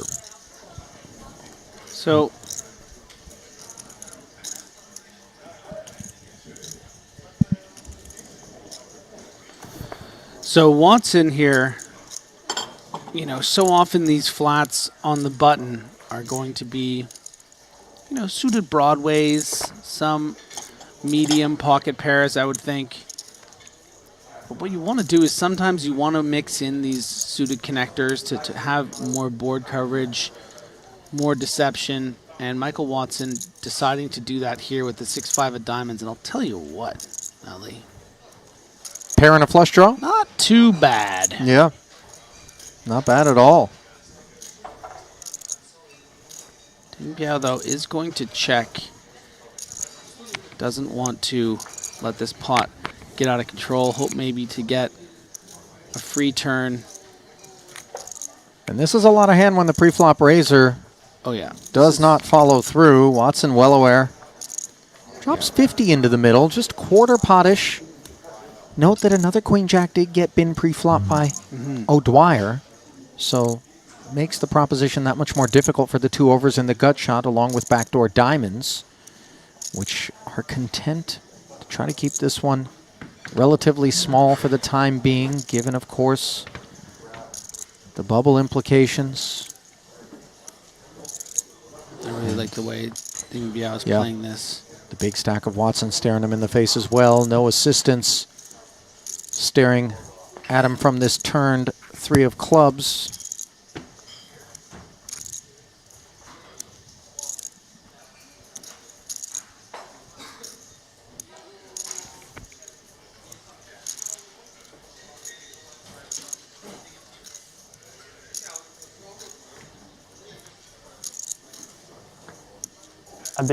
Are they extended this to the 3-day event?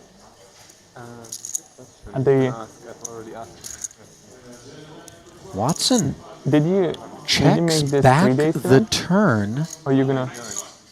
It's 3 days. Are you at all surprised by that decision there? I don't think so. I think Watson realizes that, you know, I mean, he's never going to get a better hand to fold.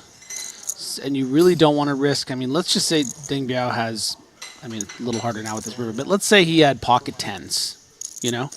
And you're just betting here, and let's just say he checks, shoves, and you have this bottom pair and a flush draw. I mean, he happens to have a hand that is unpaired, and I think it's okay to check this back on the turn, yeah. I do.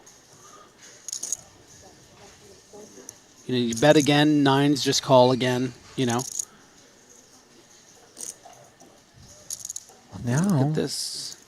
Mild amount of awkwardness, although when we do check back, we anticipate with some frequency that the river barrel will be encouraged as a result, and some bluff catching is necessary.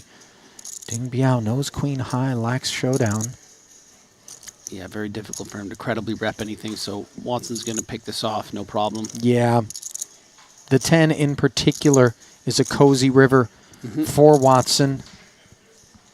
And had Watson bet the turn, I think Queen Jack might have... How many runners we would get as a result, but 93 in total.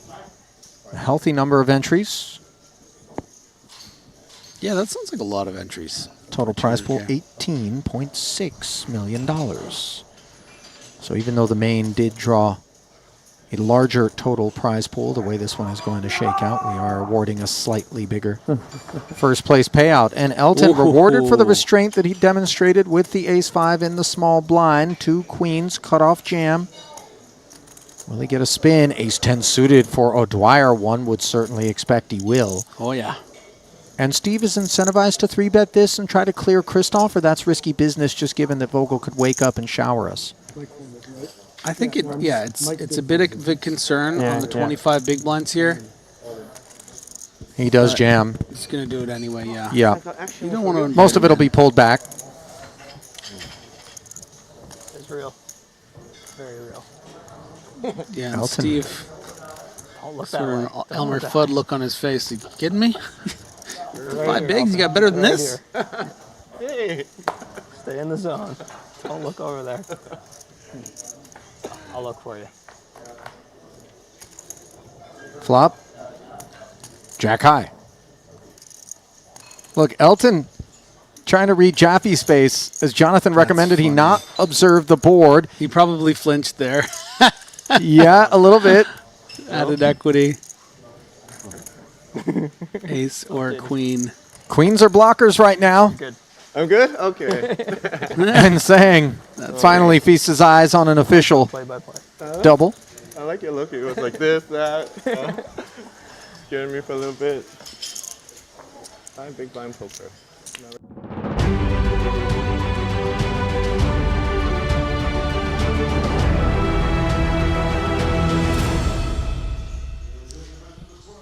Hello everyone and welcome back to the Stone Cold Bubble of the 200K here in Montenegro, joined by Brian Rast and Germany's Leon Sturm. Welcome to the booth. Thank you.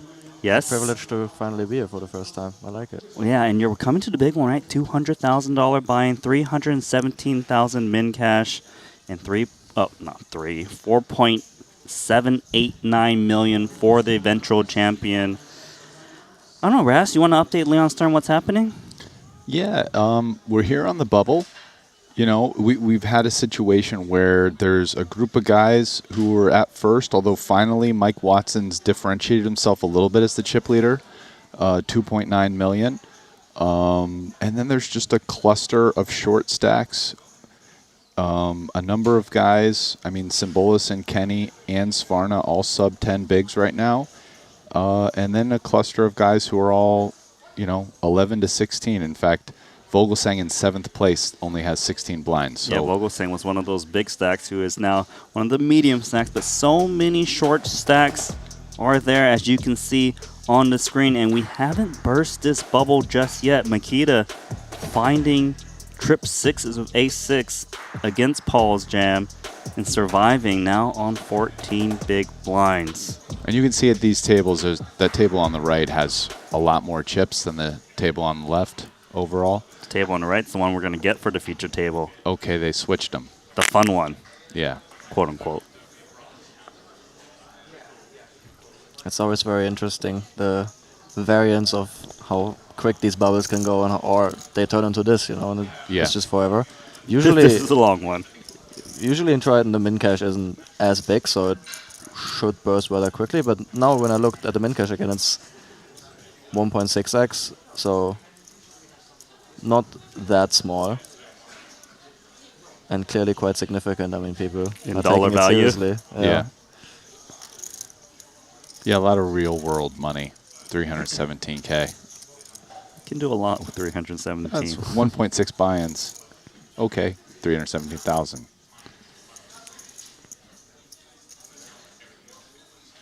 Tournament chip leader Watson in the small blind. Does have Petrangelo in the big. At the beginning of the bubble, there were like 5 or 6 guys that were all clustered at the top, but Watson has started to differentiate himself. I really like this perspective. This is completely different than watching the stream itself. Very nice. You get to be a part of the stream now, Leon. Exactly. I'm sure the chat's loving it. Yeah, me too. That's why I like doing it, you know. I'll give you a little secret, Leon. So you know Jaffe's been in the booth a couple times. Notice how deep he is in this tournament? Watch your next tournament you play. You're going to get a little run good. Yeah, it seems to have been the turnaround for him. Yeah, I think he's had a rough series thus far. And now he's making it. He was one of the triple leaders too, right? Like a couple of spots from the money. It's an exciting corner right there. We got Limitless and Mateos, and even throw in Chidwick. Get a lot of fun pots out of a couple of those guys. And Mateos is just always there, isn't he? He's always there, and he's not just there. He's always betting lots of chips and putting you in tough spots. Do have Malinowski opening 9s into Antonius's big. Doesn't seem interested. Perhaps it's because we're on the Stone Cold bubble. Yeah, it was. Could have definitely been a consideration to VPIP there. Yeah. I always think it's interesting. People have different strategies. Some people are much tighter than others in these like high ICM risk premium spots, right? Sure. And if you do end up looking at the EVs of what a call might make there for ace-8 offsuit, it's so slim anyway. And it gives you so much headache to play such a dry hand in such a high risk premium spot post-flop. Because it's you rarely make a really good hand, right? And you're just going to flop top pair on ace-high boards, and it's always going to go bet usually. And Am I calling down for my tournament life right now with just ace-8? Yeah. Yeah, or am I like really folding an ace to this guy?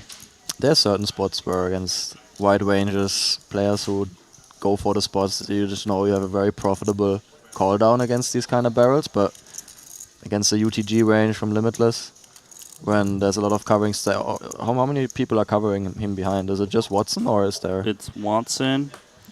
Is the only covering Just stack. Watson, but Mateos has basically the same amount. Right. But he is the very next to act. I So could definitely see Limitless going for very wide open there, but you just never know. And against a UTG range in general, it's always going to be tough. This is surprising that he lays this one down, I think. I mean, not saying it's bad or anything. I would have just expected Mateos to go for it here. yeah, I agree. He has one of the biggest stacks, and it's a nice hand with the blocker properties at this point, It's right? such a beautiful hand, King 6. Can straight over straight ace-x and stuff. Yeah.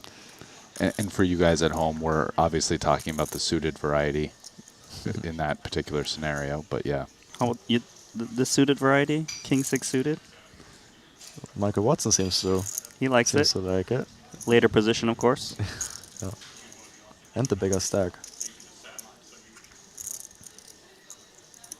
Watson just printing with these raise and takes. 3.2 million in chips. Second place is Limitless with 2 million.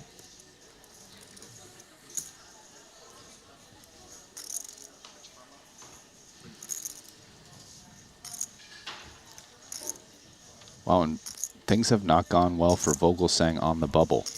We saw that he lost that overbet pot where he had 1.2 left and Adrian put them all in on the river. 3, 5, 6, 9, 6. We never got to see their hands. We speculated on that for a while, but from that 1.2, it looks like Vogelsang's... Oh, I thought he was shorter than that. It says he has 970K. When I just saw his stack, it looked like less. He has a little bit of black chips. That might be Oh, okay, off-putting. yeah, they just put those black chips in play. That's why. They are so aesthetically pleasing. Whenever you get the first black chip, you're just like, oh my god. I mean, it's mostly me who was kind of praising this chip to the extent that I was, but In the Vegas casino, it's only worth $100. Usually. I don't know, it's just something about this black chip when it comes into play. It's got like this few little green details on it, and yeah, Does it it all have some blends. green? I did not notice. It's very small, yeah. Yeah. The white ones also have it, but with the black, I don't know, it's just very aesthetically pleasing, I think. And obviously it's the biggest domination at the time when it comes into play, so. And it comes into play at a pretty important time in the tournament, you know. Yeah. Yeah, this is true. This is unusual for other venues because you will have fields with completely varying field sizes, but here it's always kind of the same field sizes, so you know when the black chip comes in. Always the same starting stacks as well. Yeah. Which makes a difference.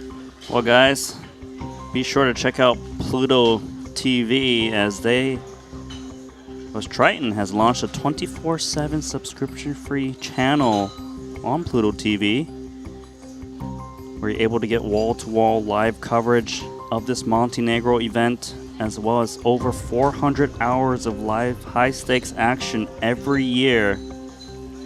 plenty of tournament highlights, replays, expert analysis on that. So do check out Pluto.tv and get your Triton fix on.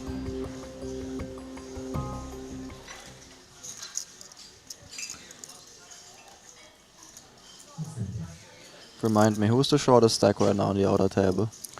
It's Oh, Matash is actually the shortest. he is the shortest stack, but at the other table, it's Bryn Kenny who has 405,000. Yeah, we have I a see. 6, a 7, and 8 big blind stack. Savarna is that Kenny other and stack. Savarna. Yeah, and Savarna's also at the other table. Here's one of those short stacks under the gun of ace 8. Definitely interesting. You would assume that he pitches it. However, he's going to be in the big blind next hand, so paying the ante is quite brutal. Does pitch it as you expected, Leon. I'm wondering if we, I mean, thinking about this now a bit more thoroughly, I think we can have a min-raising range there, perhaps. Off of 335? The big blind, oh, it is 60k. It does say 7 BB there, but we have less than 6 big blinds, right? Yeah. Yeah, okay, never mind. That would be a bit too shallow, I assume. But I think north of 7 BB you can think about it. And it's probably, like, whenever you do have the theoretical 400. outcome in front of you in HRC, then usually a min-raising range is being established.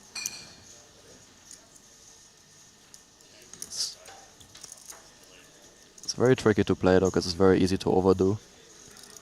Yeah, have the weak hands too much in those spots. Yeah.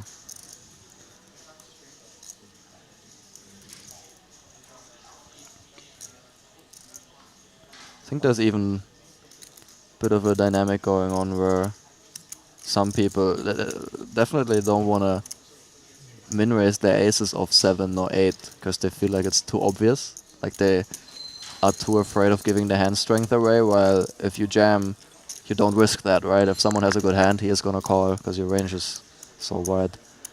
But it's a great tool to extend your range, and the good regulars who know that it's easy to overdo, as I just said, are going to go after you, and there you can make a lot of chips. So it works the opposite that what people might be afraid of, I think. Yeah, good point.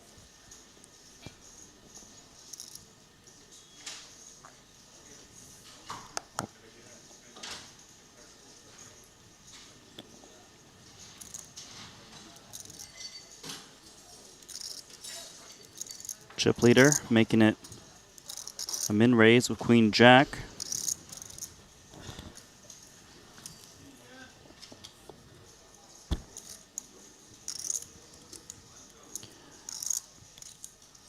Matas, wish he got a better hand than this in the big.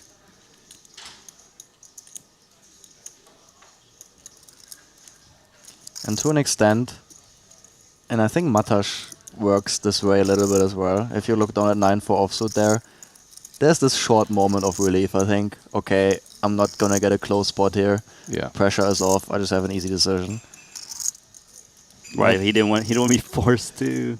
Oh, what am I supposed to do? Continue. Those spots are so weird because, yeah, I don't know. Me personally, these like super high ICM on the bubble, 4 or 5 big blinds, whatever. I kind of don't really know what to do.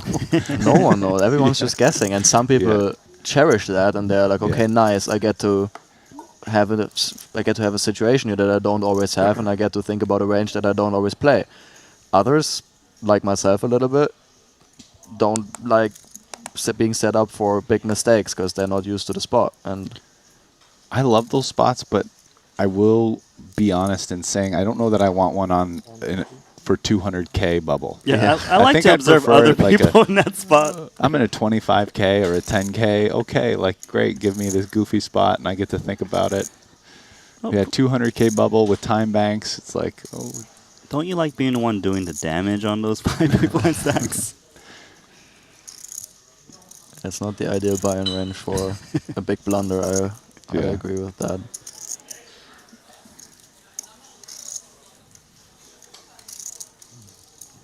And for Matash now, it's just really important to see when is Bryn gonna be in the big blind? And we see right now he's on the button, it appears.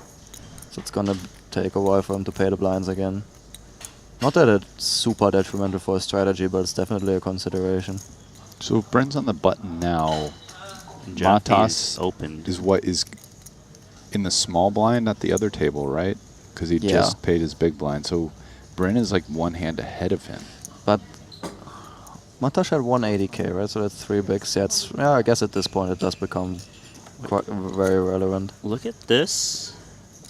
Badzikowski 3-betting the 420 off of a 700k stack. Yeah, So he he's opened. essentially jamming his 12 big blinds. And Jeffy's up to no good. What'd he show? What's that? Is it jacks? 2 queens. Oh, okay. He's happy to show it. Like, I had it, guys. Don't call me down light. It's an interesting spot to show. I mean, clearly they must have had some table talk going on. Otherwise, I don't think... Because it's very likely that Mikita goes after Jeff. He's potentially wide open there. Yeah, it's definitely true that in those spots where someone's opening wide, kind of short, not too short stacks, get to rejam with some good but not amazing hands, right? You know, King Jack suited or something like that, depending on how deep. Although Jeffy was one of the mid stacks, if that didn't change, so he should not really have the widest range, but yeah, he probably doesn't because he's below average. He might still just go for it. You never know what he interprets the opponents to do behind him. A walk for the chip leader. Not too surprised. Must be nice for 9-5 off. Watson up to 3.5 million, just grinding his way.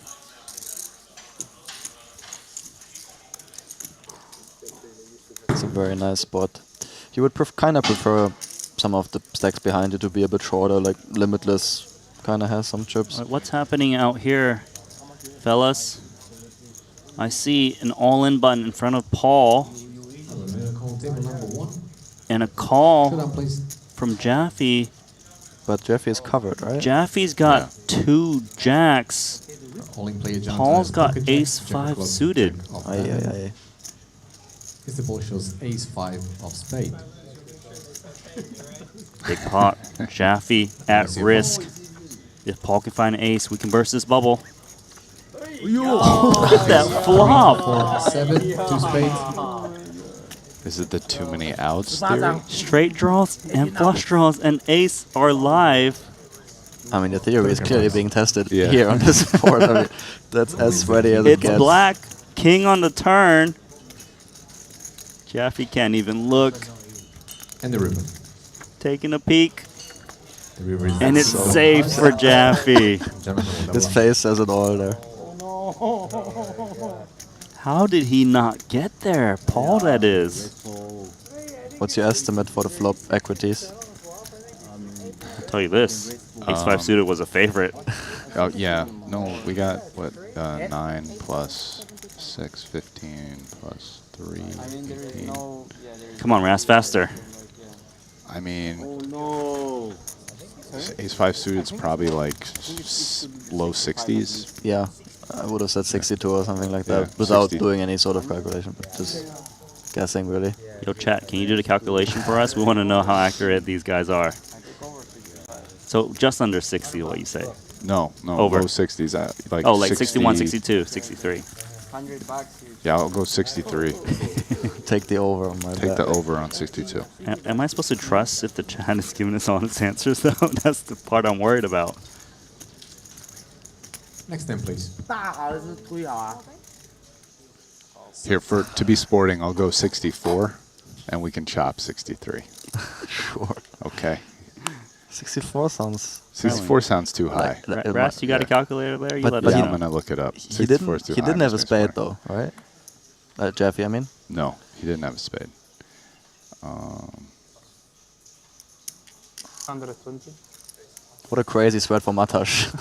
Yeah, he was like, But he oh breaks it. God, almost won 317,000 minimum with just 3 big blinds. Now we got Mateos opening Matas. King 6 wasn't enough, but King 7, one position later, definitely is. Obviously, it also depends who he's opening into. He'll be opening into Petrangelo's big blind. 62.8. Oh yeah, Yeah. I'll take that.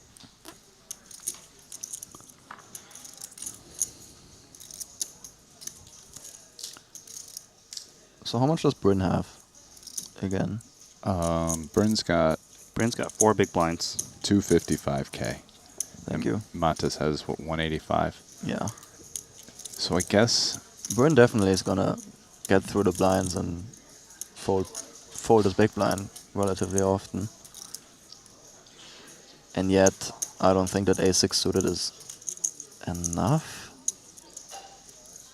But this is exactly what I mean. You very tough to make a decision here. well, neither the blinds technically won't bust either one of them, right? Technically, Matas can actually wait, right? I mean, but if he literally folds Bryn, will have to be all in before him. It's just barely, and at this point, I don't think it's worth it because you're just giving up your whole tournament life. Yeah. And he is going with A6 suited. He is. If he clicks it, leaving 5K back. I mean, realistically, it's suited ace is probably good enough, yeah.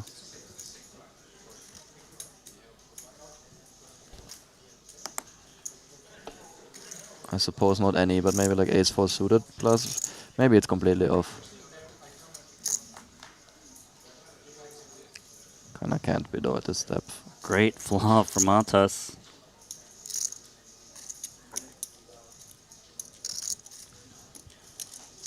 Flops the flush draw. Has the best hand against the King 7. 10-4 sweat. Yeah, I have no idea. Like, if I was Matas here, I think I would have folded this and just tried to outweight Bryn and hope that something happens in the next, whatever, 11 hands. Unless I get, like, aces or kings, maybe, or something. But, like, I could just be so off in this spot because I really have no idea. Yeah, it sounds a bit too tight to me. Because, again, the min cash isn't that detrimental. Big. But, like, even if you double...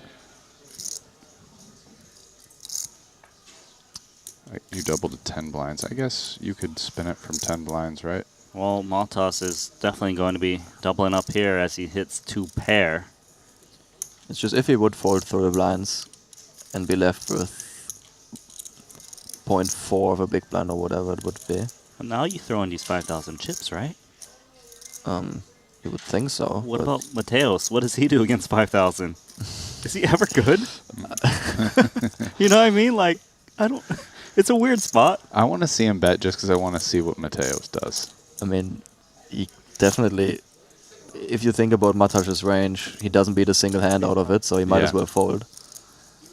But I can also understand why Matas checks back here, because there's kind of just no point in betting. Because, I mean, he's also never beat though. So, yeah.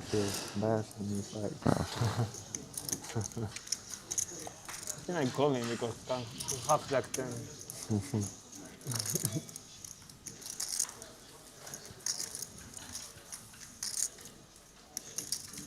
I don't know if I should. Yeah, I guess tournaments like this are also different than like large field tournaments as well, right? It's like kind of small enough that when you double and get to 10 blinds, like you can still, hold on, Brian. realistically speaking, make a run for big chips, right? The large field, when you're real short, really your only equity is almost cashing. That's not really true here. Anyway, what? Ace 5-3, 2-spade board. Jaffe versus Ding Biao. It was check through pre-flop, limp. Bet from Ding on flop 60K. Turn 350K on 8 of diamonds. And now Ding Biao has fired out 800,000 on the 10 against Jaffe in the big blind versus the small. Can you show me the flop action again? I just folded. Oh, it is right there. Sorry. Yeah, 60 on the flop, 350 on turn, 800 on the river. Looks like Jaffe didn't make the call. Mr. Ding VR was very fun to play against. Yeah. I find him quite good, from what I've seen. Yeah, he can get out of line at times too. Knows how to maneuver. It's true what you were saying though, as in small and big field sizes make a big difference towards the bubble. Yeah, because like in for you guys listening, like if you're in a 1,000-person tournament and the bubble's at like 150 and you and some other stacks are real short, it just doubling there, you still got to get down to the bottom 20, 10 players, and that's gonna so much harder than say in this tournament with 16 getting down to 8 left. Like you doubled, you get to 10 blinds here. Realistically, you got an okay chance to make the final table. I mean, it's not super high, but it's much better than like doubling on the bubble with 150 players left in a big field tournament. So exactly, you don't want to sacrifice your chances of getting those into those top prizes, because it is in the end rather top heavy. Yeah. See, and that's why I love having you in the booth, because it just the teachable moments for me and everybody else that's listening. Me included. Glad to be of assistance, I suppose, even though it is. Let's go to the outer table once more as we see Santosh is all in, jamming over Makita's raise to 120. And he only has 325? Only has 325, so it's not much more. And Makita's giving a little thought, despite the price. 3.5 big blinds more to call. See Mikita doing this quite a lot, this like non-verbal showing that he's calculating something, and oh, he's calculating. He is calculating, all right. He must realize that he should be calling based on price. But I mean, if he has like ace-9 offsuit or ace-8 offsuit. But it is only 5.5 big blinds. It's kind of... He's put in 2 of those. He's got to call 205. Looks like to win 445 plus 150, so like 600. So he needs 26%. Yeah. 25, 26. Give yourself a little bit of premium there. And he must have some like ace-x off type hand. Mm-hmm. Even ace-10 off. I mean, Santosh's range is probably ace-jack suited and 10s. Even not saying that's what it has. Let's table these hands. Santosh, pocket 9s. Makita, king 10 of hearts. Clubs, 9 of hearts. Makita shows king 10 of hearts. Santosh is at risk. Can we finally burst this bubble? King 7 deuce is looking grim for Santosh.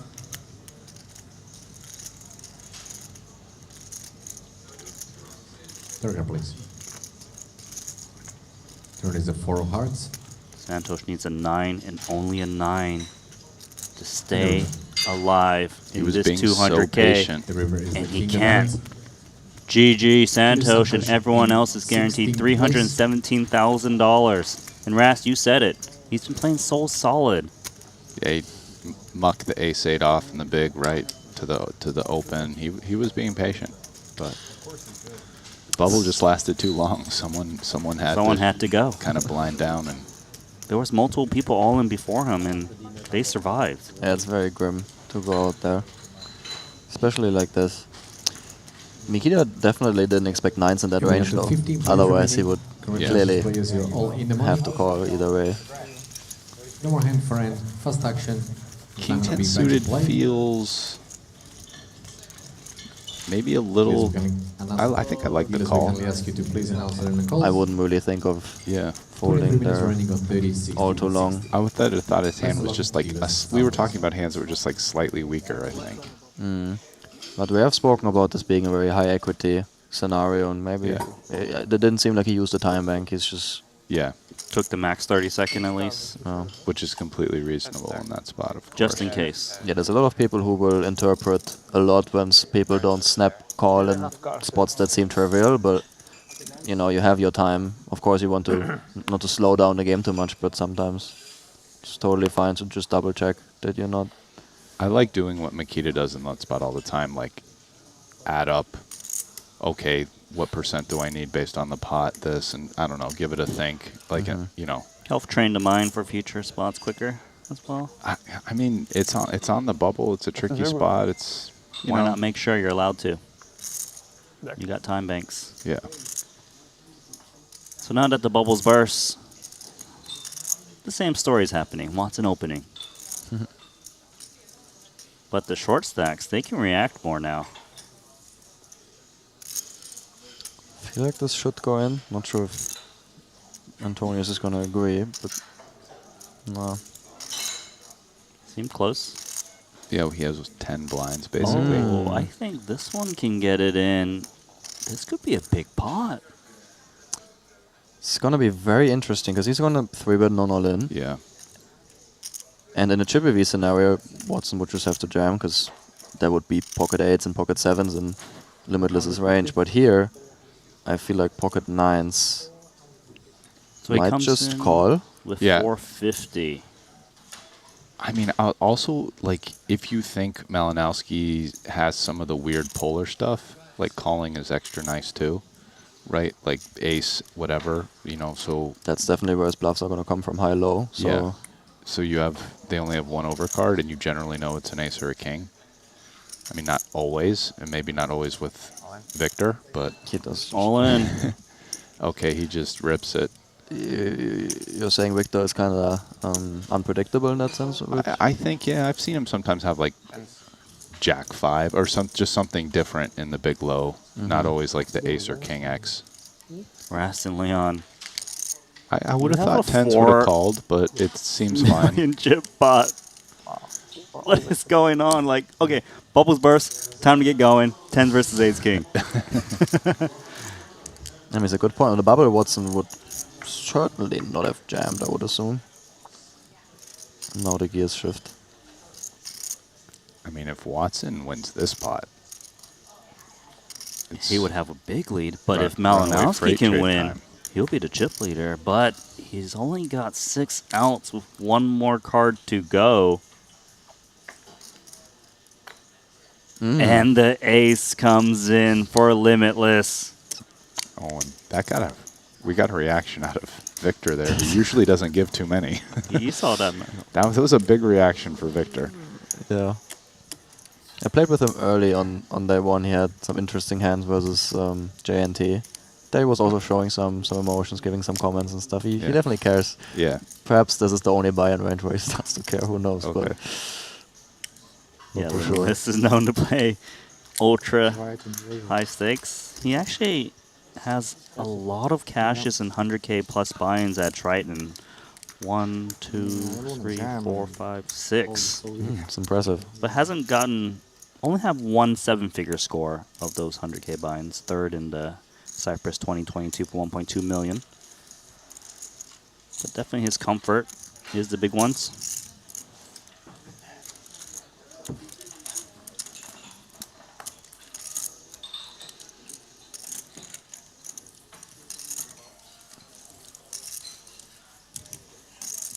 Victor, new chip leader, of course. 4 million in chips. Second place is Ding Biao with 2.2, so that's a massive lead. Yeah, that was a detrimental river card. Watson falls to 4th with 1.66 and 28 bigs. Yeah, new chip leader. Watson also picked up a title in the 30K earlier for $1 million. Yeah, and I was completely out of the loop on that, but before Jeju, I feel like he has had, or at least it's been said, he's had the longest streak of not cashing a tournament at Triton of any player or something like that. We've had a few. Watson did have a cold run for quite a while, as well as Seth Davies, Petrangelo. I see. But they're coming out of it. Now he is, yeah. Oh, definitely Watson. That's no questions asked. He had the longest. I'm not sure. I'm looking at his history. It doesn't seem like he has had a very long streak of not cashing. Okay, so he maybe had a cash here and there. But I know in the beginning it was a little rough. He did have a cold run in 2019 where he had like 1 cash at 2 stops playing everything. But yeah. I remember talking to him about it, and people were making jokes and stuff. But yeah, it doesn't look like it's been that dusty. Although it's just min caches, right? So it doesn't really help. But it's better than nothing. That's for sure. 3x for Malinowski, called by Mateos' 10-4 suited, blind versus blind, and it comes 7-5 deuce. It's hard to imagine we don't see a turn here. Yeah, just enough backdoor stuff going on with the 10-4 spades. Very tricky if he faces a big bet. I feel like Victor should check reasonably often though. 210. He goes half pot. Yeah, for that you would have to stick around, I think. 210. It's also quite possible that Mateos opts to raise here.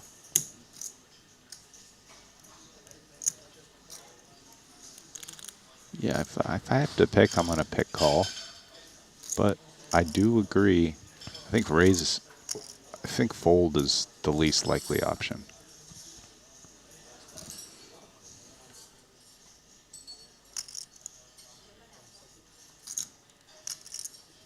$475. How about 475K? Yeah, it makes sense. It's the bet's just big enough that you're uncomfortable calling, right? Maybe take this into that range. Yeah, it's also rather shallow, so you don't realize your equity as well. Yeah, when you even pick up a pretty good card, right? Yeah. And like this, there are some turns that you can comfortably jam. However, I mean, he made it quite small. Victor now has to float any backdoor essentially. Well, not any, but with queens here as Victor, what are you doing?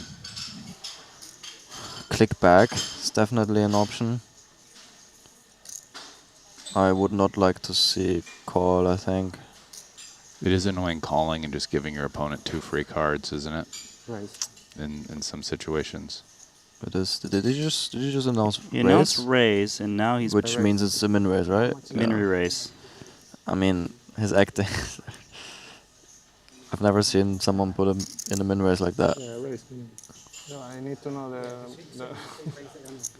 So he says raise, and he put out some chips, and he's letting the dealer just declare it as min raise. Yeah, I think it's legal.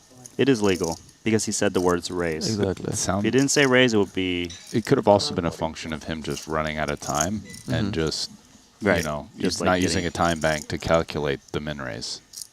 I think it was, and yet it's very hard to imagine that he is comfortable enough to just announce raise and put chips in with a Not weak know. holding. Yeah. Right, that's pretty sick, right? The min raise. I don't know what it is, but I'm putting in some chips and I'm bluffing. I don't know about that. Yeah, and Mateos just as much as he would like to see a turn, he this won't is be able to. You just can't put in another 265,000 here, I think. It's interesting. I think Queens plus for Malinowski with a heart definitely has the option to just call. Yeah. It's very tricky. Queens is like right on the border. I mean, I think like aces, I don't know. You're not even fading any overcards. Yeah, it's just a question of how wide Mateos is going to stack off with 7x here. Yeah. As opposed to how the hand continues on overcards, where I feel like usually Mateos would put in a small bet in position just because he needs so much protection from all these backdoor floats Malinowski might have. So my feeling in tournaments in these spots, it's a little bit less because this is a small field tournament, but like right after the bubble breaks, right, the ICM pressure alleviates quite a bit. I mean, right now you're in a spot where the most important thing is to accumulate chips in plus chip EV spots to make a run at the final table. Although given that we're relatively close to the final table, as people start to bust now, it ramps back up relatively quickly, at least compared to a larger field tournament, right? How do you feel about that? Yeah, it's funny because we just had this conversation how large and small field tournaments compare to each other, and in a large field tournament the bubble would be very important. After that, risk premium illuminates quite a bit, and here I do think there's still a reasonable amount of risk premium / ICM pressure. Like even right after the bubble, yeah. If it's 6 or 15 paid, like in this case, there will be a somewhat decent amount, yeah. Yeah. But again, there is a lot of incentive to play for the win, as once again it's just very top heavy. But there are pay jumps immediately in play, so. And stacks will be comparatively short because everyone's been blinding down on the bubble, which will have an impact as well. Like I would say, so there's a pay jump every 2 spots for three times. So like kind of the max jump to that would be 15th pays 317K and 10th place pays 390K, which is relatively flat. But then from there, it's a pay jump every spot, and it really ramps up. But unlike larger field tournaments, that's not a lot of people, and like you said, the stacks are pretty short.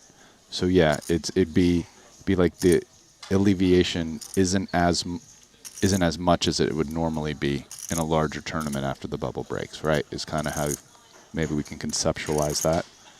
Yeah, it sounds accurate.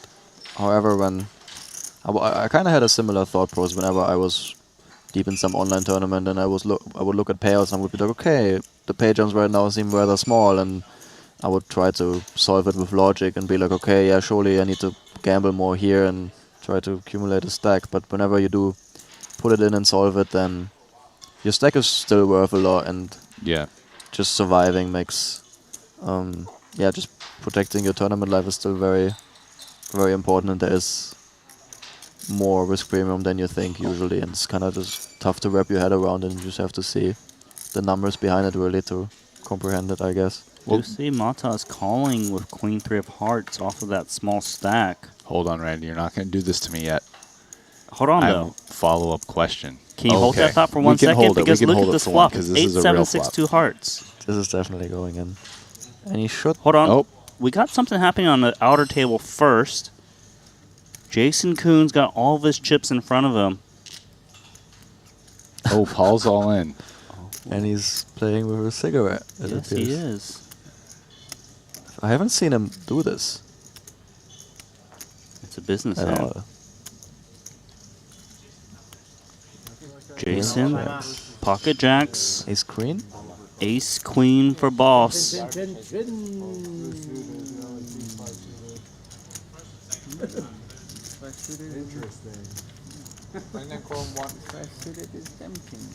comes a flop. All spades, great for 2 jacks. Not so good for ace queen. 9 on a turn, and that is it for boss. Downed.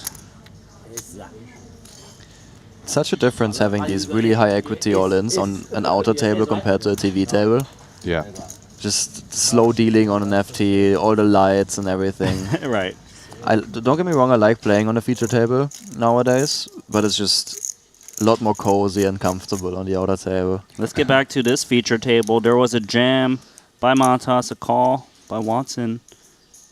Matas needs plenty of outs. A heart would be nice. And there's the heart. Do we know if he donk jammed or if Matas jacked?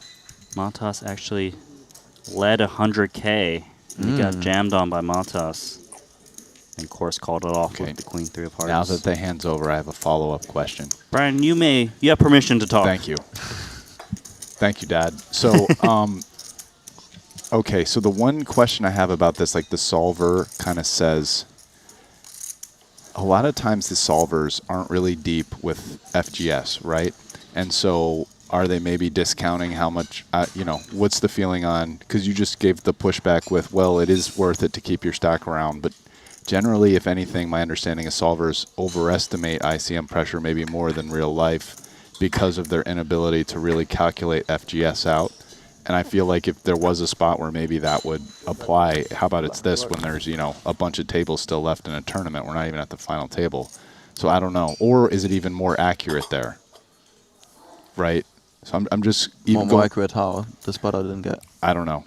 I mean, I guess my question is there pushback on the idea that, okay, well, the solver says we have to be more solid because the risk premium is still important there, you know, after the bubble bursts, like now, large field, whatever it is. There definitely is, but to be honest, more than the explanation that you just have, that solver output is incomplete and it's not the best solution that there could be. I also don't have the perfect answer. Yeah. And I haven't seen many alternative numbers, even though I think they're out there. There's ways of calculating it, or calculating in a different way. It probably depends a lot on what sort of situation in the tournament you get yourself into. If you do take that wider spot, and if you do sacrifice some dollars to put yourself in a better future spot, say you are on a very soft table where people play quite timid no matter what stack they have, then doubling up to a stack where you can comfortably raise fold, put in some 3-bets and stuff, say if you have 10, 11, 12 big blinds, can make a lot of sense, so you have more playability. If you play on a very tough table and doubling to 20 bigs would not at all have you be one of the big stacks at the table, then it may not be as important because you still have to respect all the bigger stacks at the table who are going to play correctly. So yeah, I think the lineup and the exact stack distribution that would come out of a potential double is quite detrimental. To what extent, I'm completely clueless as well. Let me interrupt and draw your attention to this hand, because Watson's got 2 7s in a small blind off of about 20 big blinds. It's a big decision, but I think Malinowski now has enough chips that we just go all in. I think if he was one of the short stacks, then it would be way much of a tougher sport. 1-1. So he does reshove. And same again, if Malinowski was one of the short stacks, ace-10 off would be a snap fold, but now he knows how wide his range is, and he knows how far up ace-10 offsuit is in that range.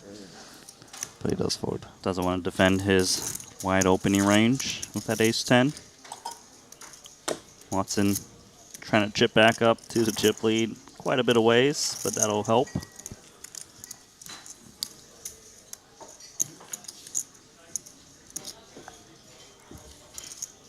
It's a great table. A lot of very nice players, nice personalities. Not as much for the table talk. It's been rather quiet, I guess. But great in terms of accolades, you know, ability to take it post-flop and pre. It's interesting now, though, this table, I mean, Victor has almost 4x the second place, which is like 3 guys, Mateos, Watson, and Petrangelo. So he's just like the chip black hole over here.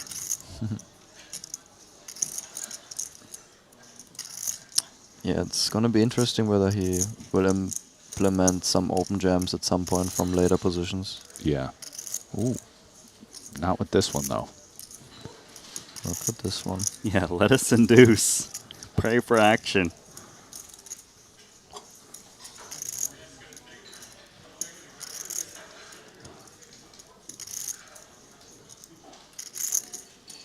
Nine-8 offsuit for Patrick off the short stack.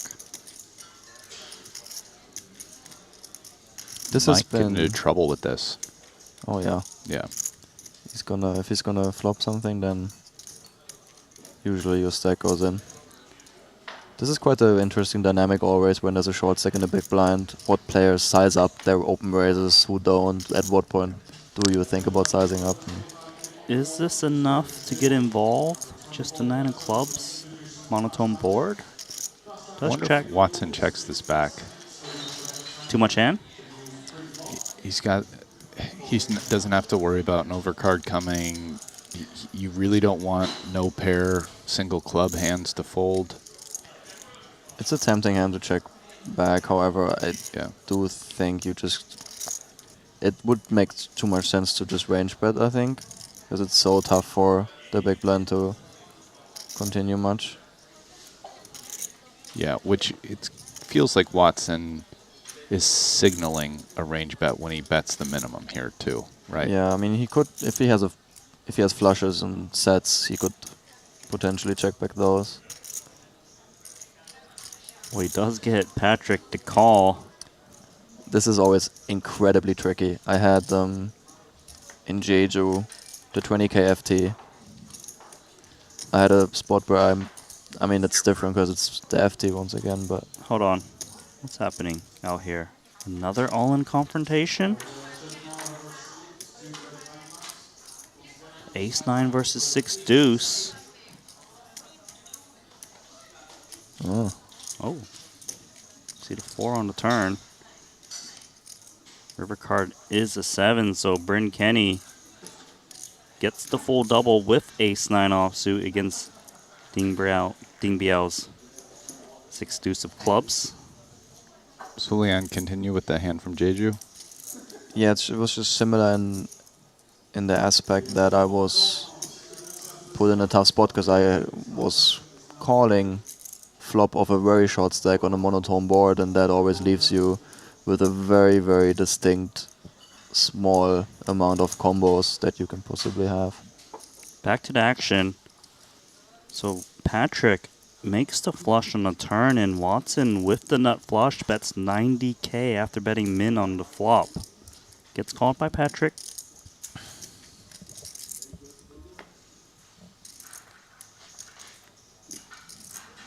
Feels like there's going to be a very tough spot for Patrick incoming. Again? Yeah, I can't see a stack behind the block. Yeah, I mean, after Watson puts him in here, you're never beating value, right? Not bet, bet, bet. It's, I mean... So if you're never beating value... Patrick can can have bluffs? 2 pairs coming to the river. I do think Watson would potentially value bet the 8 of clubs, but it would be quite close because Patrick still has some traps. So just a sliver of value he can beat. Well, the perhaps. question, not so much is would he bet it on the river, but would he get to the river this way? With the 8 of clubs? Yeah. I think so. Okay. I guess if you're beating a value hand, it's probably can't fold. It's usually a good rule of Yeah. thumb. Doesn't always hold true. I mean, Patrick is still going to think about if it's a good spot for Michael to attack here. I mean, if Antonius has any sort of 5-deuce, 3-deuce, 6-3, 5-4, 3-4 type hand, it's a very tough spot. Yeah, Jack X suited that made 2 pair. Jack X suited, you would think, just gets it on the flop. Perhaps not all of them, but I think you can comfortably get those. And even 5-4, I think, is very reasonable to just get it in just to protect yourself from overcards. And Mike is also very just handcuffed in the fact what he can do to a check jam, because if he has any non-club, non-paired hand, he will just have to bet fold.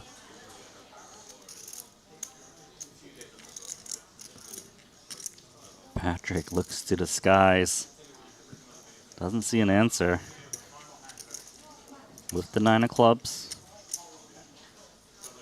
He does like a good hero fold. He also likes a good hero call.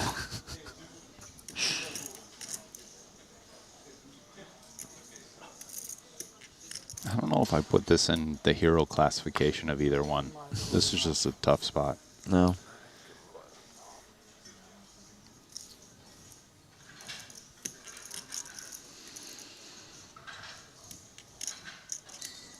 I think the 8 of clubs point is definitely possible, but debatable. Still 3 by hand. Yeah, it's tricky, and he also didn't seem like Mike used the time bank on the river. Maybe he would use one with the 8 of clubs, who knows? On which street do you think the 8 of clubs would struggle to find itself in this line? Turn or river?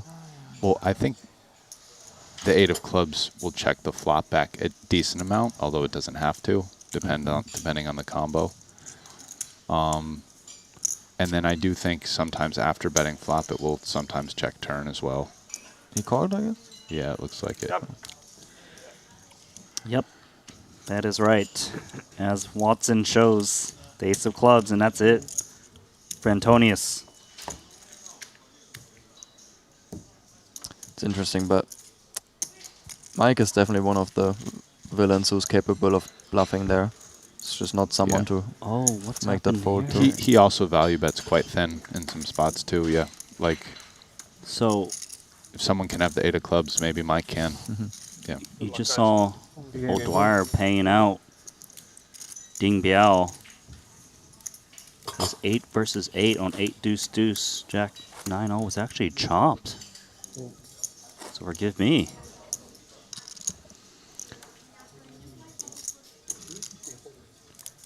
Leon, do you watch Game of Thrones? Have you seen it?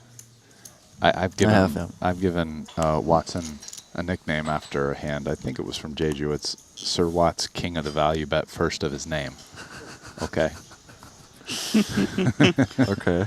There was some pot where he made like it was a really thin value bet, but he was right, and he got called. I can't remember the hand. It's from 4 months ago. But like, yeah. And so I've just been calling him that. No one calls him that. This is my name for him. I mean, you have to do some work, I guess, to establish it. Yeah. I can't even remember the name. Every time I was like, can you say that one more time, Brian? Listen, it's just my special name for him, but I'm in the booth, so I get to use it. So what's king of the value bet, first of his name? Love that. I mean, yeah. For me personally, thin value bets and getting called is one of the best feelings in poker. Yeah. I agree. You guys don't like a good hero call as well? No, that's nice too, but I don't know. I feel like you're not really playing the game right if you're not making thin value bets. True. Like, yeah, it's a big element. If you only value bet and get called by worse hands, you're not value betting enough. 360? Yep. Like, not in every single spot, but just like in general as a rule. Like, there should be times where you don't value bet the best hand. Yeah, you need those moments where villain is 3 time banks into the tank and you think surely you're good here, but then he just shows up with the... You guys are sickos. I just want to keep it easy, all right? You guys want to go for thin value hero calls, and that's where you guys get that little bit of excitement, I suppose. But we do have outer table action. 2 8s versus King 9. Ding Biao's got King 9. Makita's got pocket 8s. And the 8s will hold for Makita, putting him up to 2.6 million in chips. Ding Biao's on vapors. So Ding open jammed the button here? Ding Biao did open jam the button for 1.3 million. Big blind was 80K. Makita called. And he has King 9 off or suited? King 9 off. It's interesting. Just went for it. He does like to go for it. King 9 off. What did Makita call with? 2 8s. 8s. Wow, 2 live overcards. How sick is Makita to see that kind of, like guy really? has a really weak hand, but still has the 40 odd whatever equity. Dude, what a spin up for Makita right now. I mean, he was 4 big blinds, taking the big blind next hand after the ace-queen hand.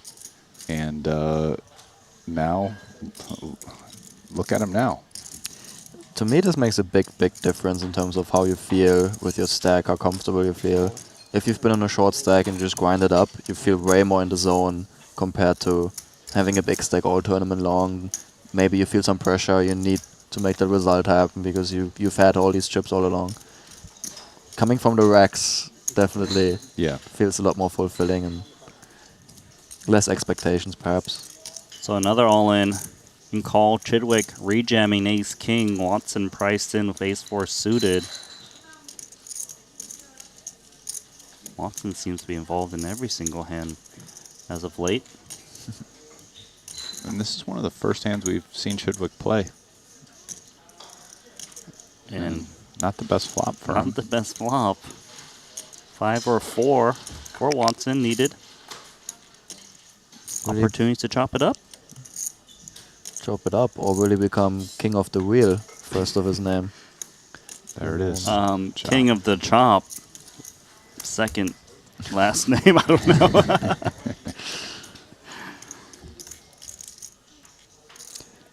Have you seen the follow-up, House of the Dragon?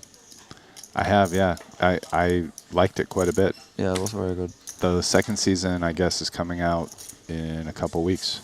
I haven't followed the updates on that. That's that's in nice like to hear. mid-June. Yeah. Thank you. Okay. I haven't seen any. Just want to let you guys know. It kept getting, the season kept getting better, and by like towards the end of the season 1, I was like, wow, some of these episodes are like first couple seasons Game of Thrones. Do they have wizards over in Game of Thrones? Because if they don't, you can check out GTO Wizard. They should put them in. Grass, can you finish this one off for me? I don't know. I'm losing it over here. You're talking about Game of Thrones, but you do have the opportunity to check out the GTO quizzes. Don't know if it'll be about dragons and such, but scan the QR code. It'll send you straight to GTO Wizard, where you can get your daily dose of GTO. That's the first time I hear this punchline, daily dose of GTO, and they've really figured it out. That's marketing at its best level. All right, it looks like Ding Biao's got the rest of his chips in there with 10-8 of clubs against the King Queen of Diamonds, and that is the end of Ding Biao, who made the move King 9. And eventually, Badzikowski does polish him off. What are we down to now? Ras, do you know how many players? Yeah, 12. Ding Biao went out in 13th. That means we got a pay jump somewhere, right? Yeah, we might have already done the first. Yeah. So 344,000 goes to Ding Biao. It's a 46K pay jump for whoever doesn't go. For everyone but the next person out. And bring Kenny's on 4 blinds. Malinowski has just jammed King 7 of clubs. Chidwick in the tank with ace 3 suited. Going to lay it down. Ding Biao, yeah, he got 13 for 344, so 12 remaining. Final table is 9 players. Looked quite close for Chidwick there. Yeah, ace 3 of spades. Ace 5, I think, for sure takes it.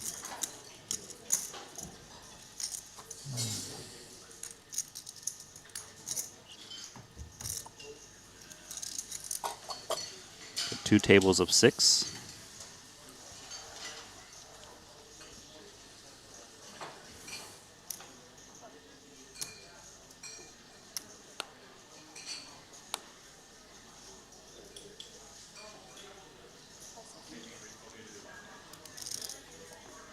$160. These moments, not that he would actually get to open jam much here, given that Watson is on 25. But just these moments where you contemplate whether or not you're going to open jam, they always feel quite, I want to say taxing, but it's not the most accurate word. It's just, the longer you go into the tank and the more clearer it becomes that you have a fringe decision, it almost feels like you're being deviated into one or the other direction just by the mere fact that you've been tanking for a certain amount of time. Yeah, and you're worried that you gave something away or are about to give something away. I guess that might be the advantage of using more time banks, as some players do, like Vogel saying. Exactly. Nikita come to mind. Yeah, I mean, don't get me wrong, I don't think you need to do it in every spot in Chip EV, but in this instance it would make a lot of sense to not open before you've used at least 10 seconds. Fair enough. Oh, yeah.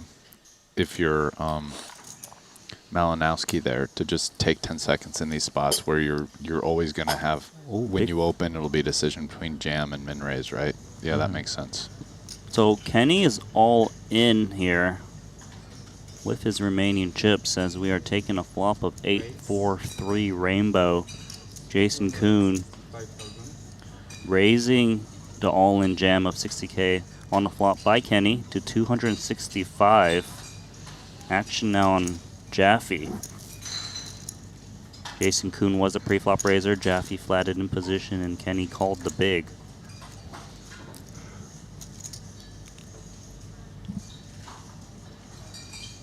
Jaffe makes the call. I feel like this might be a spot where Jason wants to continue a lot by just calling.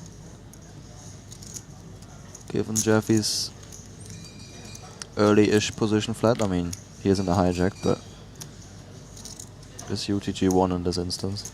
Turn is a 7. We do have a side pot now with that raise by Jason on a flop and the call, as you can see.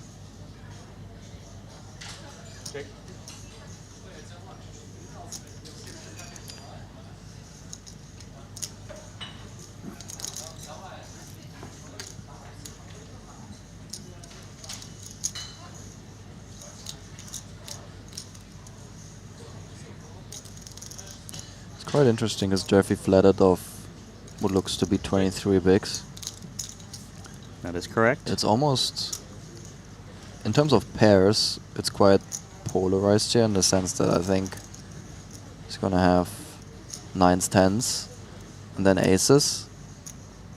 Jacks through kings are quite interested in 3-betting pre, even though he might as well have some frequency in his range here. I don't really know how he plays that spot.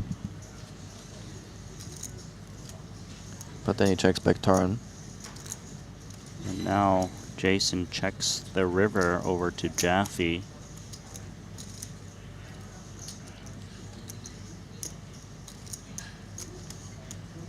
Looks like he's cutting out a value bet. You're saying value bet already, as in you don't think he has many bluffs here? Well, it's just 160. The pot is massive. This is just 2 big blinds. And Jason's making gestures as in he cannot possibly fold, which seems to me like he must have some sort of ace-4 type band, 5-6 or something like that.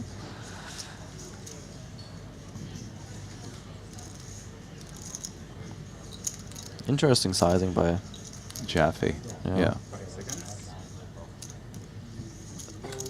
And that's pocket 7s for a full house for Jaffe. Kuhn had pocket 9s. Oh, really? And Kenny had 6-5 off for a turn straight and got boated by Jaffe. What a crazy run out. Both Jason and Bryn just shaking their heads in disbelief. So why does Jaffe only bet 160? Block in position for, I mean, I'm trying to count, but 4, 7, like 1/7 and 1/8 of the pot. I mean, the side pot is 410k, right? True, yeah. It is still a significantly small sizing. However, I do feel like, as played, Jason's pocket 9s is pretty much Jason's best possible hand, besides traps. And there aren't many traps other than quads, which won't waste the flop, so he doesn't even have quads. It's just a kind of milky value bet, if you want to call it that. Yeah. Thinking he won't really get more, and he will get exactly this sort of side call if you give him a good price. Perhaps he thinks that Jason does not like to fold top of his range either, so he knows he's going to have a lot of ace-king, ace-queen, perhaps some other, maybe ace-5 raising the flop. You can see that. Yeah. It does feel like versus 9s he might have missed out on more value. It's possible, however we did already establish it's very tough to bluff this spot. Yeah. Jeffrey would have bluffs there. I mean, it's also not that hard to float the flop if you have ace-queen suited with a backdoor flush draw. Yeah. Which then is very tempting to bet a turn with. So it is hard to arrive on the river with bluffs, but occasionally it will happen, and then you will certainly always bluff because it's just such a good spot. Yeah. Ace-queen seems like a, or like ace-jack seems like a hand that could maybe take that line and bluff. You'd love to get like ace-queen or ace-king to fold, maybe some small pair type hands. Yeah. And although like you'd think it sizes up a little bit, but... And you're not stone dead to win the main pot with ace-high. No, for sure not. Yeah.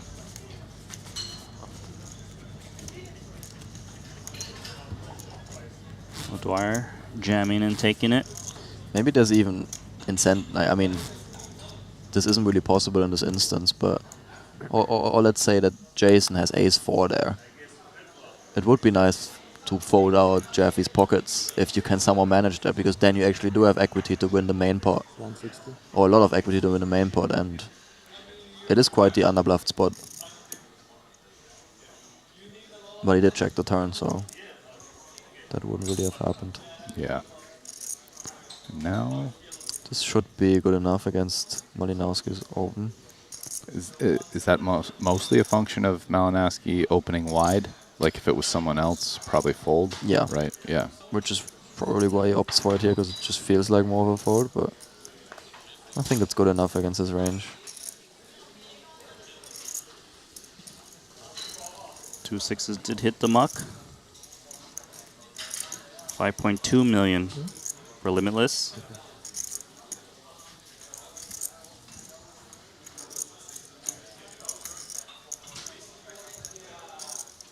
Back to the outer table as Jason Kuhn has put cards up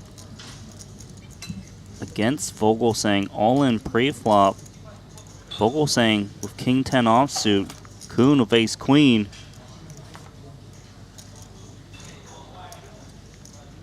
Nine, 7 deuce, 8 on the turn, but no straight for Vogelsang.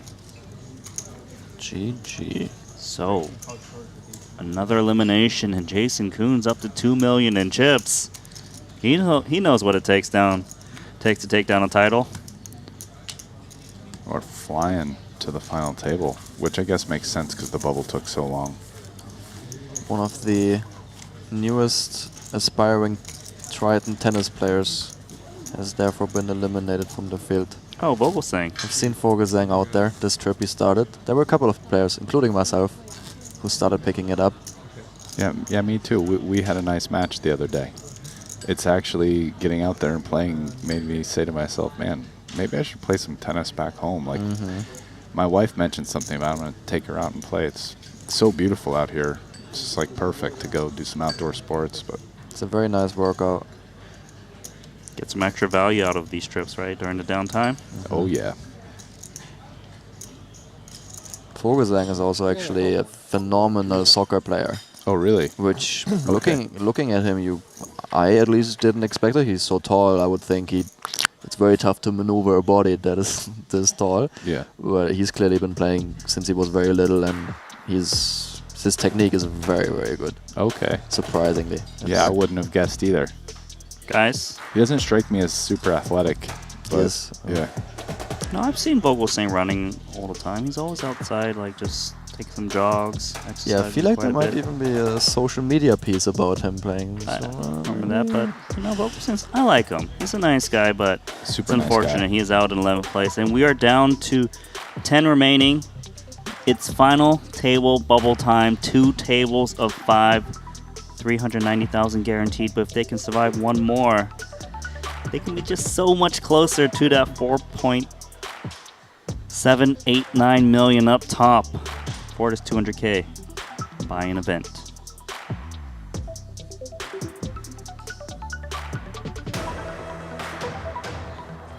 So Malinowski has 5.2 million. Second place is Badzikowski with 2.8. Jaffe's in third, 2.7. Jason in fourth, 2 million in chips, followed by Watson, Mateos, Petrangelo, Cymbalas, O'Dwyer, and Chidwick, who is sitting on just 6 big blinds, a tournament short stack. And nowhere to hide right now because it's only 5-handed. So when you have 6 blinds, it's blinds are coming up fast. And everyone sees it. They're waiting for you to go out. But let's take a look at the outer table. Where Limitless got moved to. Look, towers of Black the beautiful chips. black chips. Yeah. Remember, not too long ago, he rivered that ace against Watson. Could have all been different if Watson just called there. Could have been. Makita doesn't have a very good seat, but they're one more out and they Redraw. So no.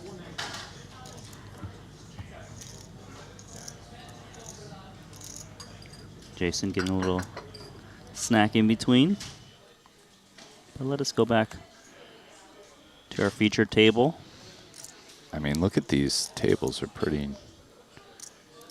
nasty. This is gonna be a pretty sweet final table. 8, 7 of hearts. Is it go time for Chidwick? He thinks so. 500K, big blind is 80,000.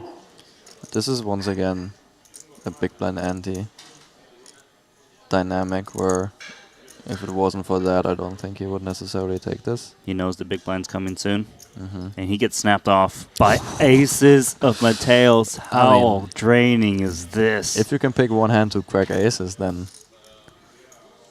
Is it this or 7-6 suited? I don't know, but at least it's got 23%. Or we're going to the final table, my friends. Can Chidwick find hearts, 7s, 8s, anything? Has the bad news been broken to Chidwick already is what I Before wonder. we find out the result of that hand, we do go to the outer table. Malinowski opened to 160. Jaffe's got a 3-bet in front of him to 460,000. Action now on Dwyer, who's tanking. That's jam. He's put it in. 9.5 big He's put it for, 760,000 chips. Big blind's 80K. So we're going to have 2 all-ins On here. 2 different tables. Either of the short stack busts were going to the FT. Limitless getting official count. There is heavy action behind him. A 3-bet from Jaffe. A cold 4-bet jam. Limitless is the original raiser. Oh, wow. He's got a real hand. He's touching those chips. I don't know how. Jaffe's got like 2.5 Pump fake. million or so. Call. Jaffe, ace, king. O'Dwyer, pocket, 10s. So we have 2 all-ins. Let's go see the feature table one first. So Chidwick, 8-7 of hearts. Mateos, aces. Give us a sweat at least. At least a sweat. On request by Leon Sturm.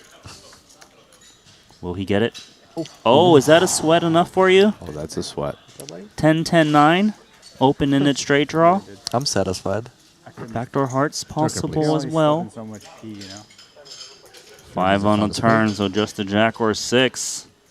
In the background, we have Petrangelo talking about P for whatever reason. Ace for aces full.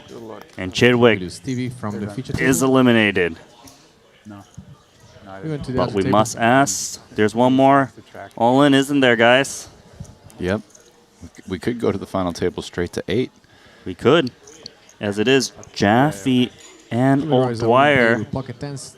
Ten of Yeah, spade, O'Dwyer will 10 be a of small diamond. favorite with pocket 10s. Jonathan has ace king, ace of spade, king of diamond.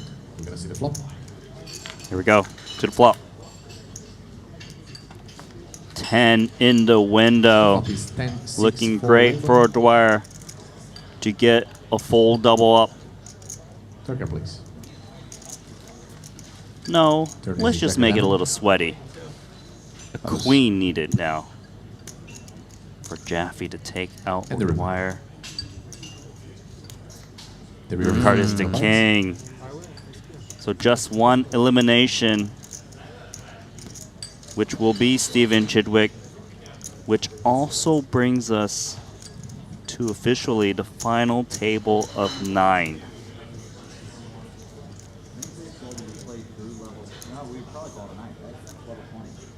Exciting times, even though it is sad to lose the best mustache in the game of poker. But we'll survive. We still have some mustaches out there. I see an O'Dwyer one, but yes, Chidwick is gone. I see where you're coming from. O'Dwyer's got to be happy about that pot.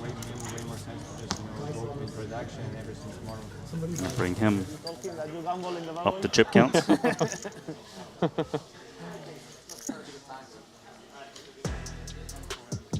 And guys, you have to be excited about this final table. I mean, it's just full of great players and not even just good, but some exciting players too. We've already seen a few pots this tournament where Mateos has had interesting overbet lines, and Malinowski is for sure going to put on a show as the chip leader. Do you want to take a look at the chip counts real fast? Because you're right, Malinowski is that massive chip leader with 5 million in chips. As you can see, Makita is got second, 2.6. Jason Kuhn, man, I can't believe he's at a final table here in the 200K, followed by Jaffe, who just lost that pot. O'Dwyer, Watson, Mateos. This is a sick final table we got here, my friends. It is. And even though Malinowski has this big chip lead, he is still going to have to put in so much work and figure out when people are attacking him. And he's got so many creative players out there who are going to know how wide he's going to abuse his stack. And it's going to be a very interesting dynamic. Yeah, these guys, of course, going to get a good night of sleep and try to figure out how to, approach this very life-changing money of 4.79 million. You got something to say, Rasty? Listen, we talked about this hours ago, but let's remind everybody at home. We got the Ivan Liao Player of the Year situation going on. Danny Tang busted just out of the money. But right now, Jason Kuhn, who's in third place, and he's only about 320 points. You can look at all this at the Triton Poker Plus app. Behind Danny, has now made the final table. And I think first place we said was 483 points, if I remember, producer James. So Jason Kuhn could move into first for the Player of the Year and make it 2 years in a row, I believe, if he were one, because he won last year. That's correct. He came out of nowhere to win it last year. He was 1,000 points behind Chidwick and won it. You're telling me that he can come back and win Player of the Year again if he can just get a tremendous result in this 200K? Yeah. Is second going to be enough for him, or just first? I mean, he's 320 behind. The good news is there's PLO events to come after as well. I would guess second and maybe even third. Probably it's not definitely worse than going that. to play into his decision-making then, right? I mean, it's an extra 200K. That's huge bragging rights as well against the very best in the world. Plus, so. it's a pretty sick accomplishment, just like back-to-back Player of the Year and like the premier high-stakes, poker tournament league. It's no big deal. Yeah, no big deal. And no big deal is going to be our closing thought, because we do start again for the final table of 9 tomorrow, 2 p.m. local. Thank you, Leon Sturm and Brian Rast, for joining me for commentary here today, and we'll hope to have you again and you guys to join us tomorrow. See you guys soon. See you.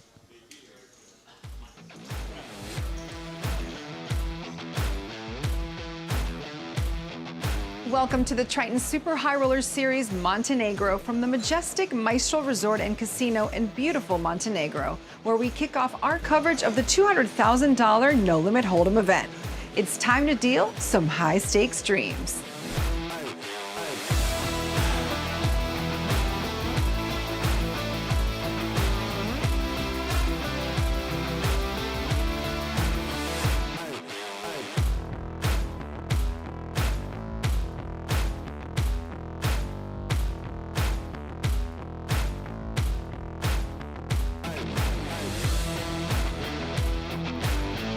That's a wrap from today's coverage of the $200,000 No Limit Hold'em event.